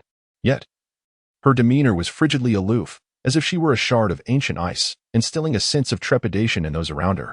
Perhaps this was why none of the nearly 100 blood-armored guards accompanying her dared to meet her gaze, all of them bowing their heads in deference. Are you Zhao Tiangang, the head of the Demon Suppression Division in Qingxuan City? The silver-haired maiden disregarded Xiao Chen's gaze and turned her attention to Zhao Tiangang, speaking in a voice that was melodious yet laced with an icy chill. Upon hearing her words, Zhao Tiangang scrutinized the maiden's visage once more, and his expression changed dramatically. He immediately stepped forward and bowed deeply, saying, I am indeed Zhao Tiangang. Princess of the Silver Moon, your humble servant has failed to offer a proper welcome. I beseech your forgiveness. The mention of the title Princess of the Silver Moon left the gathered crowd in utter astonishment. Such an exalted figure would descend to a remote city like Qingxuan? It was truly the Princess of the Silver Moon in person. The guards, upon hearing this, also had their pupils constrict, their eyes reflecting disbelief. The Princess of the Silver Moon is the eldest princess of the Great Xia and the future heir to the Xia throne. Not only is she breathtakingly beautiful, but her talents are also formidable. She possesses an exceptional aptitude in the realm of sorcery, rumored to have reached the pinnacle of the heavenly tier, standing just a hair's breadth away from the royal physique. In the cultivation world of Great Xia, while the majority pursue martial arts, there are those who delve into other paths, such as swordsmanship, sorcery, medicine, beast taming, formation crafting, and alchemy, among others. Sorcery involves the manipulation of natural elements in the world, such as water, fire, wind, and lightning. The Princess of the Silver Moon, blessed by the moon goddess, can command the radiance of the moon, endowing her with formidable combat prowess. At just 18 years of age, she is already an 8th-tier sorceress, her cultivation speed nothing short of astonishing. It turns out that she is Princess Yulangxi of the Silver Moon, indeed captivating, far surpassing her sister Qingxuan. Upon realizing the identity of the silver-haired maiden, Xiao Chen felt a surge of astonishment, yet his gaze remained fixated upon Yulangxi, unable to look away. Though he was the son of the Northern King, the Silver Moon Princess seldom made appearances, and this was his first encounter. He had long heard tales of the Silver Moon Princess, renowned for her unparalleled beauty and extraordinary talent, the elder sister of Qingxuan, and the source of her lifelong torment. Qingxuan had always aspired to match her sister. Yet no matter how hard she tried, she could never catch up, whether in appearance or cultivation, causing her immense suffering. "Young one, are you a swordsman?" The elderly man in golden robes cast a glance at Xiao Chen, a flicker of surprise crossing his eyes. In this era, swordsmen were indeed rare, and a young swordsman was even more so. He never expected to encounter one in this modest, bare martial city. Xiao Chen remained entranced by Yulangxi, oblivious to the old man's words. "Young man, have you gazed enough? Keep staring, and I shall pluck out your eyes." The old man in golden robes, unable to tolerate Xiao Chen's blatant disregard, frowned. Initially, he felt a degree of fondness for Xiao Chen, recognizing him as a swordsman. But that impression plummeted upon realizing his lecherous nature. "Cough, my apologies. The Silver Moon Princess is simply too beautiful. I momentarily lost control." Xiao Chen stammered after hearing the old man's admonishment. "Huh, young man, while the Silver Moon Princess is indeed more beautiful than celestial beings, she is not someone of your ilk who can covet. I advise you to keep your eyes to yourself. Some individuals are destined to remain beyond your reach in this lifetime. Do you comprehend?" The golden-robed elder regarded Xiao Chen with a cold smirk. Men like Xiao Chen were all too common, who, emboldened by a modicum of talent, sought to approach the Silver Moon Princess, only to return in defeat. In the elder's view, the Silver Moon Princess was exceptional, and there was no man in the world worthy of her. Even if Xiao Chen was a swordsman, he was still leagues away. "I do not understand." With the old man's rudeness, Xiao Chen felt his temper flare. The elder's expression shifted slightly. He was about to erupt in anger but paused as he caught Yulangxi's calm gaze directed at him, suppressing his rage and merely casting a cold glance at Xiao Chen, saying nothing further. After silencing the elder, Yulangxi could not help but steal a glance at Xiao Chen, a hint of intrigue flickering in her eyes. Since blossoming into a young woman, she noticed that all the men her age would appear unusually nervous upon encountering her, often at a loss for words. Yet this young man, instead of bowing his head, stared at her unabashedly, truly a rarity. However, it was not long before she redirected her attention to Zhao Tiangang. The mission of the Demon Suppression Division is to slay demons and protect the people. Now, with thousands of demons attacking the city, the citizens are in grave peril. As the head of the Demon Suppression Division, instead of confronting the demons, you resort to slaughtering your fellow countrymen. Do you understand your crimes? A few days prior, the Emperor of Xia had deemed the Demon Suppression Division to be rife with corruption and had commanded her to oversee its operations. Today, with the demons laying waste to the city, she had rushed here upon receiving the news. Upon hearing her words, Zhao Tiangong's face turned ashen. "You dare question me? The Silver Moon Princess has come to demand justice." He never imagined that the massacre of such a mere small city as Xiongwu would provoke the Silver Moon Princess to personally intervene. It is essential to recognize that the Silver Moon Princess is not merely a royal figure, she is the chosen successor of the Summer Emperor, destined to become the future Empress of the Great Xia. Her words carry significant weight. "I acknowledge my transgressions, yet my reluctance to engage in battle stems from compelling circumstances. With several thousand demon tribes surrounding the city, our Xiongwu only possesses a mere 70 martial artists. To confront them would be akin to striking a stone with an egg. Hence, I sought to preserve our strength and devise a gradual strategy." Zhao Tiangang stammered. That is no justification. Yilanqi gently shook her head, gesturing towards Xiao Chen. You possess an abundance of formidable warriors, yet fear to confront the enemy, while he stands alone, daring to shield against thousands of demon tribes. Do you truly believe he is inferior to you? Zhao Tiangang found himself momentarily speechless. I shall impose a punishment upon you. Suddenly, a fierce howl erupted from a nearby dog demon. You foolish humans, facing imminent death, still squabbling amongst yourselves. The demon lord has spoken. Today, you shall all perish here. And the most beautiful woman in the great Xia, the Silver Moon Princess, shall become a captive of the demon tribes, a mere plaything for their powerful leaders. The young envoy from the demon temple, who had been conveying messages for the demon tribes, spoke with a sinister expression. Chapter 49. I have a strategy to repel the enemy. Do you comprehend the implications of laying hands on the Silver Moon Princess? The elderly man in golden robes stood protectively before Yilanqi, his expression one of vigilance as he scrutinized the young man from the demon suppression temple. He could hardly believe that the demon race had become so audacious as to target the Silver Moon Princess, although the human race was currently in a state of weakness. The Silver Moon Princess represented the future empress of the Great Xia. Should any harm befall her, the Emperor of Xia would unleash his wrath upon the demon race, and even they would suffer considerable losses. The young man from the demon suppression temple was acutely aware of the gravity of the situation. After a moment's hesitation, he approached the dog demon leader and conveyed the message. Upon hearing this, the dog demon cast a disdainful glance at Yilanqi and her companions, emitting a series of low growls. The young man nodded repeatedly, then turned to face the elderly man in golden robes, sneering. The dog demon lord asserts that humans are nothing but spineless wretches. Even if they were to capture the Silver Moon Princess and toy with her, the Emperor of Xia would not dare to utter a peep. Furthermore, what if the Emperor were to be enraged?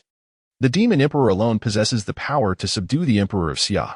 You have a limited time to present the Silver Moon Princess willingly, otherwise, you shall all meet a most tragic end. Demons of a certain level could transform into human forms, allowing them to consort with human women. Yilanqi, with her unparalleled beauty, had long been the object of desire for many prominent demons. Capturing her would undoubtedly be a significant achievement. Hence, the dog demon preferred not to engage with her directly, fearing any injury to her would result in substantial loss. The atmosphere was charged with indignation, with many individuals clenching their fists so tightly that their nails pierced their flesh, yet no one dared to speak against the provocation. Indeed, the human race was far too feeble at present. The elderly man in golden robes wore a grim expression, turning to Yilanqi and whispering, Your Highness, there are thousands of demons here. I cannot act beyond my bounds. Should a confrontation arise, we have no chance of victory. We should utilize the teleportation talisman to leave this place. Are you still intent on adhering to the agreement with the demons, Elder Xia? Yilanqi glared at the elderly man, her eyes shimmering with a hint of anger. Elder Xia sighed. There is no alternative. The human race is simply too weak. The demons can be tyrannical, yet we must tread carefully. Otherwise, we cannot withstand the fury of the demons. Your Highness, the demons are on the verge of slaughtering the city. We must depart swiftly. Yilanqi remained silent for a moment before shaking her head resolutely. I cannot leave. What will become of the innocent citizens if I abandon them? But, Silver Moon Princess, I have a solution that may alleviate the peril within the city. At that moment, Xiao Chen approached Yilanqi, and as he drew closer, an intoxicating fragrance wafted through the air. You possess a solution? Yilanqi inquired, her gaze fixed upon Xiao Chen. Preposterous. You, a mere 7th-tier swordsman, dare to speak of solutions? How audacious to utter such nonsense before the princess. Depart at once. Just as Xiao Chen was about to respond, Elder Xia interjected with a sharp reprimand, his eyes filled with icy disdain. He could not fathom how this young swordsman could be so oblivious to his own limitations. Though the sword cultivator possesses astonishing lethality, this young man is merely a 7th-level swordsman. To put it bluntly, in the presence of thousands of demon tribes, he is as insignificant as an ant. Yet he dares to meddle in the affairs of the demon clan's massacre. With thousands of dog demons here, should they charge at him, even a martial artist would be worn down to death. Today's events are clearly a deadlock. A solution? What solution could there possibly be? You haven't let me finish speaking. How do you know I have no solution? Xiao Chen frowned. With your mere status as a 7th-level swordsman? Tell me, with these blood-armored guards I brought, whom can you defeat? Even if they all attack together, they would not be a match for these dog demons. Do you have a solution? Elder Xia scoffed. Earlier, When they arrived, they saw Xiao Chen confronting Zhao Tiangang, unaware of the strength he had demonstrated prior. Elder Xiao merely thought Xiao Chen was an ordinary 7th-level swordsman. And while sword cultivators are indeed formidable, they cannot transcend realms to defeat enemies. In the current scenario, Xiao Chen was undoubtedly the weakest. You mean them? Xiao Chen gestured towards the blood-armored guards beside Yi Lanqi and casually remarked, they could be annihilated with a mere flick of the wrist. The blood-armored guards were momentarily taken aback, then their faces transformed into expressions of disdain, regarding Xiao Chen as if he were a fool. This young swordsman was indeed oblivious to the greater realities. They were all at the pinnacle of the 9th level of martial arts. A feeble 7th-level swordsman daring to claim he could extinguish them with ease? Such arrogance was beyond comprehension. Elder Xiao looked at Xiao Chen in astonishment. Could this person possibly be mentally unstable? Even if he wished to impress Princess Silvermoon, he need not exaggerate so. Yi Lanqi observed Xiao Chen, and though she remained silent, a flicker of disappointment crossed her eyes. Young man, I care not who you are, but you must immediately distance yourself from Princess Silvermoon. Otherwise, I shall deem you a spy of the demon clan and execute you on the spot. A scar-faced blood-armored guard, unable to bear it any longer, stepped forward to expel him. This individual was exceptionally tall, nearly 2 meters, exuding an alarming aura of blade and tint, standing out among the blood-armored guards with formidable presence. A spy of the demon clan? Have you lost your mind? Did you not see that I was almost engaged in battle with the demons just now? Xiao Chen frowned. Who knows if you are merely acting to get close to the princess with ulterior motives? A glint of killing intent flashed in the scar-faced guard's eyes. Having had his appearance ruined in a duel at the age of 10, his psyche had warped, and he harbored a peculiar hatred for handsome youths. Xiao Chen's striking looks had only intensified his animosity. Furthermore, Xiao Chen had deliberately approached the princess he admired, fueling his desire to eliminate him. Xiao Chen glanced at the scar-faced guard, his brow slightly furrowed. Killing intent? He had never met this man before. How could he wish to kill him upon their first encounter? What do you intend to do? Xiao Chen stared into the eyes of the scar-faced guard. Did you not just say that we blood-armored guards could be extinguished with a mere flick of the wrist? Shall we test that theory? The scar-faced guard sneered. Scarface, do not waste your breath. Just expel him at once. Time is of the essence. We must hastily depart from this place. The elderly man in the golden robe, unwilling to endure any further idle chatter from Xiao Chen, interjected decisively, turning his back and focusing intently on guarding against an ambush from the demon clan. Youngster, since you were reluctant to leave, allow me to assist you on your journey. The scarred guardian's eyes narrowed, his fist clenched as he prepared to send Xiao Chen flying. Before he struck, he deliberately glanced into the distance, ensuring that his punch would send Xiao Chen tumbling into the jaws of the canine demon, destined to be devoured alive. How audacious for a mere commoner to aspire to approach the illustrious Princess Silvermoon, whom he had admired for so long. It was nothing short of suicidal. Indeed, it was precisely because Xiao Chen dared to draw near Yi Lanqi that the scarred guardian harbored murderous intent. In these tumultuous times, human life was deemed the most expendable. However, just as he intended to act, he was taken aback to find a sword of ethereal energy poised against his brow. The sharpness of the sword's aura piercing his skin with an agonizing sting. How could this person's sword be so swift? The scarred guardian trembled, a flicker of astonishment flashing in his eyes. Could it be that this young swordsman surpassed him in skill? Yet, he swiftly dismissed the notion. No matter how formidable a swordsman, it was impossible to bridge 2 realms. He must have overlooked something, allowing the opponent to launch a successful surprise attack. How dare you? His lips moved, intending to assert his authority over Xiao Chen. But as he spoke, the sword pressed forward once more, breaking through his skin, compelling him to clamp his mouth shut in fear. The scene before them rendered everyone in the vicinity utterly dumbfounded. A cadre of blood-armored guardians exchanged incredulous glances, unable to comprehend what they were witnessing. Crossing realms? This swordsman could actually kill across realms? Moreover, he seemed to do so with such ease, as though he had yet to exert his full strength. Zhao Tiangong's eyelid twitched involuntarily. When this young swordsman had effortlessly dispatched several 8th-level martial disciples, he had already found it astonishing. He could hardly believe that the opponent could also eliminate a 9th-level martial disciple in the same manner. This was nothing short of extraordinary. Yi Lanqi gazed intently at Xiao Chen, her beautiful eyes reflecting a hint of astonishment. Is this what it means to be a swordsman? Such strength is almost unfathomable. Even the canine demon stood in stunned silence. How could the human race produce such a prodigy? The leader of the canine demons, his eyes gleaming with a fierce, killing intent, growled lowly to his companions. Such a human prodigy must not be allowed to live. He must perish here. Scarred one. What is the matter? Why have you not yet moved? The elderly man in the golden robe, sensing the prolonged silence of engagement, could not help but turn and reprimand sharply. Chapter 50. Can we start over? Upon witnessing a sword of energy poised at the brow of the scarred guard, Elder Xiao found himself momentarily stunned. However, his expression swiftly darkened. Scar, what on earth is happening? Don't tell me you are incapable of defeating even a 7th-level swordsman. The scarred guard had been personally selected by him for the Crimson Armor Guard Corps not long ago, and he had assured Princess Inyu of the guard's prowess. Yet now, the scarred one was unable to best even a mere 7th-level swordsman, utterly tarnishing his reputation. Xia, Elder Xia, this lad is lacking in martial ethics. He launched a sudden ambush on me. The scarred guard hastily defended himself. A flicker of disdain passed through the eyes of those present. An ambush? You were the one who clenched your fists to strike first. He merely reacted. An ambush? You are 2 minor realms above him. Yet you allowed him to succeed in an ambush? How shameless.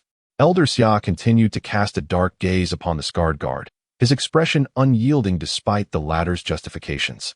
Elder Xia, I apologize. It was my oversight. It will not happen again. The scarred guard, seeing Elder Xia's fury, was drenched in sweat. He turned to Xiao Chen.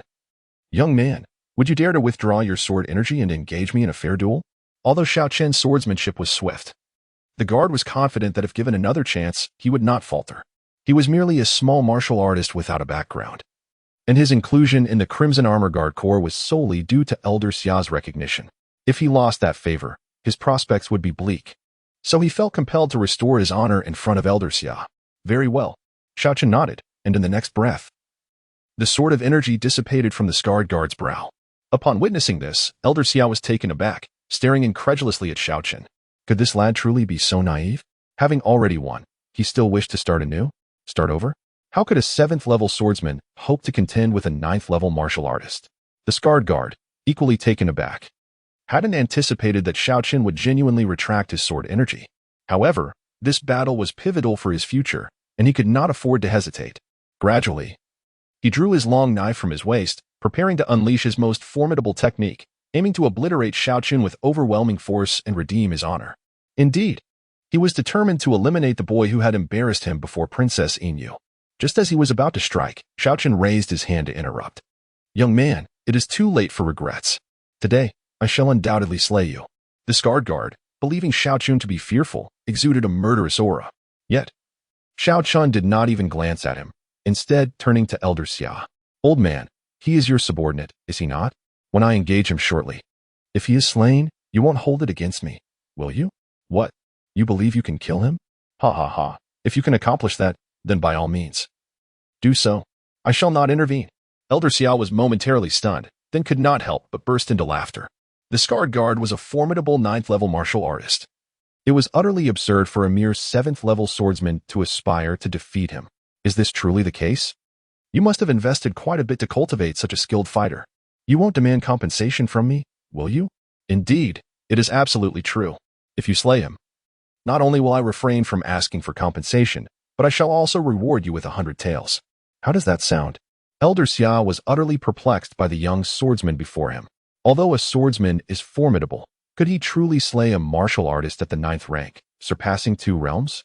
Now that you've said this, I feel reassured.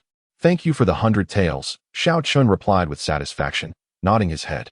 At that moment, the elder in the golden robe, a man of considerable stature, had publicly declared such, suggesting that he would not seek retribution later. Elder Xia, perhaps you should reconsider? This lad possesses extraordinary strength. One suggested. Indeed, a contest of skill should be limited to a brief exchange. Another interjected, Scarface. I believe it would be best to forego this match. Our immediate priority is to confront the demon race. You two can spar another time. Upon hearing this, several blood-armored guards turned pale, beads of cold sweat forming on their foreheads. Let Xiao Chen face Scarface? What nonsense is this? They recalled how Xiao Chen had dispatched Scarface in an instant. Although Scarface had shown some laxity, it was evident how terrifying Xiao Chen's prowess truly was. If they were to engage again, and Scarface were caught off guard and perished, it would spell disaster. They were on amicable terms with Scarface and had no desire to witness his demise. What are you insinuating? Do you doubt Scarface's capabilities against this young man? Elder Xiao's brow furrowed slightly, a hint of displeasure crossing his face. And no, how could that be? We merely fear that Scarface might lose control and harm this young brother. The blood-armored guards hastily denied the implication. They represented the dignity of the great Xia imperial family and could not afford to show weakness. This indeed presents a dilemma. Elder Xiao pondered, turning to Scarface. Be sure to show restraint, and do not injure this lad. Scarface's expression stiffened, reluctantly nodding in acknowledgement. He had intended to slay Xiao Chen outright moments ago, but Elder Xiao's words had sparked hesitation within him. However, inflicting a few cuts on the young man should pose no issue. After all, blades are blind. No one could accuse him of intent. He thought malevolently.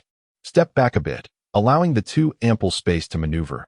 Elder Xia instructed the blood-armored guards, wishing to clear an area for the battle. Although Scarface should be capable of dispatching his opponent with ease, a proper battlefield was still necessary. No need for such formality. Xiao Chen interjected directly. Ah, you are quite self-aware, recognizing that you cannot endure much longer. Very well, let us commence. Elder Xia stepped aside, ceding the battleground to the two. Why have you yet to draw your sword? Scarface, wielding his long blade, emanated an aura of terrifying vitality, the oppressive blade energy swirling around him, instilling a sense of trepidation among the onlookers. To deal with you, it is unnecessary, Xiao Chen replied nonchalantly. Young man, you are exceedingly arrogant. If that is the case, then prepare to meet your end. Scarface roared in fury, lunging forward with a strike aimed directly at Xiao Chen's head. A brilliant blue blade light cleaved through the air, accompanied by a spine-chilling blade aura that resonated throughout the surroundings. Such a powerful strike.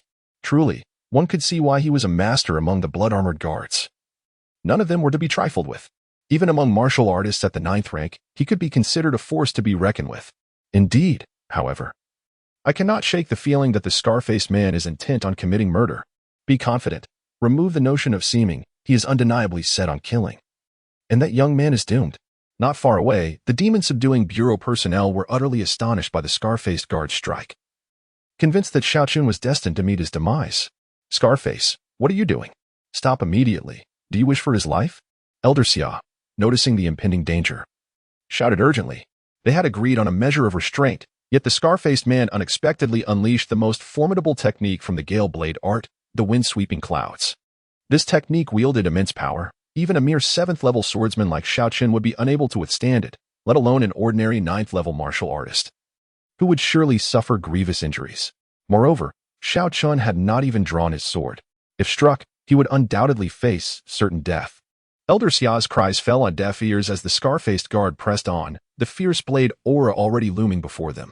Yet, Xiao Chen appeared oblivious, standing still as he gently extended a finger forward. Elder Xia could scarcely believe what he was witnessing. Had Xiao Chen been rendered speechless by fear? Why on earth was he not drawing his sword? What purpose did a mere gesture serve? However, Chapter 51, Are you still half asleep? Under the astonished gazes of the crowd, a silent sword of energy materialized and pierced through the brow of the scarred guard. In the next breath, the guard's form abruptly froze, and the fierce sword aura dissipated instantly. He lifted his head, gazing at Xiao Chen in shock, his lips moving as if he wished to speak, but ultimately, no words escaped his mouth before he collapsed to the ground, lifeless. Witnessing this, the onlookers were struck with profound horror, as if struck by 5 thunders. A swordsman of the 7th rank versus a martial artist of the 9th rank. Without even drawing his sword, yet managing to kill in a heartbeat? Was this defying the heavens? Elder Xia's pupils constricted as he looked at Xiao Chen, astonished. He had originally believed the scarred guard would easily defeat Xiao Chen, even advising him to show mercy, but he had not anticipated that Xiao Chen was merely feigning weakness, possessing the ability to eliminate the guard in an instant. Looking down at the corpse of the scarred guard, Elder Xia felt his heart bleed. The blood-red guard required members to be no older than 30 and to attain the 9th rank of martial arts. Such individuals were all prodigies of the martial path, exceedingly rare. Losing one meant considerable difficulty in finding a replacement. Yi Lanqi's eyes sparkled with intrigue as she regarded Xiao Chen with renewed interest. Although exceptional talents from beyond the borders were scarce, she had encountered them before. However, witnessing someone capable of defeating an opponent in a single strike across 2 ranks was a first for her. She found herself curious about how such a swordsman had emerged in the Great Xia, and why the royal family had not been informed. While the crowd remained engulfed in shock over Xiao Chen's swift victory, he approached Elder Xia directly, fixing him with a steady gaze as he extended his right hand. "What is your intent, young man?" Elder Xiao's expression darkened. 100 taels. "You promised," Xiao Chen declared. Elder Xiao's mouth twitched, his face clouding with anger. He had not expected this insolent youth to dare demand payment. He had not sought revenge on the one who had killed him, yet here stood this boy asking for recompense. "Old man, you wouldn't be contemplating a change of heart, would you? As a member of the royal family, do you not fear the scorn of the world?" Seeing Elder Xiao's prolonged silence, Xiao Chen's dissatisfaction grew. Elder Xiao's face darkened further. He felt an intense desire to strike this young man dead. However, mindful of the repercussions, he restrained himself. Retrieving a silver note from his person and thrusting it into Xiao Chen's hand, bellowing, "Get lost." Xiao Chen accepted the note, glanced at it, and tucked it away before turning to leave. "Human race, have you made your decision? Will you fight or surrender?" At that moment, a young man from the demon god temple approached, irritation etched on his face. He had given the human race time to deliberate, yet they had resorted to infighting, even killing a martial arts genius of the 9th rank. It was utterly absurd. Thus, he resolved not to grant them any further time. "Why the rush?" "We are still in discussion," Elder Xiao replied coldly. "You had best hurry. The lords of the demon race do not have the luxury of waiting for you. When the time comes, none of you shall survive." The young man from the demon god temple issued a few more warnings before turning back to join his kin. "Princess Inu, may I now share my strategy with you?" As time was of the essence, Xiao Chen approached Yi Lanqi and inquired, "Could you remove your mask?" Yi Lanqi regarded Xiao Chen, blinking in surprise. Ah, Xiao Chen was taken aback. In such a critical moment, shouldn't they first devise a strategy? Why was Yi Lanqi concerned about his appearance? "What I mean is, we ought to introduce ourselves first. My name is Yi Lanqi. And you?" Her voice was cool and melodious, emanating a faint, delicate fragrance. Witnessing Yi Lanqi engage in such a lengthy conversation with Xiao Chen left Elder Xia and the members of the blood-armored guard momentarily astonished. The Silver Moon Princess was known for her aloofness, rarely forming connections with others and speaking as little as possible, often opting for silence. Yet today, she had spoken so much to a boy she had just met. It was indeed unprecedented. "Qin Xiao, from the Sword God Academy." Xiao Chen fabricated an identity off the cuff. "I've heard of the Sword Immortal Academy, but the Sword God Academy? Is there such a place in our great Xia?" Yi Lanqi furrowed her brow slightly. Elder Xia, too, wore a puzzled expression, for he had never heard of the Sword God Academy. Yet, it seemed implausible that an academy capable of producing such an extraordinary swordsman could remain obscure. Could it be that this scoundrel was lying? The likelihood seemed considerable. The young man appeared anything but trustworthy. Who would don a mask if not for a reason? "You're not just concocting a false identity to deceive us, are you?" Elder Xia thought increasingly suspiciously, raising his gaze to Xiao Chen. Yi Lanqi scrutinized Xiao Chen, her beautiful eyes glinting with doubt. "How could this be? Why do you hesitate to remove your mask? Before the Silver Moon Princess, what could you possibly wish to conceal? Could it be that you are too unsightly to show your face?" "Indeed, that is the case. My appearance is rather peculiar, and I fear it would frighten you." "Oh, I see. You are indeed a tragic figure. But do not lose heart. With such astounding talent, even if your looks are lacking, you can still achieve greatness in the future. Seek out women of ordinary appearance, and you can still build a family." Elder Xian nodded in understanding. His gaze toward Xiao Chen tinged with a hint of pity. "Unattractive, indeed. That makes sense. No wonder he wears a mask. He is afraid of scaring others with his looks." Meanwhile, Yi Lanqi gazed into Xiao Chen's starry eyes, remaining silent. "Unattractive? What a farce. This Qin Xiao has the most captivating eyes I have ever seen, far surpassing any man I have encountered. How could he be ugly? I refuse to believe it. However, since Xiao Chen is reluctant to reveal his identity, I shall not press further. Qin Xiao, you mentioned you have a way to repel the enemies? What is it?" Yi Lanqi returned to the topic at hand, her curiosity piqued. There were thousands of canine demons in the vicinity. Should they all charge at once? Even she and the entire blood-armored guard would be torn to shreds. This was clearly a deadlock. What solution could Xiao Chen possibly offer? Elder Xia and his companions also fixed their gazes on Xiao Chen, with Elder Xia urging, "Young man, speak swiftly. I possess a secret technique that allows me to accumulate energy by slaying demons. If you assist me in vanquishing 300 canine demons, my power will surge exponentially, enabling me to repel this current demonic affliction." Xiao Chen articulated his plan. "This is your strategy? You must still be dreaming and have yet to awaken," Elder Xia remarked. His expression darkening instantaneously as a flicker of disappointment crossed his gaze. He had anticipated that Xiao Chen might possess some ingenious scheme to alleviate the present crisis, only to find that it was a flight of fancy. Firstly, Xiao Chen is merely a 7th-level swordsman. Although he possesses the strength to transcend boundaries, the disparity between minor and major realms is incomparable. He had witnessed some capable of battling foes within a lower realm, but none who could contend with those in a higher realm. Xiao Chen's earlier mention of a secret technique was likely referring to something akin to a blood-boiling pill, which drains one's vitality to unleash a powerful strike. Such an approach is utterly futile against thousands of demons. They would simply outlast him. Moreover, the task of slaying 300 canine demons is exceedingly formidable. Each one is ferocious and daunting, far from the triviality of mere hunting dogs. Chapter 52. The sword's intent soars to the sky. One had thought him a man of clever schemes, yet he proved to be nothing more than an absurd dreamer. He boasted of vanquishing 300 dog demons, but with our meager band, we could scarcely defeat even 30. Moreover, his so-called secret technique, whoever conceived it must have been a fool. Its triggering conditions are so immensely challenging. One cannot fathom the purpose of his cultivation. We should rather prepare to flee using the teleportation talismans. Nearby, the blood-armored guards displayed their disdain, whispering in hushed tones. Meanwhile, not far off, thousands of dog demons began to converge swiftly, each leaping into the air, advancing toward the city of Xiongwu. A terrifying green demonic aura enveloped the entire city, transforming Xiongwu into a veritable realm of monstrosity. An atmosphere of dread instantaneously pervaded the town. Countless civilians, though hiding in their homes, trembled in fear from the oppressive demonic presence. Demonic, the demonic aura. How overpowering it is. It's over. The demon clan has launched a full-scale assault. You stay here. I shall confront the demons. After all, death is inevitable. If I must perish, I shall at least take a piece of flesh from the demons with me. My dear, take care. I shall accompany you. In a dilapidated house, an elderly couple, their faces etched with wrinkles, cowered beneath a bed. The old woman trembled uncontrollably, while the old man, teeth clenched and wielding a kitchen knife, emerged from beneath the bed and charged outside. Moments later, the old woman followed him. Mother, are we to die? In a deep cellar, a 5-year-old boy looked up in terror at a woman clad in coarse garments. Do not fear, my child. On the road to the Yellow Springs, Mother shall accompany you. The woman, herself gripped by fear, nonetheless spoke soothingly to the boy, her eyes glistening with tears. Mother, before I die, may I have one more candied hawthorn skewer?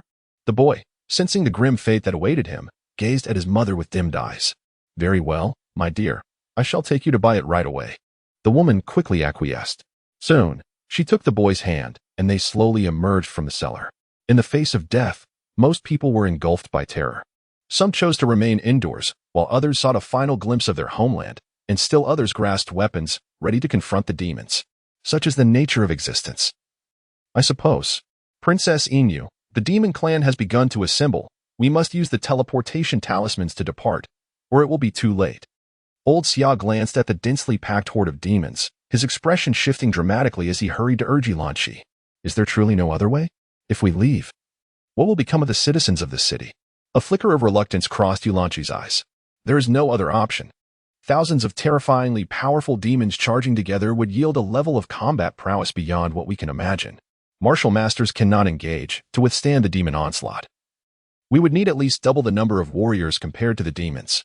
Yet, including us, Xiongwu possesses at most a mere 170 warriors, far too few.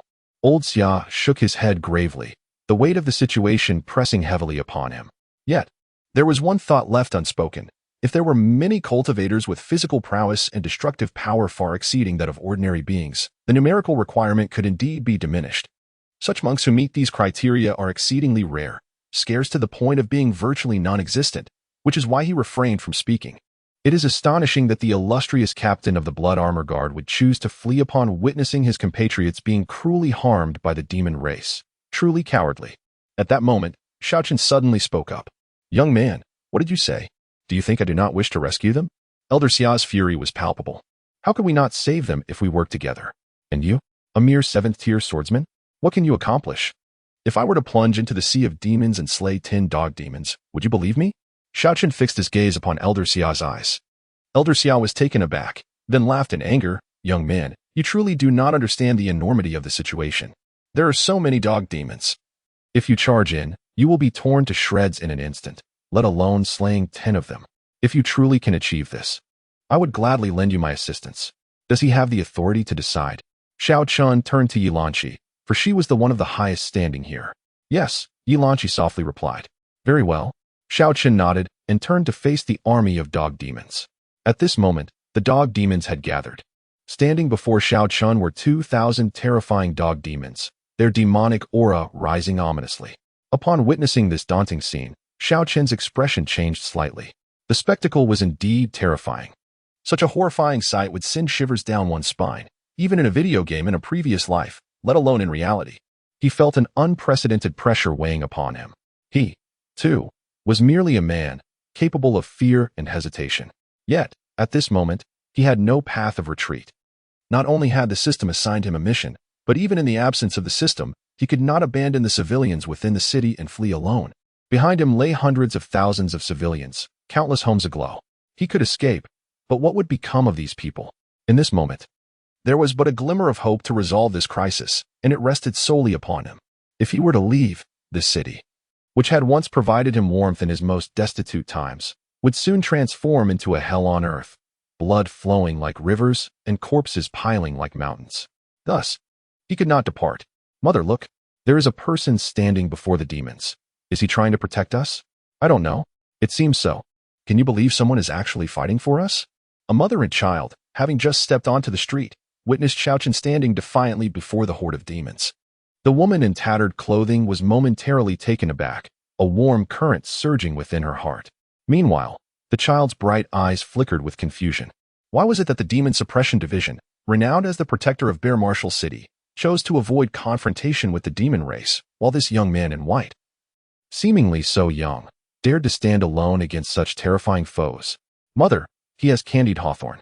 Suddenly, the child's eyes lit up as he spotted a stall beside Xiao Chen, overflowing with a large bunch of candied hawthorn. Without hesitation, he dashed toward it. No, or wait. Take some money. We cannot take things for free. The tattered woman called out urgently.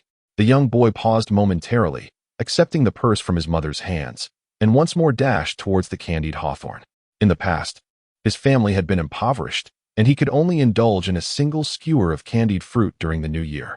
Now, as he faced the brink of death, heaven had bestowed upon him an abundance of candied hawthorn, a gesture not devoid of kindness. In the blink of an eye, the boy reached Xiao Chen's side. Xiao Chen, taken aback by the sight of the rushing child, responded, "Dear brother, may I partake of the candied hawthorn beside you?" The boy timidly pointed towards the stall nearby. Turning his gaze, Xiao Chen noticed a large bundle of candied hawthorn displayed there. He nodded, a faint smile gracing his lips. "Of course, you may." The boy joyfully sprinted over, placing the purse on the stall, seizing a skewer of candied hawthorn, and bit into it. The sweet and sour flavor sparkled in his eyes, transforming them into crescent moons of delight. As he savored the treat, Xiao Chen turned to face the encroaching threats from the demon tribe. Suddenly, a small hand tugged at his pant leg. Turning around, he saw the boy hesitating for a moment before tenderly offering him a skewer of candied hawthorn. "For me?" Xiao Chen was momentarily stunned. "Yes, dear brother, you are a good person. You stand before the demon tribe to protect us." "Thank you, dear boy. I shall accept your candied hawthorn." With that, the boy pressed the skewer into Xiao Chen's hands and turned to gather a large handful of candied hawthorn. Sprinting back to his mother, holding the candied hawthorn, Xiao Chen gazed blankly at the woman in tattered clothes, who smiled and nodded encouragingly, making a gesture of support. Meanwhile, the demon tribe, witnessing this scene from a distance, exchanged glances rife with scorn. A mere 7th-level swordsman dared to impede 2,000 demons. It was a folly of monumental proportions. And those who cheered for him were equally foolish, believing that a single youth could alter the tide of fate. Yet, Xiao Chen's focus had shifted entirely to the woman in tattered garments, oblivious to the demons. He noticed an increasing number of people emerging from various corners, joining her, bowing in respect and silently offering their support through gestures. Although unspoken, their gratitude was palpable. In that moment, Xiao Chen's inner turmoil dissipated, and a smile curled upon his lips. It dawned on him that he was not alone in this battle. There were those who recognized his efforts to protect. "Ha ha ha, I am not fighting this battle in solitude." Xiao Chen laughed heartily. At that moment, he grasped a profound realization. Wielding the sword was not solely for the purpose of slaughter, but also to safeguard what he cherished. The legendary sword god, who had birthed the unparalleled demon-slaying technique, had undoubtedly been driven by vengeance, But was it not also to preserve the flame of humanity? In the next heartbeat, a fierce sword intent surged from the crown of his head, resonating with a sound akin to a dragon's roar, reverberating throughout the land. Xiao Chen had comprehended the essence of swordsmanship, boundless sword intent. The universe is limitless, and the path of the sword is profound. Chapter 53, Elder Xiao's hesitation. Alas. The sword. The essence of the sword? Upon sensing the astonishing sword intent emanating from Xiao Chen, Elder Xiao's eyes widened in disbelief, exclaiming an expletive in utter astonishment. He was utterly shocked. While other sword cultivators took decades to comprehend sword intent, this lad had merely exchanged a few words with a child and grasped it. When did sword intent become so trivial? How could this be possible? Zhao Tiangong's pupils constricted, unable to fathom what he was witnessing. A 7th-level swordsman had actually comprehended sword intent? It was simply terrifying. Even a powerful swordsman of the sword general realm might not achieve such a feat. Yet this youth had done so as merely a swordsman. This was utterly preposterous. Similarly, Ilachi's heart surged with tumultuous waves. An 18-year-old sword cultivator was already a rarity. Yet this young man in white not only transcended his realm with ease, but also effortlessly grasped sword intent. He could no longer be described as a prodigy. He was a monstrous talent, an unparalleled genius. Roar. At that moment, the leading dog demon let out a furious howl. Dozens of formidable dog demons immediately charged towards Xiao Chen. The emergence of Xiao Chen's sword intent had drawn the attention of the dog demons, who resolved to eradicate this human prodigy on the spot. Although they sensed a hint of threat from Xiao Chen, they were not afraid. After all, Xiao Chen was but one person with a single sword, while they boasted 2,000 demons. How could one individual possibly contend against such numbers? However, if the human race were to produce more talents like him, they would indeed have a headache. Kid, retreat quickly. 20 dog demons charging together will turn you into mush. Elder Xiao's expression shifted dramatically as he urgently shouted at the immobile Xiao Chen. The iron-headed dog demons possessed remarkably robust physiques and formidable combat prowess. With 20 of them attacking in unison, even if Xiao Chen had comprehended sword intent, he would undoubtedly be unable to withstand their onslaught. Sword intent, while powerful, was exceedingly taxing on mental energy. As merely a 7th-level swordsman, if he exerted himself, he could not sustain it for long. Once his mental energy was depleted, death would be inevitable. Elder Xiao, should we not intervene to assist him? A blood-armored guard could not help but step forward. Assist him? How could we? Do you not see the multitude of dog demons before us? If we intervene, we would not only fail to save him, but also meet our own demise. This young man is far too reckless. Elder Xiao shot a glance at Xiao Chen, his expression grim, inwardly chastising Xiao Chen for his youthful impulsiveness. With such extraordinary talent, he could one day become a beacon of hope for the human race. Why would he recklessly throw away his life here? Was it merely for a surge of passion? Utterly foolish. Yet, given his ability to transcend realms and grasp sword intent, perhaps he might survive against the onslaught of 20 dog demons? The blood-armored guard stubbornly contended. Xiao Chen's indomitable spirit, exemplified by his willingness to face countless demons, had thoroughly captivated him. At this moment, he only wished to fight alongside Xiao Chen. While the human race had its share of selfish individuals like Zhao Tiangong, it also had many with fervent hearts. It was absolutely impossible. Though the attack power of the sword cultivator was astonishing, his physical body was frail. If a canine demon approached him, he would be torn to shreds in an instant, Elder Xiao remarked. Yet, in the next moment, the scene that unfolded left everyone astounded. With a single stroke, Xiao Chen severed the head of one canine demon. The remaining demons, witnessing the death of their companion, erupted in fury, their sharp claws lunging towards Xiao Chen. Despite his desperate attempts to evade, he was still struck twice. However, what was truly astonishing was that the claws of the canine demons, capable of effortlessly shattering boulders, merely tore Xiao Chen's clothing, leaving behind a few faint white marks on his skin that vanished in an instant. The pack of demons attacking Xiao Chen was rendered speechless. Their full-force strikes had failed to break the skin of this human. Was his body fashioned from diamond? Even diamond would surely crumble under such an assault. What on earth? How could this young man's physique be so formidable? Elder Xiao, witnessing the spectacle, was utterly dumbfounded. Could it be that his eyes were deceiving him? A sword cultivator's body was supposed to be weak to such an extent? Elder Xiao, are you certain that sword cultivators possess frail bodies? A blood-armored guard who had previously spoken with Elder Xiao could not refrain from swallowing hard.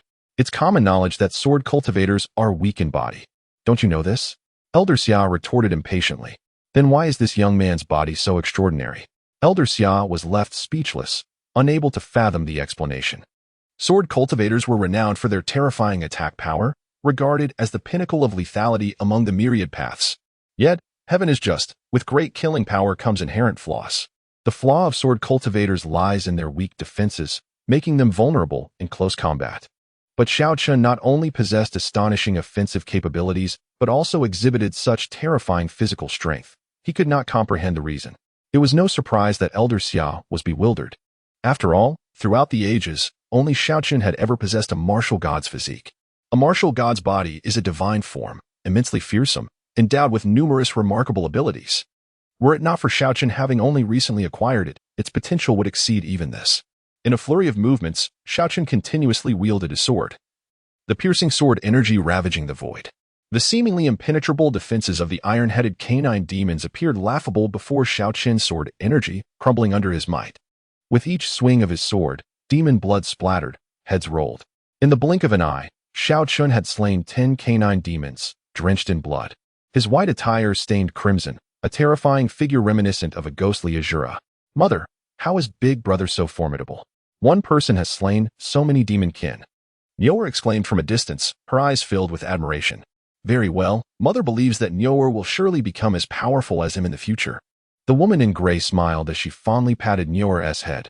As a mother, she would support her child's every unrealistic aspiration, no matter how far-fetched.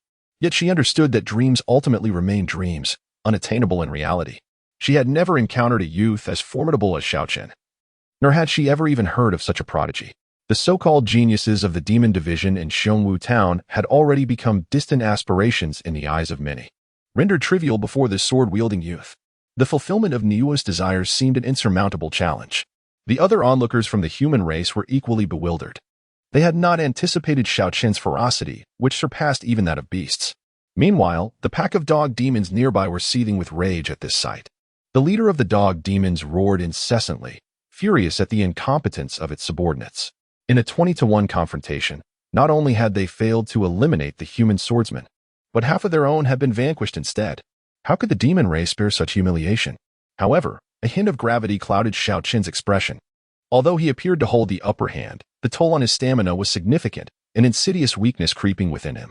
He glanced up at the golden panel before him, where the task progress had shifted to eliminate iron-headed dog demons, 10-300. A bitter smile tugged at his lips. To complete this task, he still needed to slay 290 more dog demons. It was an overwhelming challenge.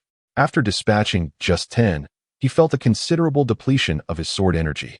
Given his current condition, the prospect of defeating another 290 seemed almost impossible. He needed to evade and strike, a taxing endeavor indeed. No, it was imperative to seek assistance. Only then could he find a moment to recuperate. Thus, he leaped aside and turned to Elder Xiao, shouting, "Old man, I have slain 10 dog demons. Will you not send your people to aid me?" Upon hearing Xiao Chen's words, Elder Xiao's expression froze. He had previously promised Xiao Chen assistance, but at that time, he believed the youth lacked the capacity to slay even 10 dog demons. To his astonishment, this lad had proven to be fiercer than beasts, accomplishing what seemed impossible. Now, he found himself in a dilemma. If he dispatched his men to assist against the 2,000 dog demons, it would be tantamount to sending them to their doom. Yet, if he were to retract his promise, the royal reputation would be irrevocably tarnished. To act or not to act? Elder Xiao's countenance began to shift unpredictably. Chapter 54. Danger. Old Xiao, let us proceed. The demon clan lies before us, seeking to slaughter our kin. As members of the human race, how can we stand idly by? Indeed, we fear not death. Facing a demon that cannot be slain is far more excruciating. Numerous blood-armored guards stepped forward to offer their service. Despite the fear that gripped their hearts, after all, every human harbors a dread of death. They were ignited by the sight of Xiao Chen single-handedly charging into the throng of dog demons, dispatching 10 with remarkable prowess. Their blood surged with fervor. By heavens, they too are of the human race, endowed with valor. How could they permit Xiao Chen to confront the demons alone? Do not go. Yet, old Xiao wrestled with his conscience for some time before ultimately deciding against intervening. The promise he had made weighed heavily upon him. He would bear any disgrace that might follow. However, he could not allow the blood-armored guards to march to their demise. 2,000 demons were simply too terrifying. Sending their small contingent would be tantamount to suicide. But, There can be no buts. Your duty is to protect the princess, and all else must take precedence. Let them go. At that moment, Yilanchi spoke up. Princess Silvermoon, this. Old Xiao was taken aback. I have sought aid from the Northern King, my sister. Qingxuan, along with numerous disciples from the Martial Academy, are at the Northern King's residence. This constitutes a formidable force if we can rally them. We may yet repel the demons. Yilanchi's eyes glimmered with determination. Old Xiao was momentarily stunned. The ninth princess and the Martial Academy disciples are in Huabei City. Therein lies a glimmer of hope. It is said that the Northern King's son, Xiao Lingfeng, is a prodigious talent, formidable beyond compare, and has now entered the Sacred Wilderness Academy. Should he lead the martial disciples here, they would bolster our ranks significantly. Thank you, Princess, for your support. The blood-armored guards bowed slightly to Yilanchi before eagerly rushing forth. Damn it, this time, I shall take on 10. Just you? Do you think you're Chen Xiao? Haha, I jest. Who knows if I shall return alive this time. But with the princess here, even if I perish, my mother and sister will assuredly be well cared for. Rest assured, the princess is always benevolent. We need not worry. Let us slay. The blood-armored guards laughed heartily as they drew their long blades, charging toward the pack of dog demons that were besieging Xiao Chen. With the addition of nearly 100 blood-armored guards, the remaining 10 dog demons surrounding Xiao Chen were swiftly felled. Each blood-armored guard was an elite at the 9th level of martial training, possessing the ability to crush the dog demons in one-on-one combat. After all, these were merely dog demons of the 7th level. Their offensive capabilities did not match Xiao Chen's extraordinary prowess, which could cleave off the heads of demons. They opted instead to target the softer underbellies of the dog demons. Haha, young brother, I am Wang He. You are remarkably fierce. Truly, you bring honor to our race. It is my privilege to fight alongside you today. Blood-armored guard Lu Hao here to assist.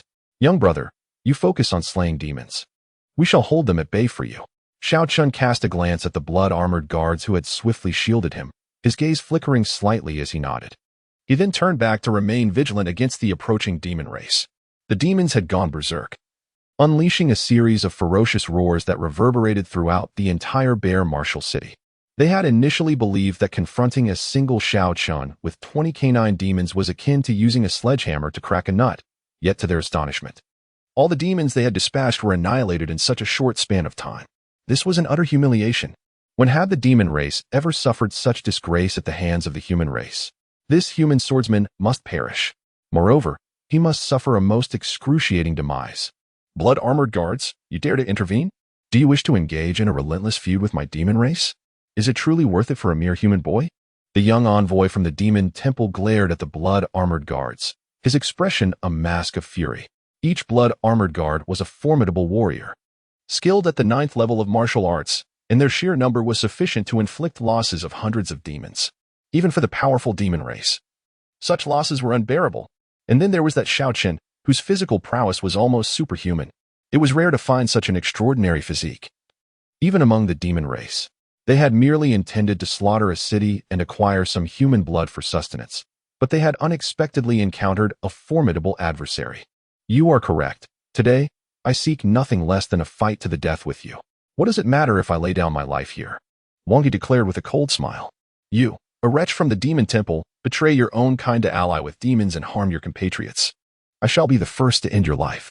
Very well, you seek death. I shall grant it. The young envoy from the demon temple approached the leading canine demon and whispered a few sinister words. The leading canine demon immediately erupted in fury, issuing a series of enraged howls to its companions.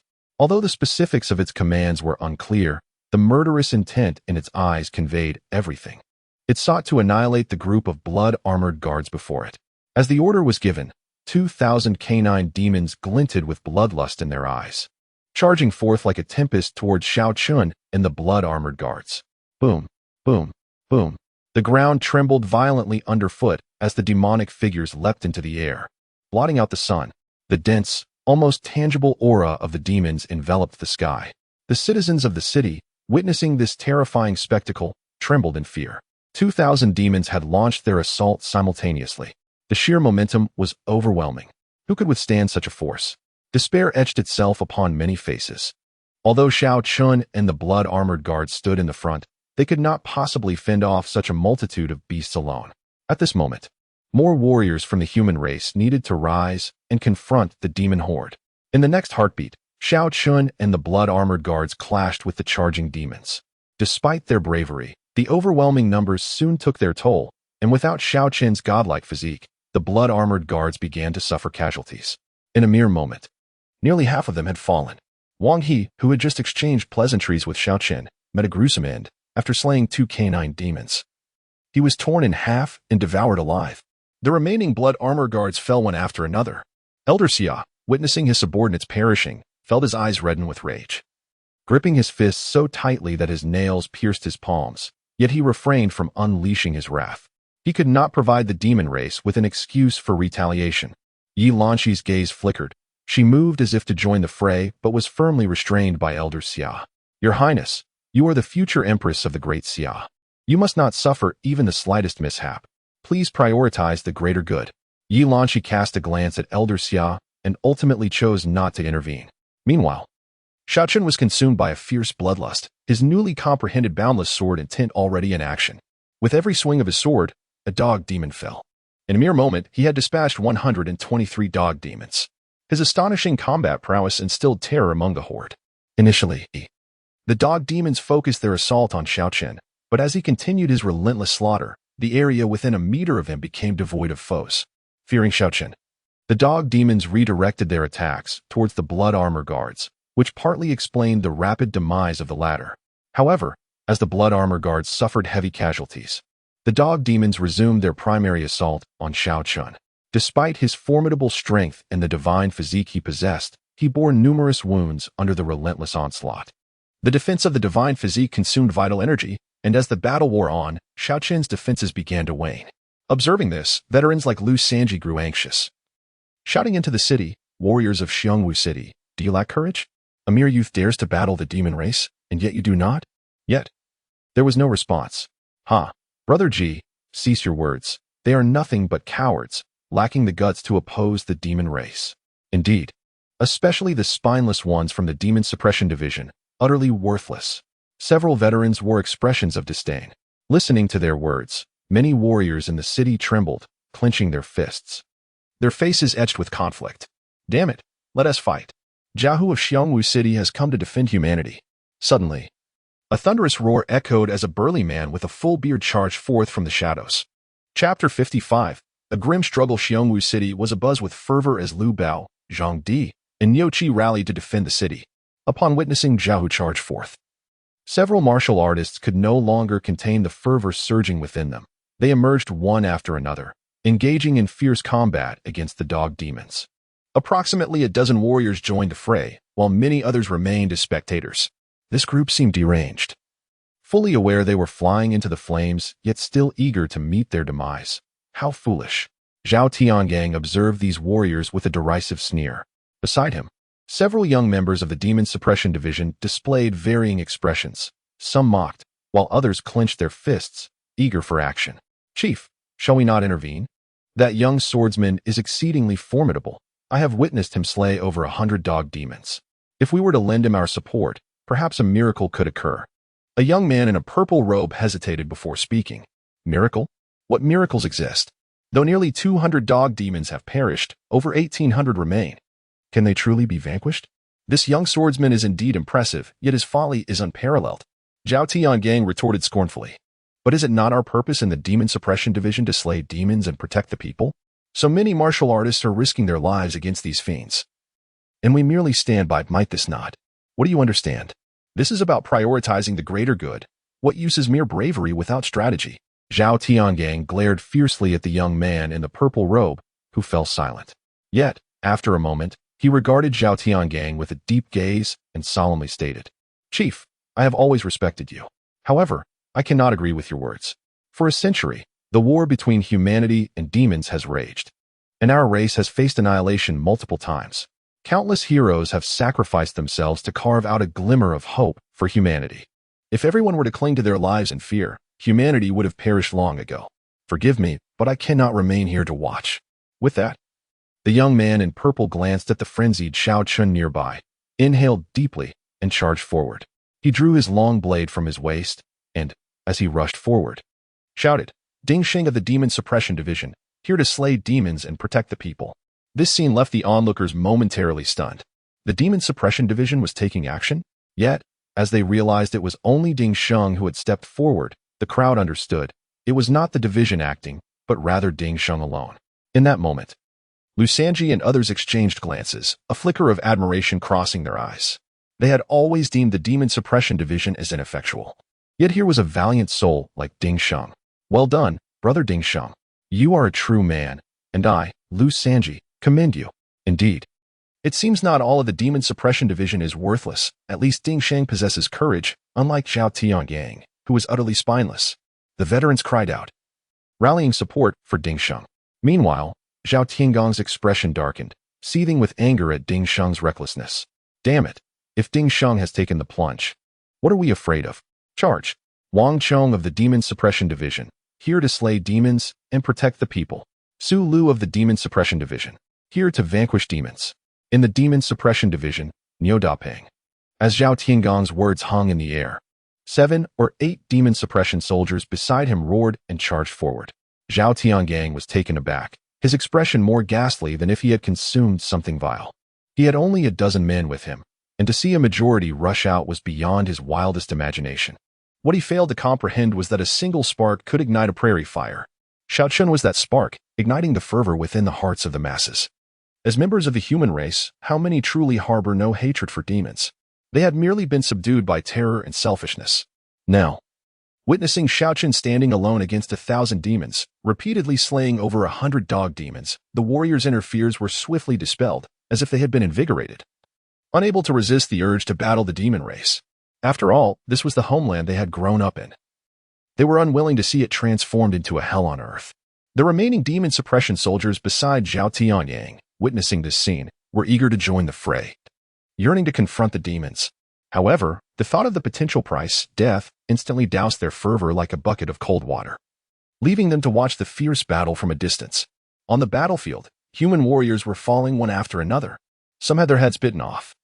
Others were devoured alive by dog demons, and some were torn asunder. The dog demons were overwhelmingly powerful, their physical forms terrifying. With sharp claws capable of effortlessly rending a 7th-level martial artist in two, should several attack simultaneously, even 8th or 9th-level martial artists would meet a gruesome end. Many of those who had just charged into battle were torn to shreds before they could even strike a blow. Even the formidable blood-armored guards had been decimated, leaving few survivors. The only one capable of wreaking havoc was Xiao Chen alone. In that moment, Xiao Chen was in a frenzy. The fierce sword aura resonated through the void as he swung his blade, severing the heads of countless dog demons. He had slain nearly 200. His body drenched in blood, transformed into a veritable figure of carnage, save for his eyes, which shone like stars amidst the crimson. Surrounding him was a veritable mountain of dog demon corpses, each one felled by a single stroke, their heads cleanly severed. Yet, the sword energy within him was gradually depleting, nearing its limit. Nevertheless, the dog demons encircling him dared not advance, merely watching in horror and trepidation. This human youth was utterly terrifying.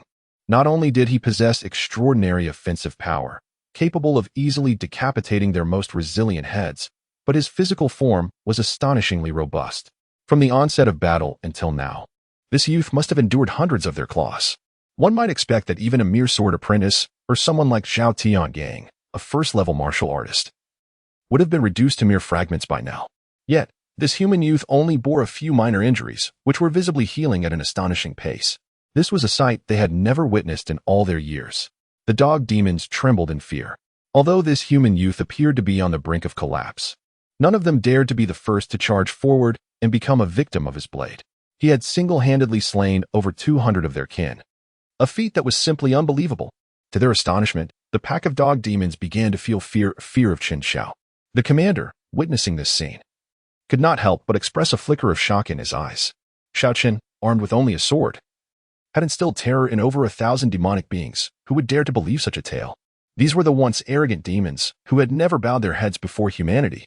However, it was not long before the last of the blood-armored guards fell, leaving Xiao Chen alone on the battlefield.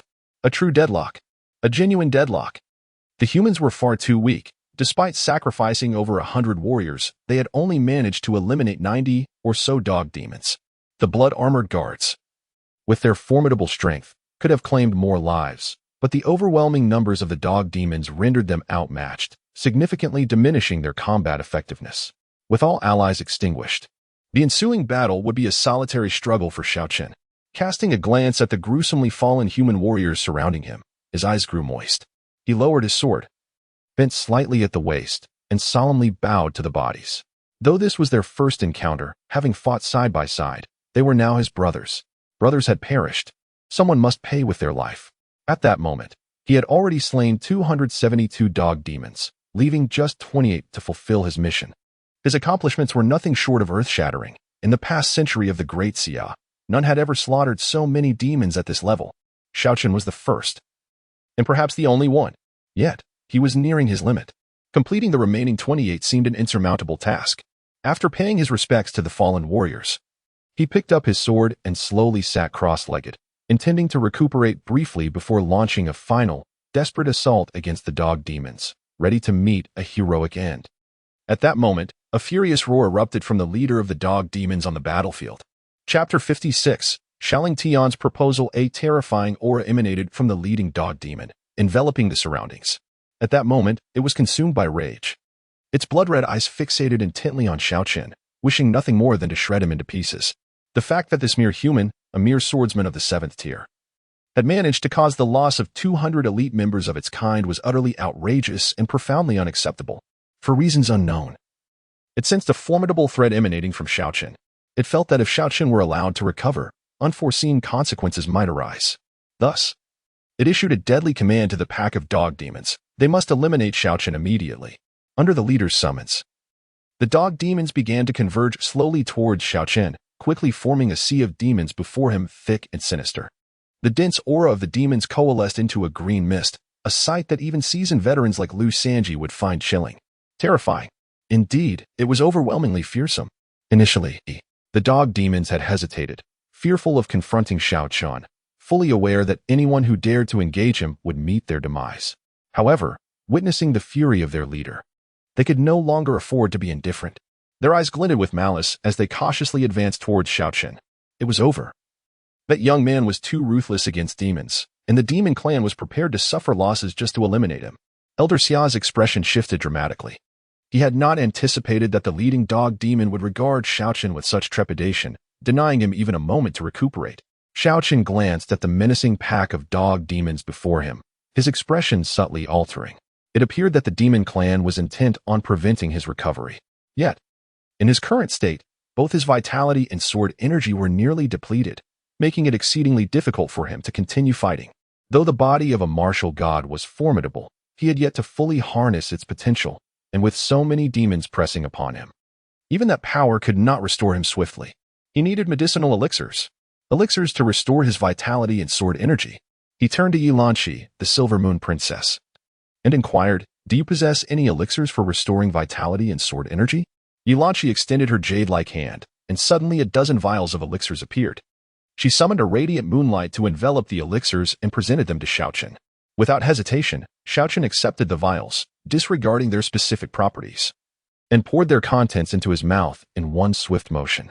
As the elixirs entered his system, an overwhelming surge of vitality and sword energy flooded through him like a revitalizing spring, reinvigorating his exhausted body with newfound vigor. Feeling the immense energy coursing through him, his eyes lit up with realization. These elixirs were high-grade vitality elixirs and high-grade sword energy elixirs. He had not expected Yilanqi to offer such precious concoctions. A single high-grade vitality elixir cost 1,000 taels of silver, while a high-grade sword energy elixir commanded 2,000 taels. The elixirs he had just consumed were worth nearly 20,000 taels of silver. It was truly extravagant. Nevertheless, the effects were remarkable. He felt ready to fight once more. As Xiao Chen's aura steadily ascended, the surrounding dog demons were overtaken by a flicker of fear. This human youth was actually consuming elixirs? And such potent ones at that? Was there any semblance of fairness left? A few canine demons instinctively retreated 2 steps, wishing to allow their companions behind them to advance first. However, the leading canine demon roared in fury and shattered their skulls with a few swipes of its claws. Witnessing this scene, the remaining canine demons dared not retreat any longer. With resolute gazes, they pressed their limbs down, exerting their strength, and charged wildly towards Xiao Chen.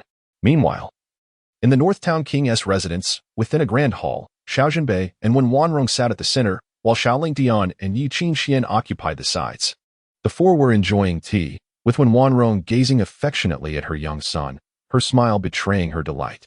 Xiao Zhenbei had momentarily set aside the matter of the demon clan's massacre to accompany his younger child, enveloping the family in a harmonious atmosphere. Xiao Lingtian had officially been admitted to the Sacred Wilderness Academy, embarking on the path to transformation, and both Xiao Zhenbei and Wen Wanrong were exceedingly content. It was well known that entering the Sacred Wilderness Academy was tantamount to soaring to great heights. Securing one's status as a martial king was all but guaranteed. Although their eldest son, Xiao Chen, had been rendered useless and plagued by misfortune, casting a shadow over the family, they took solace in the promising future of their younger son. With another martial king in the Xiao family, they could ensure prosperity for at least a few centuries. Xiao Zhenbei was immensely satisfied with this outcome, deeming it a blessing for the Xiao family. In a short span of time, both Xiao Zhenbei and Wen Wanrong had cast aside the tragic fate of Xiao Chen, wholeheartedly celebrating their younger son's achievements.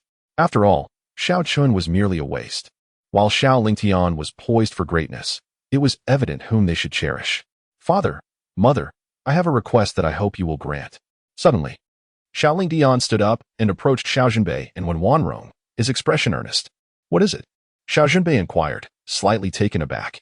His youngest son was typically carefree and rarely observed formalities before them. His solemnity now was quite unexpected. Xiao Lingtian cast a deep gaze at Yi Qingxian and proclaimed with conviction, I wish to marry Qingxuan, as we are deeply in love. I ask for your support in proposing to her. At this declaration, both Xiao Zhenbei and Wen Wanrong were momentarily stunned. Marrying Yi Qingxian? While they were aware of Xiao Lingtian's affection for her and bore no opposition, it felt rather inappropriate given that Xiao Chen had just severed his engagement with her. The situation was rather awkward. The elder brother had just lost his beloved, and now the younger brother sought to claim her affections. If word got out, the gossip would be relentless. Moreover, Xiao Chen had harbored deep feelings for Yi Qingxian for many years, and though he appeared unperturbed on the surface after the breakup, it must have caused him immense pain. Xiao Lingtian's proposal at this juncture felt somewhat like adding insult to injury. Upon hearing this, Yi Qingxuan's expression shifted slightly, a flicker of resistance igniting within her. For reasons unknown, as she gazed upon Xiao Lingtian's handsome visage, the silhouette of another person, Xiao Chen, emerged in her mind. Ever since witnessing Xiao Chen wield his sword with such grace, an impression had quietly embedded itself in her heart. Clad in white as blood, his sword aura chilling as frost, he was unparalleled in charm and talent. Although Xiao Lingtian was indeed exceptionally handsome, he paled in comparison to Xiao Chen. Though Xiao Chen had been reduced to a mere shadow of his former self and their engagement had been severed, the serene expression he wore at the moment pierced her heart deeply.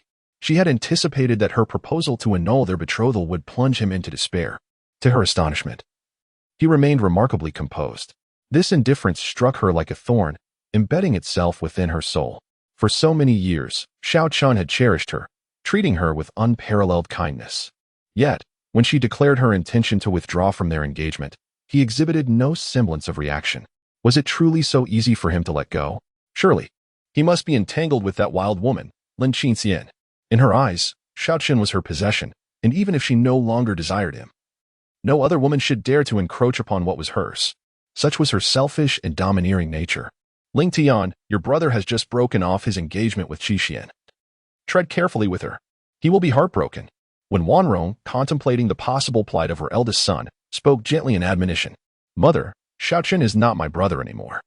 He is utterly useless. I care not for his feelings. I shall immediately become engaged to Qingxuan. Xiao Lingtian, noticing Wen Wanrong's lingering thoughts of Xiao Chen, erupted in anger, a flicker of resentment flashing in his eyes. How could that useless wretch still linger in their minds? It seemed he must find an opportunity to eliminate him, to prevent any future complications and spare their parents from reminiscing about him. Madam, let Lingtian proceed as he wishes. That waste will hardly live much longer, so why concern yourself? When Wanrong had more to say, but was coldly interrupted by Xiao Zhenbei, whose sole focus was on Xiao Lingtian, accepted into the Holy Wilderness Academy, leaving no room for consideration of Xiao Chen's fate. In this world, the law of the jungle prevails. If one is deemed worthless, one must accept the pitiful fate of having everything seized by the powerful. After all, who could blame Xiao Chen for being a failure? Chapter 57. How could you treat your brother this way? Well, very well. It seems that Qin should be able to understand as well. Upon hearing Xiao Zhenbei speak, when Wanrong noticed her younger son's ashen face and quickly altered her tone. Ultimately, in her heart, she favored her younger son more. As for Xiao Chen, years of estrangement, coupled with the devastating loss of his talents, had dulled their emotional bond significantly. Standing quietly nearby, Butler Li, upon overhearing their conversation, felt a sudden chill as his eyelids twitched uncontrollably. Xiao Chen had just endured the painful transition from a prodigy to a pariah, coupled with the heart-wrenching experience of being jilted by his beloved. Shouldn't parents and siblings offer comfort and concern in such times? Yet, not only did the Prince of Northern Town reject Xiao Chen, but Xiao Lingfeng also aimed to take away Xiao Chen's childhood sweetheart. When Wanrong merely offered a token gesture of advice before swiftly changing her stance to support her younger son, this treatment was not merely unfair to Xiao Chen. It was utterly cruel. He was undeniably an exceptional child, possessing humility and generosity from a young age, even towards their servants. He treated them with respect and never flaunted his status, in stark contrast to the arrogant Xiao Lingfeng. Yet, why had he been relegated to such a dismal fate? His heart burned with indignation, and he yearned to rebuke the three selfish individuals before him, but that thought flitted away, suppressed by the weight of resignation. He was but a servant. What place did he have to voice his grievances in the princess residence? Qingxuan, what are your thoughts? If you agree, I shall go to the palace tomorrow to propose to Emperor Xia. On the other side, Xiao Zhenbei looked up at Qingxuan, a hint of amusement glimmering in his eyes. He was quite satisfied with this prospective daughter-in-law. Apart from the unparalleled Princess Yinwei, few could rival Qingxuan. In terms of beauty, talent, lineage, and grace, she was truly exceptional. Long before Xiao Chen's dantian was shattered, he had contemplated having Xiao Lingfeng take Xiao Chen's place to marry Qingxuan. However, the timing had not been right, as they were still too young. Now, however, the moment had come.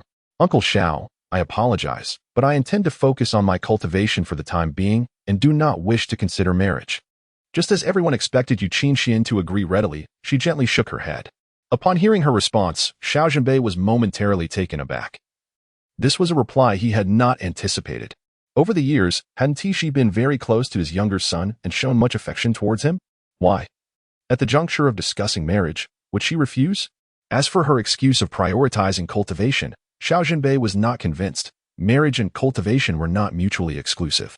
In the Great Xia, people often married at a young age, with many tying the knot at 13 or 14. There were also numerous couples in the martial academy who cultivated together, which posed no hindrance.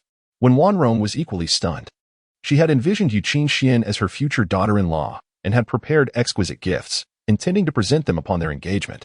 To her astonishment, Qingxuan had rejected her younger son. This was truly unexpected. Qingxuan, you actually reject me? Why? Why? I like you so much. Xiao Lingfeng was in complete turmoil, his eyes reddening as he questioned her. I yearn to cultivate diligently, forgive me. Is it because of Xiao Chen? Can you not forget him? Xiao Lingfeng roared in fury. No, how could I possibly forget Xiao Chen? Qingxuan's gaze flickered, avoiding Xiao Lingfeng's eyes. She herself was perplexed.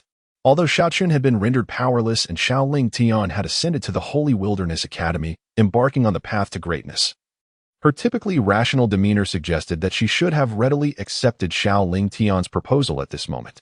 Yet, for reasons unknown, ever since that day when Xiao Chen displayed his unparalleled prowess, slaying the wolf demon to save her, his shadow had become indelibly etched in her heart. She repeatedly admonished herself to be rational, yet she could not forget. Witnessing this scene, when Wanrong felt a pang in her heart. Women understand women best. Upon seeing Qingxuan's expression, she instantly grasped that Qingxuan's rejection of the younger son was indeed due to the elder son. However, she found it curious. The younger son was evidently so remarkable, while the elder son had already become a cripple. How could Qingxuan, who had always been so proud, prefer the elder son over the younger? Moreover, just today, Qingxuan had annulled her engagement with the elder son. If she truly held affection for him, she would not have ended the engagement. Xiao Zhenbei also perceived some clues, furrowing his brow. Qingxuan, do you truly still harbor feelings for that rebellious son? Xiao Chen? That rebellious son is now a cripple, and can only live for another 2 years. You must consider this carefully. Such a waste is unworthy of you. Lingfeng is your true match. Beside them, Butler Li, overhearing Xiao Zhenbei's words, felt his worldview shatter. What father refers to his own son as a rebellious waste? Xiao Chen merely suffered misfortune. He has not committed any wrongs and should not be so despised. Is misfortune truly a fault? Uncle Xiao, how could this be? Qingxuan simply wishes to focus on her cultivation, postponing marriage for the time being. Qingxuan would of course not admit this, instead engaging in verbal sparring. However, the others present were not fools. They could clearly see the unease on her face. Xiao Lingfeng, in an emotional outburst, shouted, Qingxuan, what do you truly mean? It was you who urged me to force Xiao Chen to annul the engagement, promising that after the annulment, you would marry me. At that time, he refused, and I nearly beat him to death. Now that the marriage has been annulled, you wish to go back on your word? In a fit of uncontrolled emotion, Xiao Lingfeng revealed everything. Upon hearing this, the others fell silent. He nearly beat Xiao Chen to death while forcing him to annul the engagement? So, it turns out Xiao Chen had not lied back then? The one who had deceived was actually Xiao Lingfeng? Lingfeng, what are you saying? Did you truly almost kill your brother while forcing him to annul the engagement? When Wan Rong looked at Xiao Lingfeng in disbelief, her voice trembling. She could hardly fathom that her younger son could commit such a heartless act. That was his own brother. Moreover, he had saved his life. How could he resort to such brutality against his own flesh and blood for the sake of a woman? How could he still call himself a person? What difference is there between him and a beast? Xiao Zhenbei also stared at Xiao Lingfeng in astonishment. Lingfeng, is what you say true? On that day, Xiao Chen approached them, stating that Xiao Lingfeng had severely injured him. Due to their unwavering trust in their youngest son's character, they dismissed his claims entirely. Externally, Xiao Chen bore no visible wounds, suffering instead from grave internal injuries. And they could not be bothered to examine him. Thus, the matter faded into oblivion. However, now that the youngest son had recounted the truth of that day, they realized how absurdly mistaken they had been, having wronged their eldest son. Qingxuan was equally astonished. She had not anticipated that Xiao Lingfeng would openly disclose such an affair. Was this something to be spoken of in public? Yet, Xiao Lingfeng felt no remorse. Boldly sneering, indeed, I nearly killed that waste, Xiao Chen. So what? He is but a useless individual clinging to Qingxuan's engagement. Does he not deserve to die? I now regret not having ended that waste life then, for had I done so, none of you would be thinking of him now. When Wan Rong, upon hearing this, felt her chest heave with indignation and, in a rare display of fury, exclaimed, Beast, how can you utter such words? Are you even human? That is your own brother. Qingxuan was originally his fiancée. You were the one attempting to usurp his wife, and you dare to justify yourself?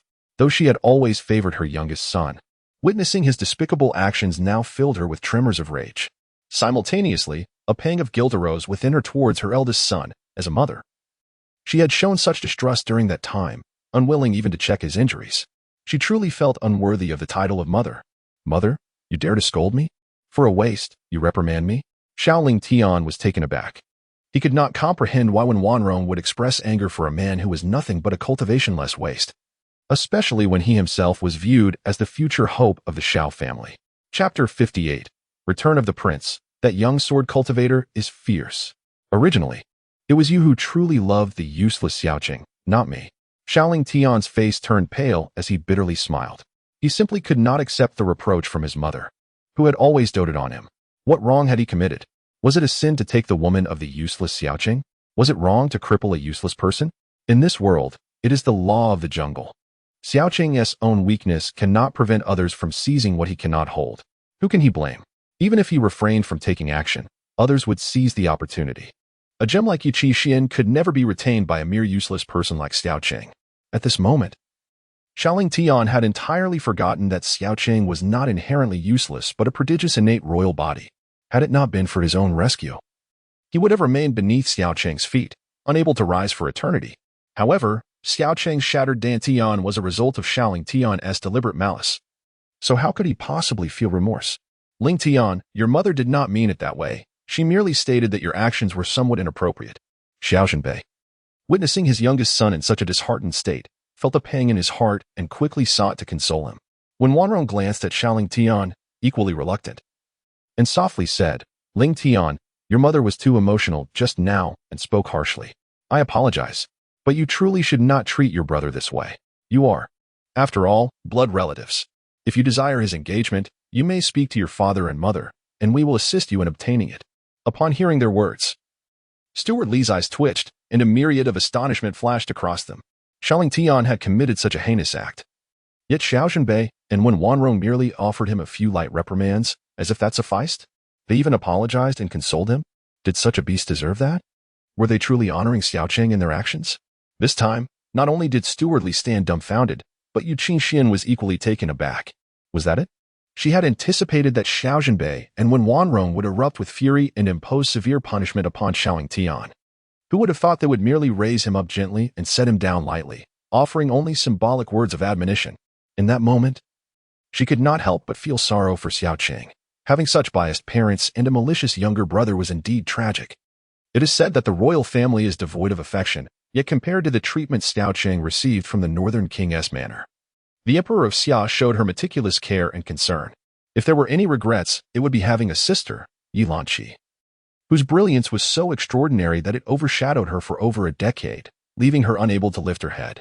However, unlike the hostility between Xiao Chen and Xiao Lingfeng, Yilanqi treated her kindly, and their relationship was quite good. Father, mother, Lingtian understands now. I will get along well with brother Xiao Chen from now on. I will no longer bear any animosity towards him. Just when everyone thought Xiao Lingtian would cause another uproar, he unexpectedly bowed his head, indicating his desire to coexist peacefully with Xiao Chen. Lingtian, you are truly understanding. When Wanrong was taken aback, then exclaimed in delight. If her youngest son could harmoniously interact with her eldest, it would be simply splendid. A hint of emotion appeared on Xiao Zhenbei's face as well. Clearly astonished that Xiao Lingtian could express such sentiments, it seemed the young one had truly matured. Unexpectedly, the younger son not only possesses significantly greater talent than the elder, but his character is also gradually maturing. In stark contrast to the rebellious elder son, he increasingly places his hopes on the younger one. Only Yu Qingxuan notices a fleeting glimmer of resentment and murderous intent in Xiao Lingtian's eyes as he lowers his head, causing her expression to shift slightly. Indeed, how could Xiao Lingtian possibly coexist harmoniously with Xiao Chen? He has already resolved to humiliate Xiao Chen thoroughly upon their next encounter and subsequently ensure his demise to quench his inner resentment. Report. King of the North, urgent news. 2,000 demon tribes are attacking the city, and Princess Silvermoon is trapped in Xiongwu City. All 100 blood-armored guards have perished in battle, and the princess is currently in grave danger, seeking our aid from Huangbei City. At that moment, a guard adorned in golden dragon armor burst in, drenched in sweat, clutching a communication jade tablet. This individual is none other than Xiao Zhenbei's personal guard. Earlier, while in the military camp discussing matters, Xiao Zhenbei had inadvertently left the communication tablet behind. Observing its incessant glow, the guard surmised that there might be urgent military news and could not resist glancing at the message inscribed on it. Upon reading it, he was taken aback. The most illustrious goddess of the Great Xia, the future empress of the dynasty, Princess Silvermoon, was unexpectedly besieged by the demon tribe in Xiongwu City. Furthermore, the situation was dire. Even the 100 blood-armored guards stationed by the princess had all met their demise. Nearly 1,800 demons were assaulting her. This was undoubtedly a perilous predicament. However, Princess Silvermoon held immense significance for the Great Xia. Her life must not be lost. Thus, the guard rushed from the military camp at the quickest pace upon learning this critical information. In his haste, he did not even announce his arrival before directly confronting Xiao Zhenbei. What? Princess Silvermoon is trapped in Xiongwu City, and 1,800 demons are besieging her? Are there no warriors in Xiongwu City to assist? Upon hearing this, Xiao Zhenbei's expression changed dramatically, a rarity for him. Princess Silvermoon is the future empress of the Great Xia. Nothing must happen to her. Should any misfortune befall her in the Huangbei province, even he, the king of the north, would not withstand the emperor's wrath. However, Princess Silvermoon should possess numerous rare treasures, such as spatial talismans, enabling her to escape even if trapped. How could she possibly be ensnared? The others in the room shared similar expressions of shock. Princess Silvermoon is the brightest jewel of the Great Xia. A goddess of ethereal perfection, her life and death are of paramount importance. Upon learning of her sister's peril, Yu Qingxuan also displayed a hint of urgency in her eyes, immediately commencing communication with her fellow disciples, intending to rescue her sister. She and Yilanqi are siblings by both father and mother, and they share a genuine bond. Half of the warriors in Xiongwu City and the 100 blood-armored guards have valiantly fought to protect the princess, and now only a young swordsman stands before her. The guard hastily reported, a swordsman?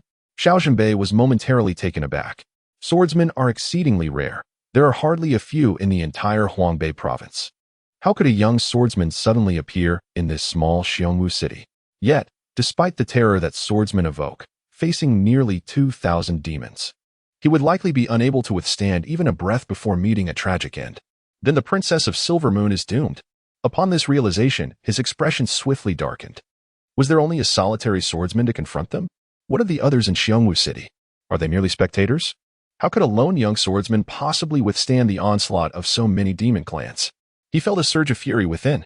Initially, the demon clans might only claim the lives of a few commoners. Their deaths could be replaced through procreation, for the population of Great Xia is abundant, and the lives of the common folk hold little value. However, should the Princess of Silver Moon perish within his domain, it would spell his ruin. He could hardly fathom why the illustrious princess would find herself in such a remote and barbaric place as Xiongwu City. Furthermore, she had arrived so suddenly, without even a word of greeting. Yet now, even if he wished to rescue her, it was too late. With so many demon clans present, how could a mere young swordsman stand in their way? It was likely that the Princess of Silver Moon would soon fall victim to the demons, her beauty extinguished. This would surely send tremors throughout Great Xia. Returning to the Northern King, the other warriors remained inactive, while only that young swordsman continued to fight. But he was exceptional. Fierce indeed. Perhaps he could hold out a little longer. Are you jesting? With 1,800 demons besieging him, how could he possibly endure for long? Is he endowed with 3 heads and 6 arms? Xiao Zhenbei was amused by the folly of his personal guard. How could this guard speak such nonsense? He was but a youth. How formidable could he truly be? Chapter 59. The fool is me. Upon hearing this, Xiao Lingfeng cast a disdainful glance at the royal guard, believing him to be utterly confused. How could a single swordsman possibly withstand the onslaught of 2,000 demon tribes? It was inconceivable. Even he, faced with such overwhelming numbers, would be reduced to nothing more than a pile of bones in an instant. He certainly did not believe that the young swordsman was superior to him. Returning to the north, according to the news relayed from Princess Silver Moon, the youth named Qingxuan stood alone with his sword against 2,000 demon tribes. Not only did he hold them off momentarily, but he also single-handedly slayed over 200 iron-head dog demons, and he was still desperately resisting the demonic onslaught. It was precisely for this reason that Princess Silver Moon chose not to escape using a spatial talisman, but instead decided to lend her support to Qingxuan. The royal guard recalled the information seen on the communication jade tablet and replied truthfully. As these words left his mouth, they resonated like thunderclaps in the ears of the onlookers. Everyone's eyes widened in disbelief.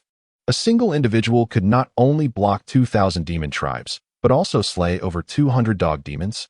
Was this not merely a fabrication crafted by Princess Silver Moon to amuse them?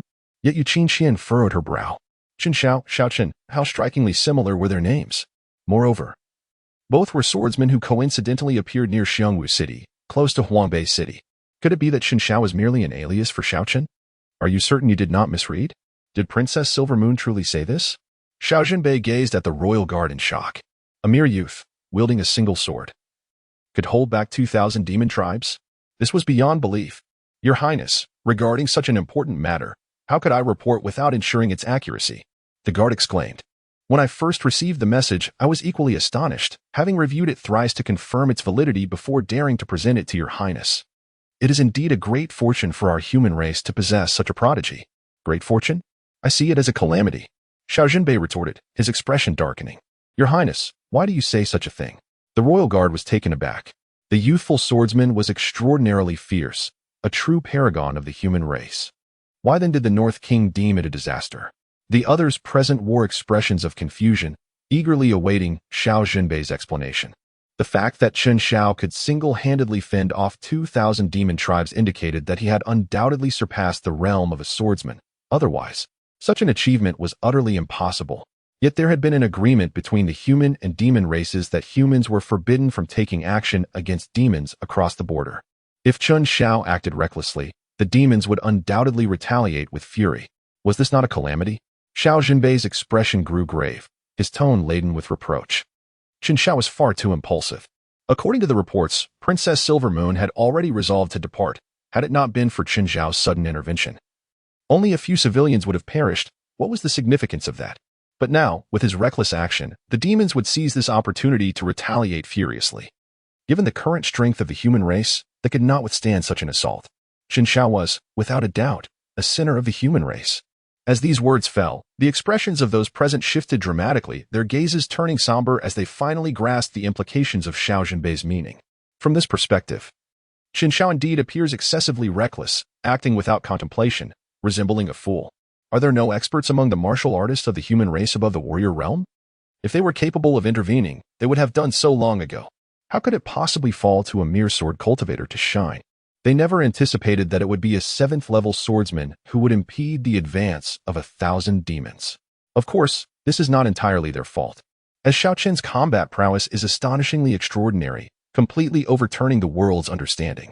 Not only had Xiao Zhenbei never seen the real Xiao Chen, but even Princess Yinyu and Elder Xia, who witnessed the battle in its entirety, were left in utter disbelief. For Xiao Chen's strength far exceeds what is expected at this level. Father, this Qingxiao seems to have emerged from nowhere, acting impulsively without regard for the consequences. He is truly a disgrace to our kind. Xiao Lingtian could not help but express his disdain. The mere mention of Chun Zhao's name involuntarily reminded him of Xiao Chen, causing him to grind his teeth in anger. Upon hearing their words, the personal guard was taken aback, then replied, "Your Highness, that Qingxiao is not above the swordsman level. He is merely a 7th-level swordsman." In the arena, everyone was momentarily stunned, their eyes wide with disbelief as they gazed at the personal guard. Even the typically unflappable Xiao Zhenbei wore an expression of astonishment. A 7th-level swordsman? How could this be possible? How could a 7th-level swordsman possibly withstand 2,000 demons? That is beyond my knowledge.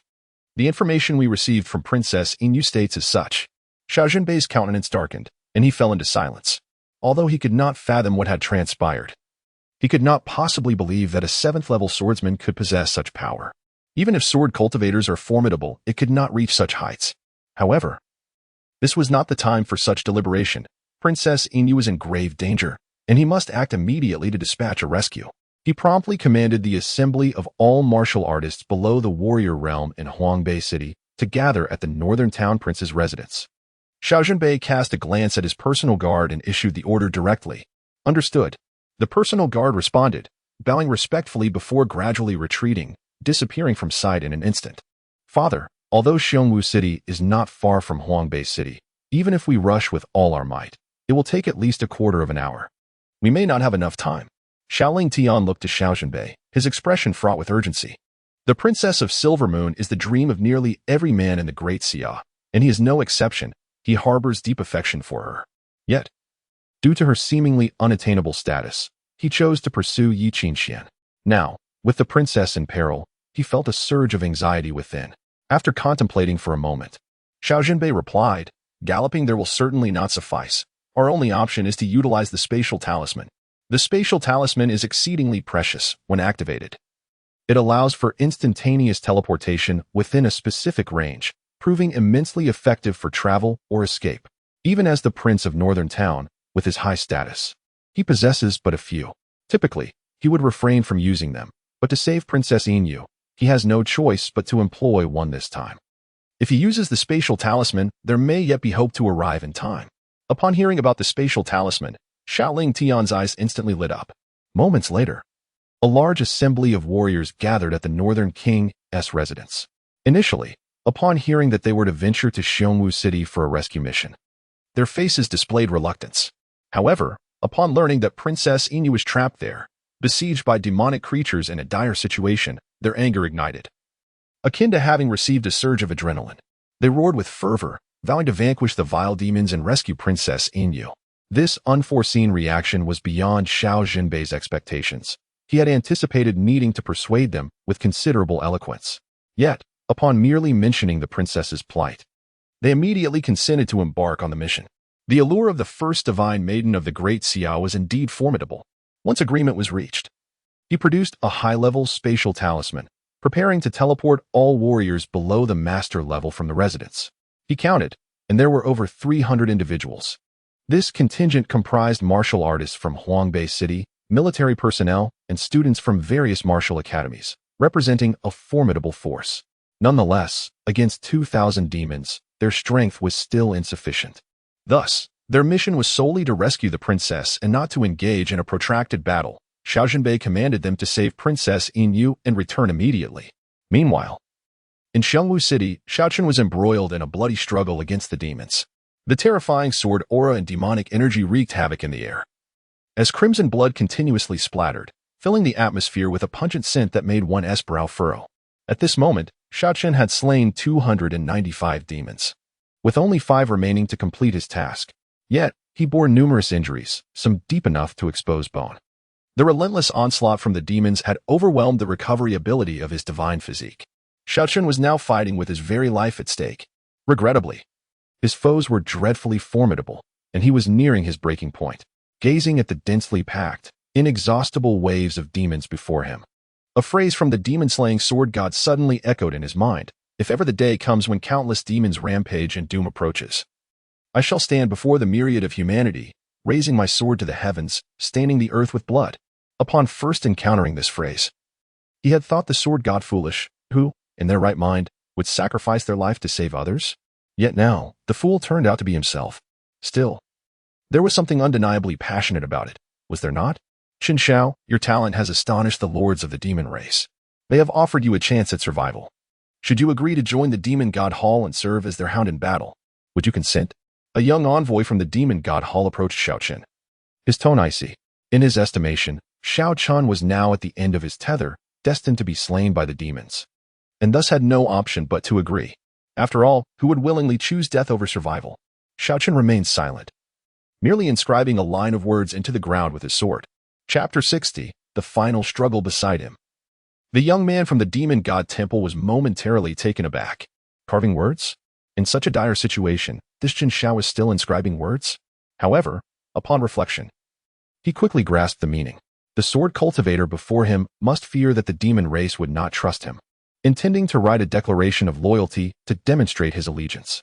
The more he thought about it, the more convinced he became of his conjecture, as many humans had previously done the same when seeking refuge with the demon race. With this thought, he regarded Xiao Chen with a gradually contemptuous expression. This so-called genius of the human race lacks true grit, does he not? Merely uttering a few words, and he is already frightened into writing a loyalty statement. His integrity pales in comparison to those from the demon god temple. Nonetheless, this individual appeared to possess a semblance of awareness, barely qualifying to serve as a mere dog for their temple. In stark contrast, Elder Xiao's demeanor grew increasingly tense. Xiao Chen was an unparalleled sword cultivator. If he truly intended to ally with the demon race, it would spell disaster for humanity. He could not allow such a scenario to unfold. After a moment of inner struggle, he began to gather energy in his palm, his gaze fixated on Xiao Chen, prepared to unleash a thunderous strike to eliminate him at the first sign of betrayal. Meanwhile, Yulanqi observed Xiao Chen with keen curiosity, eager to witness the choice he would ultimately make. On the other side, the young man from the demon god temple, convinced that Xiao Chen was writing a loyalty statement, smirked slightly, thinking to himself, at least you were perceptive. However, before he could finish his thought, his voice faltered abruptly. His gaze fell upon the words Xiao Chen had etched into the ground. If one day, the myriad demons ravage the land, and the end approaches, I shall stand before the countless souls of humanity, sword raised to the heavens, blood staining the earth. The scum of the demon god temple, begone. The young man from the demon god temple stood frozen, muttering the words under his breath, his expression darkening with a flicker of resentment. He had never anticipated that, even in such dire circumstances, this youth named Qin Xiao would remain so resolute. How dare he insult them? Very well. When you were torn apart by the demon race, will you still be as arrogant as you are now? Though his voice was not loud, it resonated clearly in the ears of many. Those who heard his words felt a surge of hot blood rushing to their heads. If one day, the myriad demons, thousands trembled, murmuring to themselves, and many who had been hiding in fear suddenly slapped themselves harshly and dashed out without a backward glance. Niu Hu, the butcher of Xiongwu City, comes to defend the city. Wang Dalai, the vegetable vendor of Xiongwu City, comes to defend the city. Wang Meifeng, the tailor of Xiongwu City, comes to defend the city. Zhang Yiqian, the old soldier of Xiongwu City, comes to defend the city. As Niu Hu was the first to charge toward Xiao Chen wielding a cleaver, more and more civilians emerged.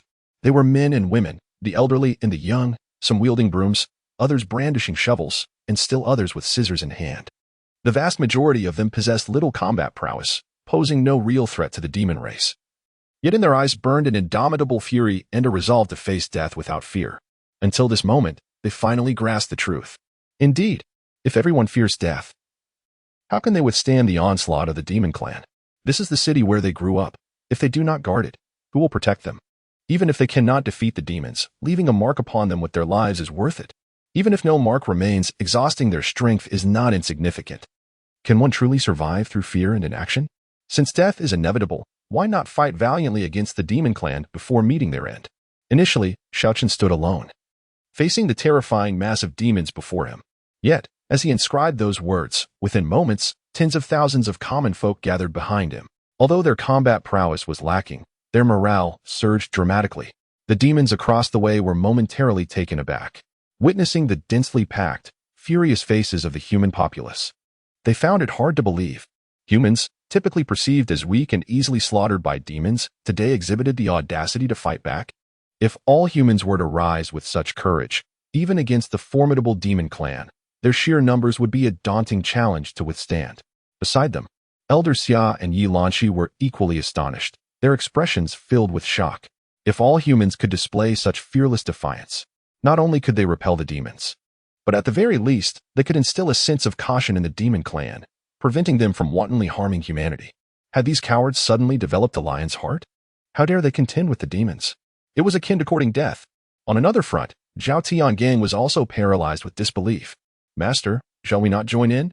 If those commoners dare to fight, what are you afraid of? One of the demon-slaying soldiers beside him suddenly inquired through gritted teeth. Are you questioning me? Zhao Tiangang's face darkened. Indeed, you are right. I am questioning you. Zhao Tiangang, you spineless coward. Stay here by yourself.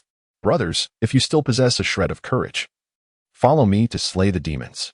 Let our fellow villagers see that our demon-slaying division is not merely a bunch of weaklings. All right, I will go. Me too.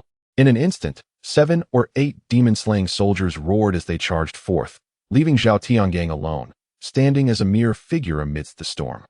His countenance turned a deep shade of anger, tormented by the piercing gazes of those nearby, filled with disdain. He cast a resentful glance at Xiao Chen across the way, a glint of murderous intent in his eyes. If it weren't for that damned young swordsman, none of this would have transpired. The demons would have departed after feasting on the commoners, and not a single warrior of Xiongwu City would perish. He would remain the king of Xiongwu City. But now, he was utterly forsaken. He had lost everything. All of this was thanks to Xiao Chen.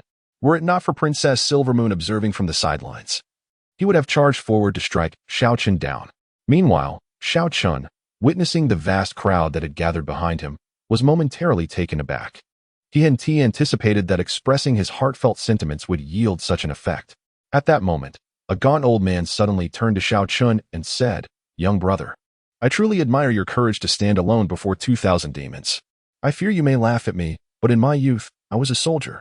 However, succumbing to the terror of the demon race, I became a coward on the battlefield. Over the years, I have watched my once valiant comrades perish one by one, living in a state of relentless guilt, feeling as though I am worse than dead. Today, upon reading your words, enlightenment has dawned upon me. Let me return to the battlefield one last time to repay my debts. I shall slay. Lu Wanyan, an old soldier of the Xiongzi camp, is here to vanquish demons." As he spoke, Lu Wanyan's expression suddenly hardened. With a fierce roar, he drew his military blade, ready to charge forth and battle the demon race, only to be restrained by a long, fair hand pressing down on his shoulder. Startled, Lu Wanyan turned to see Xiao Chen, who gently shook his head and said, "Wait until I am dead before you go." Without allowing Lu Wanyan a moment to respond, Xiao Chen leaped forward, charging toward the demons. Having declared his intent to protect the people, he would not retreat a single step, though he was nearing his limits, enveloped by an overwhelming sense of weakness. He understood that retreat was not an option. If he faltered, those behind him would meet their doom. "Arrogant fool, you are but a spent force. Yet you dare to advance. Today, I shall send you on your way." The young demon from the demon god temple, who had long harbored resentment over Xiao Chen's prior insult, suddenly erupted with fury. An astonishing surge of demonic energy enveloped him as he extended his claw-like hand, viciously aiming for Xiao Chen's heart. In an instant, a colossal wolf-claw phantom manifested in his grasp, exuding a terrifying power that instilled fear in all who beheld it. Many warriors turned pale. This was dire news. He was indeed an 8th-tier demon disciple. Xiao Chen's ferocity was evident to all. Yet, at this moment, Xiao Chen was utterly exhausted, his body swaying, his grip on the sword trembling. How could he possibly contend with an 8th-tier demon disciple? "Brother Chen Xiao, I shall assist you." A demon-slaying soldier rushed to his aid. However, Chapter 61. I am Xiao Chen. In the next moment, a scene that left everyone astonished unfolded. As the young man from the demon god palace approached Xiao Chen, it was as if Xiao Chen had anticipated his movement. With a casual swing of his sword, a fierce blade of energy shot forth, directly shattering the spectral claw of the wolf. Bang! The terrifying phantom claw, which had instilled fear in the hearts of many, was obliterated in an instant. The sword energy did not relent, surging towards the young man from the demon god palace. Moments later, a bloodied head soared into the air. How is this possible? He actually managed to kill me? The headless corpse of the young man stood frozen in place, blood gushing from his neck, while the severed head lingered in the air, momentarily retaining consciousness. It gazed incredulously at Xiao Chen below, eyes filled with boundless horror. He had assumed that Xiao Chen was at the end of his rope, with little combat strength left, and believed that with his 8th level of demon disciple, he could easily overpower him. To his astonishment, even in his depleted state, Xiao Chen could still slay him as effortlessly as one would a mere dog. At that moment, he was consumed by regret. Regret for recklessly seeking trouble with Xiao Chen. Had he chosen to hide behind the demon clan, he would have faced no repercussions. Alas, there are no potions for regret in this world. Soon, both his head and body plummeted to the ground, utterly devoid of consciousness. Not only the young man from the demon god palace, but all present were compelled to swallow hard at the sight. Xiao Chen was simply terrifying. Even on the brink of collapse, he wielded such lethal prowess. The previously advancing guard of the demon-subduing army halted abruptly, staring in disbelief at the headless corpse before him, a tempest of emotions stirring within. A formidable 8th-level demon disciple had been so effortlessly dispatched by Xiao Chen? How absurd that he had worried about Xiao Chen being defeated. It turned out the latter was far from fearful. Yi Lanqi observed the scene, her cold gaze shimmering with intrigue. This young man before her astonished her. Throughout her life, she had encountered numerous prodigies, yet compared to Xiao Chen, they paled significantly. Old Xia, you are well versed. Have you ever encountered anyone more extraordinary than Qingxuan? She inquired of the elder beside her. Old Xia shook his head. No. I have never seen anyone like him. Qingxuan's talent is likely unparalleled in history. Were it not for his lack of good looks, he might well be worthy of being a royal consort. The Summer Emperor favored recruiting young prodigies as sons-in-law, and had he encountered Qingxuan, he would surely be tempted. Yi Lanqi's gaze flickered, remaining silent, yet she could not fully concur with old Xia's opinion. Ugly? With a talent like Xiao Chen's, appearance had become inconsequential. Based on her understanding of the Summer Emperor, had he seen Xiao Chen, he would undoubtedly seek him as a son-in-law. Moreover, was Xiao Chen truly ugly? Behind a mask, who could truly judge? Who are you, to dare slay 2 elite members of my demon god palace? Are you bold enough to reveal your name? At that moment, a young man with fiery red hair stepped forward, glaring at Xiao Chen with resentment. The 2 who had perished were his elder brothers. They had once been the pride of the demon god palace, destined for greatness, yet, shockingly, they had met their tragic end during a mere city slaughter. This was something he could not accept. Ah, do you wish to exact revenge upon my family? To be candid, my kin reside in the nearby desolate city of Beiwa. I share this with you, though I fear you may lack the courage to act. Xiao Chen cast a glance at the crimson-haired youth, a smirk of amusement gracing his lips. His true identity, he resolved, would no longer remain concealed. After all, he was destined to perish, holding on to secrets bore no significance. If he could cause a modicum of trouble for Xiao Zhenbei before his demise, it would be a small fortune. Preposterous.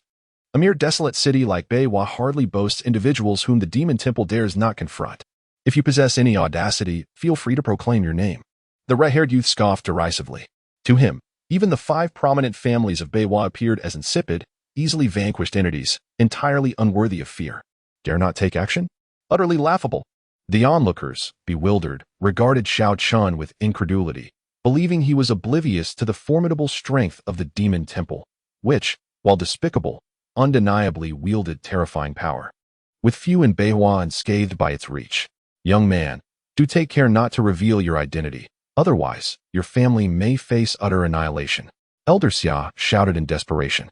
He genuinely feared Xiao Chen, in a fit of impulsiveness, would unmask himself, for with the demon temple's terrifying influence in Beiwa, his family would indeed be doomed. Nevertheless, Xiao Chen remained deaf to Elder Xia's warnings, fixating on the crimson-haired youth as he inquired, "Are you certain you dare to annihilate my entire clan?" "Certainly," the red-haired youth replied defiantly. "Very well. My father is Xiao Zhenbei, my mother is Wanrong, and my brother is Xiao Lingfeng. Do proceed with your extermination," Xiao Chen said with a playful smile. To cause these 3 beasts some trouble before his end brought him a flicker of joy. Upon hearing this, The crowd stood in stunned silence, their eyes wide with disbelief. This Chen Xiao was indeed Xiao Chen? Wasn't he a mere wastrel? How could he possibly be so formidable? W.H. What? You are the son of the Northern Guardian King, Xiao Chen? The crimson-haired youth's face blanched, nearly devoid of color. He had not anticipated that the individual before him was the son of the Northern Guardian King. Although the demon temple held substantial power in the Beiwa region, before the Northern Guardian King, they were nothing. The notion of the demon temple attempting to annihilate the entire lineage of the Northern Guardian King was simply ludicrous. Xiao Chen removed his mask, revealing a visage as exquisite as jade, grinning as he said, "Indeed, it is I. I hope you remain true to your word and annihilate my entire clan. If that proves unfeasible, dispatching the scoundrel Xiao Lingfeng will suffice." As Xiao Chen unveiled his true countenance, Yilanqi's icy gaze was momentarily captivated by his stunning appearance. She had long suspected that Xiao Chen was not unhandsome. Yet she had not anticipated him to be so extraordinarily handsome. A gentleman unparalleled in the realm, akin to jade upon the path. Xiao Chen was simply too radiant. It was said that he was once the fiancé of her sister, Qingxuan, who ultimately abandoned him for her brother, Xiao Lingfeng. She simply could not fathom what sort of folly resided in Qingxuan's mind to forsake such an exceptional husband. While Xiao Lingfeng was indeed commendable, in comparison to Xiao Chen, he was but dust beneath the vast expanse of the sky, infinitely inferior. Xiao, this fellow dares to deceive, despite his handsome appearance. He claims to be exceedingly ugly. What has become of the fundamental honesty between individuals? Where has it vanished? The elder Xiao stood by, utterly dumbfounded, gazing at Xiao Chen. His teeth clenched in frustration. The guard beside Lu Sanji was equally astonished, staring incredulously at Lu Sanji. "Master Ji, he is actually young Master Xiao Chen. How has he suddenly become so formidable?" Reflecting on Xiao Chen's 3 years of existence in Xiongwu City, he had been a complete waste, plagued by insecurity and introversion. Yet now, he stands alone with his sword before the hundreds of thousands of citizens of Xiongwu City, instilling fear in the hearts of the demon race. The transformation is simply astounding. Why are you so surprised? My young master has always been unparalleled. It's merely that the people of the Northern King are blind to his worth. Lu Sanji declared proudly, akin to a delighted elder witnessing his grandson's remarkable achievements. Chapter 62. The Ruthlessness of Xiao Zhenbei. It is young Master Xiao Chen. I was pondering why the silhouette of this youth appeared so familiar. It turns out young Master Xiao Chen has come to our rescue. But wasn't young Master Xiao Chen already rendered useless? Now I comprehend. He must have been concealing his true strength. Indeed, when he soars to great heights. I cannot fathom what the King of the North was thinking. Such an exceptional son, both in prowess and character, yet he chose to abandon him, truly blind. Young Master Xiao Chen surpasses that Xiao Lingfeng by countless degrees. Yet the King of the North remains oblivious, neglecting Xiao Chen while showering favor upon Xiao Lingfeng. Upon witnessing Xiao Chen's true visage, the entirety of Xiongwu City erupted in fervor. Xiao Chen had resided in Xiongwu City for 3 years, and many of its inhabitants were well acquainted with his circumstances. Now, seeing the one who stood against the demon clan to save them was indeed Xiao Chen, they were all astonished and began to rally in his defense. At that moment, not far from Xiao Chen, a sudden and violent spatial fluctuation erupted from an open space, and a multitude of warriors appeared out of thin air. Among them, a stunningly beautiful young woman gazed at Xiao Chen, her eyes instantly gleaming with recognition and shock. "Xiao Chen, it truly is you." This young woman was Qingxuan, who had come to lend her support. She had previously speculated that the sword-wielding youth in Xiongwu City might be Xiao Chen, and upon seeing him, her hypothesis was vindicated. In that moment, Xiao Chen was drenched in blood. His once white garments were thoroughly stained crimson. His body swayed precariously, covered in ghastly wounds, some deep enough to reveal the bone. Yet, his gaze remained sharp and resolute, emanating an extraordinary aura that left Qingxuan utterly astounded. Xiao Zhenbei and Wen Wanrong, who had arrived alongside him, were equally stunned upon seeing Xiao Chen. They had not anticipated that the unparalleled young swordsman standing alone against 2,000 demons was their long-cherished son, whom they had always regarded as worthless. Could it be that their eldest son's strength had reached such terrifying heights? Yet, recalling the words of the Sage of the Wilds, who had foretold that Xiao Chen would lose his cultivation by the age of 18, Xiao Zhenbei's gaze towards Xiao Chen grew suddenly frigid. He could not accept having a son deemed a failure. Thus, he chose to disregard Xiao Chen's presence, treating him as a stranger, and slowly made his way towards Yilanqi without uttering a word. The warriors accompanying Xiao Zhenbei were chilled by this scene. They had not expected him to be so heartless. His eldest son had fought valiantly for humanity against 2,000 demons. And yet the father merely cast a fleeting glance before departing? Not a single word of concern was uttered? On a previous occasion, when Xiao Lingfeng had sustained minor injuries, Xiao Zhenbei had promptly produced the invaluable little recovery pill without hesitation. Yet now, as Xiao Chen bore numerous grievous wounds, Xiao Zhenbei offered no sign of concern whatsoever. Was this bias not a tad excessive? Seeing Xiao Zhenbei turn away, when Wanrong could no longer restrain herself and approached her eldest son, speaking softly, "Chinner, are you all right? How did you sustain such severe injuries? Come, quickly take some healing medicine." As she spoke, when Wanrong produced a vial of elixir and handed it to Xiao Chen. Upon glancing down, Xiao Chen discovered that the vial contained nothing more than a mere bottle of basic healing medicine, the kind worth merely 10 taels of silver. A cold smirk immediately graced his lips. When Wanrong, is this all you offer me in my grievous state? Previously, when Xiao Lingfeng sustained only a minor injury, you were in a frenzy, rushing to give him the finest elixir. Now that I am on the brink of death, you present me with this ordinary healing potion? Am I truly so worthless? At these words, the gazes of those present turned towards the vial in Wanrong's hand, confirming it was indeed just a bottle of the most basic healing elixir. This medication could at best treat slight external wounds, proving ineffective for even moderately severe internal injuries. How could the esteemed princess of the North Town offer such a paltry remedy to her critically injured eldest son? Was this truly the behavior of a mother? Chinner, this is all I possess. The other elixirs are with your father. Realizing the disdainful looks from the crowd, when Wanrong began to panic, her voice trembling. Oh, is that so? Yet I distinctly recall witnessing you tending to Xiao Lingfeng while holding a vial of the finest elixir. Why has it transformed into mere basic healing medicine in my case? Such bias, and you still dare to call yourself mother before me? Begone! Xiao Chen hurled the elixir to the ground. As his words echoed, Xiao Zhenbei halted in his tracks, fury etched across his face as he approached Xiao Chen. How dare you speak to your mother in such a manner? You ungrateful wretch! She has bestowed upon you the gift of a healing elixir, and yet you are not satisfied? Undeterred, Xiao Chen met Xiao Zhenbei's gaze with defiance. A gift? Your younger son suffers a slight injury, and you immediately provide him with the finest elixir for healing. Yet your eldest, on the verge of death, receives only basic treatment. Is this what you call a great favor? How can one like you claim the title of mother? Pah! Indeed, this is utterly excessive. The parents of the princess of the North Town appear to be virtuous, yet they reveal themselves as such cold-hearted and cruel beings. To treat their eldest son with such disdain? Indeed, Xiao Chen has fought valiantly for humanity, and yet his own parents show no concern, even lashing out at him. They are nothing short of beasts. Such behavior reveals the princess of the North Town to be a mere name-seeking scoundrel.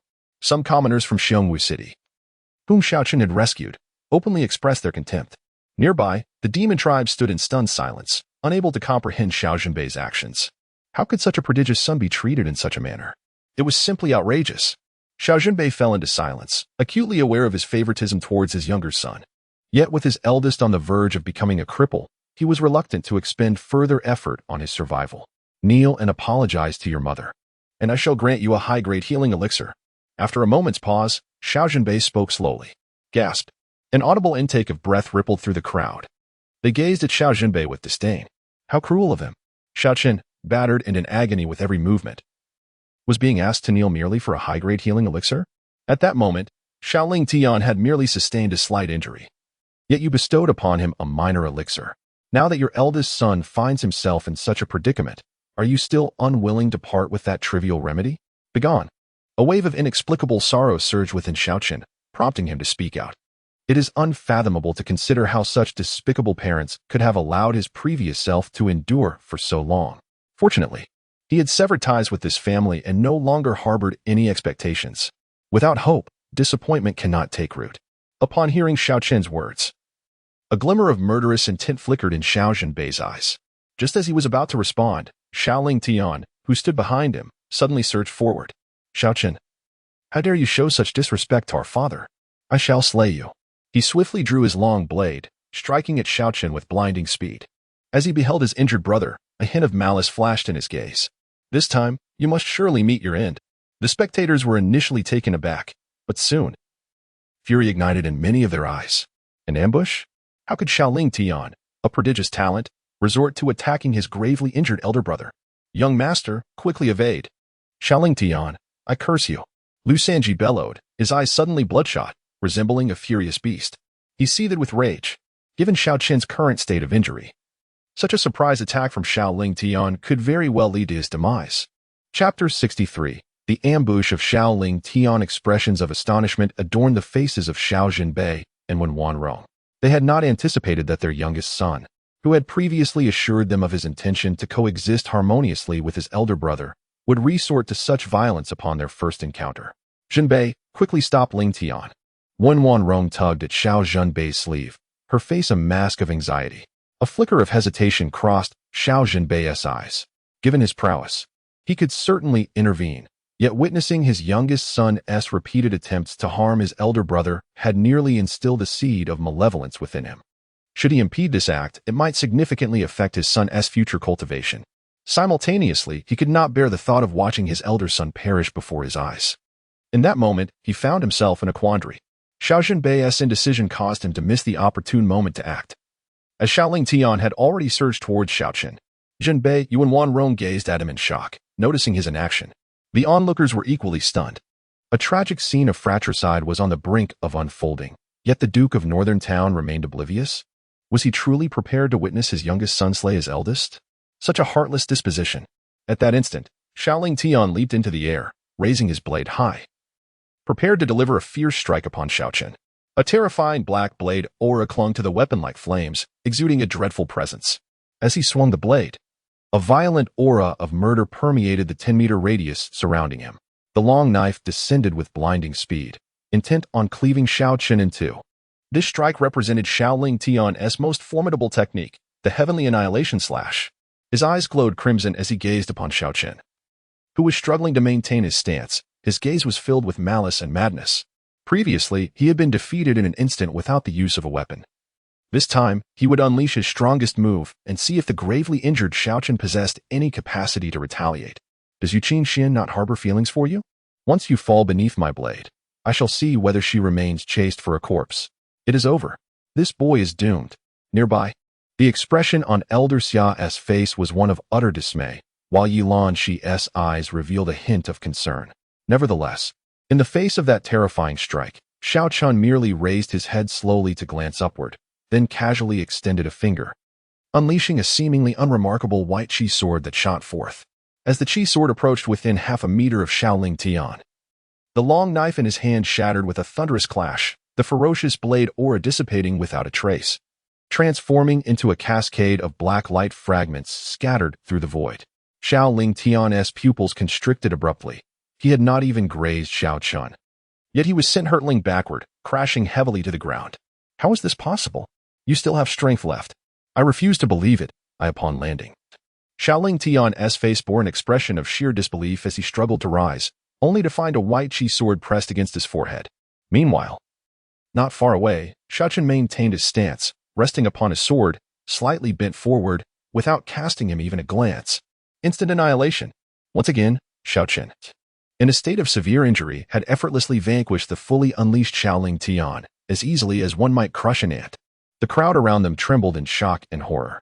Who could have imagined that the renowned prodigy of the Northern Wilderness Province, the son most esteemed by the Northern King, Xiao Lingtian, would find his full force strike effortlessly shattered by Xiao Chen? Just how terrifying is Xiao Chen's strength? At that moment, Xiao Chen's voice suddenly resounded. Xiao Lingtian, I shall spare your life this time, but should there be a next, I will show no mercy. Begone. As his words fell, the ethereal sword poised at Xiao Lingtian's brow gradually dissipated. With Xiao Zhenbei present, Xiao Chen was acutely aware that he could not slay Xiao Lingtian. Thus he chose to relent. However, while he undoubtedly intended to eliminate Xiao Lingtian eventually, he did not wish for the latter's demise to occur too swiftly. Death is not the most cruel punishment one can inflict upon a person. Allowing Xiao Lingtian to languish in despair before him, bit by bit, is far more agonizing, much like the torment Xiao Lingtian had subjected Xiao Chen to over the years. Xiao Chen has always been a paragon of justice. Until the debt is settled, he would not permit Xiao Lingtian to perish easily. Upon hearing Xiao Chen's words, Xiao Lingtian's face flushed crimson, the veins on his neck bulging with indignation, clearly reaching the pinnacle of humiliation and fury. He had lost. He could not even overpower a severely injured Xiao Chen, who could hardly stand. How could this be? For the past month, he had treated Xiao Chen like a dead dog, mercilessly beating him day after day. In such a brief span, how could Xiao Chen have become so formidable? He refused to believe it. It must have been a fluke.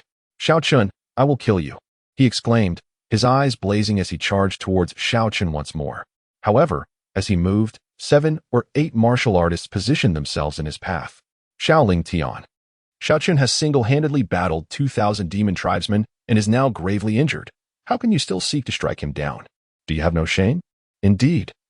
If you possess the ability, wait until he recovers and engage him in a fair fight. Taking advantage of his misfortune is hardly heroic.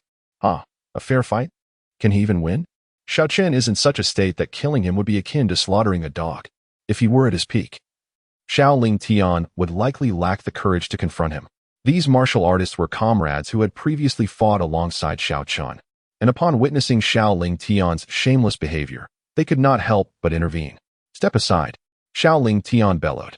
As the son of the Northern King and a contemporary prodigy, he had grown accustomed to arrogance and regarded these ordinary martial artists with disdain. The Northern King has fought valiantly for humanity. Will you merely stand by and watch as Xiao Lingfeng attempts to kill him?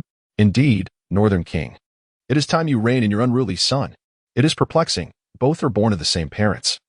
Yet why is Xiao Chen so exceptional, while Xiao Lingfeng is so utterly worthless? Dear Northern King, please manage your wayward child. A collective of martial artists aimed their ire at Xiao Zhenbei. Under ordinary circumstances, they would not dare to challenge him, but today was different. With 2,000 demon tribesmen surrounding them, their own lives were likely forfeit. They were all facing imminent death. What did his status matter now? They would face him regardless. What predicament has befallen the Northern King, allowing him to so indulgently coddle such an uncouth rascal as Xiao Lingfeng? Indeed, Xiao Chen is undeniably his own elder brother. Yet he has repeatedly sought his demise. Is there any trace of humanity left in him?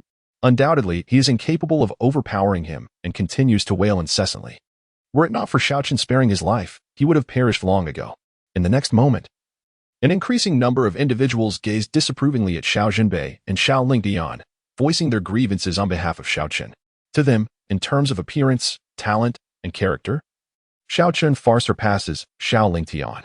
However, Xiao Zhenbei exclusively favors Xiao Lingfeng, completely disregarding Xiao Chen, which is utterly foolish.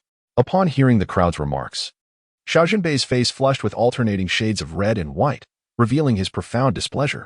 Just as he was about to speak, a fierce roar suddenly erupted from across the way.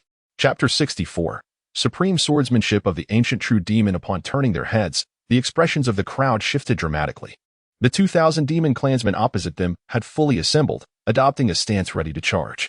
Nearly 2,000 iron-headed canine demons, their eyes aglow with a menacing crimson, crouched low on their limbs, fixated intently on the scene before them. The terrifying momentum instilled a flicker of fear in the eyes of many. Previously belligerent, Xiao Lingfeng, who had threatened Xiao Chen with violence, now cowered behind Xiao Zhenbei, casting a glance at Xiao Chen, his eyes widening in horror. He found it inconceivable that Xiao Chen could endure against such a formidable force of 2,000 demons for so long. Were the disparities in their strengths truly so vast? Yet, Xiao Chen was merely a man favored by fate. He clenched his fists in frustration. Princess Silver Moon, this place is perilous. We must leave at once. Xiao Zhenbei exclaimed, swiftly positioning himself beside Yilan Shi, clutching a spatial talisman. What will happen to the citizens if I depart? Yilan Shi inquired, her gaze fixed firmly on Xiao Zhenbei. Your Highness, we're inevitably incurs sacrifices. If we retreat now, we may lose a few civilians. But it will not significantly harm our great Xia. Xiao Zhenbei replied, his expression grave. But civilians are also human beings. They are subjects of our great Xia. Shall we simply stand by and watch them perish? Yilan, she retorted defiantly, her eyes locked onto Xiao Zhenbei. Irritation began to surface in Xiao Zhenbei's gaze. Your Highness, the situation is dire. I do not wish to argue with you. We must leave this place immediately. As he spoke, a terrifying aura surged around him. As he attempted to forcibly drag Yilan Shi away, in his eyes, her obstinate determination was both reckless and laughable. In chaotic times, the lives of ordinary people are as cheap as grass. Even if millions were to perish, he would feel no remorse. Lord of the North, do you dare to defy authority? Elder Xiao approached ominously, casting a wary glance at Xiao Zhenbei. Yilan Shi was the future empress of Great Xia. Her status only second to the emperor. Even Xiao Zhenbei should treat her with utmost respect. Yet, his attempt to forcibly take Yilanqi was an act of overstepping bounds. Xiao Zhenbei glared at Elder Xia, his eyes narrowing, ready to retaliate. Just then, Xiao Chen stepped forward, addressing Yilanqi, Princess Silver Moon, grant me a small recovery elixir. I shall repel the demons on your behalf. Brute. What nonsense are you spouting now? I shall provide you with the elixir shortly, but for now, be gone. Xiao Zhenbei's expression darkened as he scolded Xiao Chen in a hushed tone. He was astonished that his eldest son had become so shameless, resorting to deceiving the princess for a life-saving potion. Repel the demons? How could that be possible? There were a staggering 1,800 iron-headed canine demons present. If he were able to act, he could easily resolve the situation. However, therein lay the problem. He could not act. In such circumstances, who could possibly repel these demons? Xiao Chen, do you even comprehend the absurdity of your words? In your current state, you can barely stand, yet you aspire to drive back the demons? Xiao Lingfeng mocked, his derision evident. A flicker of disappointment passed through Yilanqi's eyes. She had initially intended to provide Xiao Chen with healing medicine. But to her astonishment, before she could utter a word, Xiao Chen had brazenly resorted to deceit. Her favorable impression of him shattered in that instant, and his image in her heart plummeted. Nevertheless, acknowledging his prior valor in slaying demons, she retrieved a vial of white elixir and extended it to him. Elder Xiao, standing nearby, opened his lips as if to speak, but was silenced by Yilanqi's piercing gaze. This precious elixir was exceedingly rare. Even Yilanqi possessed but a single vial, reserved for dire emergencies to preserve her life. Witnessing her gift of the elixir to Xiao Chen, Elder Xiao felt a pang of anguish. Thank you, but could you spare me another vial? Xiao Chen inquired after swallowing the medicine, hesitating momentarily. Lu Sanji was gravely wounded, and Xiao Chen yearned to procure an elixir to prolong his life as well. Another vial? Have you lost your mind? This is a precious elixir, not mere vegetables. Elder Xiao's ire flared. I have only this one vial, and I have already given it to you. A glacial glint surfaced in Yilanqi's exquisite eyes. Hearing this, disappointment flickered in Xiao Chen's gaze as he turned away, leaving.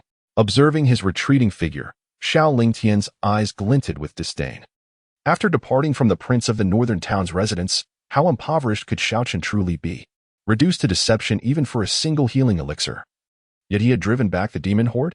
It was evident that the heavens favored only the inept. Princess, time is of the essence. I must escort you away. Forgive my presumption. All warriors, gather around me at once. After Xiao Chen's departure, Xiao Zhenbei glanced at the approaching demons and saw their formidable charge. Panic surged within him as he activated a spatial talisman, conjuring a vast white hexagram formation beneath his feet. The warriors present exchanged glances with the ordinary citizens behind them, hesitating briefly before ultimately rushing towards Xiao Zhenbei. If even the prince of the northern town chose to abandon the common folk, what could they, mere pawns, accomplish? Witnessing this scene, the citizens of the city turned ashen with despair. The warriors were about to retreat, leaving them behind, cast aside like refuse. They were forsaken to the claws of the demons. Mother, I don't want to die. Princess Silvermoon, save us. We are human too. Why won't you help us? Cries of anguish echoed throughout Xiongwu City.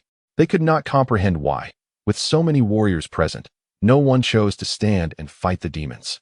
Previously, Xiao Chen had dared to stand alone against 1,000 demons. Why then did they, numbering over 300, choose to flee? Yet suddenly, they noticed one figure remained unmoved. There stood Xiao Chen, sword in hand, a mountain-like presence blocking the advance of the 2,000 demons. In that moment, his seemingly fragile form appeared as a mighty ancient sword deity in the eyes of the onlookers.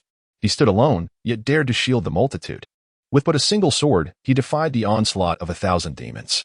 He stood there, becoming the last guardian of the citizens of Xiongwu City, blocking the surging demonic aura and soothing the fears harbored in the hearts of the multitude. All present were rendered speechless, as if one day, with myriad demons rampaging, the end had finally arrived. Suddenly, someone recited the words that Xiao Chen had previously inscribed on the ground. Then, as if awakening from a trance, the crowd began to chant in unison. I shall stand before countless souls, raising my sword to the heavens, staining the earth with blood. Soon, more and more voices joined in the chorus. Initially, their voices were faint, but gradually they grew louder, transforming into a deafening roar. In an instant, hundreds of thousands of voices converged, shaking the very heavens and earth. What? Has this young man gone mad? At such a moment, he still refuses to retreat? Elder Xia was utterly astonished at this scene. Yilanqi was also taken aback. She had originally thought that Xiao Chen sought elixirs for escape, yet he had once again positioned himself before the demon race, defending those commoners who seemed worthless in the eyes of many. A wave of guilt surged within her for her earlier misunderstanding of Xiao Chen. Meanwhile, Qingxuan gazed at Xiao Chen's figure, her eyes gradually becoming entranced. Having always aspired to marry a great hero, was not Xiao Chen the very embodiment of such a hero? Beside her, Xiao Lingfeng saw Qingxuan fixated on Xiao Chen, nearly starry-eyed, and he felt a surge of resentment, gritting his teeth in anger. Yet, the thought that Xiao Chen would soon be torn to shreds by the demon race instantly brightened his mood. In his eyes, Xiao Chen was surely doomed, beyond even the god's salvation. Conversely, Xiao Zhenbei, witnessing his eldest son's reckless behavior, wore a dark expression and uttered a curse of foolishness. He could not comprehend why one would risk everything for a few ordinary lives. Meanwhile, when Wan Rong, upon witnessing this spectacle, displayed a look of terror, covering her mouth in shock. As the last word was spoken, the demon race charged forth. Xiao Chen's sword was set into motion. With a vigorous sweep of his right hand, a dazzling beam of sword light sliced through the void, instantly slaying several dog demons, their heads soaring skyward. Witnessing the slaughter of their comrades, the remaining dog demons erupted in fury, launching a torrent of attacks upon Xiao Chen. Although, due to the constraints of space, only a few of the assaults could land on him, Xiao Chen still endured significant blows, blood trickling from his mouth as he was sent flying. He crashed heavily to the ground, spitting out blood, yet suddenly burst into laughter, for he had heard the system's notification sound. Ding! Congratulations, host, for slaying 300 iron-headed dog demons and successfully completing the task. Please claim your reward. Divine Level Sword Technique, Ancient True Demon. Chapter 65. Repelling the Demon Army. Claim it. Xiao Chen commanded the system without hesitation. Ding! The sword technique Ancient True Demon has been successfully acquired. Click to learn. You may begin immediately. Would you like to study it? Yes. In the next moment, darkness enveloped him, and when he reawakened, he found himself amidst an expansive and boundless starry sky. A terrifying and colossal demonic figure loomed before him, clad in blood-red armor, with flowing white hair. Standing atop a skeletal dragon, suspended in the void, Xiao Chen cast a glance at the demon and felt his pupils constrict with shock. The figure possessed a pair of eerie crimson eyes, within which ghastly visions of mountains of corpses and seas of blood, alongside falling star rivers, endlessly flickered. Suddenly, as if sensing something, the demon turned to regard Xiao Chen, its gaze sharp and chilling as a blade. In an instant, the void fractured, and the starry river fell silent. Xiao Chen's expression shifted dramatically, just as he was about to be consumed by the collapsing cosmos. He abruptly opened his eyes and returned to reality, his mind now enriched with the sword technique known as Ancient True Demon. Relieved to find himself safely back, he exhaled deeply. The previous scene had been utterly horrifying. Was that demon the embodiment of the Ancient True Demon? The overwhelming aura of destruction and supremacy radiating from it was truly formidable. No wonder such a tyrannical sword technique was born from it. In but a fleeting moment, Xiao Chen had grasped so much. Your Highness, flee. You cannot withstand this many demons. Indeed, young Master Xiao Chen, do not concern yourself with us. Save yourself. You have done your utmost. Even in death, we shall forever remember your kindness. Before he could ponder further, he was abruptly roused by the urgent, tearful cries of the townsfolk, desperate to prevent him from meeting a tragic fate. Yet, Xiao Chen remained steadfast, lifting his gaze to confront the terrifying army of demons before him, and within his heart, he roared, Ancient True Demon. In the next moment, a surge of terrifying power erupted from his brow, coursing rapidly through every cell in his body. His eyes were instantly transformed into a haunting crimson hue. His hair turned white, and an overwhelming aura of demonic energy emanated from him, sending chills down the spine. At that moment, Xiao Chen felt an infinite reservoir of strength coursing through him, accompanied by an insatiable rage that began to rise. As the flames of magic ignited and unparalleled power enveloped him, he could not help but yearn to unleash a ferocious roar. What? How has his aura suddenly surged so dramatically? Could he be employing a sword technique? It was possible, yet even if it were a sword technique, it should not possess such terrifying power. If this was merely the build-up, what level of horror awaited in its full manifestation? Witnessing this spectacle, the crowd was left in stunned silence. Xiao Zhenbei's eyes flickered with astonishment.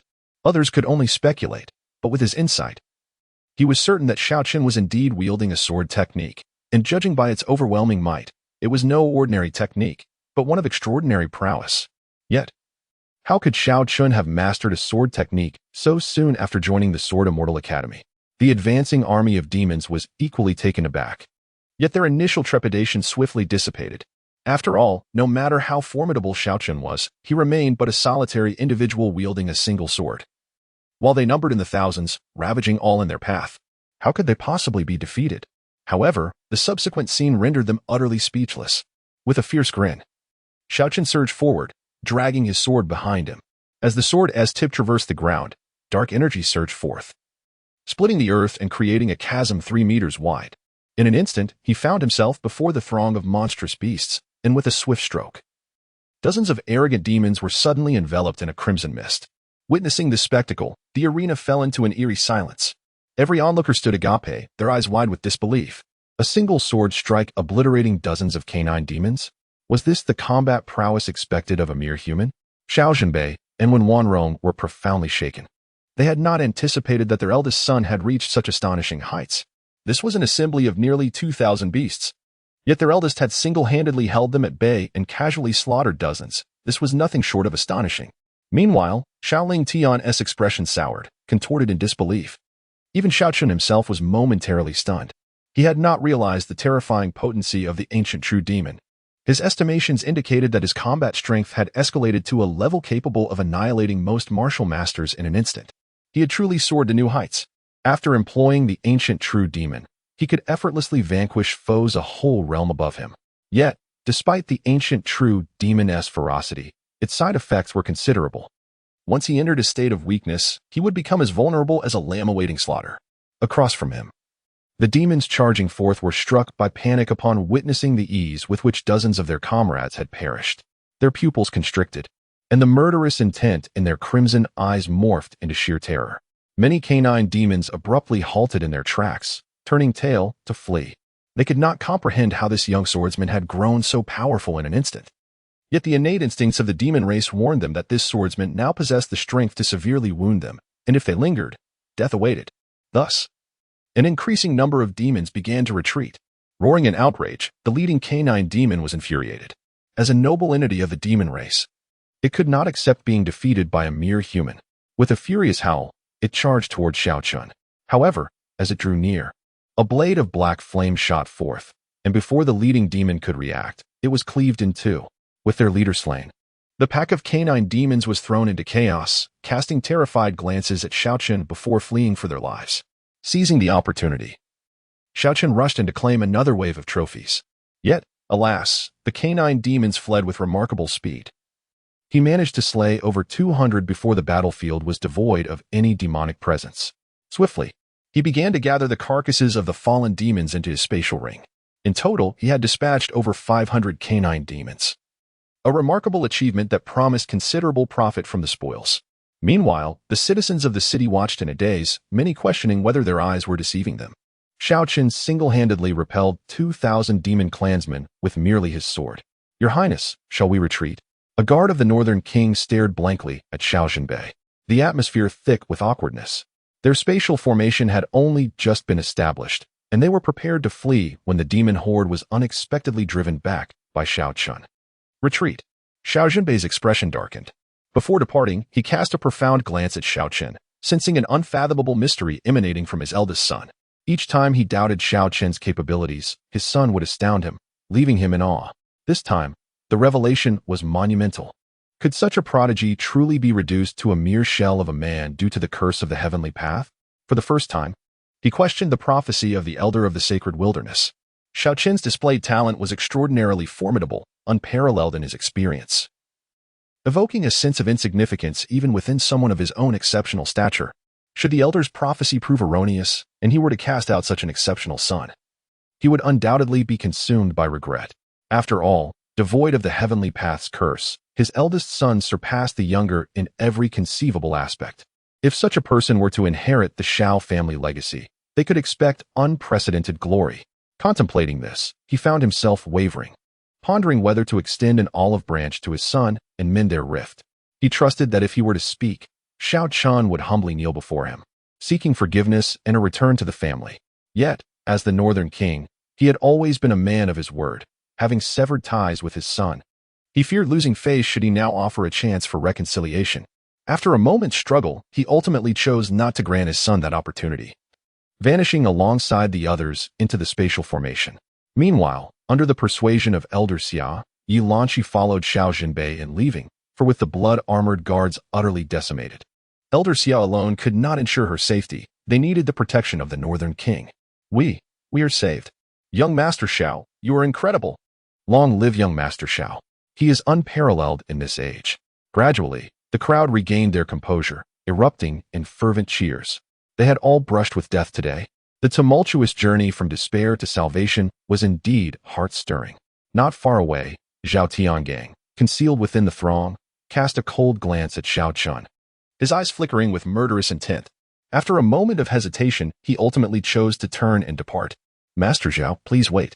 At that moment, Xiao Chen called out to him, a glint of icy determination in his gaze. The enhancement from the ancient true demon had yet to expire, and once it did, a 12-hour cooldown would ensue. Thus, he needed to seize this final opportunity to obtain the small recovery pill from Zhao Tiangang to heal Lu Sanji's injuries. However, the small recovery pill was invaluable, and it was unlikely that Zhao Tiangang would willingly part with it. Therefore, he would have to resort to force.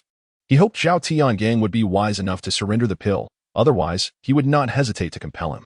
With his current strength, he could be considered invincible among those below the martial general realm, and dealing with a first-tier martial master like Zhao Tiangang would be as effortless as crushing an ant. Chapter 66. The sense of weakness. Are you looking for my assistance? Zhao Tiangang paused upon hearing the words, turning to gaze at Xiao Chen with a furrowed brow. Indeed. I wish to borrow the small huandan from you, Xiao Chen stated directly. Small huandan? What do you need it for? Zhao Tiangang laughed in anger. Had it not been for Xiao Chen's meddling in rescuing those wretched commoners, he would still be the esteemed chief of the demonic control division in Xiangwu town. Not reduced to this disgraceful state, he considered it a mercy not to have killed Xiao Chen, yet this audacious fellow dared to request the precious huandan from him? Did he think the huandan was as commonplace as vegetables in a market? At that moment, a glimmer of murderous intent flickered in Zhao Tianggang's eyes as he contemplated whether to eliminate this audacious youth immediately. Although Xiao Chen possessed sword techniques, Zhao Tiangang was unperturbed. It was widely acknowledged that sword techniques were merely bursts of ephemeral power, unsustainable for long, often accompanied by extensive cooldowns.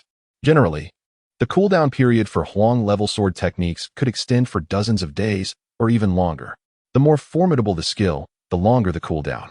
Now that Xiao Chen had already employed his sword technique, he was in a weakened state. Engaging with a martial arts master like Zhao Tiangang would surely lead to his demise. Saving a life, Xiao Chen remarked, gesturing towards Lu Sanji, who lay gasping on the ground. Lu Sanji was momentarily taken aback, a flicker of emotion crossing his eyes. He had not anticipated that Xiao Chen would plead for the invaluable huandan on his behalf. Zhao Tiangang glanced at Lu Sanji in the distance, momentarily stunned. After a brief pause, he turned to Xiao Chen with a mocking smile, saying, "You are truly generous, using a huandan to save a dying old dog. Xiao Chen, have you lost your mind? To use my treasured huandan for a wretched old soldier?" Xiao Chen's expression shifted slightly as he met Zhao Tianggang's gaze, furiously retorting. "Zhao Tiangang, mind your words. You cowardly wretch dare speak of Lu Sanji?" Zhao Tiangang narrowed his eyes, a glint of coldness emerging within them. "Xiao Chen, you have just expended your sword technique. There must be little energy left in your body. Do you wish to die by speaking to me in such a manner?" Upon seeing the fierce look on Zhao Tianggang's face, the surrounding townsfolk turned pale, causing Xiao Chen to feel a surge of worry. Although Xiao Chen had displayed terrifying prowess earlier, embodying an invincible presence, as Zhao Tiangang had pointed out, sword techniques were merely transient bursts of power and consumed vast amounts of energy. Now, in his depleted state, Xiao Chen was no match for Zhao Tiangang, a martial arts expert. If they were to clash, he could very well be eliminated in an instant. However, Xiao Chen remained undaunted, chuckling lightly. "Is that so? Spare me your ramblings. Just answer me. Will you give the huandan or not?" "Of course not," Zhao Tiangang scoffed, pointing at Lu Sanji with disdain. "This old fool, even inferior to swine, is not worthy of the huandan. Are you mad? Do you think I am as deranged as you?" Upon hearing Zhao Tiangang's words, Lu Sanji's eyes flickered with a glimmer of rage as he clenched his fists tightly. However, the thought of Zhao Tiangang's formidable prowess caused his fists to loosen helplessly. He turned to Xiao Chen, forcing a smile, and thought to himself that it was futile, as a mere pawn in this world. Lu Sanji could never afford the precious elixir known as the Little Huandon. What the hell are you saying, Lu Sanji? With me here. There is nothing in this world that you cannot afford. Xiao Chen retorted angrily. Lu Sanji's tears streamed down his face. Young master, I am not worthy of such treatment. Stop being so sentimental. During my darkest moments, you did not turn your back on me. Xiao Chen scolded with a laugh. You fool, facing death yet still speaking arrogantly. It seems you have never encountered true peril. Zhao Tiangang suddenly snarled, his face contorted with malice. Initially, he had harbored some reservations about Xiao Chen's identity as the son of the Northern King. After all, although they had severed their father-son ties, who could predict whether the Northern King would seek vengeance should he kill Xiao Chen?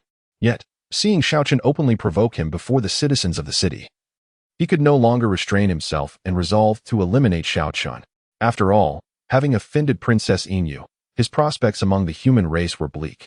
By killing Xiao Chen, he could seek refuge in the demon god temple, offering the head of such an extraordinary genius as a token of allegiance. Confident that they would gladly accept him. Dark extinction finger. Zhao Tiangong's gaze sharpened, his vitality surging as he abruptly pointed a finger at Xiao Chen. A flash of blood-colored light shot forth, aimed directly at Xiao Chen's brow. The overwhelming aura emanating from it sent everyone within a 10-meter radius flying. Young Master Xiao. That is Zhao Tiangong's renowned technique, the dark extinction finger, capable of shattering mountains and stones. Do not engage it head-on. The crowd's expression shifted dramatically, with one martial artist shouting in terror. To them, no matter how formidable Xiao Chen might be, he had just executed a sword technique, leaving him vulnerable. It was impossible for him to withstand Zhao Tiangong's terrifying strike. Yet, Xiao Chen did not even turn his head, merely flicking his finger, conjuring a sword aura ablaze with demonic flames, causing the very air to tremble. In the next moment, the fiery sword aura surged forth, and from 3 meters away, the domineering sword intent shattered Zhao Tiangong's dark extinction finger, then surged toward his head, halting mere inches from his brow. Zhao Tiangong's complexion turned ashen, terror flooding his heart as he lost all semblance of his previous arrogance. His body trembled slightly, filled with dread as he gazed at Xiao Chen. Disbelief etched in his eyes. Instant kill. How could a martial artist of his caliber be slain by a mere 7th-level swordsman? He pondered, bewildered by the persistence of Xiao Chen's sword technique. This was inconceivable. What kind of sword skill could endure for such an extended duration? Not only he, but the surrounding martial artists were equally stunned. How could Xiao Chen possibly be this powerful? Zhao Tiangong's strength is certainly not to be underestimated. Even a genuine martial master would require considerable effort to defeat him, would they not? Yet, Xiao Chen has managed to dispatch him with such ease? May I now receive the small Huandon? Xiao Chen cast a glance at Zhao Tiangang and spoke in an indifferent tone. However, it is possible. At this moment, Zhao Tiangang dared not utter a word of dissent. Would you not fetch it promptly? Noticing Zhao Tiangang still rooted to the spot, a flicker of dissatisfaction crossed Xiao Chen's eyes, and the chi sword pressed further against his brow, causing blood to flow forth. A glint of terror flashed in Zhao Tiangong's eyes as he stammered. The small Huandon is at the Demon Suppression Division. I did not bring it with me. Just as Xiao Chen was about to respond, a wave of weakness surged within him, draining the color from his face. A sense of foreboding washed over him. The time for the ancient true demon was drawing near. It seemed he had but moments before entering a state of frailty. What should he do now? To flee, or to remain? If he fled, Lu Sanji would surely perish. If he stayed, Zhao Tiangang would likely not spare him. In that moment, he found himself ensnared in a dilemma. Chapter 67. The escape. Xiao Chen glanced at Lu Sanji, whose breath was growing increasingly faint on the ground, momentarily at a loss for what to do. Zhao Tiangang, sensing the dissipating sword energy emanating from Xiao Chen, quickly realized that the moment of Xiao Chen's impending weakness from overexertion was nigh, a glint of malice flashing in his eyes. He resolutely decided that as soon as Xiao Chen entered this frail state, he would strike him down without hesitation. Just then, a deep voice resonated throughout the venue. Young Master Xiao Chen, Zhao Tiangang has deceived you. This small healing pill is invaluable. He has kept it on his person at all times and would never place it in the Demon Suppression Bureau. Xiao Chen turned to see a young man clad in the attire of the Demon Suppression Bureau stepping forth from the crowd, his clothes stained with blood, evidently having just participated in the fierce battle against the demonic horde. The young man, Lu Wenlong, was a demon-slaying soldier from the Demon Suppression Bureau in Xiongwu City. Lu Wenlong, do you comprehend the gravity of your actions? I am your superior, and you dare to assist an outsider in exposing my secrets? Zhao Tiangong's countenance darkened at the words. Zhao Tiangang, you, as the head of the Demon Suppression Bureau, stood by while the demon slaughtered the city, regarding the lives of countless citizens as mere fodder. I, Lu Wenlong, a valiant man of honor, cannot stand alongside a scoundrel like you. Lu Wenlong sneered disdainfully. Very well. This fool is on the verge of entering a state of weakness, and then use silence. Hand over the healing pill immediately. Speak another word, and I shall tear your mouth apart. Zhao Tiangong's voice faltered as Xiao Chen's sword energy suddenly pierced deeper into his forehead, rendering him mute. With a ghastly expression, he begrudgingly retrieved a white jade vial from his bosom and presented it to Xiao Chen. Xiao Chen uncorked the vial to reveal a pill radiating a gentle, precious light. Its rich medicinal aroma unmistakable. It was indeed the sacred healing pill, the small healing elixir. Upon acquiring the small healing elixir, Xiao Chen initially contemplated eliminating Zhao Tiangang to prevent future troubles. However, a wave of weakness surged through him once more, and he suddenly lost control over his sword energy. Feeling utterly powerless, the time for the ancient true demon was fast approaching. Thus, Xiao Chen abandoned the thought of killing Zhao Tiangang and instead approached Lu Sanji, bending down to lift him in order to administer the medicine. The onlookers were left in stunned silence. Xiao Chen was truly about to offer such a precious small healing elixir to Lu Sanji? The small healing elixir, worth its weight in gold and exceedingly rare, was not easily obtainable even with money. Many spectators felt a pang of regret at seeing it bestowed upon a lowly veteran. Lu Sanji himself felt that consuming the small healing elixir was an extravagant waste. His eyes reddening, he shook his head and said, "Young master, this elixir is far too precious. Lu Sanji cannot accept it. Please keep it for your own survival. Eat it, and do not utter another word. Wherefore all this prattle?" Xiao Chen rebuked with impatience. A flicker of gratitude crossed Lu Sanji's eyes. Under Xiao Chen's insistence, he reluctantly opened his mouth and swallowed the small healing elixir. After consuming the elixir, he felt a peculiar warmth coursing through his body, swiftly mending his injuries. Before long, his complexion visibly improved. "How do you feel?" Xiao Chen inquired with concern. The miraculous effects of the small medicinal pill were indeed astonishing. In just a short span of time, I felt the majority of my wounds healing, yet I couldn't help but lament the unfortunate fate of such a precious elixir being utilized on my humble self. Lu Sanji marveled at the wondrous potency of the pill, while simultaneously feeling a twinge of regret. Meanwhile, Zhao Tiangang, witnessing this scene, felt his eyes burn with rage, his heart bleeding profusely. Miraculous? This was a treasure he had acquired at great cost, snatched from the hands of a martial arts master through sheer desperation. In his entire life, he had possessed but this one pill, and he had refrained from using it even in moments of life-threatening injuries. Such divine medicine. How could it not be extraordinary? When Xiao Chen seized the pill, Zhao Tiangang felt a pang of injustice. If it had been administered to a person of significance, he might have reconciled with the situation. However, using it on a lowly veteran like Lu Sanji was simply unbearable. What regret? As long as Lu Sanji was unharmed. Xiao Chen felt a weight lift from his heart. This relaxation only intensified his fatigue. He hoisted Lu Sanji and prepared to leave immediately. He understood that, given Zhao Tiangong's temperament, if he were to depart alone, Zhao Tiangang would undoubtedly retaliate against Lu Sanji, making it imperative to take him along. However, at that moment, the energy sword pressing against Zhao Tiangong's brow dissipated entirely. A fierce expression erupted on Zhao Tiangong's face as he directed a powerful strike at Xiao Chen. "Xiao Chen, how dare you feed the precious small pill I fought tooth and nail to obtain to a despicable old soldier like Lu Sanji? If I do not slay you today, I shall not remain a man." Upon witnessing Zhao Tiangong's sudden aggression, Xiao Chen's heart sank. He quickly set Lu Sanji down and barely evaded the strike with a swift movement, glancing at the murderous Zhao Tiangang and feeling the growing weakness within himself. Xiao Chen gritted his teeth and fled into the distance. "Zhao Tiangang, should you dare harm Lu Sanji or Lu Wenlong, I vow to turn you to ashes." His cold words echoed as Xiao Chen vanished from sight. Although the effect of the ancient true demon was nearing its end, it had not completely faded, allowing Xiao Chen to achieve a narrow escape. As he watched Xiao Chen's retreating figure, Zhao Tiangong's face turned a deep shade of anger. He had anticipated that once Xiao Chen entered a state of weakness, it would be as effortless to slay him as it would be to kill a chicken. To his astonishment, even in his gradually weakening state, Xiao Chen still displayed formidable strength and managed to evade capture. Such talent was truly remarkable. If allowed to continue his growth, the next encounter could easily result in Xiao Chen slaying him with the same ease. A sliver of fear crept into Zhao Tiangong's heart. "Master, Lu Sanji and Lu Wenlong have already been subdued by us. They dare to openly challenge your authority. I propose we execute them as a warning to others." At that moment, one of Zhao Tiangong's subordinates approached with a sinister expression. This individual, possessing a pair of bulging eyes that gave him a foolish appearance, was followed by several slightly weaker martial artists.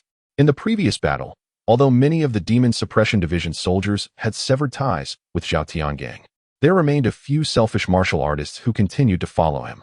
Zhao Tiangang turned his head and glanced over, discovering that Lu Sanji and Lu Wenlong had indeed been tightly bound before him.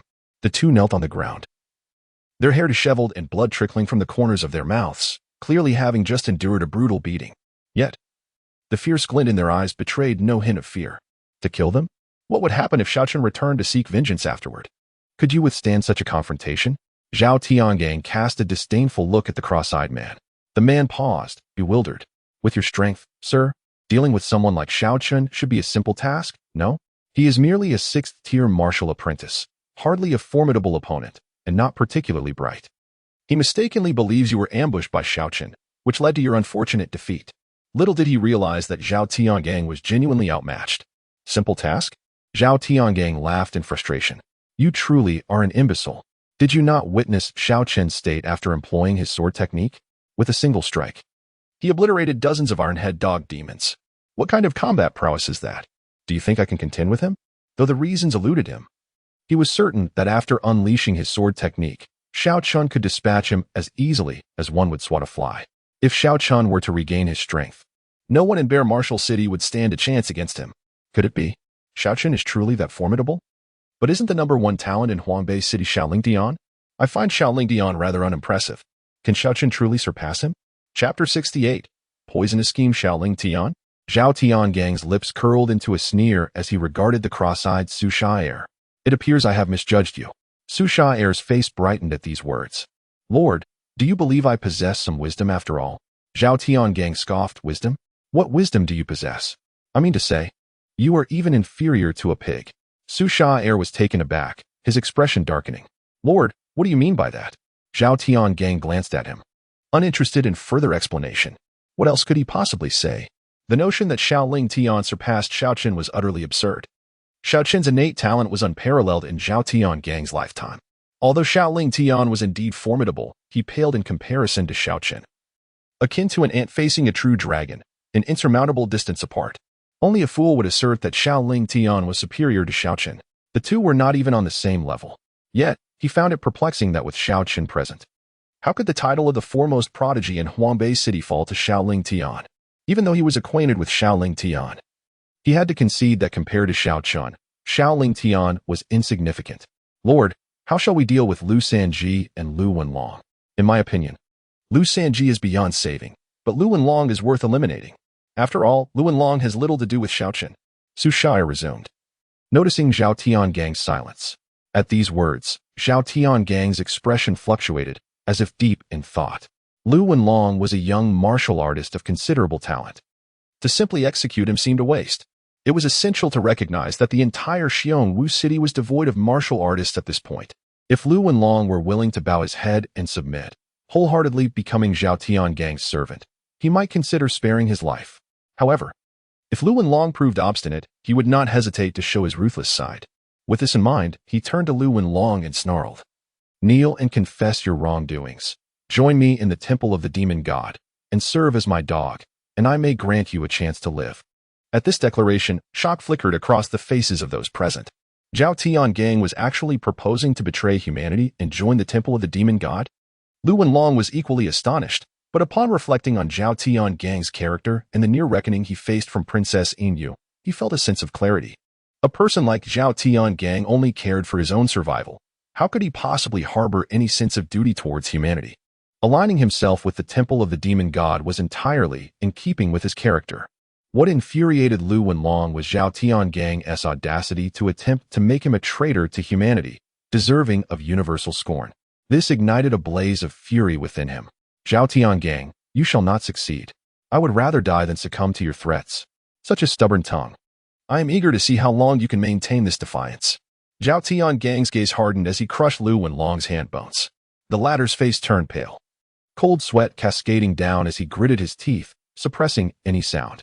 The onlookers displayed expressions of sympathy. A few wished to step forward in defense of Lu Wenlong, but were firmly held back by their companions. Xiao Chen was absent. Zhao Tiangang was the sole ruler in Xiongwu City. As mere commoners, they would only be walking to their doom. Oh, quite resilient. I find it curious that you would assist that harbinger of doom, Xiao Chen, despite having no familial ties. Is it because he is the son of the Northern Guardian? Yet, that does not quite add up. He has been expelled by the King of the North, a fact well known to all.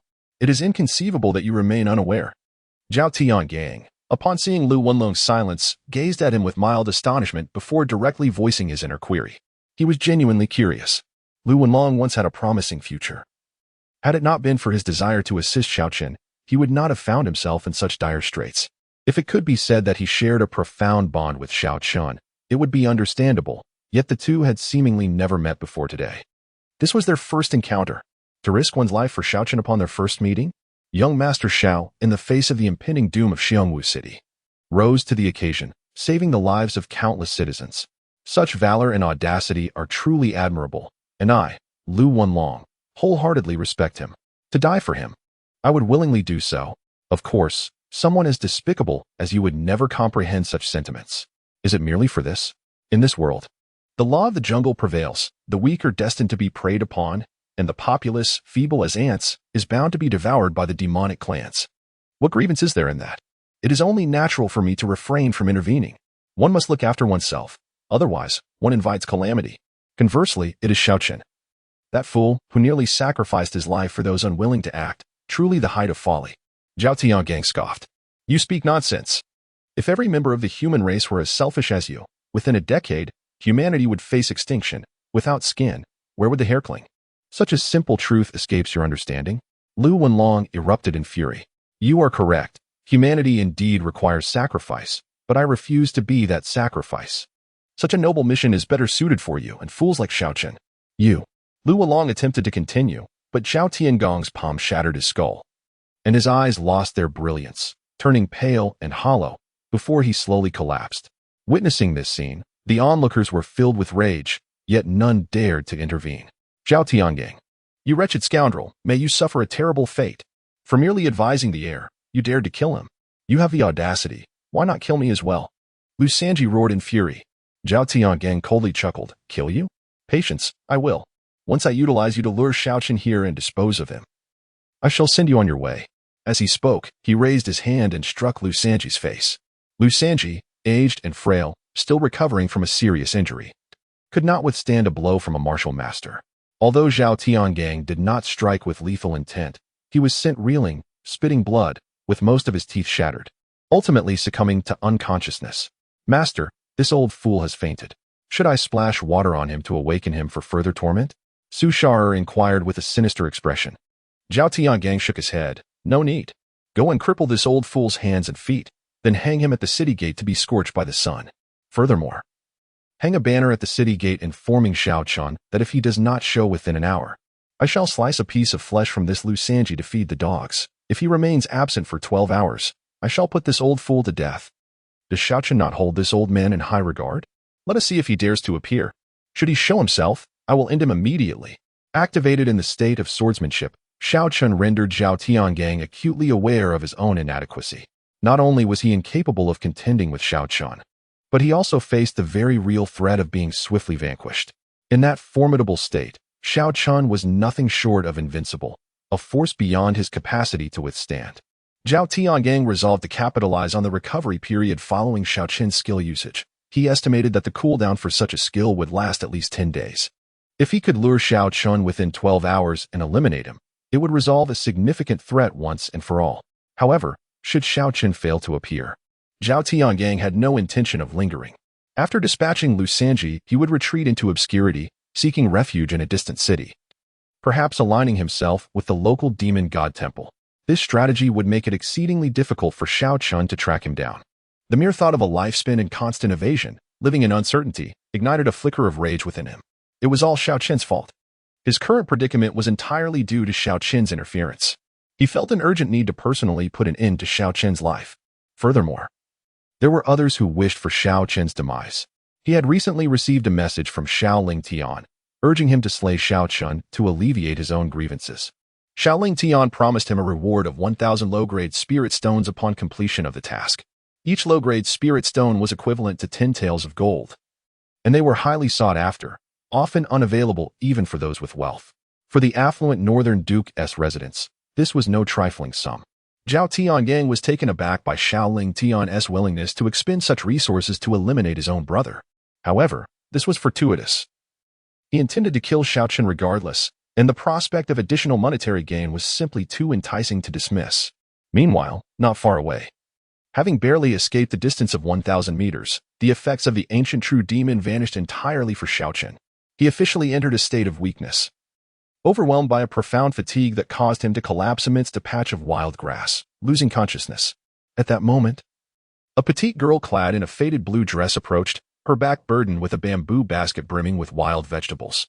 The girl's attire was worn and patched, yet her beauty was undeniable, shining through her humble garb. Chapter 68. Bearhead Village. Suddenly, the young girl discovered Xiao Chen lying amidst the overgrown grass, momentarily taken aback. She hastily set down her bamboo basket and rushed over to examine his condition. Upon catching sight of his countenance, her eyes sparkled with surprise, and a delicate blush graced her cheeks. What a strikingly handsome youth. He resembled a character straight from a painting. However, her elation was short-lived as she soon noticed the pallor of his face, the bloodless lips, and the multitude of injuries adorning his body, suggesting he had just endured a brutal confrontation, suffering grave wounds. A flicker of urgency flashed in her eyes, considering the dire state of the young man.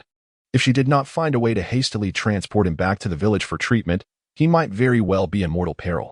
Yet, despite Xiao Chen's well-proportioned physique, he was not someone she, a delicate maiden, could carry.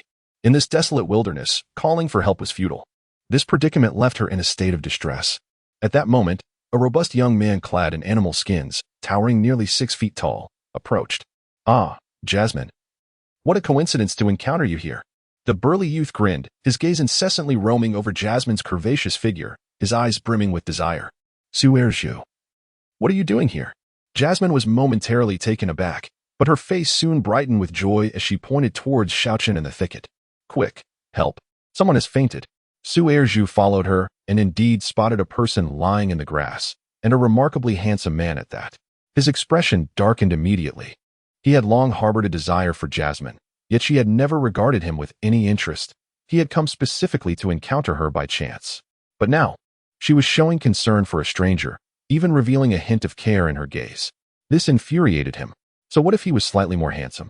In this day and age, looks held little value. Strength, the ability to till the land and hunt, ensuring that a girl was well fed, was the true virtue. Contemplating this, Suerju's face turned ashen. Jasmine, this pretty boy appearing in these wilds, bloodied and battered, surely cannot be a good person. He might very well be one of those ruthless bandits from Bloodshed Mountain. Why would you want to take him back? You might just invite a wolf into your home. Upon hearing the name of Bloodshed Mountain, a flicker of fear flashed in Jasmine's eyes. Bloodshed Mountain was notorious in the region. A band of merciless brigands responsible for countless murders, known for their cruelty, some of whom were formidable martial artists, eluding the grasp of the authorities. In recent years, Bloodshed Mountain had gained a fearsome reputation, capable of silencing even the most boisterous of children.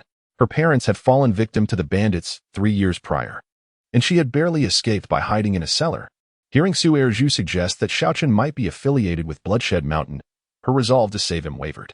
Yet, glancing once more at Xiao Chen's face, she found it hard to believe that such an exquisitely handsome man could be a bandit.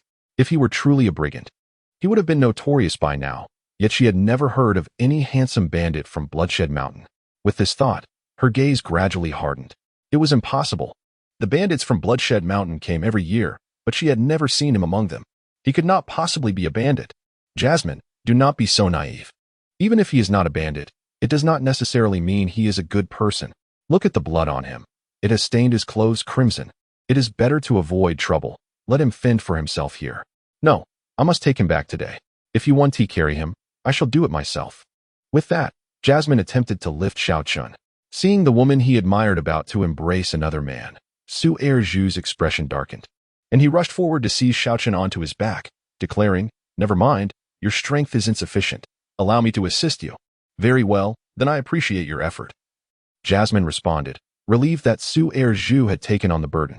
If she were to carry Xiao Chen back to the village, she would surely exhaust herself. The village entrance was still several hundred meters away. Su Erju, tall and robust, carried Xiao Chen with ease. Walking at an accelerated pace to showcase his strength before Jasmine, he had hoped this would elevate her perception of him. Yet he discovered that Jasmine's attention was entirely focused on Xiao Chen, as she alternately fed him water and wiped his brow. Su Erju's face darkened with frustration. He was the one bearing the weight, yet Jasmine was tending to that dandy? How could a frail, useless pretty boy receive such preferential treatment merely for his looks? Where was the justice in that? When starvation looms, Jasmine would soon realize that beauty holds no value in a world rife with famine. In his peak, Su Erju quickened his pace, and before long, they returned to Bearhead Village. Upon their return, Su Erju suggested placing Xiao Chen in his home. But Jasmine objected vehemently, asserting he would not care for him properly. Ultimately, Su Erju relented to Jasmine's insistence and left Xiao Chen at her residence. However, as he departed, his expression was darker than if he had consumed something foul, and his gaze towards Xiao Chen was filled with malice. Time passed, and Xiao Chen finally opened his eyes to see a petite girl dozing beside him. As he surveyed his surroundings, he realized he was in a dilapidated straw hut, starkly furnished with nothing more than a bed and a wooden table. His wounds had been hastily bandaged and treated with unfamiliar local herbs. It appeared that this young girl had saved him. Recalling the earlier events, Xiao Chen felt a lingering sense of dread. Had he delayed his escape, even slightly, Zhao Tiangang would have surely killed him.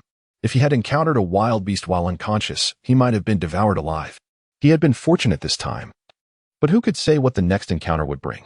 He resolved silently that he must never resort to the ancient true demon unless absolutely necessary.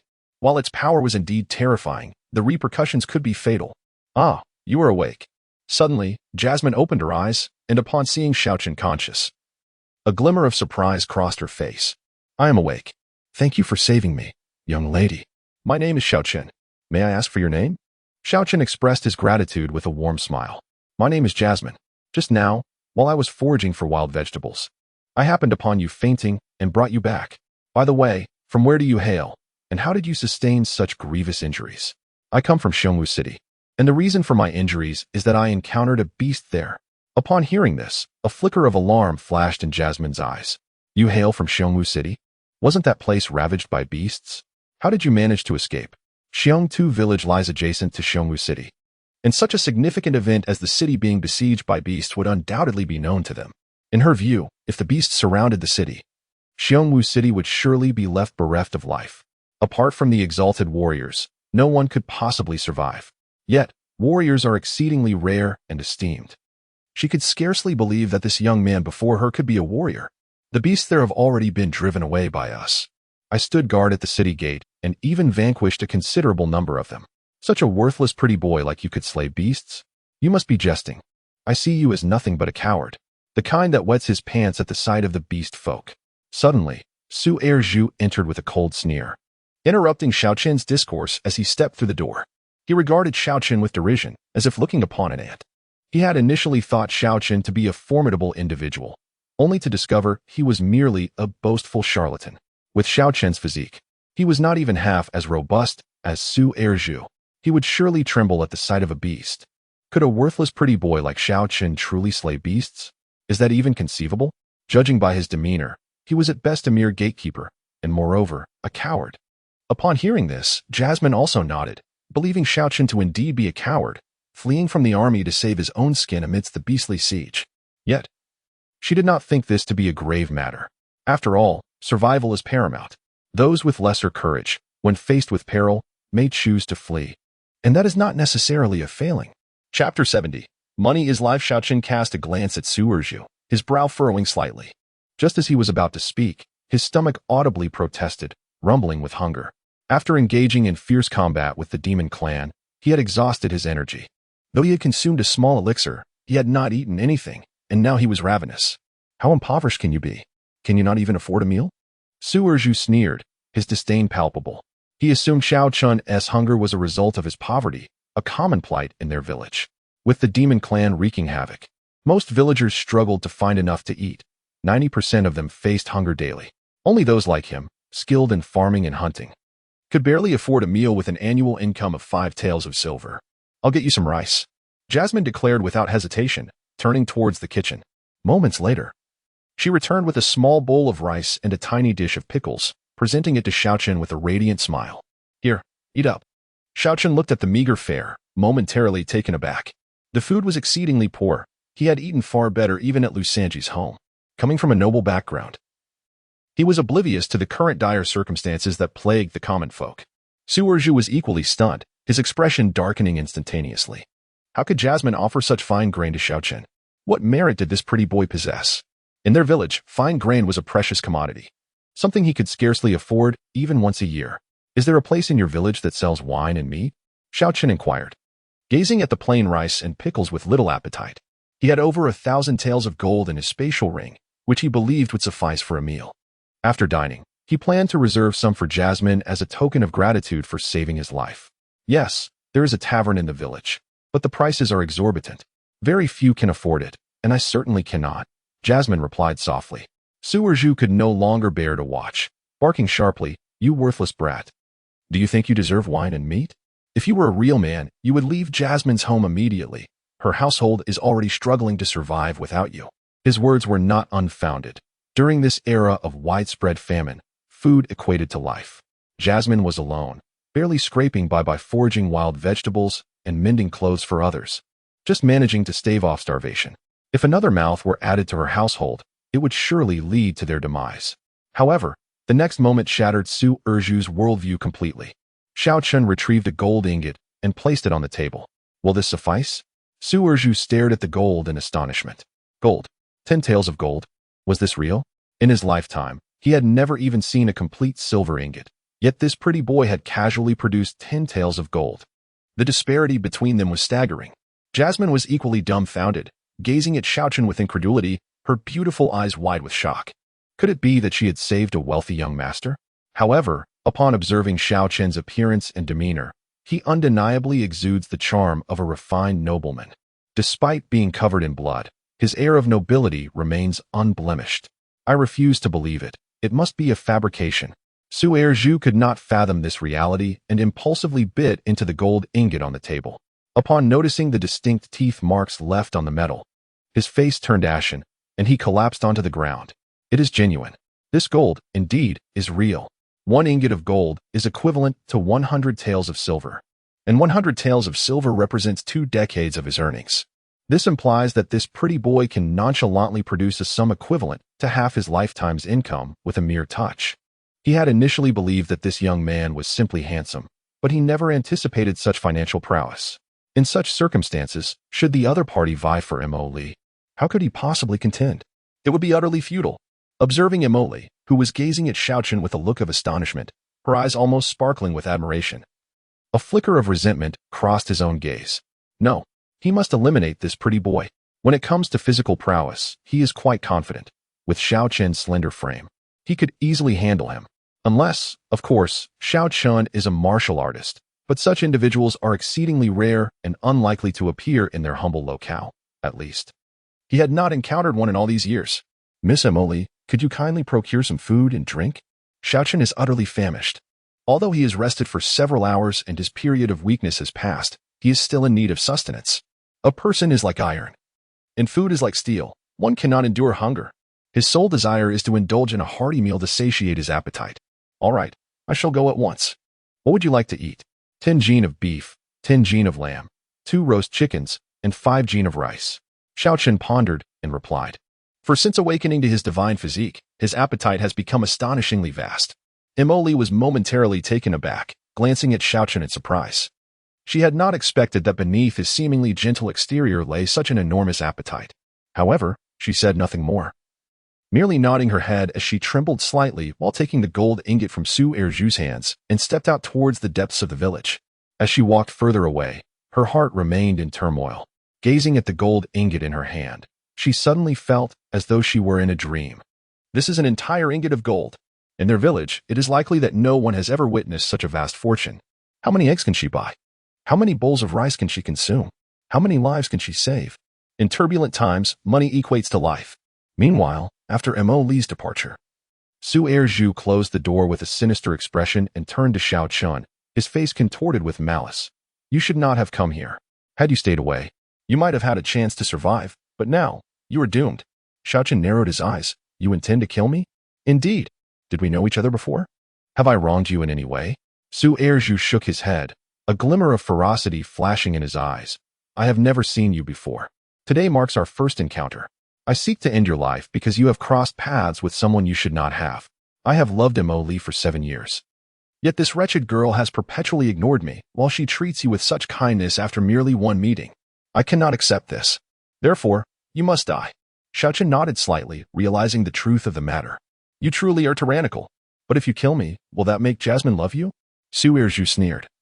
If I were to kill you and seize your wealth, then forcibly take Jasmine's body, she would be bound to me for the rest of her life. At that point, I could fulfill my desires and play with that wretched woman every day.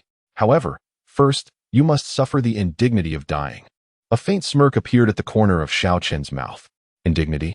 What indignity could I possibly feel? In any case, I shall not be the one to die. Considering you recited my name earlier, I had intended to spare your life. But upon discovering your intentions towards Jasmine, I can no longer allow you to live. Su Erju, observing the confidence etched on Xiao Chen's face, couldn't help but chuckle derisively. You, a mere waste of space, think you can kill me?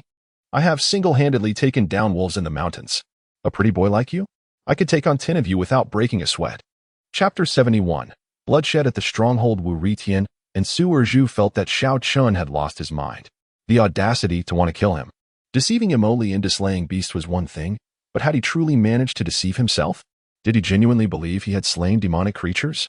At that moment, Xiao Chen moved swiftly, appearing before Su Erju and seizing him by the throat, lifting him effortlessly into the air as one would a mere chick. You. How could you? Su Erju's pupils dilated, his face reddening with disbelief as he gazed at Xiao Chen. He had never anticipated that the seemingly gentle Xiao Chen possessed such formidable strength, dispatching him in an instant. Standing at a height of 6 feet 3 inches and weighing around 200 pounds, he was now being hoisted as if he were a mere chick. This was utterly inconceivable. Yet, at this juncture, Su Erju could not afford to be astonished, for he felt his breath becoming increasingly labored, his face turning a deep shade of purple. He struggled desperately, attempting to break free from Xiao Chen's grasp, but the latter's hand was like a vice, gripping his throat with unyielding force. No matter how fervently he fought, he could not budge an inch. Spare me. I beg you. Soon. Su Erju's eyes bulged as he began to plead for mercy. When you attacked me, did you ever consider sparing me? Xiao Chen replied coldly. The path to the underworld is broad. May you walk it well. With that, he mercilessly crushed Su Erju's throat, carelessly discarding his lifeless body outside. Xiao Chen was not a man who reveled in bloodshed, but neither would he show mercy to his enemies. Su Erju not only sought to kill him, but also intended harm against Mo Li, sealing his own fate. After disposing of Su Erju's remains, Xiao Chen's stomach grumbled audibly. He touched his belly, a wry smile spreading across his face, before returning indoors to sit upon the bed, closing his eyes to rest as he awaited Mo Li's return with food. Elsewhere, deep within Xiangtu village, at an antiquated tavern, a middle-aged man with a scarred face and fierce eyes sat drinking at the entrance. Behind him, in the shadows of the tavern, lay 2 corpses, blood pooling around them. They were the bodies of an elderly man and a young girl. The girl, fair of face and ample of form, lay stripped bare, her body marred with bloodstains. Her eyes filled with despair and humiliation, clearly having endured unspeakable torment before her demise. The elderly man had been slain with a single cut to his throat. The scar-faced man was none other than Wu Ritian, the bandit leader of the bloodshed stronghold. Today, he had disguised himself as a passing merchant to scout Xiangtu village, preparing for an impending robbery. Unexpectedly, he encountered a strikingly beautiful woman in the tavern. Having spent years atop the mountains with few encounters with women, he could hardly contain himself upon seeing such a captivating beauty as Baihe. Without hesitation, he intended to force his advances. The tavern owner, the girl's grandfather, knelt before Wu Ritian, begging for mercy and offering all his wealth in exchange for his granddaughter's safety. However, Wu Ritian had long since lost his conscience and paid no heed to the old man's desperate pleas. He ruthlessly murdered the elderly man and, in a fit of madness, inflicted harm upon Baihe. After satisfying his twisted desires, he callously disregarded Baihe's pleas for mercy and took her life as well. Rather than fleeing the scene, he leisurely settled into the tavern, indulging in a drink. In this world, it seems that human life is as worthless as grass. At that moment, Jasmine arrived at the tavern's entrance. Upon catching sight of Wu Ritian, she shuddered at the malevolence radiating from him. Yet, seeing that there was no one else around, she mustered her courage and approached him, inquiring, "Brother, where are Grandpa Feng and Baiha? Why are they not in the tavern?" The tavern was run by a kind-hearted grandfather and granddaughter duo, known as Feng Yuan and Feng Baiha. They often extended their generosity to the village's impoverished residents, and Jasmine had received their assistance on numerous occasions. She had come this time hoping to engage Baiha in conversation, only to find them absent. Wu Ritian set down his wine bowl, glanced at Jasmine, and, noticing her beauty, felt a flicker of interest. He concealed the menace in his eyes and responded with a smile. "Ah, they have gone out to procure ingredients. I am Baiha's distant cousin, here to help watch the tavern for a few days. If you have any matters to discuss, feel free to speak to me." Jasmine nodded. If they were out for supplies, that was indeed plausible, although the tavern catered to many impoverished villagers. Feng Yuan and Baiha would periodically venture to nearby towns to replenish their stock. "I would like 10 pounds of beef, 10 pounds of lamb, 2 roasted chickens, and 5 pounds of rice." Jasmine recalled and repeated the order she had been given by Xiao Chen before leaving. Wu Ritian frowned. "Are you planning to eat all that by yourself?" He felt a twinge of displeasure. Even a pig could not consume such a quantity. Was this girl mocking him? "It's not for me. It's for my guests at home. Brother, could you please calculate the total?" She replied. "Beef and lamb are 100 won per pound. Roasted chicken is 120 won each, and rice is 30 won per pound. In total, I owe you 2 taels of silver plus 390 won in copper, correct?" Jasmine, aware that Wu Ritian might be unfamiliar with the prices after just taking over the tavern, calculated the cost for him. Having assisted Baiha with the accounts before, she was well versed in the pricing of the tavern's provisions. "Indeed, that's correct." Wu Ritian nodded absently, his mind preoccupied with how to lure this girl to a secluded place for his own amusement, completely disregarding the prices. Jasmine nodded and placed a gold ingot before Wu Ritian. His pupils contracted in disbelief. "A gold ingot? An entire ingot of gold? Miss, what does your family do to possess such wealth?" Wu Ritian swallowed hard, his eyes gleaming with a predatory hunger akin to a wolf spotting a lamb. Jasmine sensed that Wu Ritian was becoming increasingly sinister and cautioned, "Brother, I'm in a hurry. Please give me change for my items. Thank you." Wu Ritian was about to inquire further, but Jasmine seemed unwilling to divulge more. All right. He cast a glance at Jasmine and turned to enter the tavern. As he turned, a sly smile crept across his lips. This little girl is quite cautious. Is caution truly effective in the presence of ferocious mountain bandits? Soon, as their bloodthirsty forces encroach upon the village of Xiongtu, it will be drenched in a river of blood, and this young girl will become a mere plaything beneath him, because Feng Yuan revealed the location of his hidden wealth to Wu Ritian before his demise. Wu Ritian effortlessly acquired Feng Yuan's savings. He handed the money to Imo Li and placed food before her, forcing a smile as he said, "My dear, this bounty weighs dozens of pounds. You cannot carry it alone.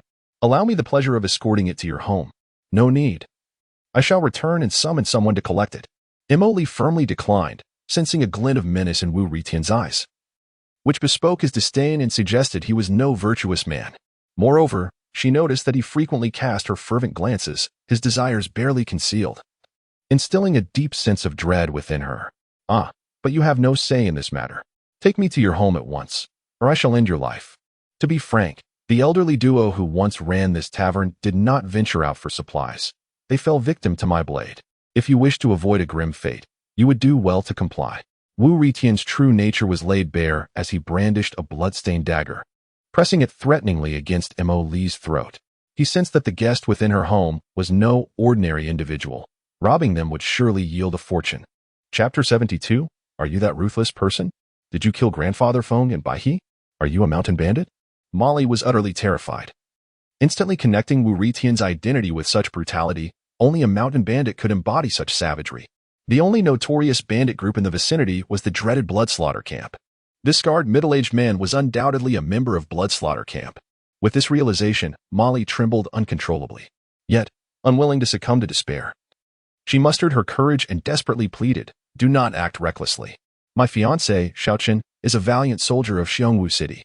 If you dare to harm me, he will not let you go." In a moment of desperation, Molly embellished Xiao Chen's status as a deserter and presented him as her fiancé, hoping to instill a sense of apprehension in Wu Ritian. In her eyes, the identity of a soldier from Xiongwu City held a certain weight of intimidation. To her dismay, Wu Ritian remained unfazed, laughing maniacally. Ha! A mere city guard, and you dare to invoke his name? Do you even know who our chief, Bloodwolf, is? He is not only a peerless master at the 7th level of martial arts, but also a subordinate of Zhao Tiangang from the Demon Subjugation Department of Xiongwu City. A lowly city guard means nothing before him. Even if I were to defile you in front of Xiao Chen, he wouldn't dare utter a word. Enough nonsense. Take me to your home. If you utter another word, I will plunge this knife into you. Upon hearing Wu Ritian's words, Molly's body trembled, and a glimmer of despair flickered in her eyes. 7th level of martial arts. A subordinate of Zhao Tiangang? She never imagined that Blood Slaughter Camp had such formidable backing. Zhao Tiangang was a master of profound martial arts, a figure akin to a deity in the eyes of ordinary folk like her.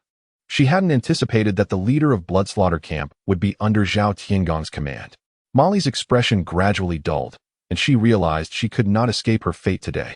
She began to lead the way slowly. However, she did not intend to implicate Xiao Chen in her predicament. He was far too feeble to contend with Wu Ritian. And even with Zhao Erju still at home, it was not a guarantee of safety. She aimed to guide Wu Ritian towards the town's guard team. To fend off wild beasts and bandits, the village had assembled a guard team of 50 robust men to handle various emergencies. The guard team had a designated premises, where patrols occurred day and night. Yet, Wu Ritian was entirely oblivious to Molly's hidden intentions. He sheathed his dagger and followed her with a fierce glint in his eyes. Even carrying the food she had previously purchased to appear as a mere tavern worker delivering provisions. However, after only a short distance, he sensed something amiss. Having previously scouted the area, he had a thorough understanding of Xiongtu village, especially regarding the guard team. He suddenly realized that Molly was leading him directly towards the guard team. This little girl dared to deceive him? Enraged, Wu Ritian drew his dagger and pressed it against Molly's waist, lowering his voice menacingly. You little brat, do you dare to play tricks on me? Trying to send me to the guard team? Stop immediately and take me to the small grove to the east. I intend to have my way with you.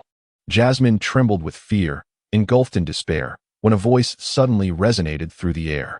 Jasmine, why are you so slow? I thought something had happened to you. Who is this beside you?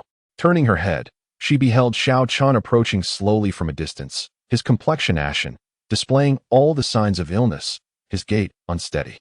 He had been waiting at home, but, realizing that Jasmine, being a young girl, might struggle to carry the heavy load of provisions, he set out to find her. Inquiring with a few villagers along the way, he quickly located Jasmine. Upon seeing someone arrive, Wu Ritian swiftly retracted his dagger, albeit casting a menacing glare at Jasmine as a warning to refrain from speaking out of turn. After intimidating her, he directed his gaze toward Xiao Chen. Noting the pallor of his lips and the wan appearance of his face, a flicker of disdain crossing his eyes. This fellow must be Jasmine's fiancé, he mused. To be in such a feeble state, what a useless wretch. Suddenly, a malicious thought crossed his mind. Why not indulge in the presence of his fiancée right before him? Such a spectacle would undoubtedly be thrilling. I work at the tavern, and with so many items. Jasmine cannot manage them alone. I shall assist her in delivering them home. Since that's the case, I appreciate your help. Jasmine, I feel a bit faint. Come lend me a hand. Xiao Chen glanced at Wu Ritian, the corners of his mouth curling slightly. He chose not to elaborate further, simply beckoning Jasmine to his side. This time, Wu Ritian made no attempt to intervene, his expression dark as he trailed behind the two. Once near Xiao Chen, Jasmine desperately signaled him to leave. But he feigned ignorance. Frantic, she felt tears welling up. That scar-faced man is a bandit. Can't you see? Why haven't we escaped yet? Ultimately, Jasmine was left with no choice but to mouth her urgency. However, Xiao Chen not only remained oblivious, but even chuckled at her distress. This left Jasmine utterly bewildered. No, the man behind you is a ruthless bandit. Why are you laughing instead of being afraid? Soon, the trio arrived at Jasmine's home. Upon entering, Wu Ritian revealed his true colors, brandishing his dagger menacingly at Xiao Chen. You brat, is that gold ingot in this little girl's possession yours? It's not his. I found it on the way. It has nothing to do with him. Jasmine hurriedly interjected. Found it. Since when is gold so easily found? Why don't you find another one for me to see? You best keep your mouth shut, little girl, or I might just take my pleasure with you right now. Wu Ritian sneered. Jasmine shuddered in terror, instinctively retreating behind Xiao Chen. Wu Ritian scoffed derisively. Hiding? What good is hiding behind such a sickly wretch? His expression hardened as he fixed Xiao Chen with a steely glare. Listen well, my name is Wu Ritian, a bandit of Bloodkill Village. Hand over all your money. and strip your fiancée of her clothes, clean her up, and present her to me, and I might grant you a chance to live." He anticipated that Xiao Chen would be paralyzed with fear upon learning of his banditry. To his surprise, the other party did not even flinch. Instead, a hint of confusion crossed his face upon hearing the word fiancée. Fiancée? Xiao Chen looked back at Emily in bewilderment. Emily's cheeks flushed crimson as she whispered, "I thought to intimidate him using your identity as a guard." So, Xiao Chen couldn't help but smile. "Fiancé, guard. What a mismatch. You, a mere guard of the city, dare to disregard me?" Seeking death, Wu Ritian roared, slamming his palm heavily onto the wooden table. Bang! The table shattered explosively, splintering into a pile of debris. Emily was instantly terrified, covering her mouth in horror. Wu Ritian possessed such immense strength. He shattered the entire table with a single strike? Yet, Xiao Chen did not even cast a glance at Wu Ritian. His gaze remained fixed on Emily, his face adorned with a warm smile. "Who told you I was merely a city guard? During the demon siege, I merely aided Xiong Wuqing by temporarily defending the city gate and eliminating some demon beasts." "You? Eliminate demon beasts? If you?" As Wu Ritian spoke with disdain, ready to mock, he suddenly felt a sharp pain in his forehead and realized a cheese sword was pointed at him, nearly sending him into a panic. A sword. A sword cultivator. I understand now. You are the ruthless one who suppressed 1,000 demons in Xiong Wuqing. In the next moment, as an idea struck him, Wu Ritian let out a terrified scream. Chapter 73. The Drowning of the Pig upon uncovering Xiao Chen's identity. Wu Ritian's internal dread reached an apex, causing his eyelid to twitch uncontrollably. He never anticipated that a mere act of robbing a village would lead him to encounter such a formidable figure as Xiao Chen. In the battle at Xiongwu City, Xiao Chen single-handedly wielded his sword to vanquish 2,000 demon tribesmen, a feat that, although it transpired merely 2 hours prior, had already reverberated throughout the entirety of the northern wilderness. Numerous influential figures hastily utilized communication jade tablets to disseminate this news, eager for their respective factions to swiftly grasp the gravity of the situation. Xiongwu is home to a true dragon, its roar echoing across the realm. Who, in the present northern wilderness province, is unaware of the emergence of the young sword demon Xiao Chen near Xiongwu City? With a mere flick of his sword, he renders all opposition powerless. Even the lofty Zhao Tiangang was subdued by a single strike from Xiao Chen. How absurd it is for a mere mountain bandit to harbor thoughts of courting his fiancée. Is this not an act of sheer folly? Great sword demon, spare me. I was unaware that this lady is your fiancée. Had I known, I wouldn't have dared to cast even a glance in her direction. Wu Ritian's apprehension grew, and he abruptly fell to his knees in terror. He was genuinely paralyzed by fear. Even their chieftain would kneel and call him father in the presence of such a ruthless being. What hope did he, a mere minnow, have? Sword demon? Xiao Chen raised an eyebrow, puzzled by this newfound moniker. My lord, you are unaware? Since you single-handedly repelled 1,000 demons at Xiongwu City, your reputation has soared to the heavens. Many have remarked upon your striking appearance, with your white hair and blood-red eyes, and thus, you have been dubbed the Sword Demon. A fierce figure, Wu Ritian hastily clarified, fearing that any delay in his response might result in his untimely demise at the hands of the Sword Demon. Jasmine stared at Xiao Chen, her expression frozen in disbelief. She could scarcely conceive that this seemingly ailing youth was, in fact, a figure of great renown. According to Wu Ritian, Xiao Chen had single-handedly forced back nearly 1,000 demon beasts. How could this be possible? Such beasts are immensely powerful. Even one could easily annihilate their modest village of several hundred souls. The thought of 1,000 demon beasts was utterly terrifying. She dared not even imagine it. Yet, Xiao Chen had managed to repel them all on his own? Were it not for Wu Ritian's trembling figure, she would have dismissed his words as a jest. Xiao Chen, upon hearing Wu Ritian's explanation, felt a twitch at the corner of his eye. Sword Demon? A fierce figure? This sounds rather akin to a villain's title. Great Sword Demon. Have mercy. I joined the Bloodkill tribe merely to earn a meager living. I have committed no grievous sins. Wu Ritian pleaded desperately. He lied. He had indeed slain Grandpa Feng and sullied Baihe. At that moment, Jasmine, her eyes glistening with tears, cried out, Great Sword Demon, do not heed this girl's nonsense.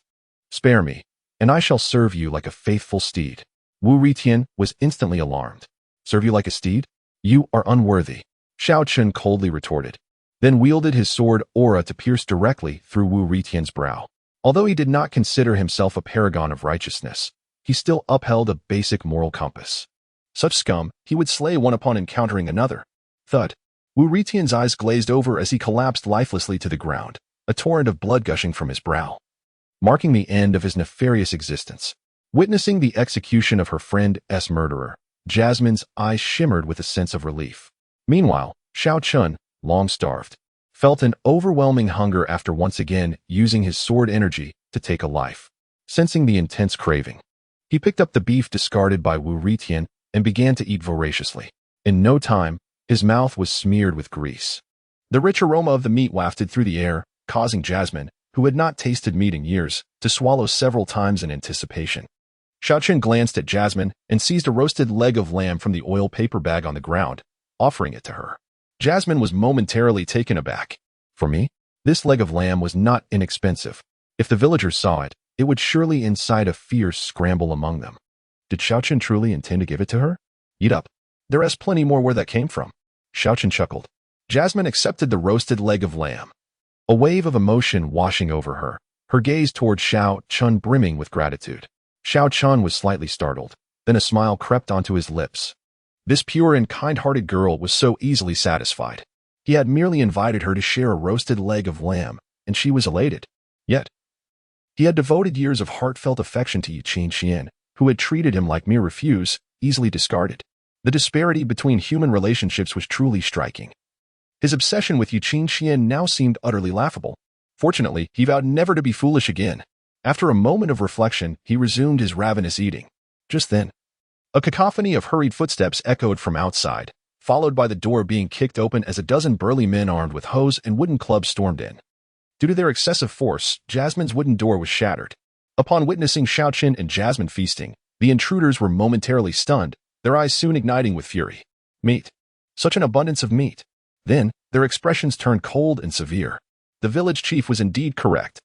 The wild man hidden in Jasmine's home was undoubtedly the murderer of Feng Yuan and Bai He. He was likely a bandit from Bloodslaughter's stronghold. If he were not a bandit, why would the meat from the tavern be brought here after the deaths of Feng Yuan and Bai He? When they spotted Wu Ritian's corpse beside Xiao Chen, their conviction was further solidified. Village chief, why have you brought the guard squad to my home? And why have you broken down my door? It will cost dozens of copper coins to repair. Jasmine exclaimed, startled, casting a pained glance at the elder leading the group. Huh, Jasmine, you have consorted with the bandits from Bloodslaughter's stronghold, and yet you concern yourself with such trivial money? The village chief's face was dark with displeasure. Bandits? You mean Xiao Chen? He is not a bandit. Lying on the ground is indeed the bandit, who has slain Grandpa Feng and Bai He, and sought to harm me. It was Xiao Chen who rescued me, vanquishing the bandit. Jasmine hastily defended herself. The village chief scoffed. You claim he is not a bandit? Then why did the meat from the tavern of the deceased Feng Yuan and his grandson find its way to your home? Previously, he had desired Jasmine to marry his disabled son, but when she refused, he harbored resentment.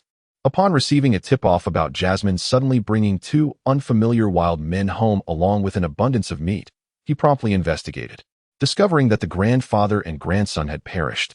He rushed over with his guard to exact revenge on Jasmine. As for Xiao Chen not being a bandit, he was well aware. To label Xiao Chen as a bandit was merely a ruse to deceive the masses. Years ago, he had conspired with the bandits from Bloodkill Camp. And in recent years, numerous beautiful young women had mysteriously vanished from the village, all delivered to Bloodkill Camp under the influence of his drugs. How could he not recognize that lying on the ground was Wu Ritian, the true bandit? Were he indeed a bandit, he would dare not show his face. Village chief, you are mistaken. This meat was purchased by Xiao Chen. Jasmine quickly protested. Purchased? In this world? Who besides bandits possesses the wealth to buy such an abundance of meat in one go? Enough said, Jasmine has colluded with bandits to harm the villagers. Arrest her and her accomplice at once and throw them into the pig cage.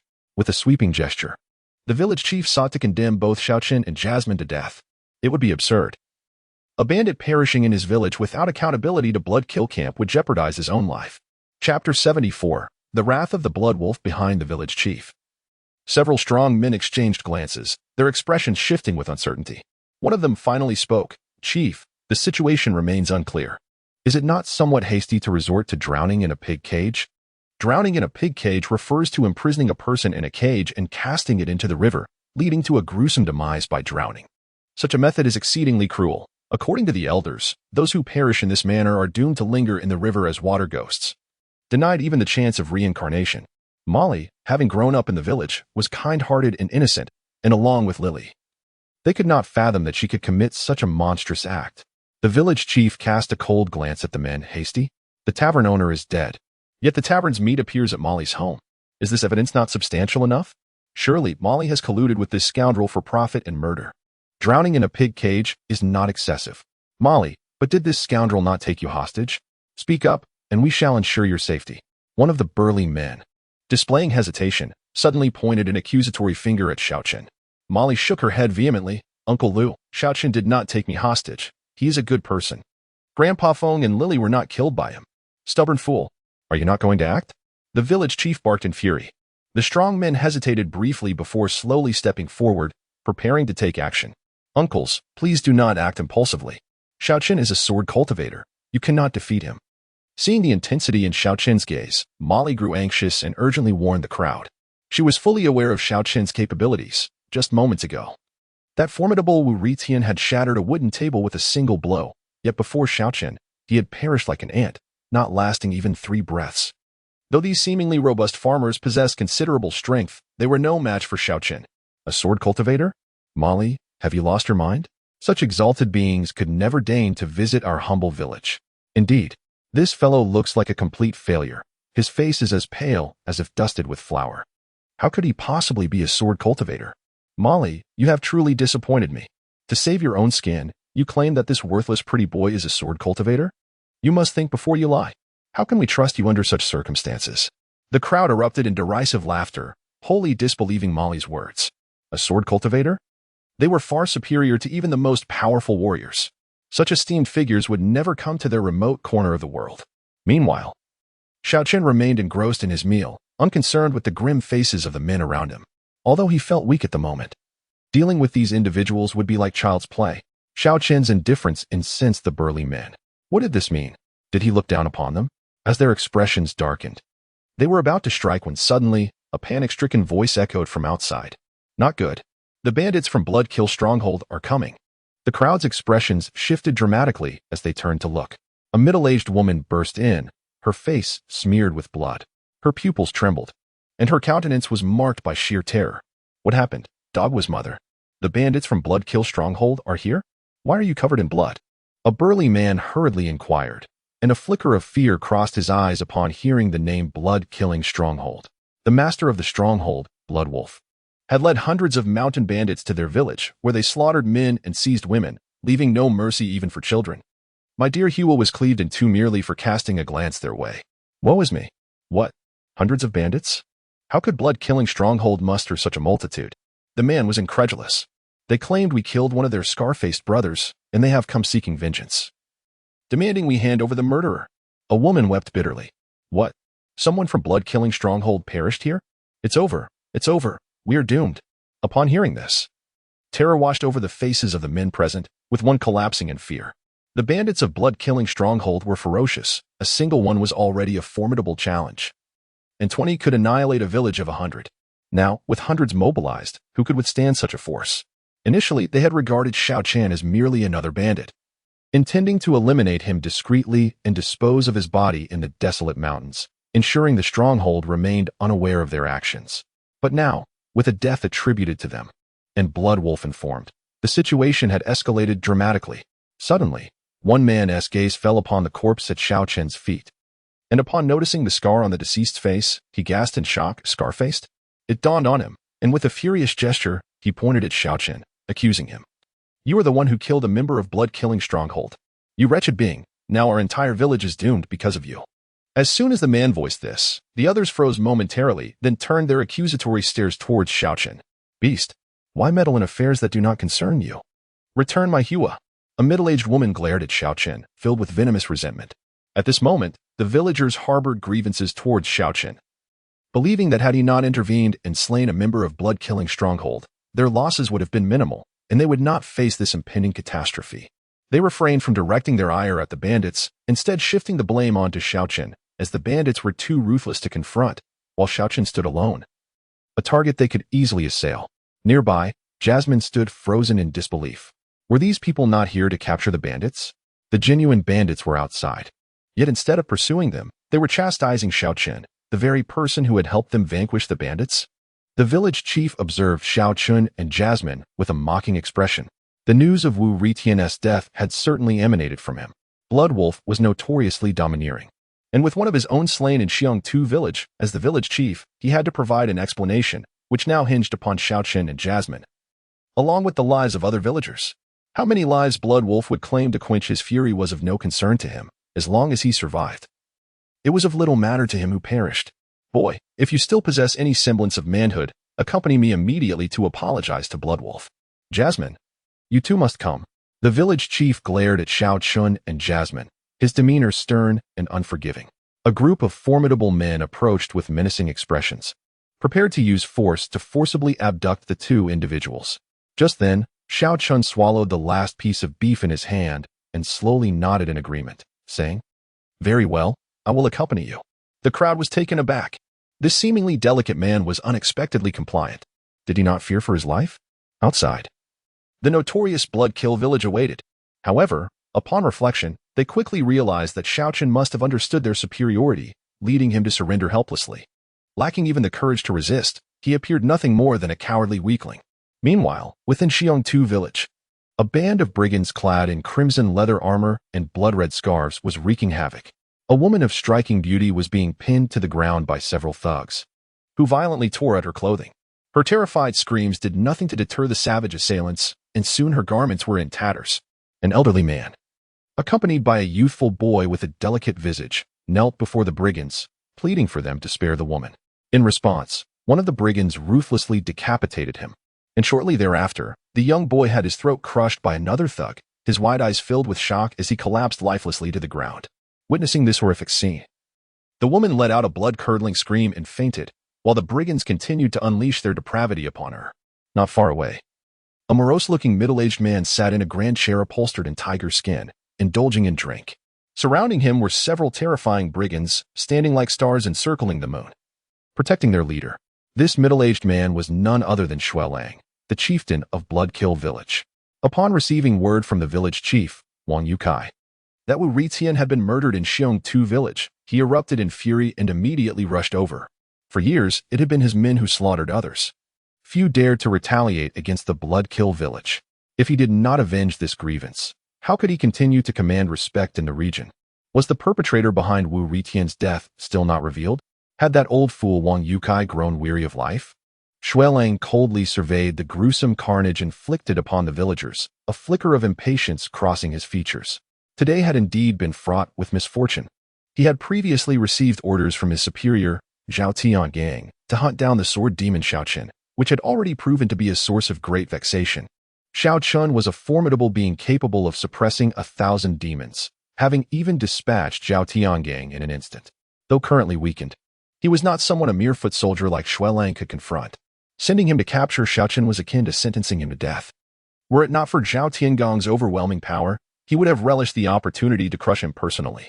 Afterward, seeking to vent his frustrations, he had intended to massacre a village for amusement and alleviate his stress, only to find that individuals had already perished. Truly, calamity does not strike alone. The more he pondered, the angrier he became, inadvertently crushing the wine cup in his hand. He silently vowed to ensure that he would make the one who killed Wu Ritian suffer dreadfully. Chapter 75. Did he not mention that I am from the Bloodkill stronghold? Chief, are we making too much noise? A scholar-like bandit cast a glance at the gruesome scene not far away, a flicker of anxiety crossing his eyes.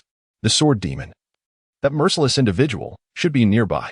Given his upright character, he is unlikely to stand idly by while we indulge in such wanton slaughter. With his terrifying prowess, extinguishing us would be as effortless as crushing ants. Perhaps we should withdraw. This man was none other than Wen Buyu, the strategist of Bloodwolf. Known for his cunning and ruthlessness, typically responsible for devising plans for Bloodwolf. He had vehemently opposed the assault on Xiongtu village, but could not dissuade Bloodwolf from seeking revenge, thus he reluctantly acquiesced. However, the scale of their carnage now seemed excessive.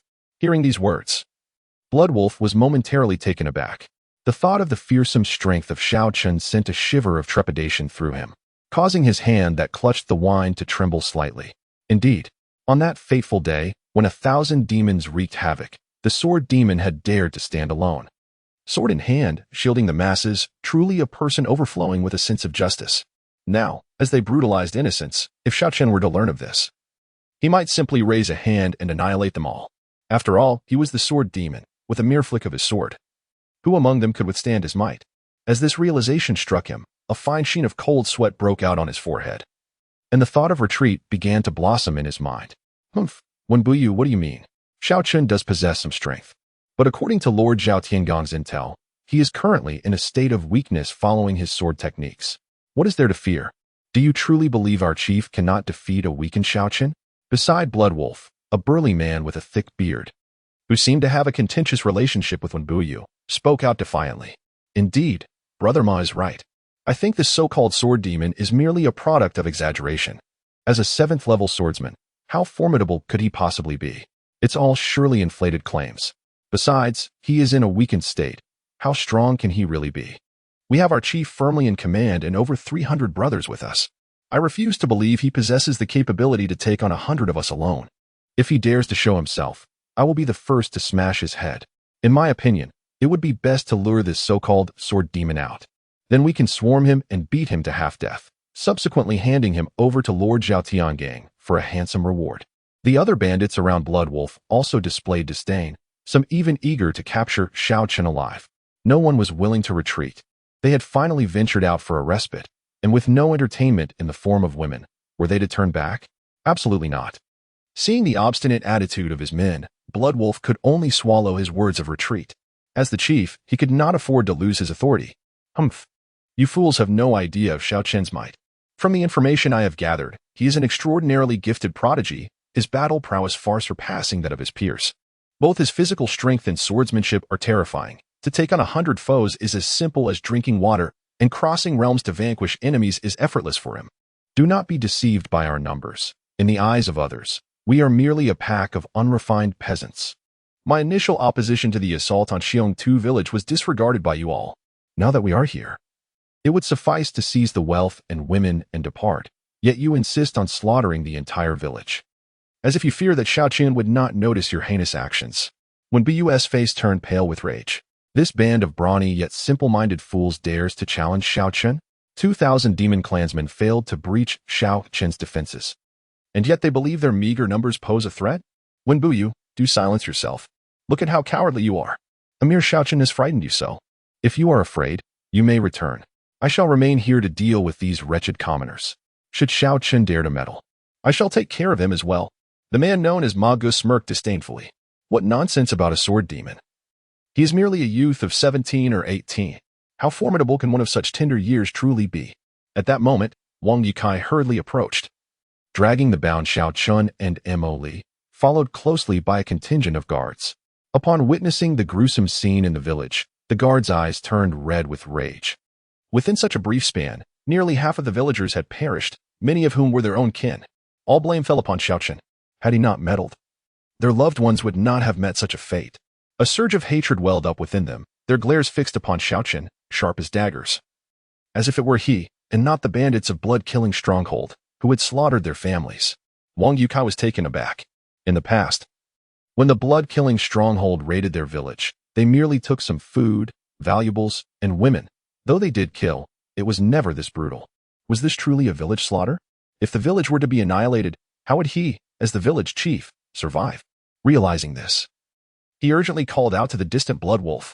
Bloodwolf, I have brought you the murderer of your brother. Quickly, command your men to cease this madness. Bloodwolf seized the opportunity, swiftly ordering his bandits to halt, not out of a sudden pang of conscience, but out of fear that too much commotion would draw the sword demon's ire. The band of mountain bandits, caught up in their revelry, were displeased by Bloodwolf's command. They were evidently reluctant to stop, yet dared not defy him, reluctantly releasing the weeping women. The remaining bandits engaged and slaughter gradually ceased their actions. Soon, all gathered around Bloodwolf. Meanwhile, Xiao Chen and Mo Li were brought before him. Mo Li cast a puzzled glance at Xiao Chen. She could not comprehend why, given his strength, Xiao Chen did not directly confront the bandits, allowing himself to be delivered to Bloodwolf. Could it be that even Xiao Chen was no match for Bloodwolf? It must be so. Although Xiao Chen was formidable, he had sustained severe injuries and had only just awakened from unconsciousness. How could he possibly contend with this band of ruthless brigands? She feared that they might all perish here today. As these thoughts consumed her, Emily felt a mixture of fear and guilt. The terror of impending harm from bandits gnawed at her, while guilt overwhelmed her for dragging Xiao Chen into this predicament. Had it not been for her rescue, Xiao Chen would not have found himself entangled in such turmoil, nor would he have faced the onslaught of the outlaws, risking his life here. She was merely a humble girl from a small mountain village. What merit did she possess to warrant such a sacrifice from someone of Xiao Chen's stature? This debt of gratitude she could only repay in another life. Did you kill Wu Ritian? At that moment, the blood wolf fixed his icy gaze upon Xiao Chen, his voice laced with menace. Xiao Chen, maintaining an air of composure, nodded slightly, affirming, "Indeed, it was I." The villagers were taken aback, bewildered by Xiao Chen's calm demeanor in the face of imminent peril. Before him stood the notorious blood wolf. Meanwhile, when Buyu scrutinized Xiao Chen's face intently, his brow furrowed as if recalling something elusive. With his sword-like brows and starry eyes, he was strikingly handsome. Why did this young man seem vaguely familiar? Yet, despite his efforts, he could not pinpoint where he had encountered him before. Did he not mention that he belongs to my bloodkill camp? The blood wolf's narrow eyes gradually narrowed into slits. I cannot recall. It seems he may have mentioned it. However, whether he is from bloodkill camp is of little concern to me. Upon the utterance of these words, the atmosphere in the room grew tense, silence enveloping them, a stifling heaviness suffusing the air. Chapter 76. News of Lu Sanji. The expression of Blood Wolf suddenly darkened, his gaze fixed on Xiao Chen, with a surge of murderous intent emanating from his eyes. Not taking it seriously? Does this imply that this young man disregards his bloodkill village? The other bandits, upon hearing this, also displayed anger on their faces. Bloodkill village had reigned terror around Xiongwu City for many years, committing countless murders, earning a fearsome reputation. Even the city's constabulary was at a loss against them. At times, when they committed murder, the constables would even assist in disposing of the bodies. This young dandy dares to dismiss Bloodkill village? Who does he think he is? Such audacity. Does he not know the meaning of death? Young man, what do you mean by not taking it seriously? You had better provide me with a satisfactory explanation. Otherwise, today I shall slice your flesh piece by piece, making it impossible for you to even contemplate death. Bloodwolf's tone was grim. Xiao Chen, undaunted, met Bloodwolf's gaze with a smile, conveying that Bloodkill village held no significance in his eyes, not even a hair's worth. Whoever provokes me, I shall slay without hesitation. It's as simple as that. Upon hearing this, the bandits trembled in shock, their expressions turning ashen. A provocation? This youth dares to challenge them? The villagers present were struck dumb. Bloodkill village was notorious. Even the constabulary of Xiongwu City dared not intervene. This young man believed himself to be of consequence, audaciously claiming that Bloodkill village was as insignificant as a hair in his eyes. Fool, you seek death. Someone, drag this scoundrel away and torture him mercilessly. Do not allow him to breathe until he has endured 3,000 cuts. Bloodwolf's fury was uncontrollable, his voice booming. As he spoke, a terrifying aura of bloodlust erupted uncontrollably from him, suffocating the villagers around him, who found it hard to breathe. The villagers, stricken with fear, perceived Bloodwolf as a demonic figure. Many fell to the ground, their legs trembling in fright. Several guards nearby, overwhelmed by terror, lost control of their bladders, the stench permeating the air. At this moment, when Wu Yu continued to scrutinize Xiao Chen's face, increasingly sensing something amiss. An hour prior, he had seen a portrait of Xiao Chen brought by his subordinates, and this youth bore a striking resemblance to the sword demon Xiao Chen depicted in the image. Could this young man possibly be the sword demon himself? If that were true, given the sword demon's sense of justice, none of them would likely survive this encounter. As this thought crossed his mind, when Wu Yu's eyelid twitched, a bead of cold sweat rolling down his forehead. Seeing several bandits grinning menacingly as they approached to seize Xiao Chen, he hastily shouted, "Wait." Bloodwolf turned around, displeased to see it was when Wu Yu speaking. Military Advisor 1. What do you mean by this? My lord, I believe you are making a grave mistake. Wu Ritian slaughtered the villagers, deserving of 1,000 deaths. I have tried to dissuade you from seeking vengeance upon the villagers, but alas, you refuse to heed my counsel. Now, you intend to kill this young brother. I cannot stand by and watch any longer, and must speak out to halt this. I had thought that the Bloodslaughter camp was composed of noble outlaws who rob the rich to aid the poor, which is why I chose to ally with you. Yet, I am dismayed to find that you have become so ruthlessly brutal. When Buyu appeared deeply pained. Upon hearing this, Bloodwolf was taken aback. So brutal? Damn it. Isn't Wen Buyu the most malevolent among us in these years? How many vile schemes have you concocted? How many innocent lives have you orchestrated the demise of? And now, you dare to accuse me of brutality? The other bandits were equally bewildered. Wen Buyu, have you lost your mind? How could you utter such heartless words?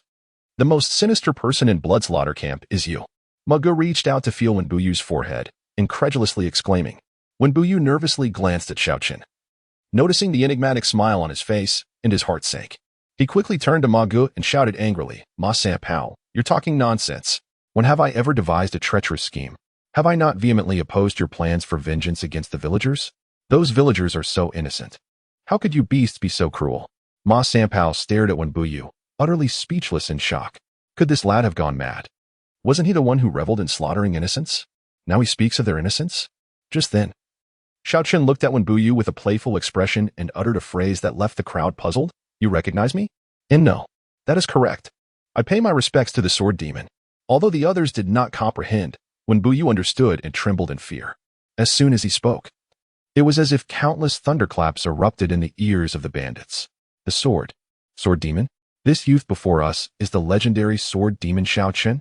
With his identity exposed, Xiao Chen no longer felt the need to maintain his facade.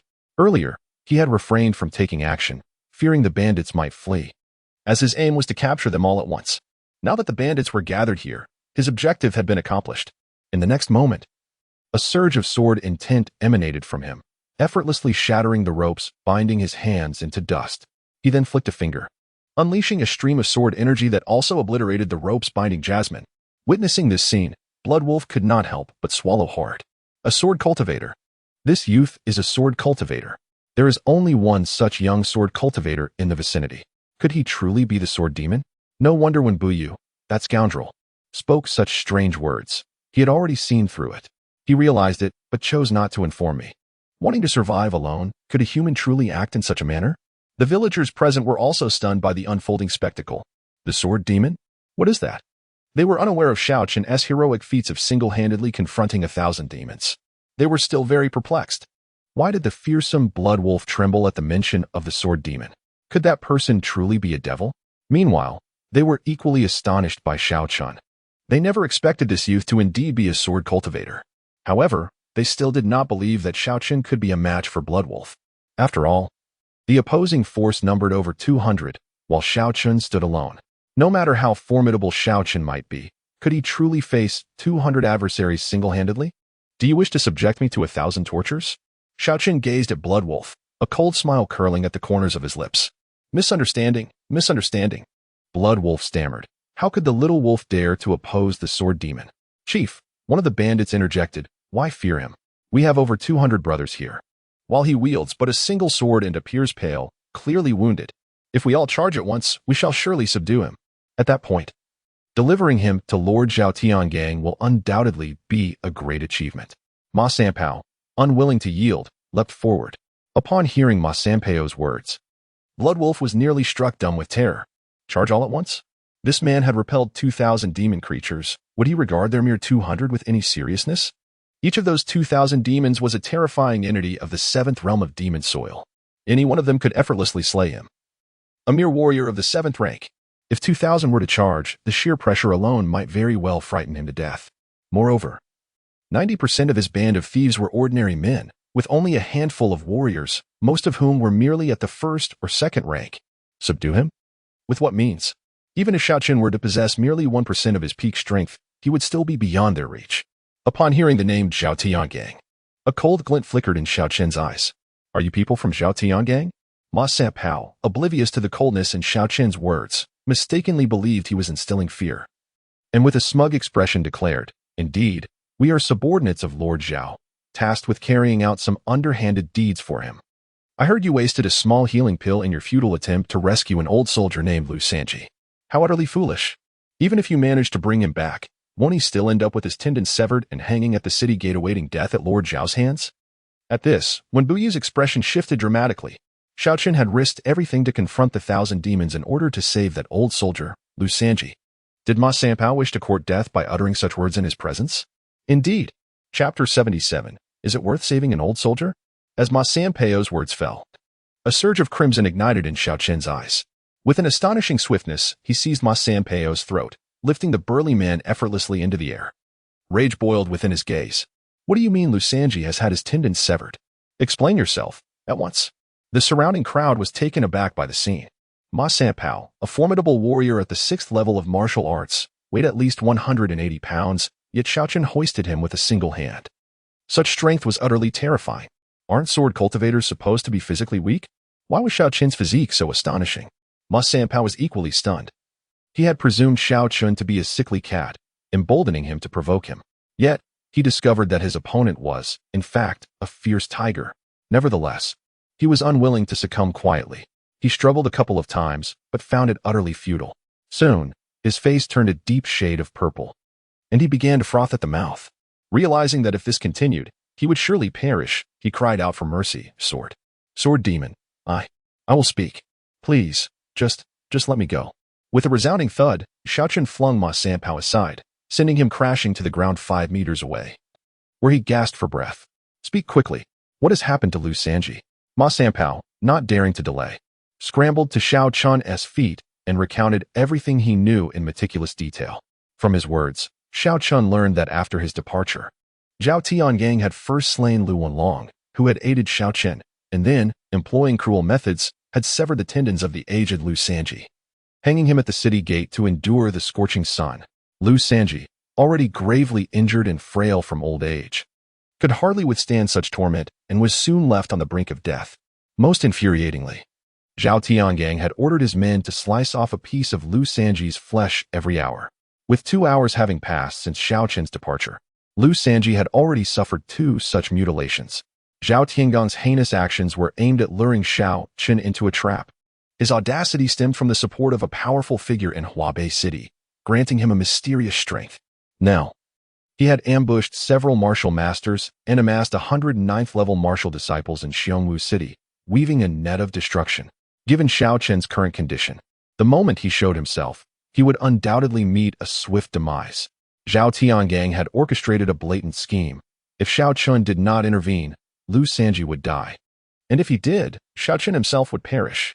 The intent was to ensnare Xiao Chen in an inescapable dilemma.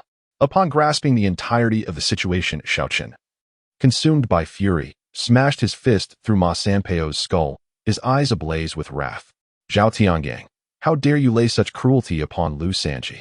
During his darkest 3 years, it was Lu Sanji's love and care that had bestowed upon him a glimmer of warmth, granting him the courage to persevere.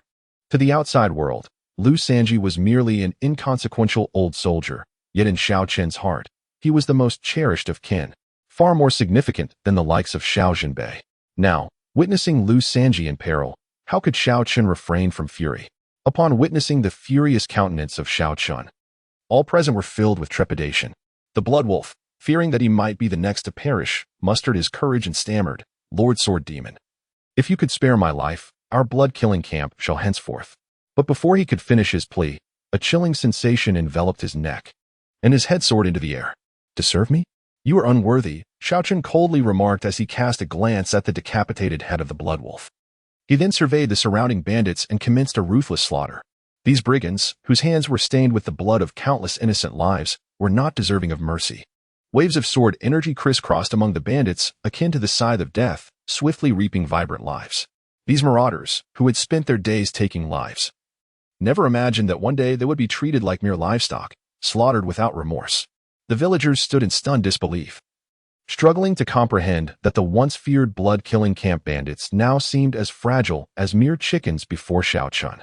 Remarkably, Xiao Chen drew not a single sword. His mere sword energy was sufficient to ensure that none could withstand his might. Whether they were common bandits or robust warriors, all fell like helpless creatures beneath the weight of his sword energy, pierced through the heart with ease. Damn it. It's all the same. We are doomed anyway. Let us fight against Xiao Chen. One one-eared bandit cried out in righteous fury, rallying his companions. Yes, let us fight. Kill a few of his comrades. Inflamed by his words, charged towards Xiao Chen with weapons raised. Yet, the one-eared bandit, witnessing their fervor, could not suppress a sinister smile as he turned to flee. From the outset, he had no intention of confronting Xiao Chen. He merely sought to instigate his companions into a futile struggle, allowing him the opportunity to escape. Fight? That beast is too ferocious. What can we use to contend with him? Those fools are merely marching to their deaths. As anticipated, the misguided bandits, spurred on by their comrade-s incitement, were swiftly met with the fatal edge of Xiao Chen's sword. In their final moments, they glimpsed the fleeing one-eared bandit, and one of them could not contain his rage, cursing, "Damn you, Lu Heng! May you rot in hell." With those words, he fell lifeless to the ground. As for Lu Hong, despite his cunning, he could not evade his fate. He had barely distanced himself when a wave of sword energy from Xiao Chen severed his head from his body. Xiao Chen's prowess was astonishing, even wounded. He dealt with these blood-killing camp bandits as effortlessly as one would slice through vegetables. Compared to the iron-headed dog demon, these bandits were pitifully weak. In mere moments, hundreds of bandits were annihilated by Xiao Chen. The villagers, transfixed, gazed at him in awe, their expressions filled with reverence, as if beholding a deity. However, one youth, whose loved ones had fallen victim to the bandits, collapsed in despair upon the sight of the lifeless bandits strewn across the ground, weeping as he clutched the bloodied bodies of his parents, crying out, "Father, Mother, can you see this? The vile brigands who sought to harm you have been vanquished by the esteemed sword demon. You may rest easy now. Long live the sword demon. We express our gratitude to the sword demon for avenging us."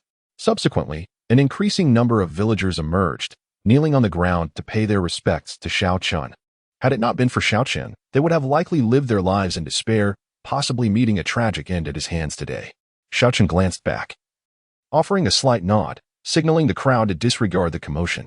Such is the nature of this world. It harbors both virtuous individuals and nefarious ones.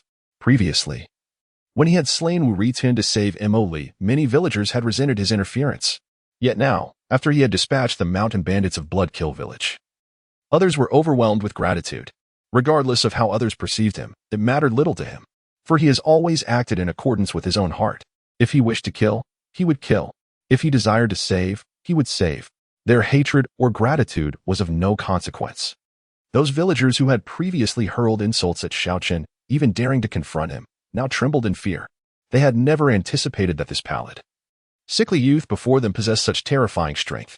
If he chose to hold them accountable for their earlier disrespect, even 10 lives would not suffice to atone for their transgressions.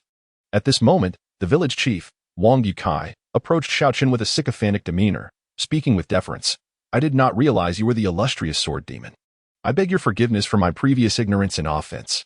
Xiao Chen regarded Wang Yukai with a glance, remaining silent, then with a flick of his finger, a blade of sword energy pierced through his forehead, and Wang Yukai fell lifeless before them. The villagers were struck with horror at this scene. He had long colluded with the bandits. It was he who had spread the news of Wu Ritian's demise. Xiao Chen left behind but a single phrase before departing.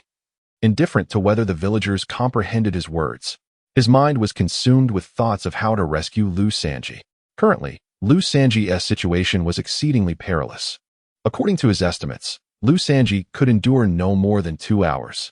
However, his ancient true demon was still in cooldown.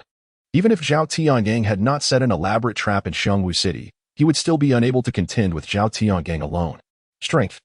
He was in urgent need of strength. Moments later, he entered a secluded cave nearby and sat cross-legged. "System, do you have a means to assist me in rapidly breaking through to the Swordmaster realm?" He implored the system.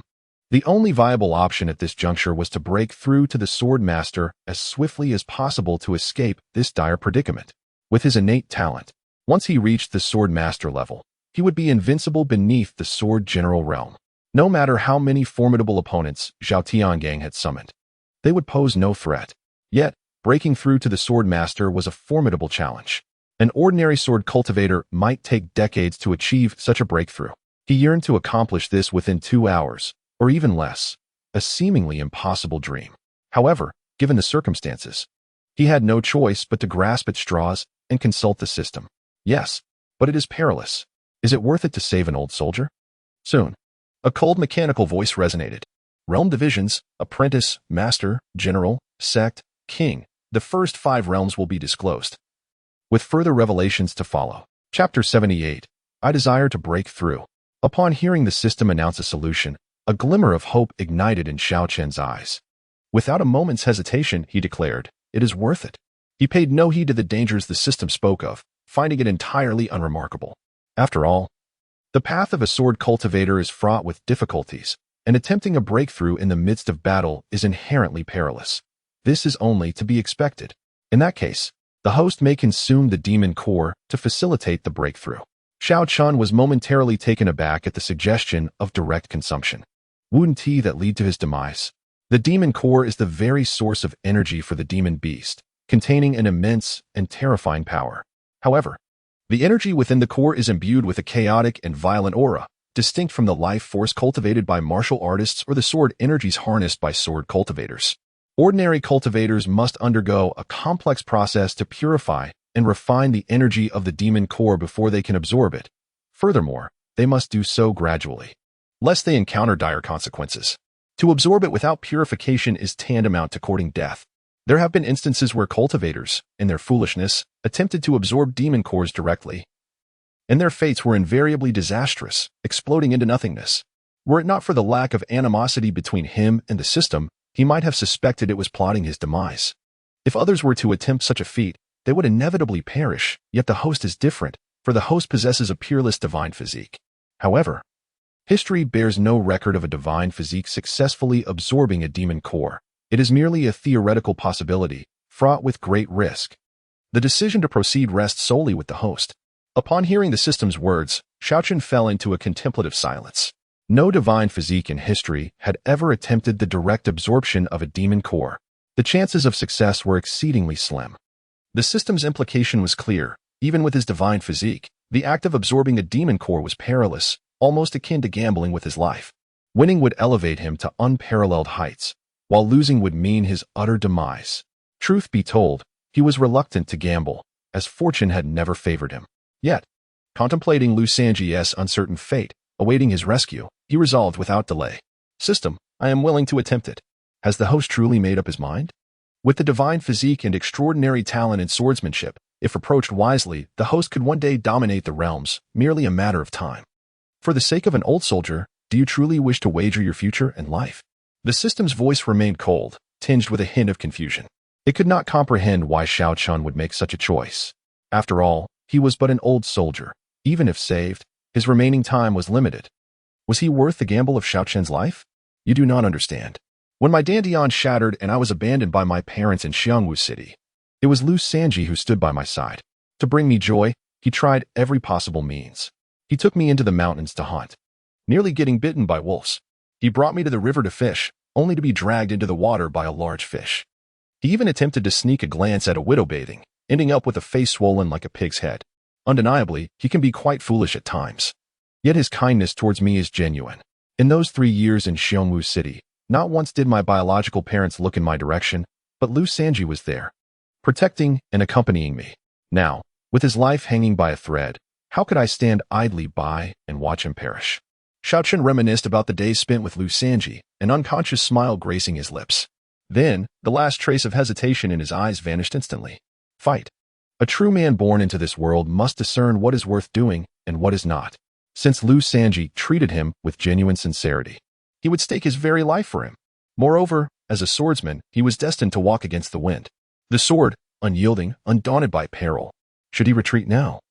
His sword heart would shatter instantly. Thus, he could not retreat, nor did he wish to. Very well, host. Since you've made your decision, I shall now impart the method to absorb demon cores. As the system's voice faded, a golden light materialized in the void before Xiao Chen, swiftly piercing his brow. Soon, the technique to absorb demon cores manifested within his consciousness. The method was unremarkable, similar to drawing spiritual energy from the world. The sole distinction lay in reciting an incantation first. After assimilating the knowledge, Xiao Chen willed a pile of crimson demon cores, each exuding a sinister aura, to appear before him, hundreds in total.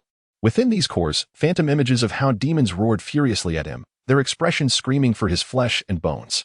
These were the cores of the hound demons he had slain earlier, originally intended for sale, but now repurposed. The quality of demon cores corresponded to their former cultivation realms. Red, orange, green, cyan, and purple represented the disciple, master, general, grandmaster, and king realms, respectively. The deep red hue of these cores indicated they were from late-stage disciple realm demons. System, are these cores sufficient for my breakthrough? An ordinary 7th-rank sword disciple would require about 30 7th-rank demon cores to advance to sword master. For you, host, the demand is greater, likely 80. The more formidable one's talent, the more energy needed for breakthroughs, and the mightier the resulting strength. This explained why some prodigies could challenge those beyond their realm. Xiao Chen's combat prowess far surpassed the norm, hence his greater energy requirements. Good. Then I shall begin. Nodding, Xiao Chen placed his hand on a red demon core, preparing to absorb its energy. The hound demon phantom within thrashed violently, its hatred from being slain by Xiao Chen now fueling its resistance to becoming his cultivation fodder. Glancing at the demon, Xiao Chen began chanting the incantation provided by the system. Heavenly might, swiftly manifest, lend me thy divine power. The northern star shines high. All evils fade without luster. By heavenly might's force, subdue these demonic specters. As swiftly as law decrees, so it shall be. This was the heavenly might demon-suppressing chant, designed to restrain demonic spirits. The system granted Xiao Chen this incantation to ensure the demon souls within the cores could be subdued, allowing him to absorb their energy unimpeded. As Xiao Chen intoned the incantation, a faint golden light materialized in the void, gradually morphing into a slender golden thread that drifted toward the soul of the dog demon. The dog demon's spirit was engulfed in terror, struggling desperately in vain, soon ensnared by the golden thread, rendered utterly immobile. Subsequently, Xiao Chen placed his hand upon the demon core, and with a surge of intent, a terrifying wave of energy, entwined with green demonic essence, erupted from the core, transforming into a luminous mass that entered Xiao Chen's body. In the next moment, an unbearable agony surged within him. His expression contorted into a grimace. It felt as though every single cell in his body was on the verge of being crushed. The pain was excruciating, indeed. This absorption of the demon core to achieve a breakthrough was undeniably a perilous endeavor. Chapter 79. The Broken Sword Master. The demon essence entering the host's body carries a malevolent aura that can wreak havoc on the host's flesh, leading to considerable suffering. The host must endure, or else they will perish in an explosion of their own body. Xiao Chen felt an excruciating pain surge through him, his veins bulging and his eyes burning crimson. In an instant, he was drenched in cold sweat, as though he had just emerged from the depths of a river. Upon hearing the system's words, his anger flared. A mere hint of pain? Was this truly just a hint of pain? This was far more terrifying than the 10th-degree labor pains he had experienced in his previous life, were it not for his divine warrior physique. Such intense agony would have brought him to his demise within mere breaths. It was no wonder that this method had never been successful. It was not merely a test of willpower, but for an ordinary person, the rampant force within the demon essence could easily shatter one's physical form. Moments later, the pain intensified, and even his divine warrior body began to crack under the strain, fissures appearing across his skin. Xiao Chen trembled uncontrollably, his muscles spasming. His features contorted in agony, cold sweat cascading from his forehead. Time and again, he felt as if death was imminent. However, just as his body was on the verge of complete disintegration, the self-healing power of his divine warrior physique was activated. A vibrant green energy, brimming with life, surged forth from within him, rapidly mending his almost shattered form at a visibly remarkable speed. After the restoration, the cracks on Xiao Chen's body vanished, and his strength surpassed that of before. This was the self-repairing secret technique of the divine warrior physique, divine healing. Had any cultivator been present, they would have been utterly astounded. It is worth noting that anyone who had dared to absorb the demon core directly prior had not lasted a single breath, their entire bodies exploding into a mist of blood, including some exceptionally powerful prodigies. Yet, Xiao Chen was unharmed. This was simply unimaginable. Once divine healing had restored his body, Xiao Chen resumed absorbing the demon core. This time, he noticed a significant reduction in the pain within him, and soon after, he felt no discomfort at all. Congratulations to the host. The divine warrior physique has successfully adapted to the power of the demon essence, and the host can now freely absorb demon cores.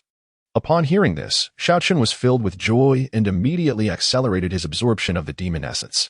The red demon core in his hand was drained of its brilliance, nearly turning white. After consuming one piece, he swiftly reached for another, continuing without pause.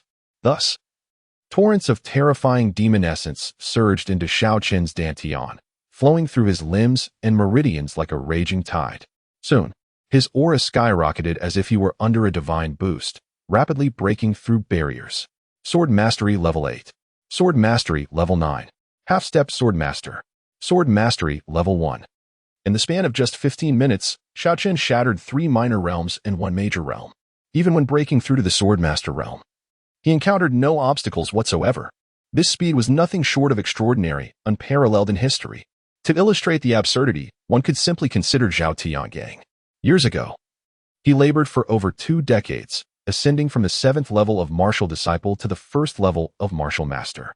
Throughout these 20 years, Xiao Tiangang devoted himself day and night to his training, enduring the harshness of winter and summer, exerting every ounce of strength he possessed, barely managing to enter the realm of martial master at the age of 40. Even so, he was hailed as a prodigy. In stark contrast, Xiao Chen casually absorbed demon cores for merely 15 minutes, surpassing Xiao Tiangong's arduous 2 decades of effort, perfectly illustrating what it means to break through as effortlessly as quenching one's thirst. However, Xiao Chen discovered a significant issue on his path to cultivation: the exorbitant costs involved. According to the system's prior estimations, the energy required for Xiao Chen's breakthroughs was approximately 2 to 3 times that of an average person, yet the reality far exceeded this. He surveyed the discarded demon cores before him, totaling over 400. This indicated that his energy requirements were around 15 times that of an ordinary individual. Such an expense was utterly staggering. For the impoverished Xiao Chen, this posed a grave challenge. Were it not for the fortunate demise of several hundred demon creatures, he would have been unable to achieve this breakthrough at all. Nevertheless, he believed that everything would resolve itself in due course. He was eager to test the potency of his newfound strength. At this moment, he felt an explosive surge of power coursing through him, a remarkable enhancement compared to his previous state. Emerging from the cave, he glanced around until he stood before a towering ancient tree. Raising his gaze, he beheld the tree's immense girth and lofty height, a testament to its countless years of existence. After a moment's contemplation, Xiao Chen refrained from employing his sword energy and unleashed a punch at the ancient tree. The terrifying force immediately penetrated the trunk, thicker than a water vat. Centered around his fist, countless cracks erupted along the bark, and astonishingly, Xiao Chen's fist pierced through the entire trunk, leaving behind a colossal imprint. Pulling back his fist, he observed with a flicker of astonishment. The increase in strength was astounding, perhaps several dozen times greater. Indeed, a breakthrough to a higher realm greatly enhances a cultivator's abilities. It was no wonder he had often heard that 10 half-step martial masters could not contend with even a single martial master at the 1st level. Testing his sword energy next, he effortlessly cleaved a boulder the height of a person with a mere stroke of his sword. With such a significant surge in power, Xiao Chen brimmed with confidence. With his current prowess, he could recklessly traverse boundaries and vanquish foes, and should he employ his sword techniques or intent, he would not hesitate to confront formidable beings in the martial general realm. Casting his gaze towards the direction of Xiongwu City, Xiao Chen's eyes glinted with determination. Lu Sanji, you old wretch, hold on for dear life. I am on my way to rescue you. Additionally, he was intrigued as to which prominent figure from Huangbei City sought his demise. 10 martial masters and 109th level martial disciples combined constituted an exceptionally formidable force. Yet, they had expended such tremendous resources solely to eliminate him. What a grand display of power! Could it be Zhang Mohu? Yet, it mattered little. He would discover the truth upon arrival. Regardless of who it was, anyone wishing to take his life would have to endure his wrath. With this thought, a chill flickered in Xiao Chen's eyes as he vanished from his spot in a blur. Meanwhile, at the city gates of Xiongwu City, a person hung upside down, alongside a lifeless body. The corpse belonged to a young man, his face ashen, eyes wide open, filled with rage and resentment, clearly unable to rest in peace. Within the city, a middle-aged woman cowered in a corner, her eyes red with tears as she gazed upon her son's lifeless body, softly sobbing. She concealed her form, suppressing immense sorrow, her heart heavy with self-reproach for being unable to even retrieve her son's remains. Her son, Lu Wenlong, was once a promising martial artist with a bright future, yet he met a tragic end after uttering a single word in defense of Xiao Chen, falling victim to the cruelty of Xiao Tiangang. After his death, his body was left hanging on the city gate, a bait to lure Xiao Chen. Xiao Tiangang declared that only with Xiao Chen's arrival could Lu Wenlong's remains be laid to rest. Otherwise, they would remain suspended at the gate indefinitely. However, Xiao Chen was no fool. Fully aware that the city was a trap, he would never walk willingly into it. It seemed unlikely that her son would ever find peace in the earth again. Beside Lu Wenlong's body hung an elderly man, disheveled and bloodied, his limbs broken, blood pouring from his thighs where chunks of flesh had been cruelly severed. His complexion was pale, teetering on the brink of death. Lu Sanji, do you believe that the worthless Xiao Chen has abandoned you? Why has he not come yet? Perhaps he is simply afraid? Sushar sat by the city gate, taking a sip from a bowl of wine, then glanced at the nearly lifeless Lu Sanji, a cold smile curling at the corners of his mouth. You are the worthless one. The Vier is a hero. You must not speak ill of him. Lu Sanji, upon hearing Su Shar's disparagement of Xiao Chen, was instantly filled with fury. A hero? Where is this hero to rescue you? Huh? You old fool dare to retort? You seek death. Su Shar's face twisted into a cruel grin as he stood, striking Lu Sanji across the face. Lu Sanji attempted to evade the blow, but it was futile. The assailant was a martial artist. Even in his prime, he could not have escaped. Thus, the slap landed brutally, causing blood to spill from the corner of Lu Sanji's mouth. His eyes dimmed, a flicker of despair crossing his gaze. He knew death was imminent. Yet to perish at the hands of humans rather than the demon race was a bitter pill to swallow. Witnessing this scene, the onlookers in the city were filled with compassion. The guards and a group of disabled veterans were seething with rage, clenching their fists, ready to rush out and confront Su Shar. Lu Sanji had fought for humanity all his life, never retreating an inch. Why should he endure such humiliation in his twilight years? By the heavens, I cannot bear this any longer. To treat Brother G in such a manner is unacceptable. Let us charge forth and rescue him. A one-armed veteran unsheathed his military knife and charged forward without hesitation. Damn it! Kill them. My dear wife, I am sorry. Take care of yourself. The remaining veterans shouted as they rushed out. Gentlemen, remain calm. We cannot win this fight. The guard's expression changed drastically as he reached out, attempting to stop them, but it was futile. He never anticipated that these seasoned veterans, despite their advanced age, still possessed such fervor. Yet, guarding the city gate was Su Shar, a true martial artist. Was this group of old soldiers recklessly seeking their demise? To save or not to save? Xiao Chen has shown us great kindness. I shall consider my life as a repayment to him. After a moment's hesitation, the commander also charged forth. Chapter 80. The Northern Guard Heartache. Ah, a bunch of old fools, unable to even walk, yet they wish to show off their heroism before me, courting death. As I observed the frail veterans approaching unsteadily, a cruel smile crept across Su Shar's lips. He casually seized a wooden stool from nearby and hurled it toward them. Whoosh! The stool flew with remarkable speed, crashing heavily into several veterans. They were sent sprawling to the ground, blood staining their mouths and noses. At this sight, Lu Sanji's eyes reddened with fury. He roared in rage, Su Shar, you are inhuman. They have shed blood for the human race and fought valiantly. How dare you strike them so mercilessly? Su Shar glanced back at Lu Sanji, sneering, on the brink of death, and you still concern yourself with others? If you cannot bear to witness my slaughter of these veterans, why not call for help? Don't you have Xiao Chen? Hurry and summon him to play the savior once more. Isn't he fond of meddling in others' affairs? Why has he shown up yet? With that, he delivered a resounding slap across Lu Sanji's face, causing him to spit blood. You dare challenge me, Lu Sanji? Come at me if you have the guts.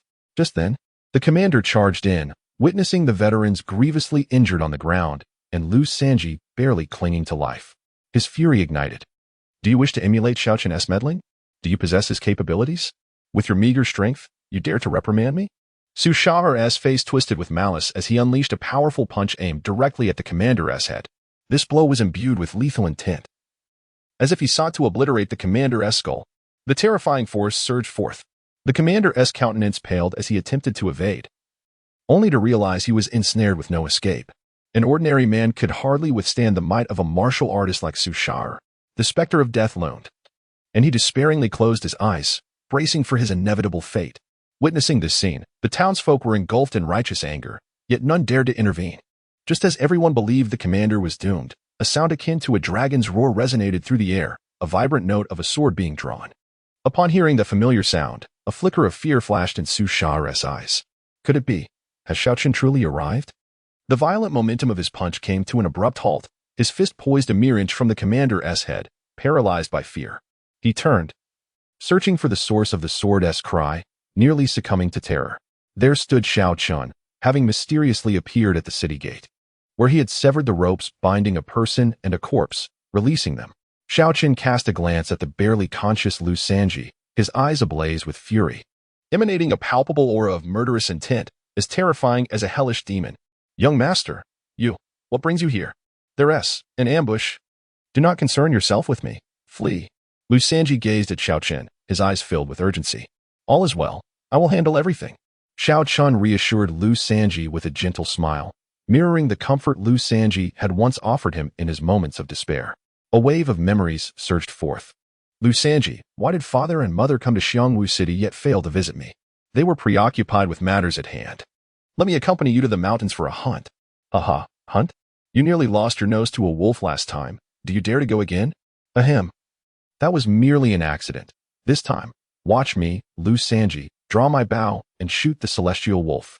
In days gone by, it was Lu Sanji who protected him. Now, the roles must reverse. Lu Sanji's eyes grew warm, and he wished to say more, but was silenced by Xiao Chen's gaze. Xiao Chen fed Lu Sanji a high-grade healing pill, and once his breath stabilized, he gently placed him beside the guard and addressed him, saying, "Take good care of him. I shall go and deal with some adversaries. I will return swiftly." The guard was taken aback. Deal with adversaries? At this moment, Xiongwu City was a veritable trap. And yet he sought to confront foes? A flicker of urgency crossed his eyes, and he implored, "Young Master Xiao Chen, do not act rashly. Xiongwu City is surrounded on all sides. If you do not leave, you will perish here." In his eyes, Xiao Chen was far too impulsive. Zhao Tian had orchestrated this trap specifically to lure Xiao Chen in. The forces within the city intent on eliminating Xiao Chen were terrifyingly formidable. 10 martial masters and 100 martial disciples at the 9th level. Even a sword master would face certain death. Leave? Could he even escape? As Xiao Chen was about to speak, Su Sha suddenly sneered, calling out, "Someone! The dog thief Xiao Chen has appeared." Initially, when Xiao Chen had first shown himself, Su was nearly paralyzed with fear. Yet now, hearing the guard's words, he regained his arrogance. Indeed, the entirety of Xiongwu City was theirs. What terror could a mere Xiao Chen instill? Surely, he would not dare to lay a finger on them. As his words fell, a cacophony of footsteps echoed throughout the city. The sound was heavy and powerful, yet orderly, reminiscent of a well-trained army. In the blink of an eye, nearly 100 masked warriors stood before Xiao Chen. These warriors emanated a terrifying aura of blood and strength, their gazes resolute and fierce, instilling dread at a mere glance. Witnessing this scene, the citizens of the city felt their pupils constrict, their bodies trembling involuntarily. The oppressive aura they radiated was simply too fearsome, just by their mere presence. They suffocated the air around them. The guard could not help but swallow hard, instinctively retreating a few steps with Lu Sanji in tow. Lu Sanji, on the verge of panic, had no strength left to speak, resorting to frantic gestures urging Xiao Chen to flee. In his mind, Xiao Chen was in a weakened state. Using skills, how could he possibly contend against so many martial experts? 100 martial disciples at the 9th level, if they charged together, would surely reduce Xiao Chen to mere pulp. Haha, Xiao Chen, how do you find this formation of 100 martial disciples at the 9th level? To deal with you, Lord Zhao has indeed invested heavily. Will you not perish this time? Su Shara boasted with unrestrained arrogance. However, Xiao Chen did not spare him a glance, his gaze fixated on the masked warriors, his expression exceedingly grim.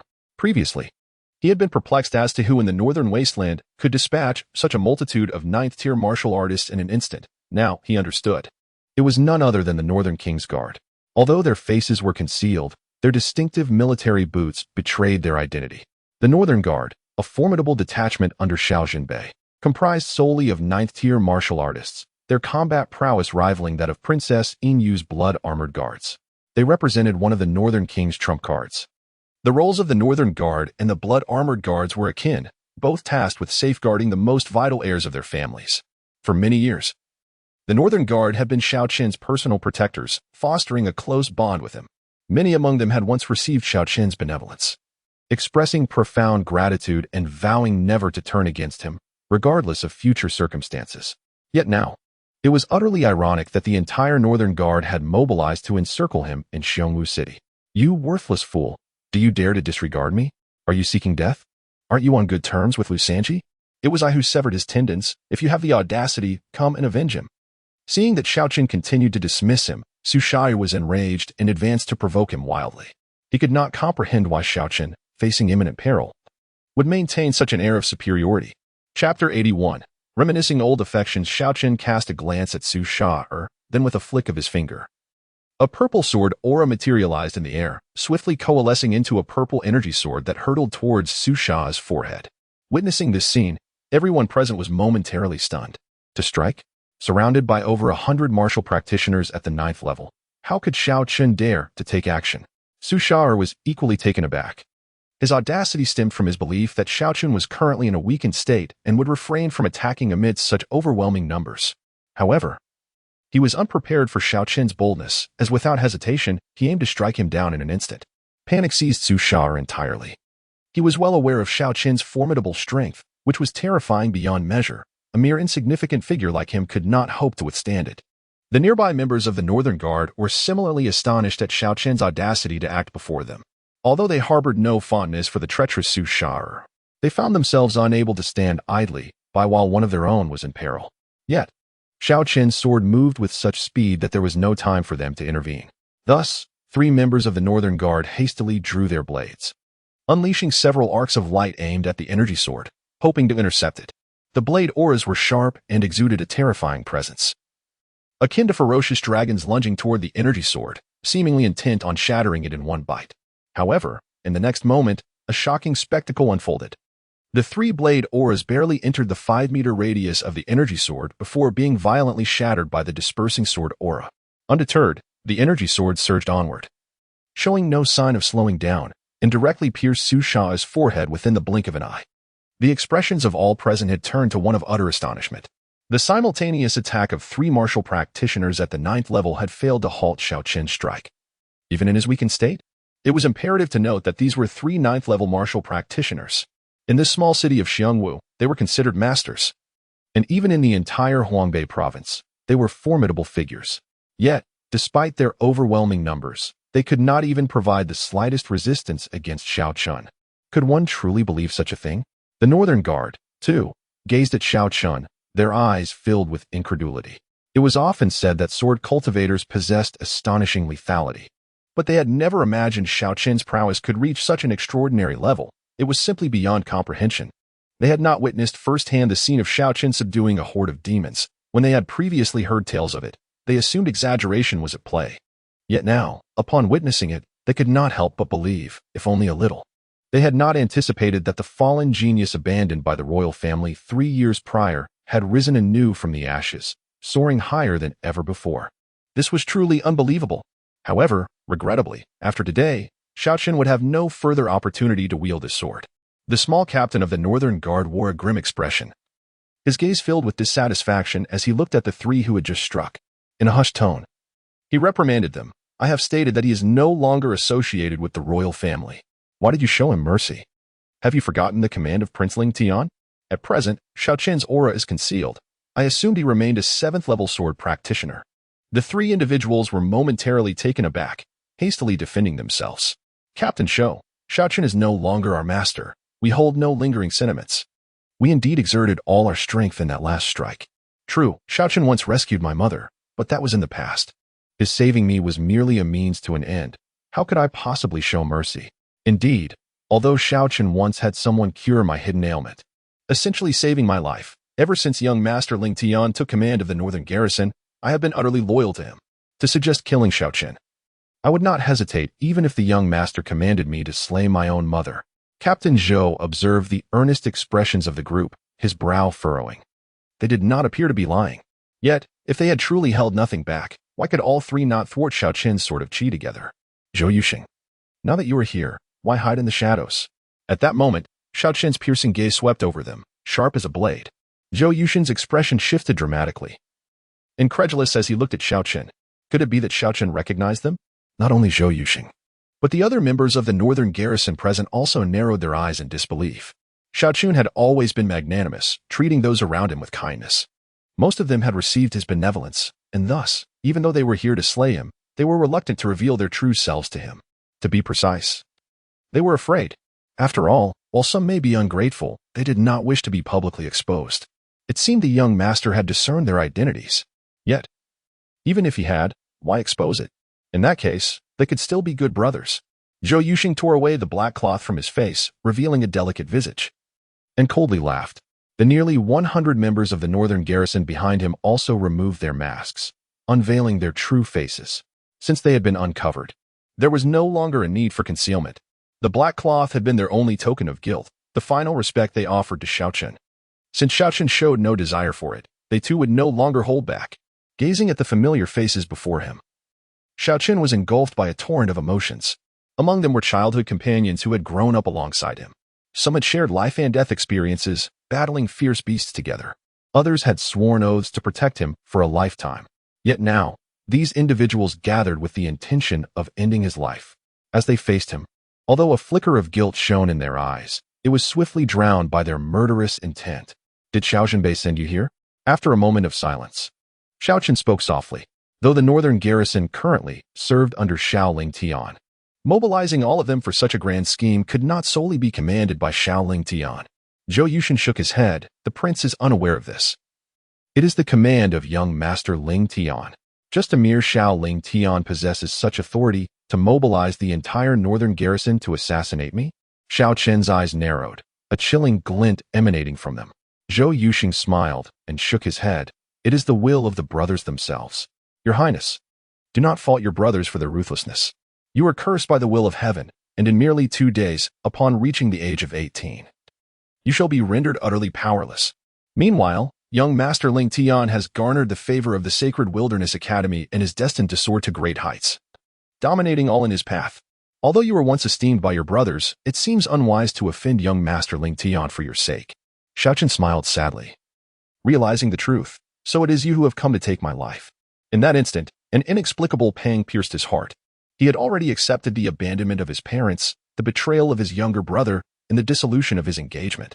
Yet, he had not anticipated such callousness from the Northern Town Guard, who had grown up alongside him and shared countless life and death experiences.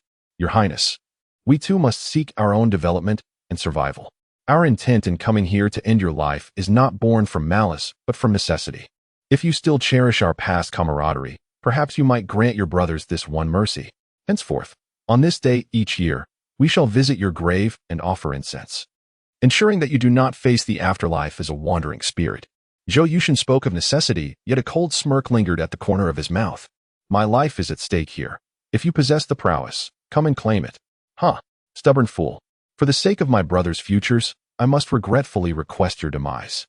Your Highness, rest assured, in light of the times you once interceded on my behalf, I shall make it swift, a single strike to sever your head, sparing you from prolonged suffering. Zhou Yushan grinned menacingly. Years ago, when he had dared to spy on a noble woman bathing, her family had sought to end his life. Yet it was Xiao Chen who intervened and saved him, enduring the scorn of others for his actions. Remarkably, Xiao Chen had never uttered a word of reproach, demonstrating unparalleled magnanimity. Those around them shuddered in horror. Was he truly intent on leaving Xiao Chen without even a complete corpse? And this was what he termed as cherishing old ties? What would he do if he bore no such sentiments? Would he not then seek to dismember him utterly? Chapter 82. Are you certain he was severely injured before? Zhou Yusheng slowly retreated into the crowd, smirking as he made a gesture across his throat. Soon, 7 or 8 members of the Northern Guard stepped forward from the ranks. Xiao Chen cast a cold glance at them, a hint of icy murderous intent gleaming in his eyes. These individuals were indeed his childhood protectors, the majority of whom had benefited from his kindness. To his astonishment, they were the first to step forward with the intent to take his life. Under Xiao Chen's gaze, the expressions of these men shifted slightly, revealing a trace of embarrassment. However, upon recalling the generous rewards mentioned by Xiao Lingtian for killing Xiao Chen, their eyes quickly turned indifferent. Although Xiao Chen had once shown them kindness, what did that matter now? Men die for wealth, and birds perish for food. Killing Xiao Chen equated to seizing extraordinary riches. Moreover, Xiao Chen had been cursed by the heavens and was destined to perish within a few years. Even if they refrained from acting, he would soon meet his demise. Young master, you shall surely not leave this Xiongwu city today. Out of respect for our past friendship, I do not wish to engage in combat with you. I implore you to take your own life. One member of the Northern Guard stepped forward, his voice chilly and laced with contempt. His words dripped with an air of superiority, as if granting Xiao Chen the option of self-termination was his final act of mercy. Xiao Chen regarded him with a piercing gaze, a memory surfacing in his mind. This man was named Zhuwen, who had once suffered from a rare illness at the age of 10. The Northern King's residents had been unwilling to waste precious elixirs on his treatment and sought to abandon him to his fate. It was Xiao Chen who, defying popular opinion, rescued him. At that time, Zhuwen had been filled with gratitude, clinging to Xiao Chen's hand and vowing to remember this kindness for life.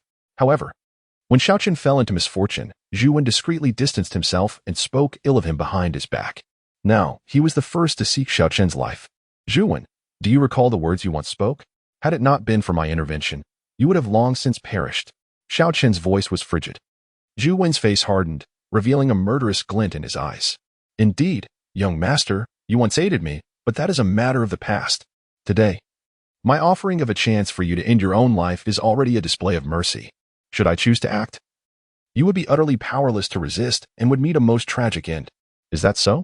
Then I invite you to try. A glimmer of frost appeared in Xiao Chen's eyes. Young master, do not be ungrateful. Another member of the Northern Guard spoke with a chilling tone.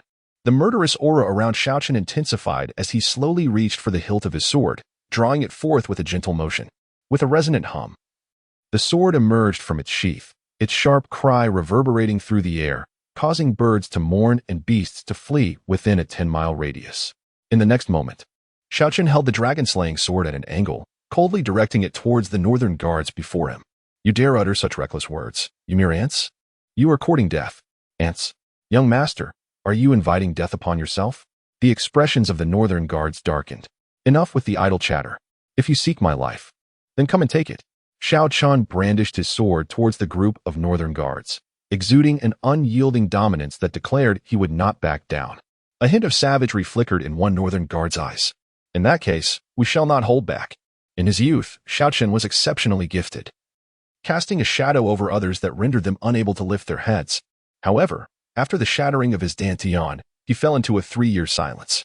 Now, he lacked the courage to stand before Xiao Chen and engage in combat. Yet, circumstances have shifted. He has ascended to the 9th rank of martial apprentice, while Xiao Chen remains merely at the 7th rank of sword apprentice. He is confident that he can easily suppress Xiao Chen, avenging the humiliation of his youth. With this thought in mind, the commander of the Northern Guard drew his blade, exuding an aura of terror and absolute confidence as he swung at Xiao Chen. The other members of the Northern Guard, fearing they would miss out on glory, also sprang into action. Their strikes were vicious, aimed directly at severing Xiao Chen's neck. In response, Xiao Chen's sword moved, unleashing several bizarre streaks of purple sword light that cleaved through the air. In the next instant, several bloody heads soared into the sky. 8 martial apprentices, all at the 9th rank, could not withstand a single blow from Xiao Chen and were swiftly decapitated. Witnessing this scene, the onlookers were struck dumb, their expressions frozen in shock. Zhou Yushin's eyes nearly bulged from their sockets. 8 9th-rank martial apprentices had been obliterated by Xiao Chen? Was he not merely a 7th-rank sword apprentice? Was he not in a period of weakness? Was he not cursed by the heavens, destined to be rendered powerless? How could he display such ferocity? The remaining members of the Northern Guard gaped in disbelief. 3 years of a shattered dantian had not incapacitated Xiao Chen. Instead, he had grown even more formidable. The outside world hailed Xiao Lingfeng as the prodigy of the Northern King's manor, with an unlimited future ahead. Yet now, it was evident that Xiao Chen's strength far surpassed that of Xiao Lingfeng. Had it been Xiao Lingfeng surrounded by those 8 Northern Guards, he would surely have perished by now. The crowd's gaze fell upon Xiao Chen, who stood with his sword, exuding a terrifying killing intent. The stark contrast between his snow-white attire and the bloodstains on his blade was striking. Zhou Yuxing stared intently at Xiao Chen, a flicker of malice in his eyes. Your heart is ruthless, young master. They were once brothers who fought alongside you, yet you can strike so mercilessly? As he spoke, Xiao Chen turned his cold gaze upon him, casually swinging his sword. Swish. In a flash, Zhou Yuxing had no time to react before his head was severed from his body. Blood gushed from the neck of his decapitated corpse. Xiao Chen harbored no such despicable notions of brotherhood. The crowd gasped in astonishment. Zhou Yuxing, the young commander of the Northern Guard, a half-step martial master and a paragon of martial talent, had not even had the chance to defend himself before his head was severed by Xiao Chen. This was the head of a half-step martial master, not a mere vegetable. Meanwhile, Zhao Tiangang, who had been lurking in the shadows, was equally taken aback. Even the former Xiao Chen, before activating his skills, would have found it challenging to overcome so many 9th-rank martial apprentices, let alone do so with such ease. After activating his skills and entering a state of weakness, how did Xiao Chen appear to be even stronger? Zhao Tiangang, is this what you told me? That Xiao Chen has entered a phase of diminished abilities, making this operation nearly foolproof? That the Northern Guard could slay him as easily as one would kill a chicken? Beside Zhao Tiangang, a middle-aged scholar bore a grim expression, his dissatisfaction evident as he glared at Zhao Tiangang. Had Xiao Chen seen this man, he would have been utterly astonished. For this man was none other than Lin Xijiang, Xiao Chen's mentor from his youth. Lin Xijiang was originally a general under Xiao Zhenbei, but due to his scholarly pursuits, he had spent several years as a teacher and was subsequently chosen by Xiao Zhenbei to be Xiao Chen's tutor. Throughout the decade that Lin Xijiang served as Xiao Chen's teacher, Xiao Chen treated him with the utmost respect and kindness. Whenever Lin Xijiang requested rare treasures or medicinal pills, Xiao Chen would gladly oblige, often providing them even when he had no personal need. Lin Xijiang, in turn, appeared benevolent towards Xiao Chen, instructing him in martial arts, sharing tales, taking him hunting, and even advising him on matters of romance. However, Lin Xijiang would frequently concoct various excuses to solicit precious resources from Xiao Chen. From the tender age of 5, he had accompanied Xiao Chen until he turned 15, during which time Xiao Chen regarded him as a father figure. In fact, the time Xiao Zhenbei, preoccupied with military affairs, spent with Xiao Chen paled in comparison to Lin Xijiang's influence during his formative years. Their bond was one of both mentorship and paternal affection. Yet, everything changed when Xiao Chen's dantian was shattered. Lin Xijiang's demeanor shifted drastically. He ceased all contact and actively requested a transfer to serve beside Xiao Lingfeng. Many whispered behind closed doors, branding Lin Xijiang as cold-hearted and unfeeling. Nevertheless, in Xiao Chen's heart, Lin Xijiang still held a significant place. Lin Tongling, Zhao Tiangang stammered. After Xiao Chen unleashed his sword technique, he did indeed appear pale and weak, scarcely able to stand. Even with the consumption of a minor recovery pill, it would be impossible for him to regain his strength so swiftly within these 2 short hours. Upon perceiving the malevolence in Lin Xijiang's gaze, Zhao Tiangang became increasingly anxious. The man before him was not only the commander of the Northern Guard, but also a formidable martial artist of the 6th realm. He could not afford to offend him. Unable to stand? Perhaps you should reconsider your words. He dispatched 8 of my Northern Guards with ease. Does that suggest he is incapable of standing? Do you comprehend the value of the Northern Guard? Each one of them has been cultivated at great expense from a young age. The loss of so many Northern Guards is a burden even the Northern Prince's residents would struggle to bear, given the circumstances. How am I to explain this to the prince? Lin Xijiang's eyes burned with fury. Had it not been for Zhao Tiangong's false intelligence, how could he have sent the Northern Guard to their demise? Chapter 83. Who told you I was still a swordsman? Zhao Tiangang was in a state of panic, beads of sweat trickling down his forehead as he attempted to explain. Suddenly, a series of anguished screams pierced the air nearby. Lin Xijiang's expression shifted dramatically as he turned to look, and upon witnessing the unfolding scene, his eyes widened in disbelief. Xiao Chen had audaciously plunged into the midst of nearly 100 members of the Northern Guard, akin to a wolf among sheep, with a single sword in hand. He dispatched his adversaries with such ferocity that they had no chance to retaliate. Despite their numerical superiority, the Northern Guard exhibited no resistance whatsoever. In that moment, Xiao Chen resembled the Grim Reaper. With every swing of his sword, a head would surely roll. His sword energy was fierce and unstoppable. In the blink of an eye, dozens of Northern Guard members had met their end. The remaining guards stood frozen in shock, staring at Xiao Chen with disbelief etched across their faces. Was this terrifying display of strength truly possible? 92 against 1, yet they were slaughtered like mere dogs. Zhao Tiangong's complexion paled at the sight. How could dozens of Northern Guard members have perished? How could Xiao Chen be so formidable, even if he had not entered a period of skill diminishment? It was inconceivable that he could take on 100 opponents single-handedly. After all, these were the 9th-tier martial artists of the Northern Guard. Lin Xijiang could no longer remain idle. He shot a fierce glance at Zhao Tiangang before vanishing from sight. When he reappeared, he stood directly before Xiao Chen. With a swift motion, he deflected the incoming sword energy with ease. At that moment, Xiao Chen had not exerted his full strength, and Lin Xijiang, at the 6th tier of martial arts, could effortlessly neutralize his assault. The Northern Guard members behind Lin Xijiang breathed a collective sigh of relief, wiping the sweat from their brows. Yet, they couldn't help but glance at Xiao Chen, their eyes betraying a flicker of terror. They found it unfathomable that in merely 3 years, the once desolate waste had evolved to such an extent. Their previous assessment of Lin Xijiang's concerns as an overreaction now seemed ludicrous. They had thought it excessive to mobilize so many against Xiao Chen, likening it to using a sledgehammer to crack a nut. But now, facing Xiao Chen's might, they realized their monumental error. He was simply too powerful, engaging 100 opponents while they couldn't even lay a finger on him. Upon seeing Lin Xijiang, Xiao Chen was momentarily taken aback. His teacher? Over the past 3 years, he had envisioned their reunion countless times, sometimes with joy, other times with warmth. Yet, he had never anticipated meeting in such a manner. Gazing into Lin Xijiang's icy eyes, a bitter smile crept onto his lips. He never imagined that the man who had once shielded him from the storm, whom he held in the highest regard, would now come to kill him. Xiao Chen, do not call me master. I have no disciple as ruthless as you. I never expected that within just 3 years. You would not only restore your dantian but also grow to this level. Alas, your nature is vicious. How could you turn such lethal hands against your former brothers? Lin Xijiang gazed at Xiao Chen, a smile curling at the corners of his mouth, yet his eyes radiated a chilling aura, reminiscent of a venomous serpent, rendering Xiao Chen bewildered. The onlookers were taken aback. A group of individuals, once beneficiaries of Xiao Chen's kindness, had banded together to assassinate him, merely retaliating in self-defense. And he was labeled as inherently ruthless? Such hypocrisy was astounding. Why? Xiao Chen refrained from retorting and merely regarded Lin Xijiang with a frosty stare, inquiring silently. His words were cryptic, leaving the crowd perplexed, yet Lin Xijiang comprehended.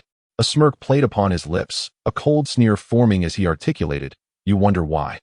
Despite our past camaraderie, I now seek your demise? Very well, since your fate is sealed, I shall graciously enlighten you.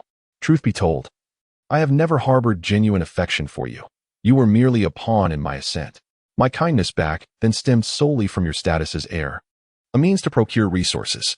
Now, you are no longer that. It is young Master Ling Tian who occupies that role. Naturally, I must switch my allegiance. You once regarded me as a father figure, and I found your naivety laughable. Yet, after all these years, you remain as foolishly innocent as ever. In light of your countless calls of master, I shall impart one final lesson. Should there be a next life, embrace the role of a selfish villain. In doing so, you may prolong your existence." Upon finishing, Lin Xijiang cast a frigid glance at Xiao Chen, akin to observing a stranger, and with a sweeping gesture, 10 formidable middle-aged warriors emerged from the shadows, slowly positioning themselves behind him. The crowd gasped in horror. All 10 were martial masters. In this realm, even a single martial apprentice was a rarity, yet here stood an assembly of martial masters, each one a terrifying force in their own right, capable of commanding respect in a city of 1 million like Xiangwu City. And now, they were gathered solely to hunt a youth. The spectacle was astonishing. Xiao Chen, momentarily stunned, narrowed his eyes in realization of the overwhelming strength dispatched by the northern garrison to eliminate him. The commanding officer was visibly shaken, his complexion paling. Who could withstand such a force? Leader Lin, do we truly require this many to deal with a mere youth, scarcely out of his adolescence? One martial master scoffed, surely. You jest. A single slap could suffice to end this farce. Several martial masters exchanged disdainful glances at Xiao Chen, their expressions rife with dissatisfaction. They were esteemed martial masters. The thought of 11 of them uniting against a 17 or 18-year-old boy was a source of humiliation. How could they ever show their faces again? What do you know? Even a lion spares no effort when hunting a rabbit. Besides, the heir is a familiar acquaintance. Is it not fitting to escort him on his final journey? Lin Xijiang's gaze swept over them, and the moment they felt the pressure emanating from his eyes, the martial masters fell silent.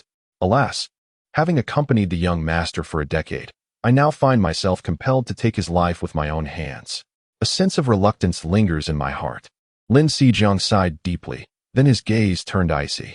However, there is no alternative. After all, the young master has offended Master Ling Tian. Execute him. In the next instant, 10 martial masters surged forth, charging towards Xiao Chen. A terrifying force of vital energy erupted from their beings, causing the temperature in the surroundings to rise dramatically. Hundreds of onlookers were sent flying by the shockwave emanating from them. The crowd could hardly believe their eyes, their hearts gripped by sheer terror. How fearsome are the martial masters? The mere aura they exude possesses such formidable power? If they were to truly unleash their might, what kind of horror would that entail? Now, Xiao Chen is finished. Xiao Chen, are you not formidable? This time, we 10 martial masters shall strike together. Can a mere 7th-level swordsman withstand us? Zhao Tiangang, leading the charge, roared with a savage fury. Amongst them, his animosity towards Xiao Chen was the deepest. Were it not for Xiao Chen, he would not have faced betrayal and found himself in the wretched position of seeking refuge in the demon god palace. At this moment, all he yearned for was vengeance. To sever Xiao Chen's head from his shoulders. Who told you I remain merely a 7th-level swordsman? Xiao Chen cast a glance at Zhao Tiangang. Suddenly, his aura began to swell dramatically, enveloped in strands of terrifying purple sword energy, cocooning him entirely. Swordmaster, you have broken through to the Swordmaster realm? Feeling the sharp sword intent radiating from Xiao Chen, Zhao Tiangong's pupils constricted in fear, his body trembling involuntarily. This Xiao Chen, merely a 7th-level swordsman, could effortlessly obliterate him with his sword techniques. Now that he has ascended to the Swordmaster realm, wouldn't killing him be as simple as slaughtering livestock? His complexion turned a ghastly white as he desperately attempted to rein in his momentum, striving to halt his charge. Yet, having been consumed by murderous intent moments ago, he had lunged forward too fiercely. Now, like an arrow released from its bow, his speed was at its peak. Abruptly attempting to stop, his legs could not be restrained. As he neared a collision with Xiao Chen, his eyes hardened, and he began to burn his own vital blood, forcefully enhancing his combat prowess in a bid to withstand Xiao Chen's assault. However, Chapter 84, have you not yet given your all? Despite Zhao Tiangong's formidable enhancement of his combat prowess through the sacrifice of his vital essence, it proved utterly futile.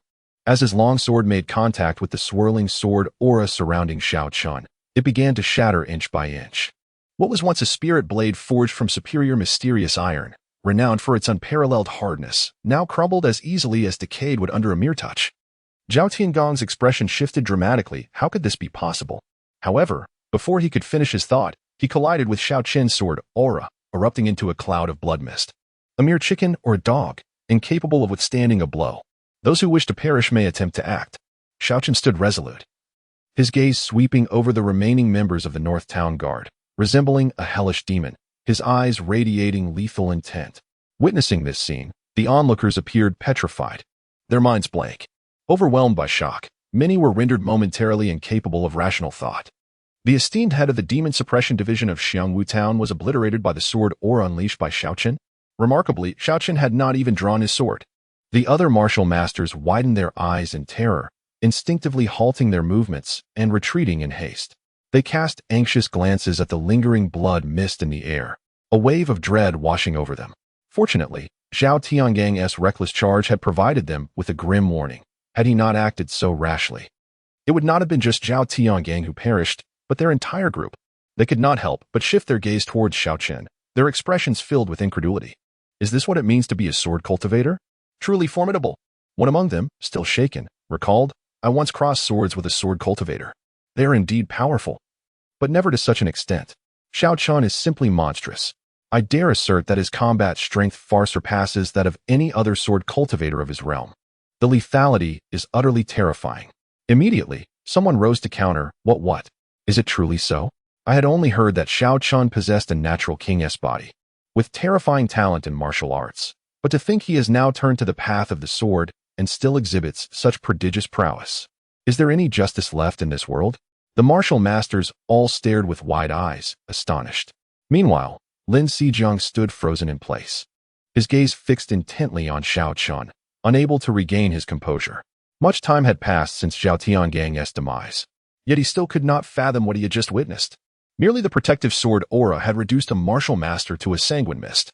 Though the opponent was merely a first-level martial master, it was nonetheless a harrowing spectacle.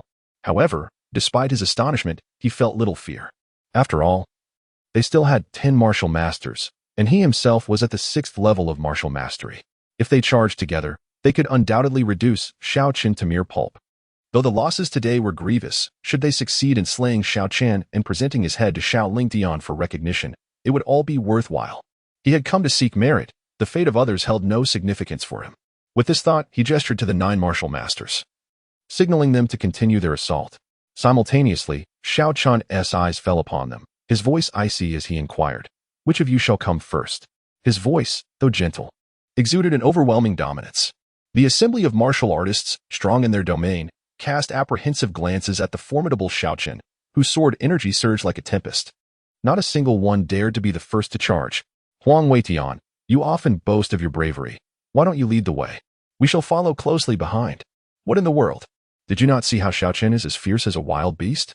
Am I to be the first to march to my demise? Then what shall we do? I have no desire to advance either. Let us all refrain from moving forward. The group of martial artists exchanged glances, each refusing to take the initiative, remaining rooted in place. Observers of this scene could not help but swallow hard.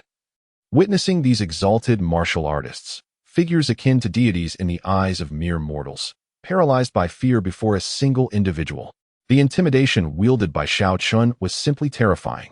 Seeing his subordinates defy his command, Lin Xizhang's countenance darkened, and he gritted his teeth, exclaiming, You fools, what are you standing there for? Move at once. He is merely a first-tier swordmaster. You are of equal rank, and there are 9 of you. What is there to fear? A flicker of discontent flashed in the eyes of the martial artists at his words. Just a first-tier sword master? Is that lad an ordinary first-tier sword master? Did you not see how Xiao Tian barely grazed him before being obliterated into a mist of blood? If you are so capable, why don't you go ahead? Not going, are we? Very well. I shall count to 3. Those who hesitate will be treated as deserters, and I shall personally sever their heads. Upon hearing this, the expressions of the martial artists turned grim. They were part of the Northern Guard. Despite being protectors, they were still military personnel. To show fear in the face of an enemy was a grave offense. What to do? Should we advance or not? Let us go, judging by Lin Xijiang's demeanor. If we do not move, he might truly resort to military law. If we strike together, Xiao Chen should not withstand our combined might. Very well, then. Let us proceed. Reluctantly, the 9 martial artists charged towards Xiao Chen in unison. Their speed was remarkable, their bodies ablaze with a terrifying aura, and in the blink of an eye, they stood before him. Yet, the next moment, Xiao Chen shifted, his Zhanlong sword moving with the ferocity of a beast, cutting through the air towards them. The searing vitality of the 9 martial artists crumbled before Xiao Chen's sword energy, disintegrating like snow in the sunlight, unable to muster even the slightest resistance. This is impossible. How could one man shatter our defenses so swiftly in a 1 versus 9 encounter? The 9 martial artists were taken aback. They were aware of Xiao Chen's prowess and had mentally prepared for a fierce battle. Yet, they never anticipated that, despite exerting their utmost effort, they could not withstand even a moment of his onslaught. No one responded. In the next instant, 9 bloodied heads soared into the air. They were utterly powerless. Xiao Chen shook his head lightly, disappointment flickering in his eyes. Since his breakthrough to sword master, no one had been able to compel him to unleash his full strength. He had expected that 9 martial artists attacking together would present him with some challenge, but they remained as feeble as a brood of chicks. Incredible, 9 martial artists dispatched with a single stroke? Young Master Xiao Chen is simply as fierce as a celestial being. Such exaggeration. Upon witnessing this scene, a wave of astonished gasps erupted throughout the crowd. Everyone was utterly astounded. The soldiers of the Northern Guard turned pale as death. They had initially thought that Xiao Chen's ability to annihilate them was already remarkable. Yet, unexpectedly, even martial artists seemed to them mere playthings, easily dispatched at Xiao Chen's whim. At this moment, they were inexplicably reminded of a phrase. He merely exerted himself slightly, and yet he had already reached the pinnacle of this realm. Was this not an apt description of Xiao Chen? Had he not previously held back his full strength? Even Lin Xijiang, who had been confident of victory, now exhibited a change in countenance, losing his earlier nonchalance, with a hint of gravity emerging in his eyes. At this moment, his unwavering confidence was beginning to waver. Although he could also eliminate those 9 martial artists, it would never be as effortless as Xiao Chen made it seem. Just moments ago, Xiao Chen had dispatched those 9 martial artists with the ease of slaughtering chickens, instilling dread in all who beheld it. Indeed, Xiao Chen nodded indifferently.